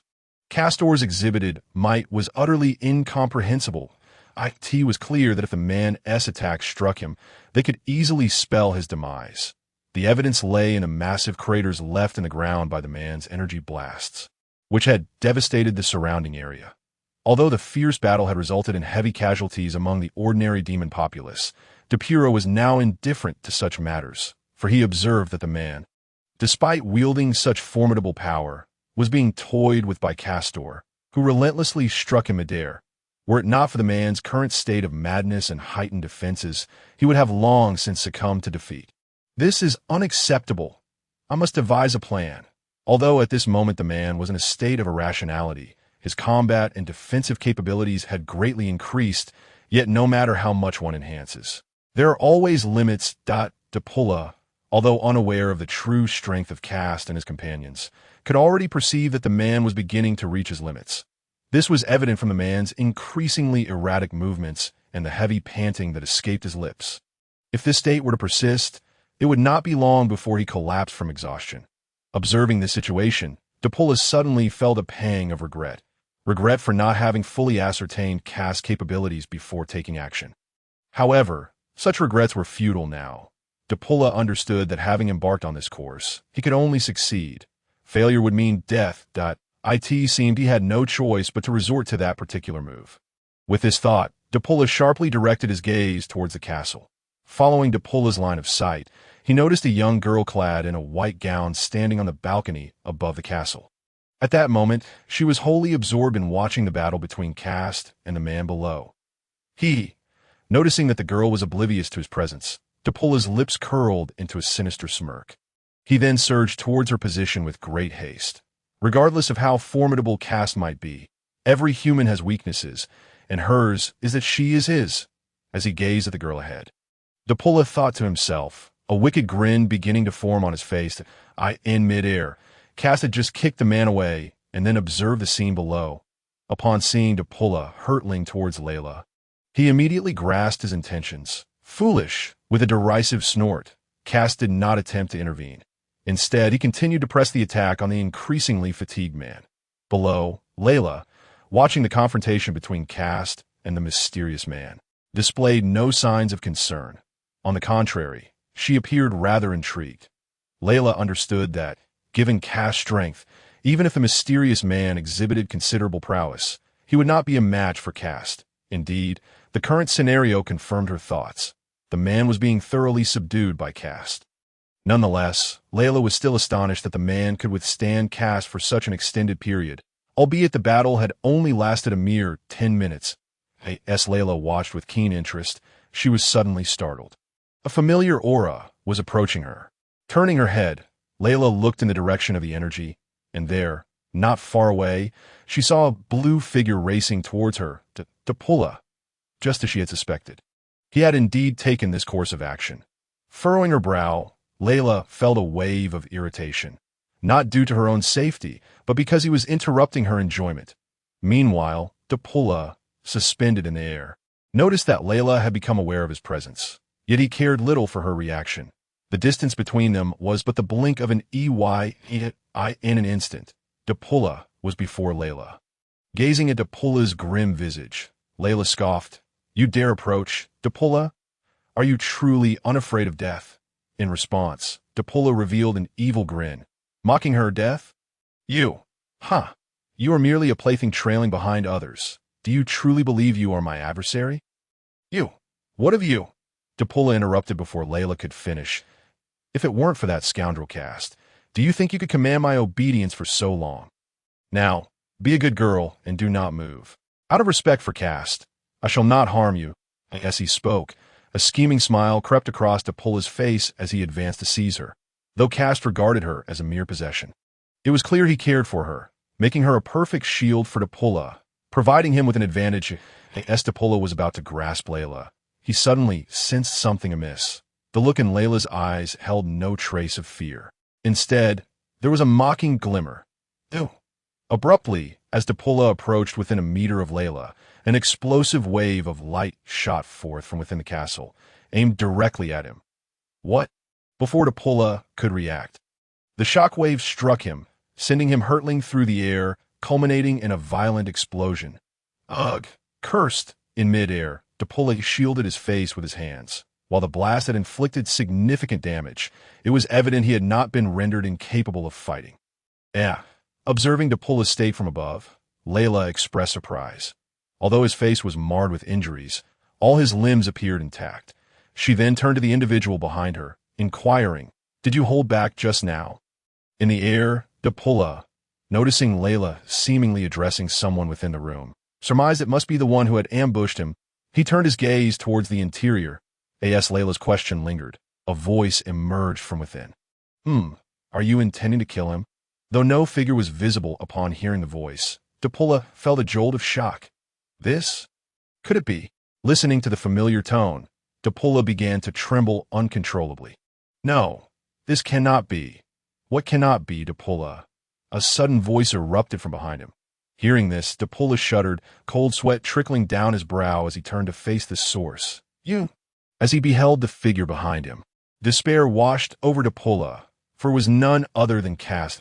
That moment, Kast held in one hand the lifeless form of the man he had previously battled, while his other hand hung loosely at his side, staring down at Depulla. Simultaneously, the individual who had spoken earlier emerged from the room. It was indeed him. Majin Buu. With a glance of his peripheral vision, Depulla's pupils constricted, and he gasped, "No way." He was sealed away.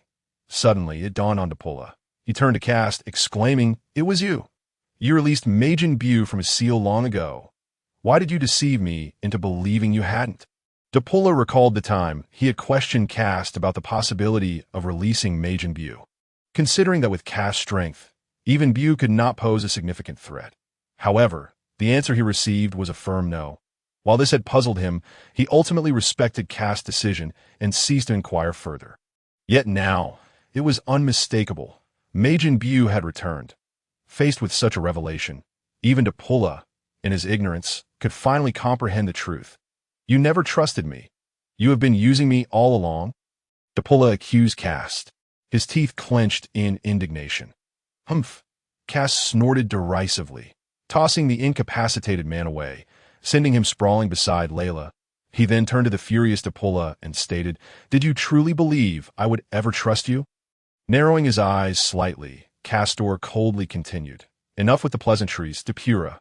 Surely you have a backup plan, for you must realize that relying solely on that individual is folly, despite having endured a fierce battle, during which the man's anger and fury had augmented his strength.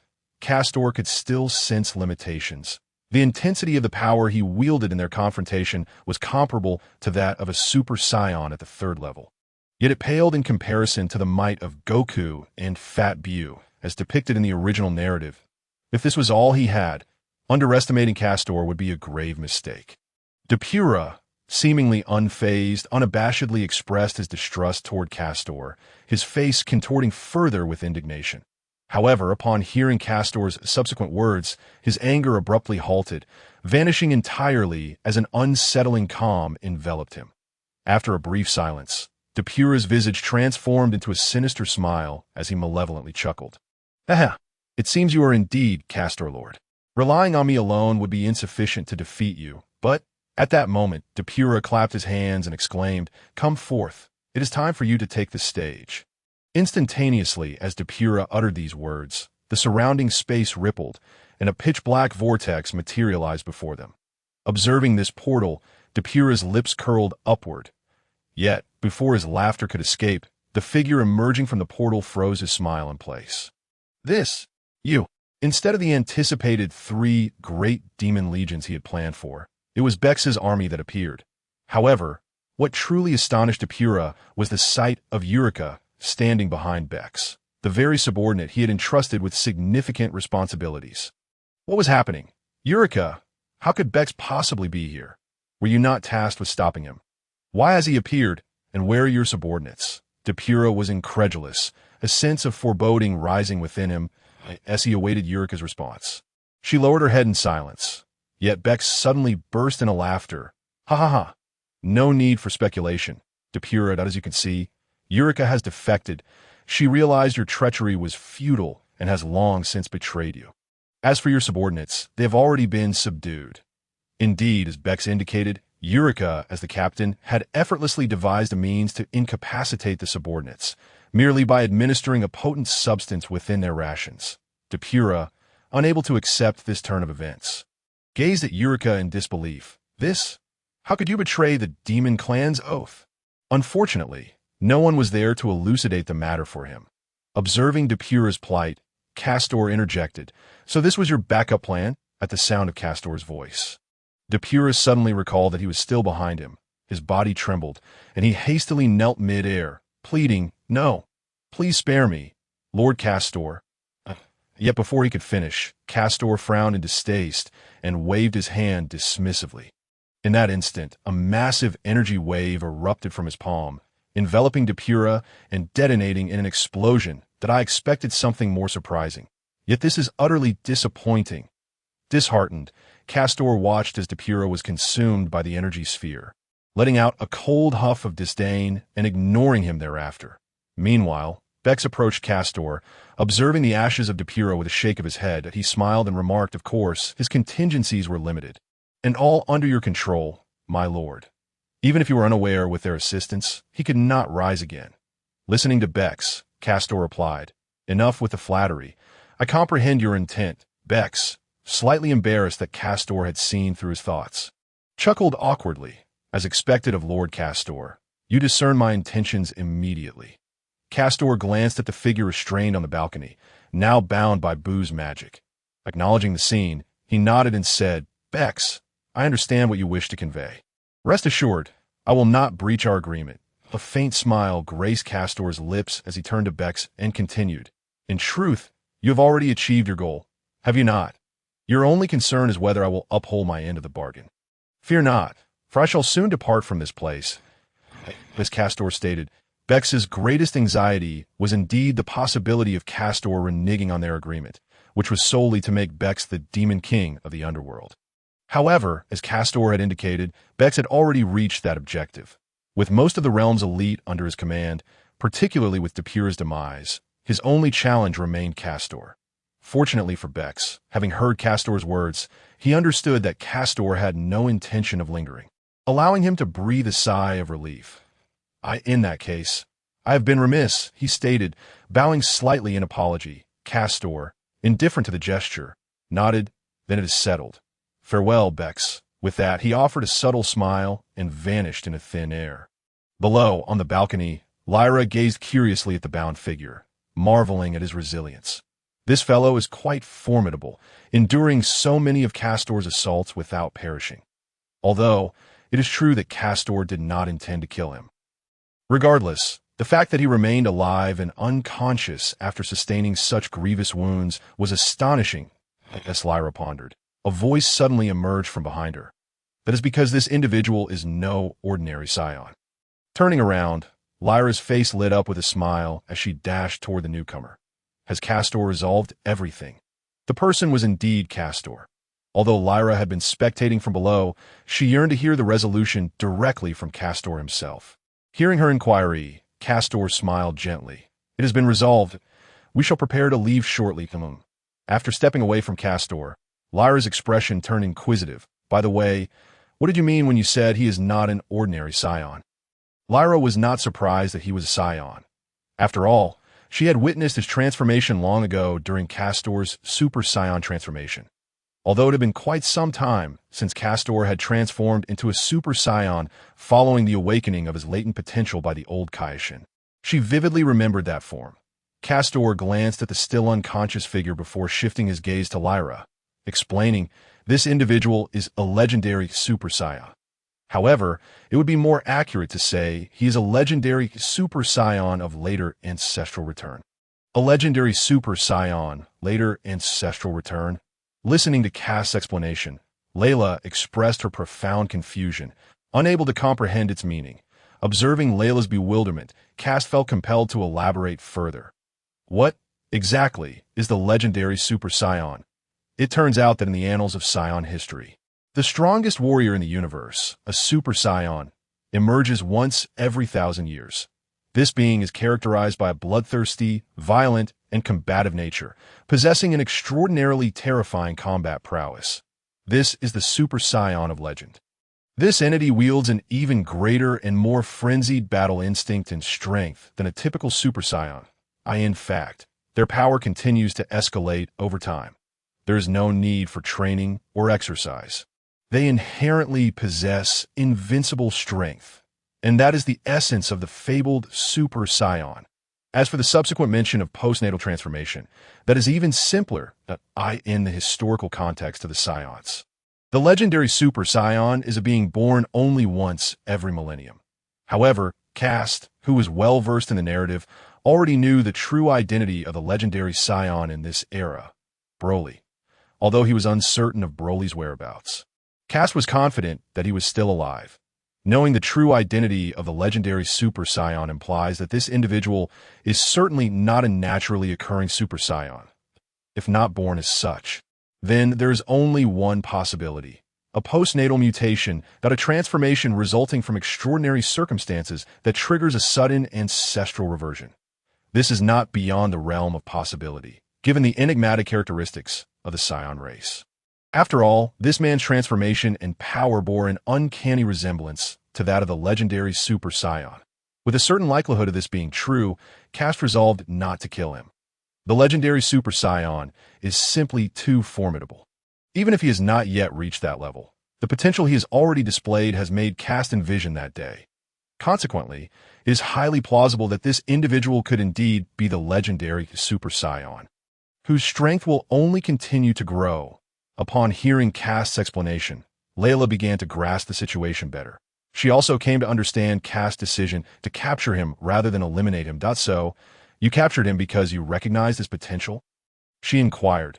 However, she quickly added, but I just saw him transform, and his mind seemed rather unclear. He became extremely frenzied. How could someone like that be controlled in the future? Indeed, Layla's concerns were not unfounded. Setting aside the fact that the legendary Super Saiyan becomes utterly unhinged in transformation, this man's animosity towards Kast would likely prevent him from submitting. Nevertheless, these considerations were inconsequential. Kast smiled at Layla's apprehension. Rest assured, having made this choice, I am confident in my decision. After saying this, Kast lifted his gaze to the sky. At that moment, a group of soldiers had appeared in the heavens. These soldiers were bound and hovered ominously in the air. Their expressions dark. They were the remnants of Depura's army. Now that Depura was dead, Bex was leading Eureka and his subordinates as they began to persuade the soldiers to surrender one by one. Observing this scenario, Kast averted his gaze and addressed Layla. Well, let's not dwell on this any longer. We should prepare to depart. Tada! Layla exclaimed, suddenly remembering that the matter had been resolved, and it was indeed time to leave. Nodding, she said, all right. With that, she grasped Kast's hand, intertwining their fingers. In this manner, Kast signaled to Bu, indicating for him to bring the captured man over. Subsequently, he seized the two individuals and vanished in an instant. Utilizing his teleportation ability, on Earth, there lay a remote island known as Papaya Island. Though the name may seem unremarkable, the island hosted a martial arts tournament held every few years. The tournament was simply named the World Martial Arts Tournament, signifying its purpose to crown the strongest martial artist present. The surroundings of the tournament stage were bustling with an overwhelming crowd, stretching as far as the eye could see. Strangely, however, A vacuum appeared at the barrier in front of the ring. This vacuum did not refer to the emptiness of outer space, but rather a circular area with a radius of nearly 3 meters devoid of any spectators, and of course, it did not mean there were no individuals present. For within this radius stood 4 people. Yet, within this trio, not a single soul dared to approach. This was peculiar indeed, as the tournament ring was rather small, and the viewing area was abundant. Yet, these 4 individuals found themselves entirely alone. Ladies and gentlemen present, I sincerely apologize for the prolonged wait. A man clad in a black suit and sporting dark sunglasses announced as he stepped into the center of the stage. Raising a microphone high, we are now commencing the 23rd World Martial Arts Tournament. As the man spoke, the crowd erupted into cheers. Finally, it's about to begin. At the edge of the ring, a girl with blue hair, donned in a deep purple short-sleeved top, leaned eagerly against the railing. Indeed, though it's not my first time, the excitement is still palpable. An elderly man beside her, wearing a black top hat and red-framed sunglasses, chimed in. While the two shared their sentiments, the host on the stage continued. This preliminary round features 72 participants. Although the number has significantly decreased since the last event, 8 elite fighters have successfully advanced through intense and high-level battles. Here, they will compete for the honor of being crowned the strongest in the world. Who among these contenders will seize the championship title as the ultimate martial artist? Let us await the outcome. The first match will feature contestant Tao Bai against contestant Tian Shinhan. Now, please welcome our 2 contestants to the stage. As the host introduced them, 2 figures slowly walked out into the spotlight. These 2 individuals bore distinct appearances that set them apart from the average person. Point 1 had a bald head adorned with a third eye at the center of his forehead. Despite his unusual features, he exuded a natural charisma, presenting himself as a resolute and striking man. His robust physique was accentuated by a yellow short-sleeved shirt and green trousers, enhancing his imposing presence. In contrast, the second individual appeared even more bizarre. Instead of a conventional face, he possessed 2 mechanical-looking telescopes in place of human features. The upper portion of his eyes was also mechanical, rendering him quite repulsive at first glance. Quickly, take him down. Tian Shinhan. Did you hear that? Below, near the blue-haired girl and the elderly man in the black hat, a fierce-looking woman with flowing golden hair, clad in a red gown, clenched her fists and shouted fervently. The first match now begins. With the host declaration, the drummers on either side of the stage struck their gongs, signaling the start of the contest. However, as seconds ticked by, a peculiar scenario unfolded. Though both contestants assumed their stances, neither seemed inclined to make the first move. What's wrong with them? A creature resembling a pig with ears and a snout leaned against the railing. Voicing his confusion, "There's absolutely no movement," the blonde girl exclaimed. Just then, a voice pierced through the tension. It's not that they don't want to move. It's that they simply can't. A multitude of individuals cast perplexed glances toward the elder who had spoken. The elder, standing resolutely in the center, peered through his sunglasses at the 2 combatants on the arena, his expression grave. Who would have thought that after merely 3 years of training, Tianjin Fan, that lad, has ascended to such formidable heights? What could this possibly mean? The pig-like creature in front turned its head toward him, voicing its confusion. Tao Bai has been thoroughly subdued. Tianjin Fan exhibits not a single flaw, denying Tao Bai any opportunity to strike. I see. How splendid. Just as the golden-haired girl cheered, the blue-haired girl suddenly interjected. Have you all noticed something peculiar? What strange occurrence are you referring to, Bulma? Observing the puzzled expressions of the crowd, Bulma extended her hand, pointing to the side. Have you all noticed over there? As the crowd followed Bulma's gesture, she continued. I only just spotted it too. Look over there, isn't it rather odd? Indeed, as they gazed in the direction Bulma indicated, the crowd beheld an extraordinary sight. There stood 4 individuals, and while people themselves are not unusual, what was curious was the nearly 3-meter radius of emptiness surrounding them. Moreover, the people nearby exhibited no sign of noticing, seemingly oblivious to their presence, without a hint of reaction. The crowd gasped in astonishment, and at that moment, Bulma's eyes widened as if she had uncovered something remarkable. Wait, just a moment. Bulma's eyes sparkled as she fixated on one individual's waist, incredulously exclaiming, Teacher Wu Tian, Oolong Lanchi, look? Is that person's waist wrapped with a tail? From Bulma's perspective, she could only vaguely discern four figures, with the only clearly visible one being the person on the far side, and even then, only in profile. Furthermore, the man's hood obscured his face, which drew Bulma's full attention, leading her to notice the tail coiling around his waist. Indeed, as the others turned their gazes, they too discerned the tail encircling the man's middle, his tail akin to Goku's. Looking at one another, Bulma vocalized their collective thoughts. Quite likely, the elder in the center, Teacher Wu Tian, pondered for a moment before affirming, I understand what you wish to convey. However, let us defer this discussion until later, as the competition has commenced, and they must take action. True to Wu Tian's words, the three-eyed man, Tianjin Fan, suddenly shifted his gaze at a flaw. In an instant, the half-robotic Tao Bai seized the opportunity, charging forward with vigor. Though Tianjin Fan was momentarily distracted, upon seeing Tao Bai rush toward him, he swiftly regained his composure. Just as Tao Bai launched his attack, he vanished from sight, reappearing behind him. Subsequently, with an astonished expression, Tao Bai struck down with a hand chop. What? Tao Bai, caught unawares, found himself felled to the ground without a shred of resistance. Watching the duel unfold amidst the cheers of the crowd, the host raised a microphone once more, exclaiming with enthusiasm, "Oh wow! Who would have thought that in their first exchange, Tianjin Fan struck his opponent, the down Tao Bai, rubbing the area where he had been hit. Smiled. I see, you've improved a tad since our last encounter, Tianjin Fan." With that, Tao Bai assumed a fighting stance, resolutely declaring, "Now I can confidently unleash my true strength." With that, Tao Bai lunged toward Tianjin Fan. Leaping mid-course, his foot aimed at Tianjin Fan's head. Unfazed by the impending kick, Tianjin Fan remained stoic. At the moment of impact, he effortlessly blocked the strike with his arm, and due to their vast disparity in strength, the recoil sent Tao Bai hurtling backward.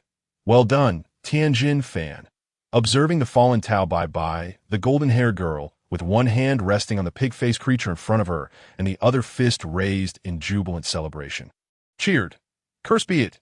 Tao Bai scrambled to his feet, glaring at the emotionless Tianjin Fan, gritting his teeth in frustration. In the next moment, Tao Bai reset his stance, gearing up for another assault. Just as he prepared to strike, Tianjin Fan suddenly called out, "Please hold for a moment, Mr. Tao Bai." Upon hearing this, Tao Bai halted, inquiring, "What is it?" "Oh, I see you wish to beg for mercy."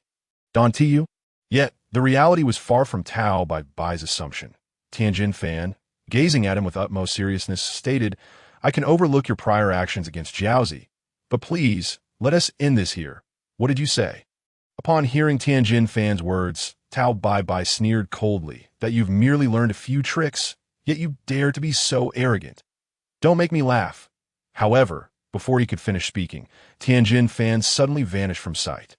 "My current prowess far exceeds your imagination." With those words, Tianjin Fan reappeared behind Tao Bai.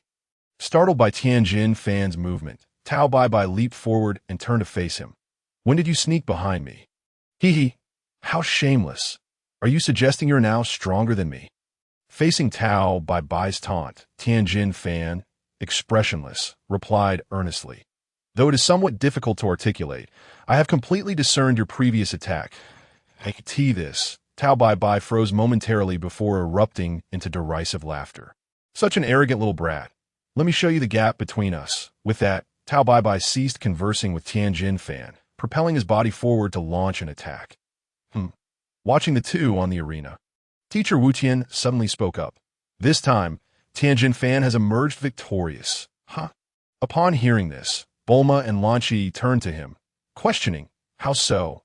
Because, before Teacher Wu Tian could finish a sentence, a young man's voice interjected, "Because Tao Bai has lost his calm judgment." Upon hearing this voice, the crowd was taken aback, hastily turning to identify the speaker. As they glanced to the side, Bulma exclaimed in astonishment, "It's you!" Before them approached four individuals of varying physiques, from left to right. There was a plump figure adorned in pink, sporting a beaming smile. The second was a beautiful girl in a white gown, with flowing silver hair. The third was the hooded man with the tail that Bulma had previously spotted. Standing on the far side, it was thanks to this individual that Bulma recognized their identities. Additionally, the peculiar 3-meter radius of emptiness they maintained as they walked, causing those around them to instinctively part ways, contributed to the uncanny atmosphere. Lastly, standing among the three was another individual. As Bulma lifted her gaze to behold his face, her cheeks flushed instantly, and her eyes sparkled as, "Oh, handsome. Humph, a lovesick girl." Observing Bulma's reaction, one of the pig-like creatures snickered derisively. Oolong. At this remark, Bulma's face soured, and she retaliated with a punch. "Who are you?" Disregarding the antics of Bulma and Oolong, Master Wutian wore a grave expression as he turned his attention to the newcomer. "I apologize for not introducing myself earlier. My name is Kast. These individuals are my relatives and friends, and they're called—" Kast proceeded to introduce his companions. At that moment, Master Wutian unexpectedly addressed the man beside Kast, who was wearing a hat. "So, his name is Padas, is it?" "Indeed," Kast affirmed, prompting a shared glance and nod among Master Wutian, Bulma, and the others. By the way, why does he always wear a hat and bandages wrapped around his face? Just as Master Wutian was about to respond, Oolong, the pig-faced creature previously struck by Bulma, interjected with a sudden inquiry. "Not good." Upon hearing Oolong's question, Master Wutian felt a sense of foreboding as a man who had lived for over a century. He was aware that those who concealed their faces often harbored untold secrets. A careless remark could easily touch upon their hidden scars and lead to conflict, or even an inexplicable enmity. "Oolong." Just as Master Wutian prepared to admonish Oolong, Kast smiled gently and interjected, "It's all right. This is not something that cannot be discussed." As he spoke, Kast glanced at Padas. Upon meeting Kast's gaze, Padas smirked, then scoffed, explaining to Master Wutian and the others, "I wear a mask because my face was disfigured by fire in my childhood. It's a trivial matter, nothing to make a fuss about." Although Padas downplayed the situation, Master Wutian did not share his perspective. He raised his cane and lightly tapped Oolong, subsequently apologizing.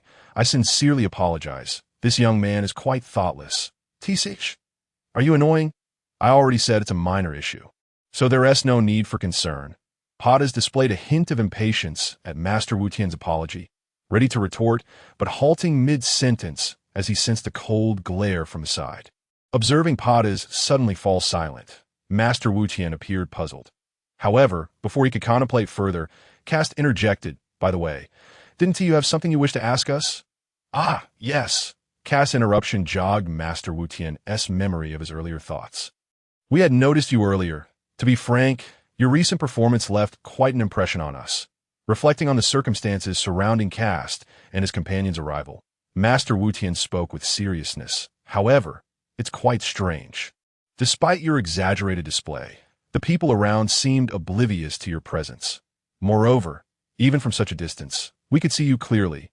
Pausing for a moment, he continued thoughtfully, "So, I presume you intended for us to notice?" Hearing Master Wutian's observations, Bulma and Oolong suddenly registered the implications. Indeed, that is quite puzzling. Nevertheless, Master Wutian chose not to dwell on this matter and proceeded, "Of course, I am not inquiring about your motives, as I trust there must be a reason for your actions. Coincidentally, we have matters we wish to consult you about." Throughout Master Wutian's discourse, Kast's expression remained unperturbed, and he smiled, remarking, "It is no wonder you are known as the god of martial arts, Master Wutian. Your powers of observation are indeed sharp." "Indeed." Upon hearing Kast acknowledge him and even refer to his title, Master Roshi realized that Kast and his companions were well prepared. However, to allay any concerns, Kast continued, "Rest assured, I harbor no ill intentions. After all, I grew up hearing tales of your exploits." "What do you mean by that?" Master Roshi was taken aback and inquired. Addressing the curious crowd, Kast smiled and suggested, "Let us discuss this matter later. For now, let us move to a more spacious location for our conversation." Upon hearing this, Master Roshi surveyed the surroundings, noticing that an invisible barrier had formed, creating a nearly 3-meter vacuum around them, as if the people nearby were completely unaware of their presence. Despite this, Master Roshi nodded in agreement.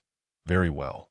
Although I am uncertain how you achieve this invisibility, it is indeed prudent to relocate. Just as the group was selecting a place to converse, Launch suddenly called out, "Hey, wait a minute. The match with Tien hasn't concluded yet." "Ah, that's true." Bulma, who had been stealing glances at Kast, suddenly realized and nodded in response. Then before Bulma could finish her sentence, the announcer's urgent voice resonated from the arena. "Oh no. Contestant Tao Pai Pai has been subdued by contestant Tien Shinhan. It seems he is preparing to push Tao Pai Pai out of the ring." The announcer, observing the expressionless Tien Shinhan forcefully maneuvering the captured Tao Pai Pai, provided commentary that it appears the outcome is already determined. Witnessing this scene, Master Roshi spoke slowly. "This is troubling." "Damn it." Tao Pai Pai's expression contorted with rage as he was pushed closer to the edge of the ring. Just as he was about to be thrust off, a sharp crack echoed as Tien's grip on Tao Pai Pai's mechanical arm suddenly broke. "What?"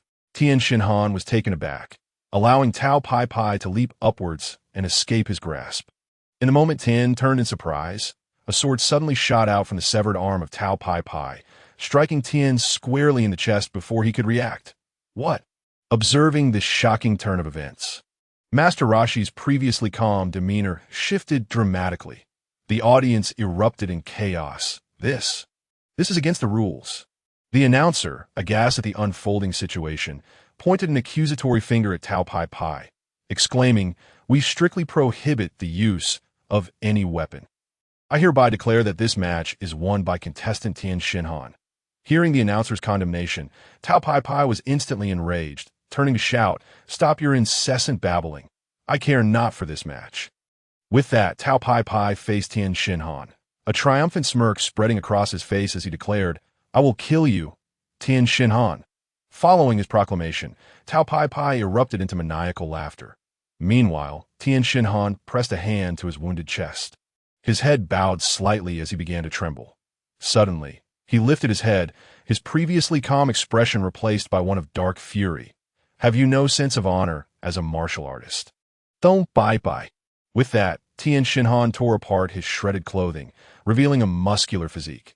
Hearing Tien's taunt, Tao Pai Pai scoffed and retorted, "You dare lecture me? Do you think you are so formidable? Go ahead and revel in your arrogance." It won't last long. Just as Tao Pai Pai prepared to strike, Tien Shinhan cried out, "No. Please stop." The host, witnessing such a scene, hurriedly climbed onto the stage and positioned himself between the two combatants, exclaiming, "If a decision regarding life and death is to be made, kindly take it elsewhere. Enough of your prattle." Upon hearing this, Tao Pai Pai pointed the blade extending from his arm at the host. The host, startled by the pointed sword, instinctively recoiled a few steps. However, it was evident that Tao Pai Pai's true target was Tianjin Fan, as he disregarded the host and lunged directly for Tianjin Fan's heart. "This is bad." Seeing this unfold, Master Roshi gasped in alarm. Simultaneously, Lan Chi scrambled onto the railing, shouting, "Run, Tianjin Fan," despite the urgent cries from the crowd. Tianjin Fan maintained his composure. "Ha!" Just as Tao Pai Pai felt victory within his grasp, he suddenly halted. The blade meant for Tianjin Fan's chest had not penetrated as he had anticipated. Instead, it was caught in Tianjin Fan's grasp, as if it were a mere toy. "What? How is this possible? Such a thing cannot kill me."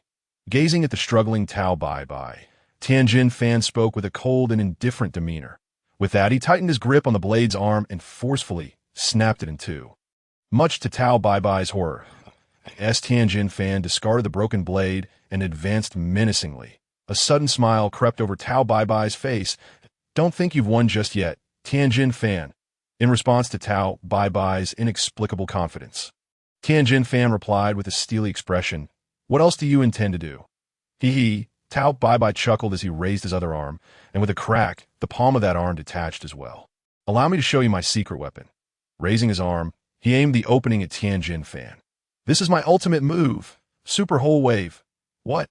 Master Roshi below gasped in shock. This technique was far more potent than the previous Whole Wave. It could send you to the depths of hell in mere seconds. "This is not good." Hearing Tao Pai Pai's ominous introduction, Master Roshi's expression darkened as he called out to Tianjin Fan, "Tianjin Fan, it would be wise for you to escape. Seeing that Tianjin Fan did not respond, Master Roshi anxiously continued, Tianjin Fan, can you hear me? Rest assured, such trivial tricks cannot harm Tianjin Fan, suddenly interjected Kast. This is nothing to worry about.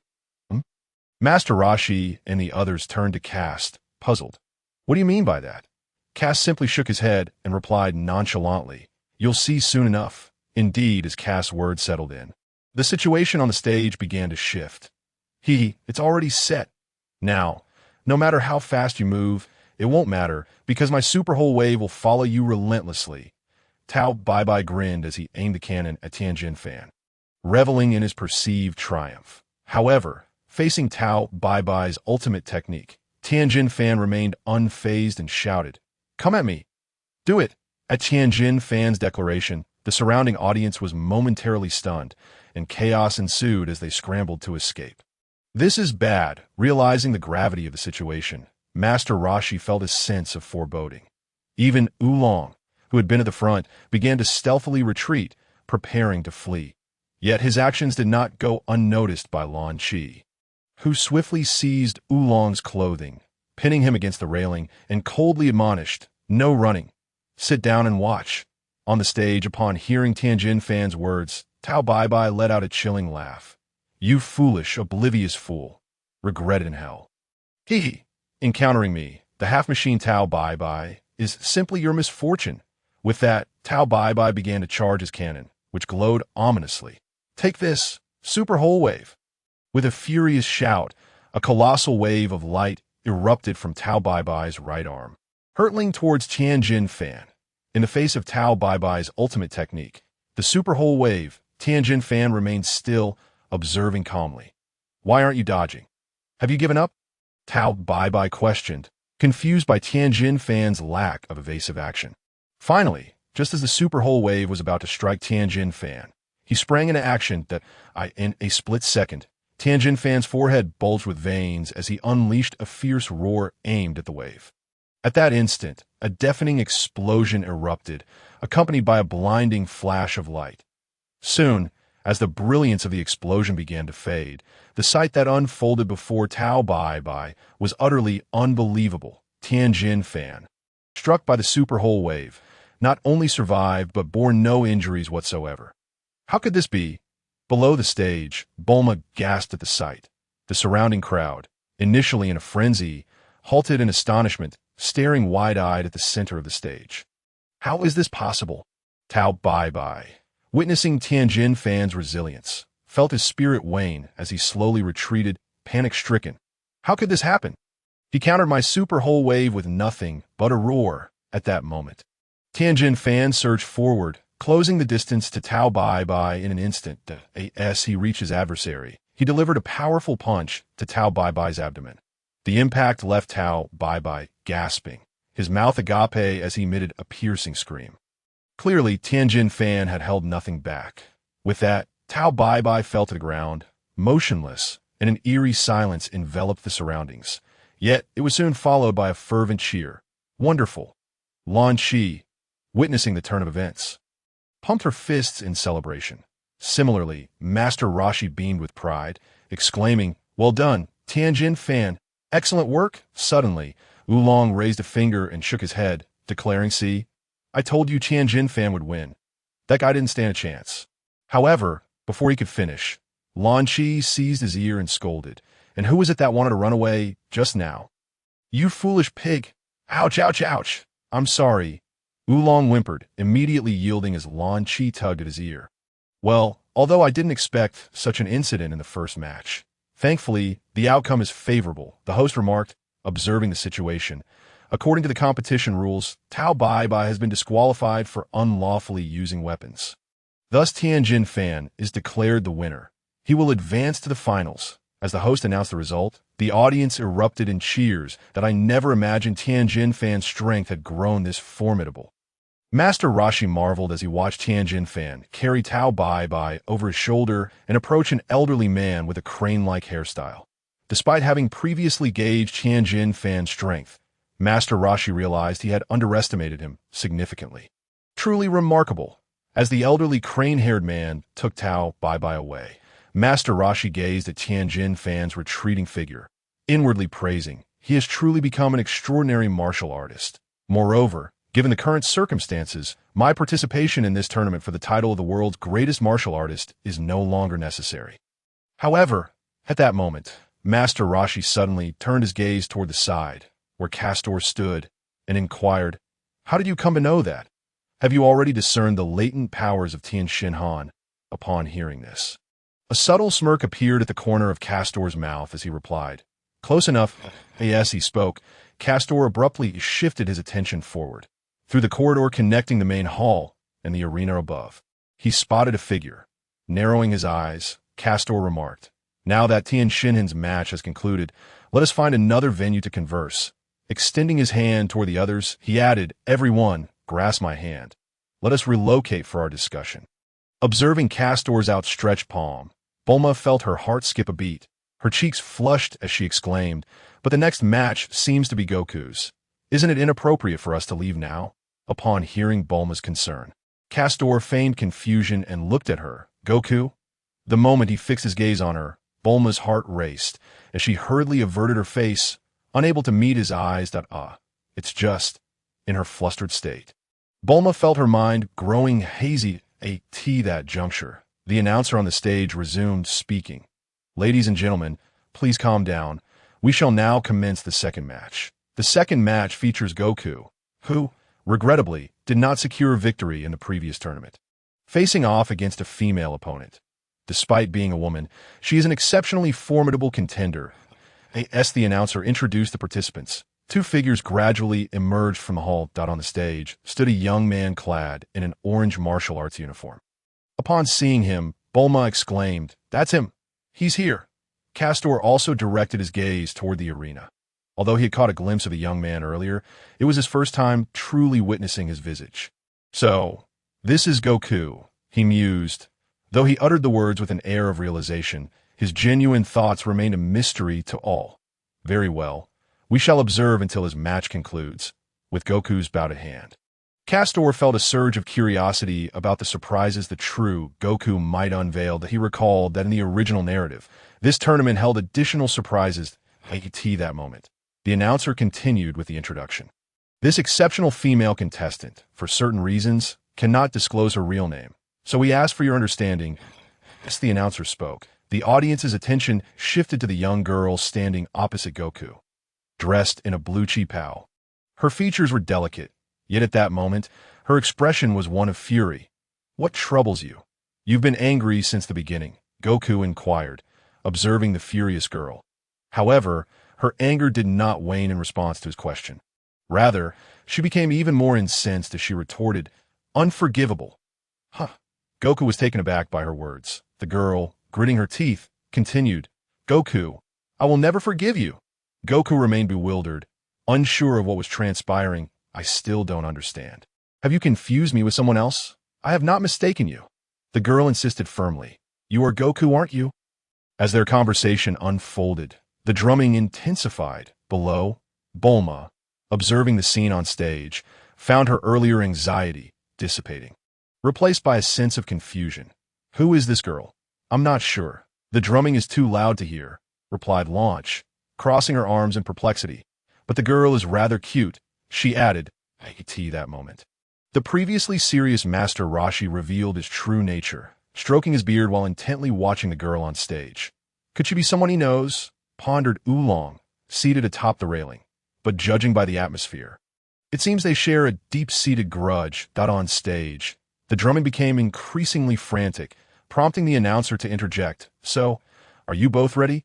If so, we can commence the second match." As the words left his lips, the drummers struck the gong with fervor, signaling the start of the competition. Simultaneously, at the sound of the gong, the girl in blue lunged toward Goku, aiming a strike at his face. However, it was evident that such a feeble attack would have no effect on Goku, who effortlessly evaded the blow. Yet, the girl showed no signs of relenting, continuing her relentless assault. "Have we truly met before?" Goku inquired while deftly dodging her strikes. But the girl offered no response. Instead, her attacks grew even more fervent. Although she remained silent, Goku gleaned the answer from her aggression and, leaping aside, asked, "Have we really met?" When, at last, the girl broke her silence, charging toward him with outstretched arms as she exclaimed, "It's because you've forgotten everything that I'm angry." She closed the distance, delivering another punch. Throughout the skirmish, she continued, "You don't even understand my feelings.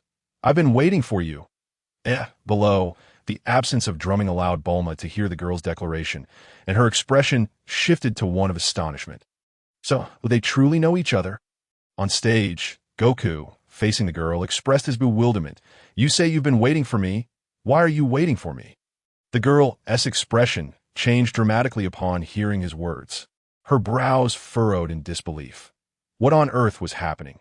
Watching the confrontation between Goku and the girl, the announcer appeared equally perplexed. Fuming, the girl exclaimed, "Have you forgotten our promise?" "A promise?" Goku remained baffled. "Are you referring to the agreement between us?" "Yes," the girl pressed on, resuming her assault on Goku. Below, witnessing the fierce battle unfolding in mid-air between Goku and the girl, Master Roshi remarked, "Though I am unaware of their history, this girl is undeniably formidable. Moreover, her style bears a striking resemblance to my turtle school martial arts." At this, Bulma turned to Master Roshi, her eyes wide with astonishment. Turtle school? Meanwhile, the combatants on stage transitioned to the next phase. Goku landed on the arena floor, gazing at the girl. "What exactly did I promise you? Pray tell." The girl, standing her ground, closed her eyes in frustration before declaring, "No matter what, you can't remember, can you? Fine, then I shall enlighten you." With that, she opened her eyes and earnestly proclaimed, "You once promised me that when I grew up, you would come to marry me as my groom." As her words echoed, Master Roshi and Bulma, along with the others, widened their eyes in disbelief, unable to fathom what they had just heard. As the astonished son Wukong gazed ahead, the young girl clad in blue struck a pose and let out a cold snort, proclaiming, "It seems you have finally remembered." However, Wukong appeared to be looking around in confusion until he suddenly spotted a bald boy near the passageway to the arena and questioned him with perplexity. "Krillin, what does it mean to have a bride? Tell me quickly." Upon hearing Wukong's inquiry, the bald boy couldn't help but burst into laughter before rising to scold him angrily. "You foolish idiot! To take her as a bride means you too are getting married." Before he could finish his sentence, a figure appeared behind him, interjecting, "It means you will become husband and wife and must live together from now on." At that moment, Krillin chimed in with envy. "You wretched little brat! When did you get engaged to such a lovely girl? How despicable! I had no idea." As the words fell, Wukong's expression began to shift slowly. "Living together? With you?" he exclaimed in astonishment, pointing at the girl. "Did I ever promise you such a thing? Who on earth are you? Please, tell me." With a haughty gaze, the girl looked at him sideways and replied, "Humph, since you have no way out, I shall tell you. But," as she spoke, the girl assumed a combat stance and smiled, "you must first defeat me." Hearing this, Wukong's face lit up with joy. "Really? That's wonderful. I thought I would have to live with an unknown girl." "Humph. From your tone, it seems you believe victory is certain?" The girl scoffed, then added, "How naive! If you think I can be easily defeated, you are gravely mistaken." On the sidelines, Oolong sat with his arms crossed, smiling. "It seems Wukong still doesn't know who she is." Upon hearing this, Bulma turned to him, her curiosity piqued. "Oh, you know. Who exactly is she?" Oolong slightly turned his head, revealing a confident expression as he responded, "You're all quite slow. It's not just me. Even you, Bulma, and Master Roshi are acquainted with her." "Huh?" Bulma exclaimed, clearly astonished. Master Roshi, equally surprised, added, "What? We all know her." "Hee hee." Oolong grinned in response. That in the arena, Wukong stood tall, having absorbed the words of the girl in blue, and declared confidently, "All right, I will win against you shortly." As he crouched slightly, preparing to attack, the girl across from him responded earnestly, "If you can hit me, feel free to try." Wukong's expression turned serious as he drew back his right hand for a powerful strike. "Ha!" With a swift exclamation, Wukong unleashed his right fist. To everyone's astonishment, despite the distance between them, the moment Wukong's punch was thrown, the girl had no time to react and was sent flying, colliding with the railing in front of Master Roshi and tumbling out of the arena. What on earth just happened? Bulma stared in confusion at the girl sprawled on the ground. It seemed as though Wukong had done nothing at all. No, Master Roshi interjected, leaning on his cane with seriousness. He didn't do nothing. Wukong unleashed a tremendous punch, and the shockwave generated caught the girl off guard, propelling her away. As Master Roshi explained, the girl slowly regained her composure, struggling to rise while cradling her head and letting out pained groans. Hey, are you all right? Pull yourself together. Wukong crouched nearby, watching the girl in pain with a comforting tone. It hurts so much, she murmured, only able to shield her head with both hands as she slowly stood up. Remarkable, she exclaimed, her eyes squinting from the pain. After regaining her footing, she approached the edge of the arena and smiled. I never expected you to become so strong. Stepping onto the arena, she stood before Wukong and added, No wonder I chose you to be my husband. But who exactly are you? Wukong, gazing at the girl, voiced his inner confusion. You still can't remember? She sighed, one hand resting on her head, displaying a look of helplessness. I'm the daughter of the Ox King, Chi-Chi. Wukong exclaimed, his eyes widening in disbelief. Below, Master Roshi and Bulma were equally astonished upon hearing her name. Indeed, while the others were shocked, Oolong wore a knowing smile as he observed the scene. You're Chi-Chi? Wukong could hardly comprehend. Is it really the same Chi-Chi? With a nod from Chi-Chi, Wukong began to reminisce, memories flooding back into his mind. Suddenly, as if recalling something significant, he shouted, I remember now. I truly said I would marry you and make you my bride. You finally remembered. Chi-Chi sighed in relief. Just then, Wukong added, I always thought a bride was something delicious to eat. Something delicious?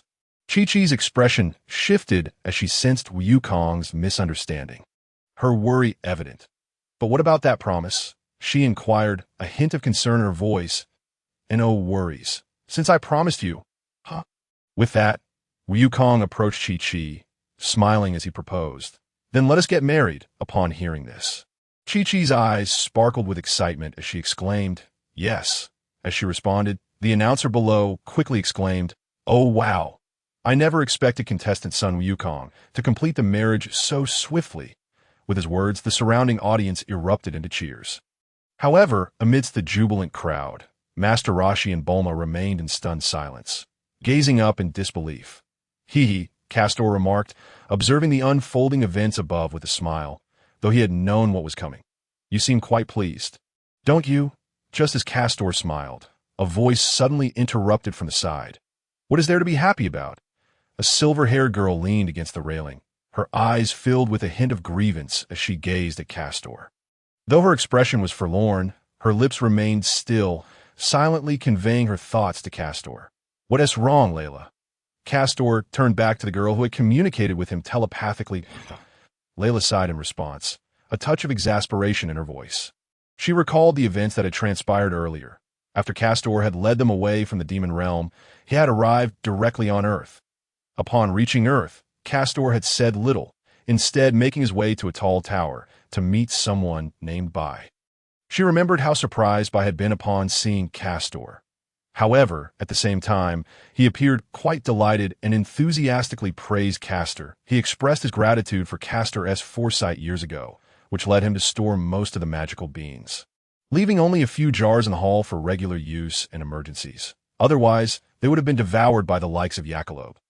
As he spoke, Bai hurriedly rushed indoors, retrieving a jar filled with green beans and presenting it to Castor as a token of appreciation. Castor did not decline, stating that he had come specifically for such items. Previously, he had taken only one jar due to convenience, and all those magical beans had long been consumed during his time in the demon realm. Although they might not be needed now, he decided to make the trip to request some beans for storage just in case. After this exchange, Castor summoned Bu and instructed him to change form and shrink the jar for easier storage. At that moment, Layla, who was nearby, recognized the beans that Bai had handed over, as Castor had consumed them before. Years ago, Layla had been curious about the source of these beans, but a series of events had caused her to forget. This occurrence coincidentally resolved her earlier curiosity. Once Bu had shrunk the magical beans into a small vial, Castor stored them away. Bai, observing this with keen interest, remarked that Castor had become significantly stronger. Noting that he could no longer sense his aura within, Bai's gaze then shifted to Layla, Bu, and the others behind Castor, marveling at how all the powerful martial artists managed to conceal their presence so perfectly. Layla, however, seemed indifferent to Bai's assessment, as it was rather obvious. After all, she was a divine being, and how could mere mortals see through her? Yet, shortly after, Bai revealed a startling piece of news. He had encountered a member of Castor's kin.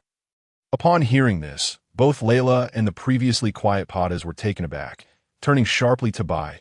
Castor, however, maintained a stoic expression. Bai then proceeded to discuss Sun Wukong and revealed information about the martial arts tournament. Consequently, once Bai disclosed the specific location, Layla decided to accompany Castor to this place. Upon reflection, Layla felt somewhat resigned. Initially, she had expected Castor's fellow Saiyan to be incredibly formidable, but in comparison to Castor, he was disappointingly weak. Even when compared to Padas beside her, the difference was stark. Layla genuinely struggled to comprehend Castor's interest in this individual. Moreover, as she glanced over at Bulma and the others, particularly focusing on Bulma, a look of wariness suddenly crossed her face. This was due to Bulma's rather intriguing behavior moments ago. Layla found herself bewildered as to why Castor exhibited such kindness towards this group, even smiling at them more than usual. Nonetheless, these thoughts were secondary to her primary concern regarding the earlier scene. Layla had not anticipated that a seemingly ordinary martial arts competition would unfold into such a dramatic spectacle. What astonished her further was Castor, as an audience member, laughing at the event. The realization deepened Layla's sense of grievance. Noticing her expression, Castor approached her and quietly inquired, "Is something the matter?" Layla looked at Castor, sighed while glancing at the two competitors on the stage, then shook her head, responding in a subdued tone, "No, it's nothing." Following Layla's gaze, Castor scanned the stage, observing Chi-Chi embracing Sun Wukong, and a smile crept across his lips. He gently tousled Layla's hair and leaned closer to whisper a few words. Almost instantly, Layla's face flushed with excitement, and she clutched Castor's arm, exclaiming, "Really?" "Indeed," Castor replied. Observing Castor's demeanor, Layla felt a surge of enthusiasm and glanced at Bulma, her face radiating a victorious expression. However, her display of excitement seemed ill-timed, as everyone else's attention was fixated on the stage. In fact, at that moment, no one was paying attention to Castor and Layla. Following Layla's gaze, Castor turned to Bulma, puzzled, and asked, "What is wrong? Why are you looking at her?"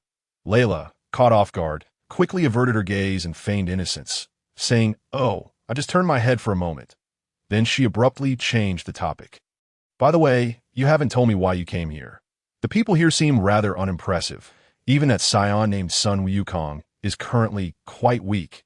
As she spoke, Layla's gaze shifted to the structure above the arena, adding, "His current strength seems comparable to that Namekian up there. Frankly, that Namekian appears rather peculiar. It feels as though his power has diminished significantly compared to the Namekians we knew before." Castor shook his head, responding, "Do not underestimate him.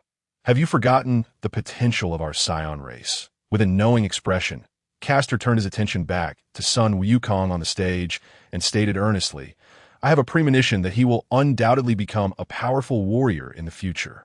Though he referred to it as a premonition, it was more akin to foresight, as he was aware of the original story and understood that, as the protagonist of the Dragon Ball universe, Sun Wukong's future strength would far exceed his current abilities. Observing Castor's serious demeanor, Layla began to regard him with newfound interest on stage. The host enthusiastically rallied the audience, exclaiming, "Ladies and gentlemen, let us give a round of applause for these two competitors." He raised his arm triumphantly, declaring, "Since the commencement of the World Martial Arts Tournament, today has brought forth the greatest surprise." As the host gazed at Chi-Chi embracing Sun Wukong, he continued with palpable excitement.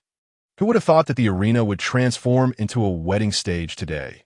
With the conclusion of the match between Sun Wukong and Chi-Chi, the first half of the semifinals officially came to an end. As Sun Wukong and Chi-Chi entered the hall, the crowd's attention shifted away from the arena. Noticing that everyone had regained their composure, Castor approached Master Roshi. "Well then, Master Rashi, shall we find a different place? Inside the hall, Sun Wukong felt somewhat helpless as he pulled away from Chi-Chi's embrace, saying, "Don't hold on so tightly.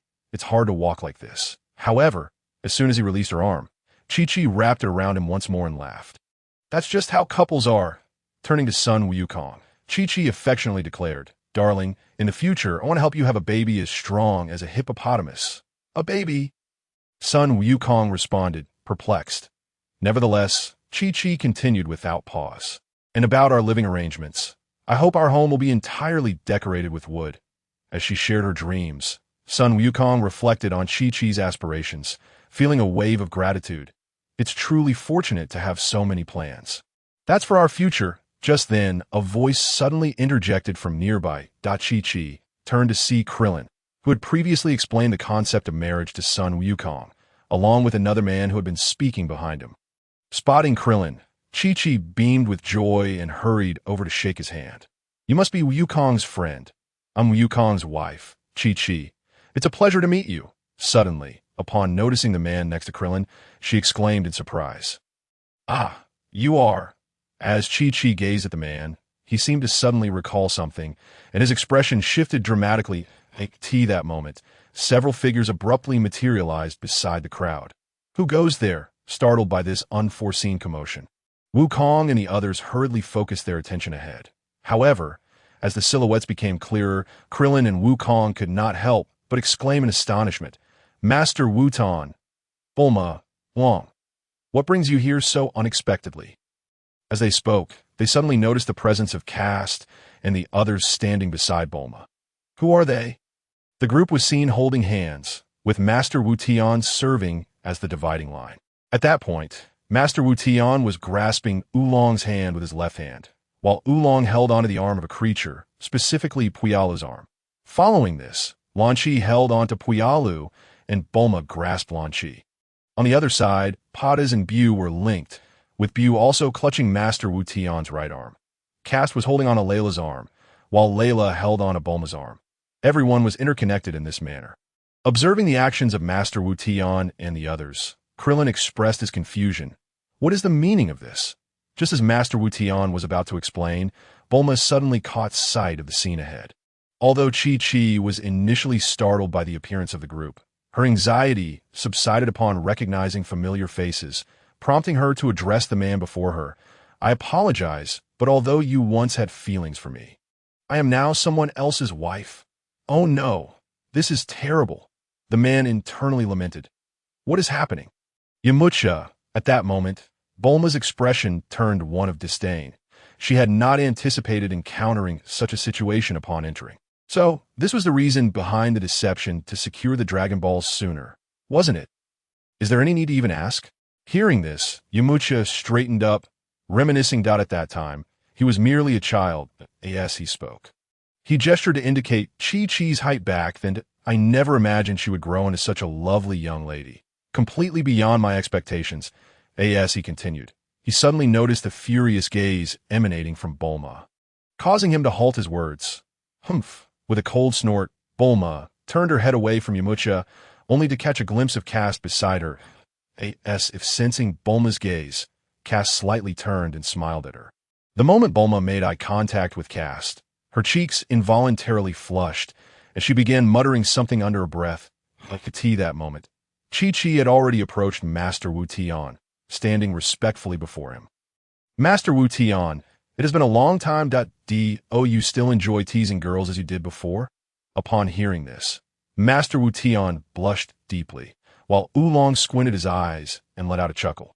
After exchanging greetings, Chi-Chi returned to Wukong's side and said to him, "So, Wukong,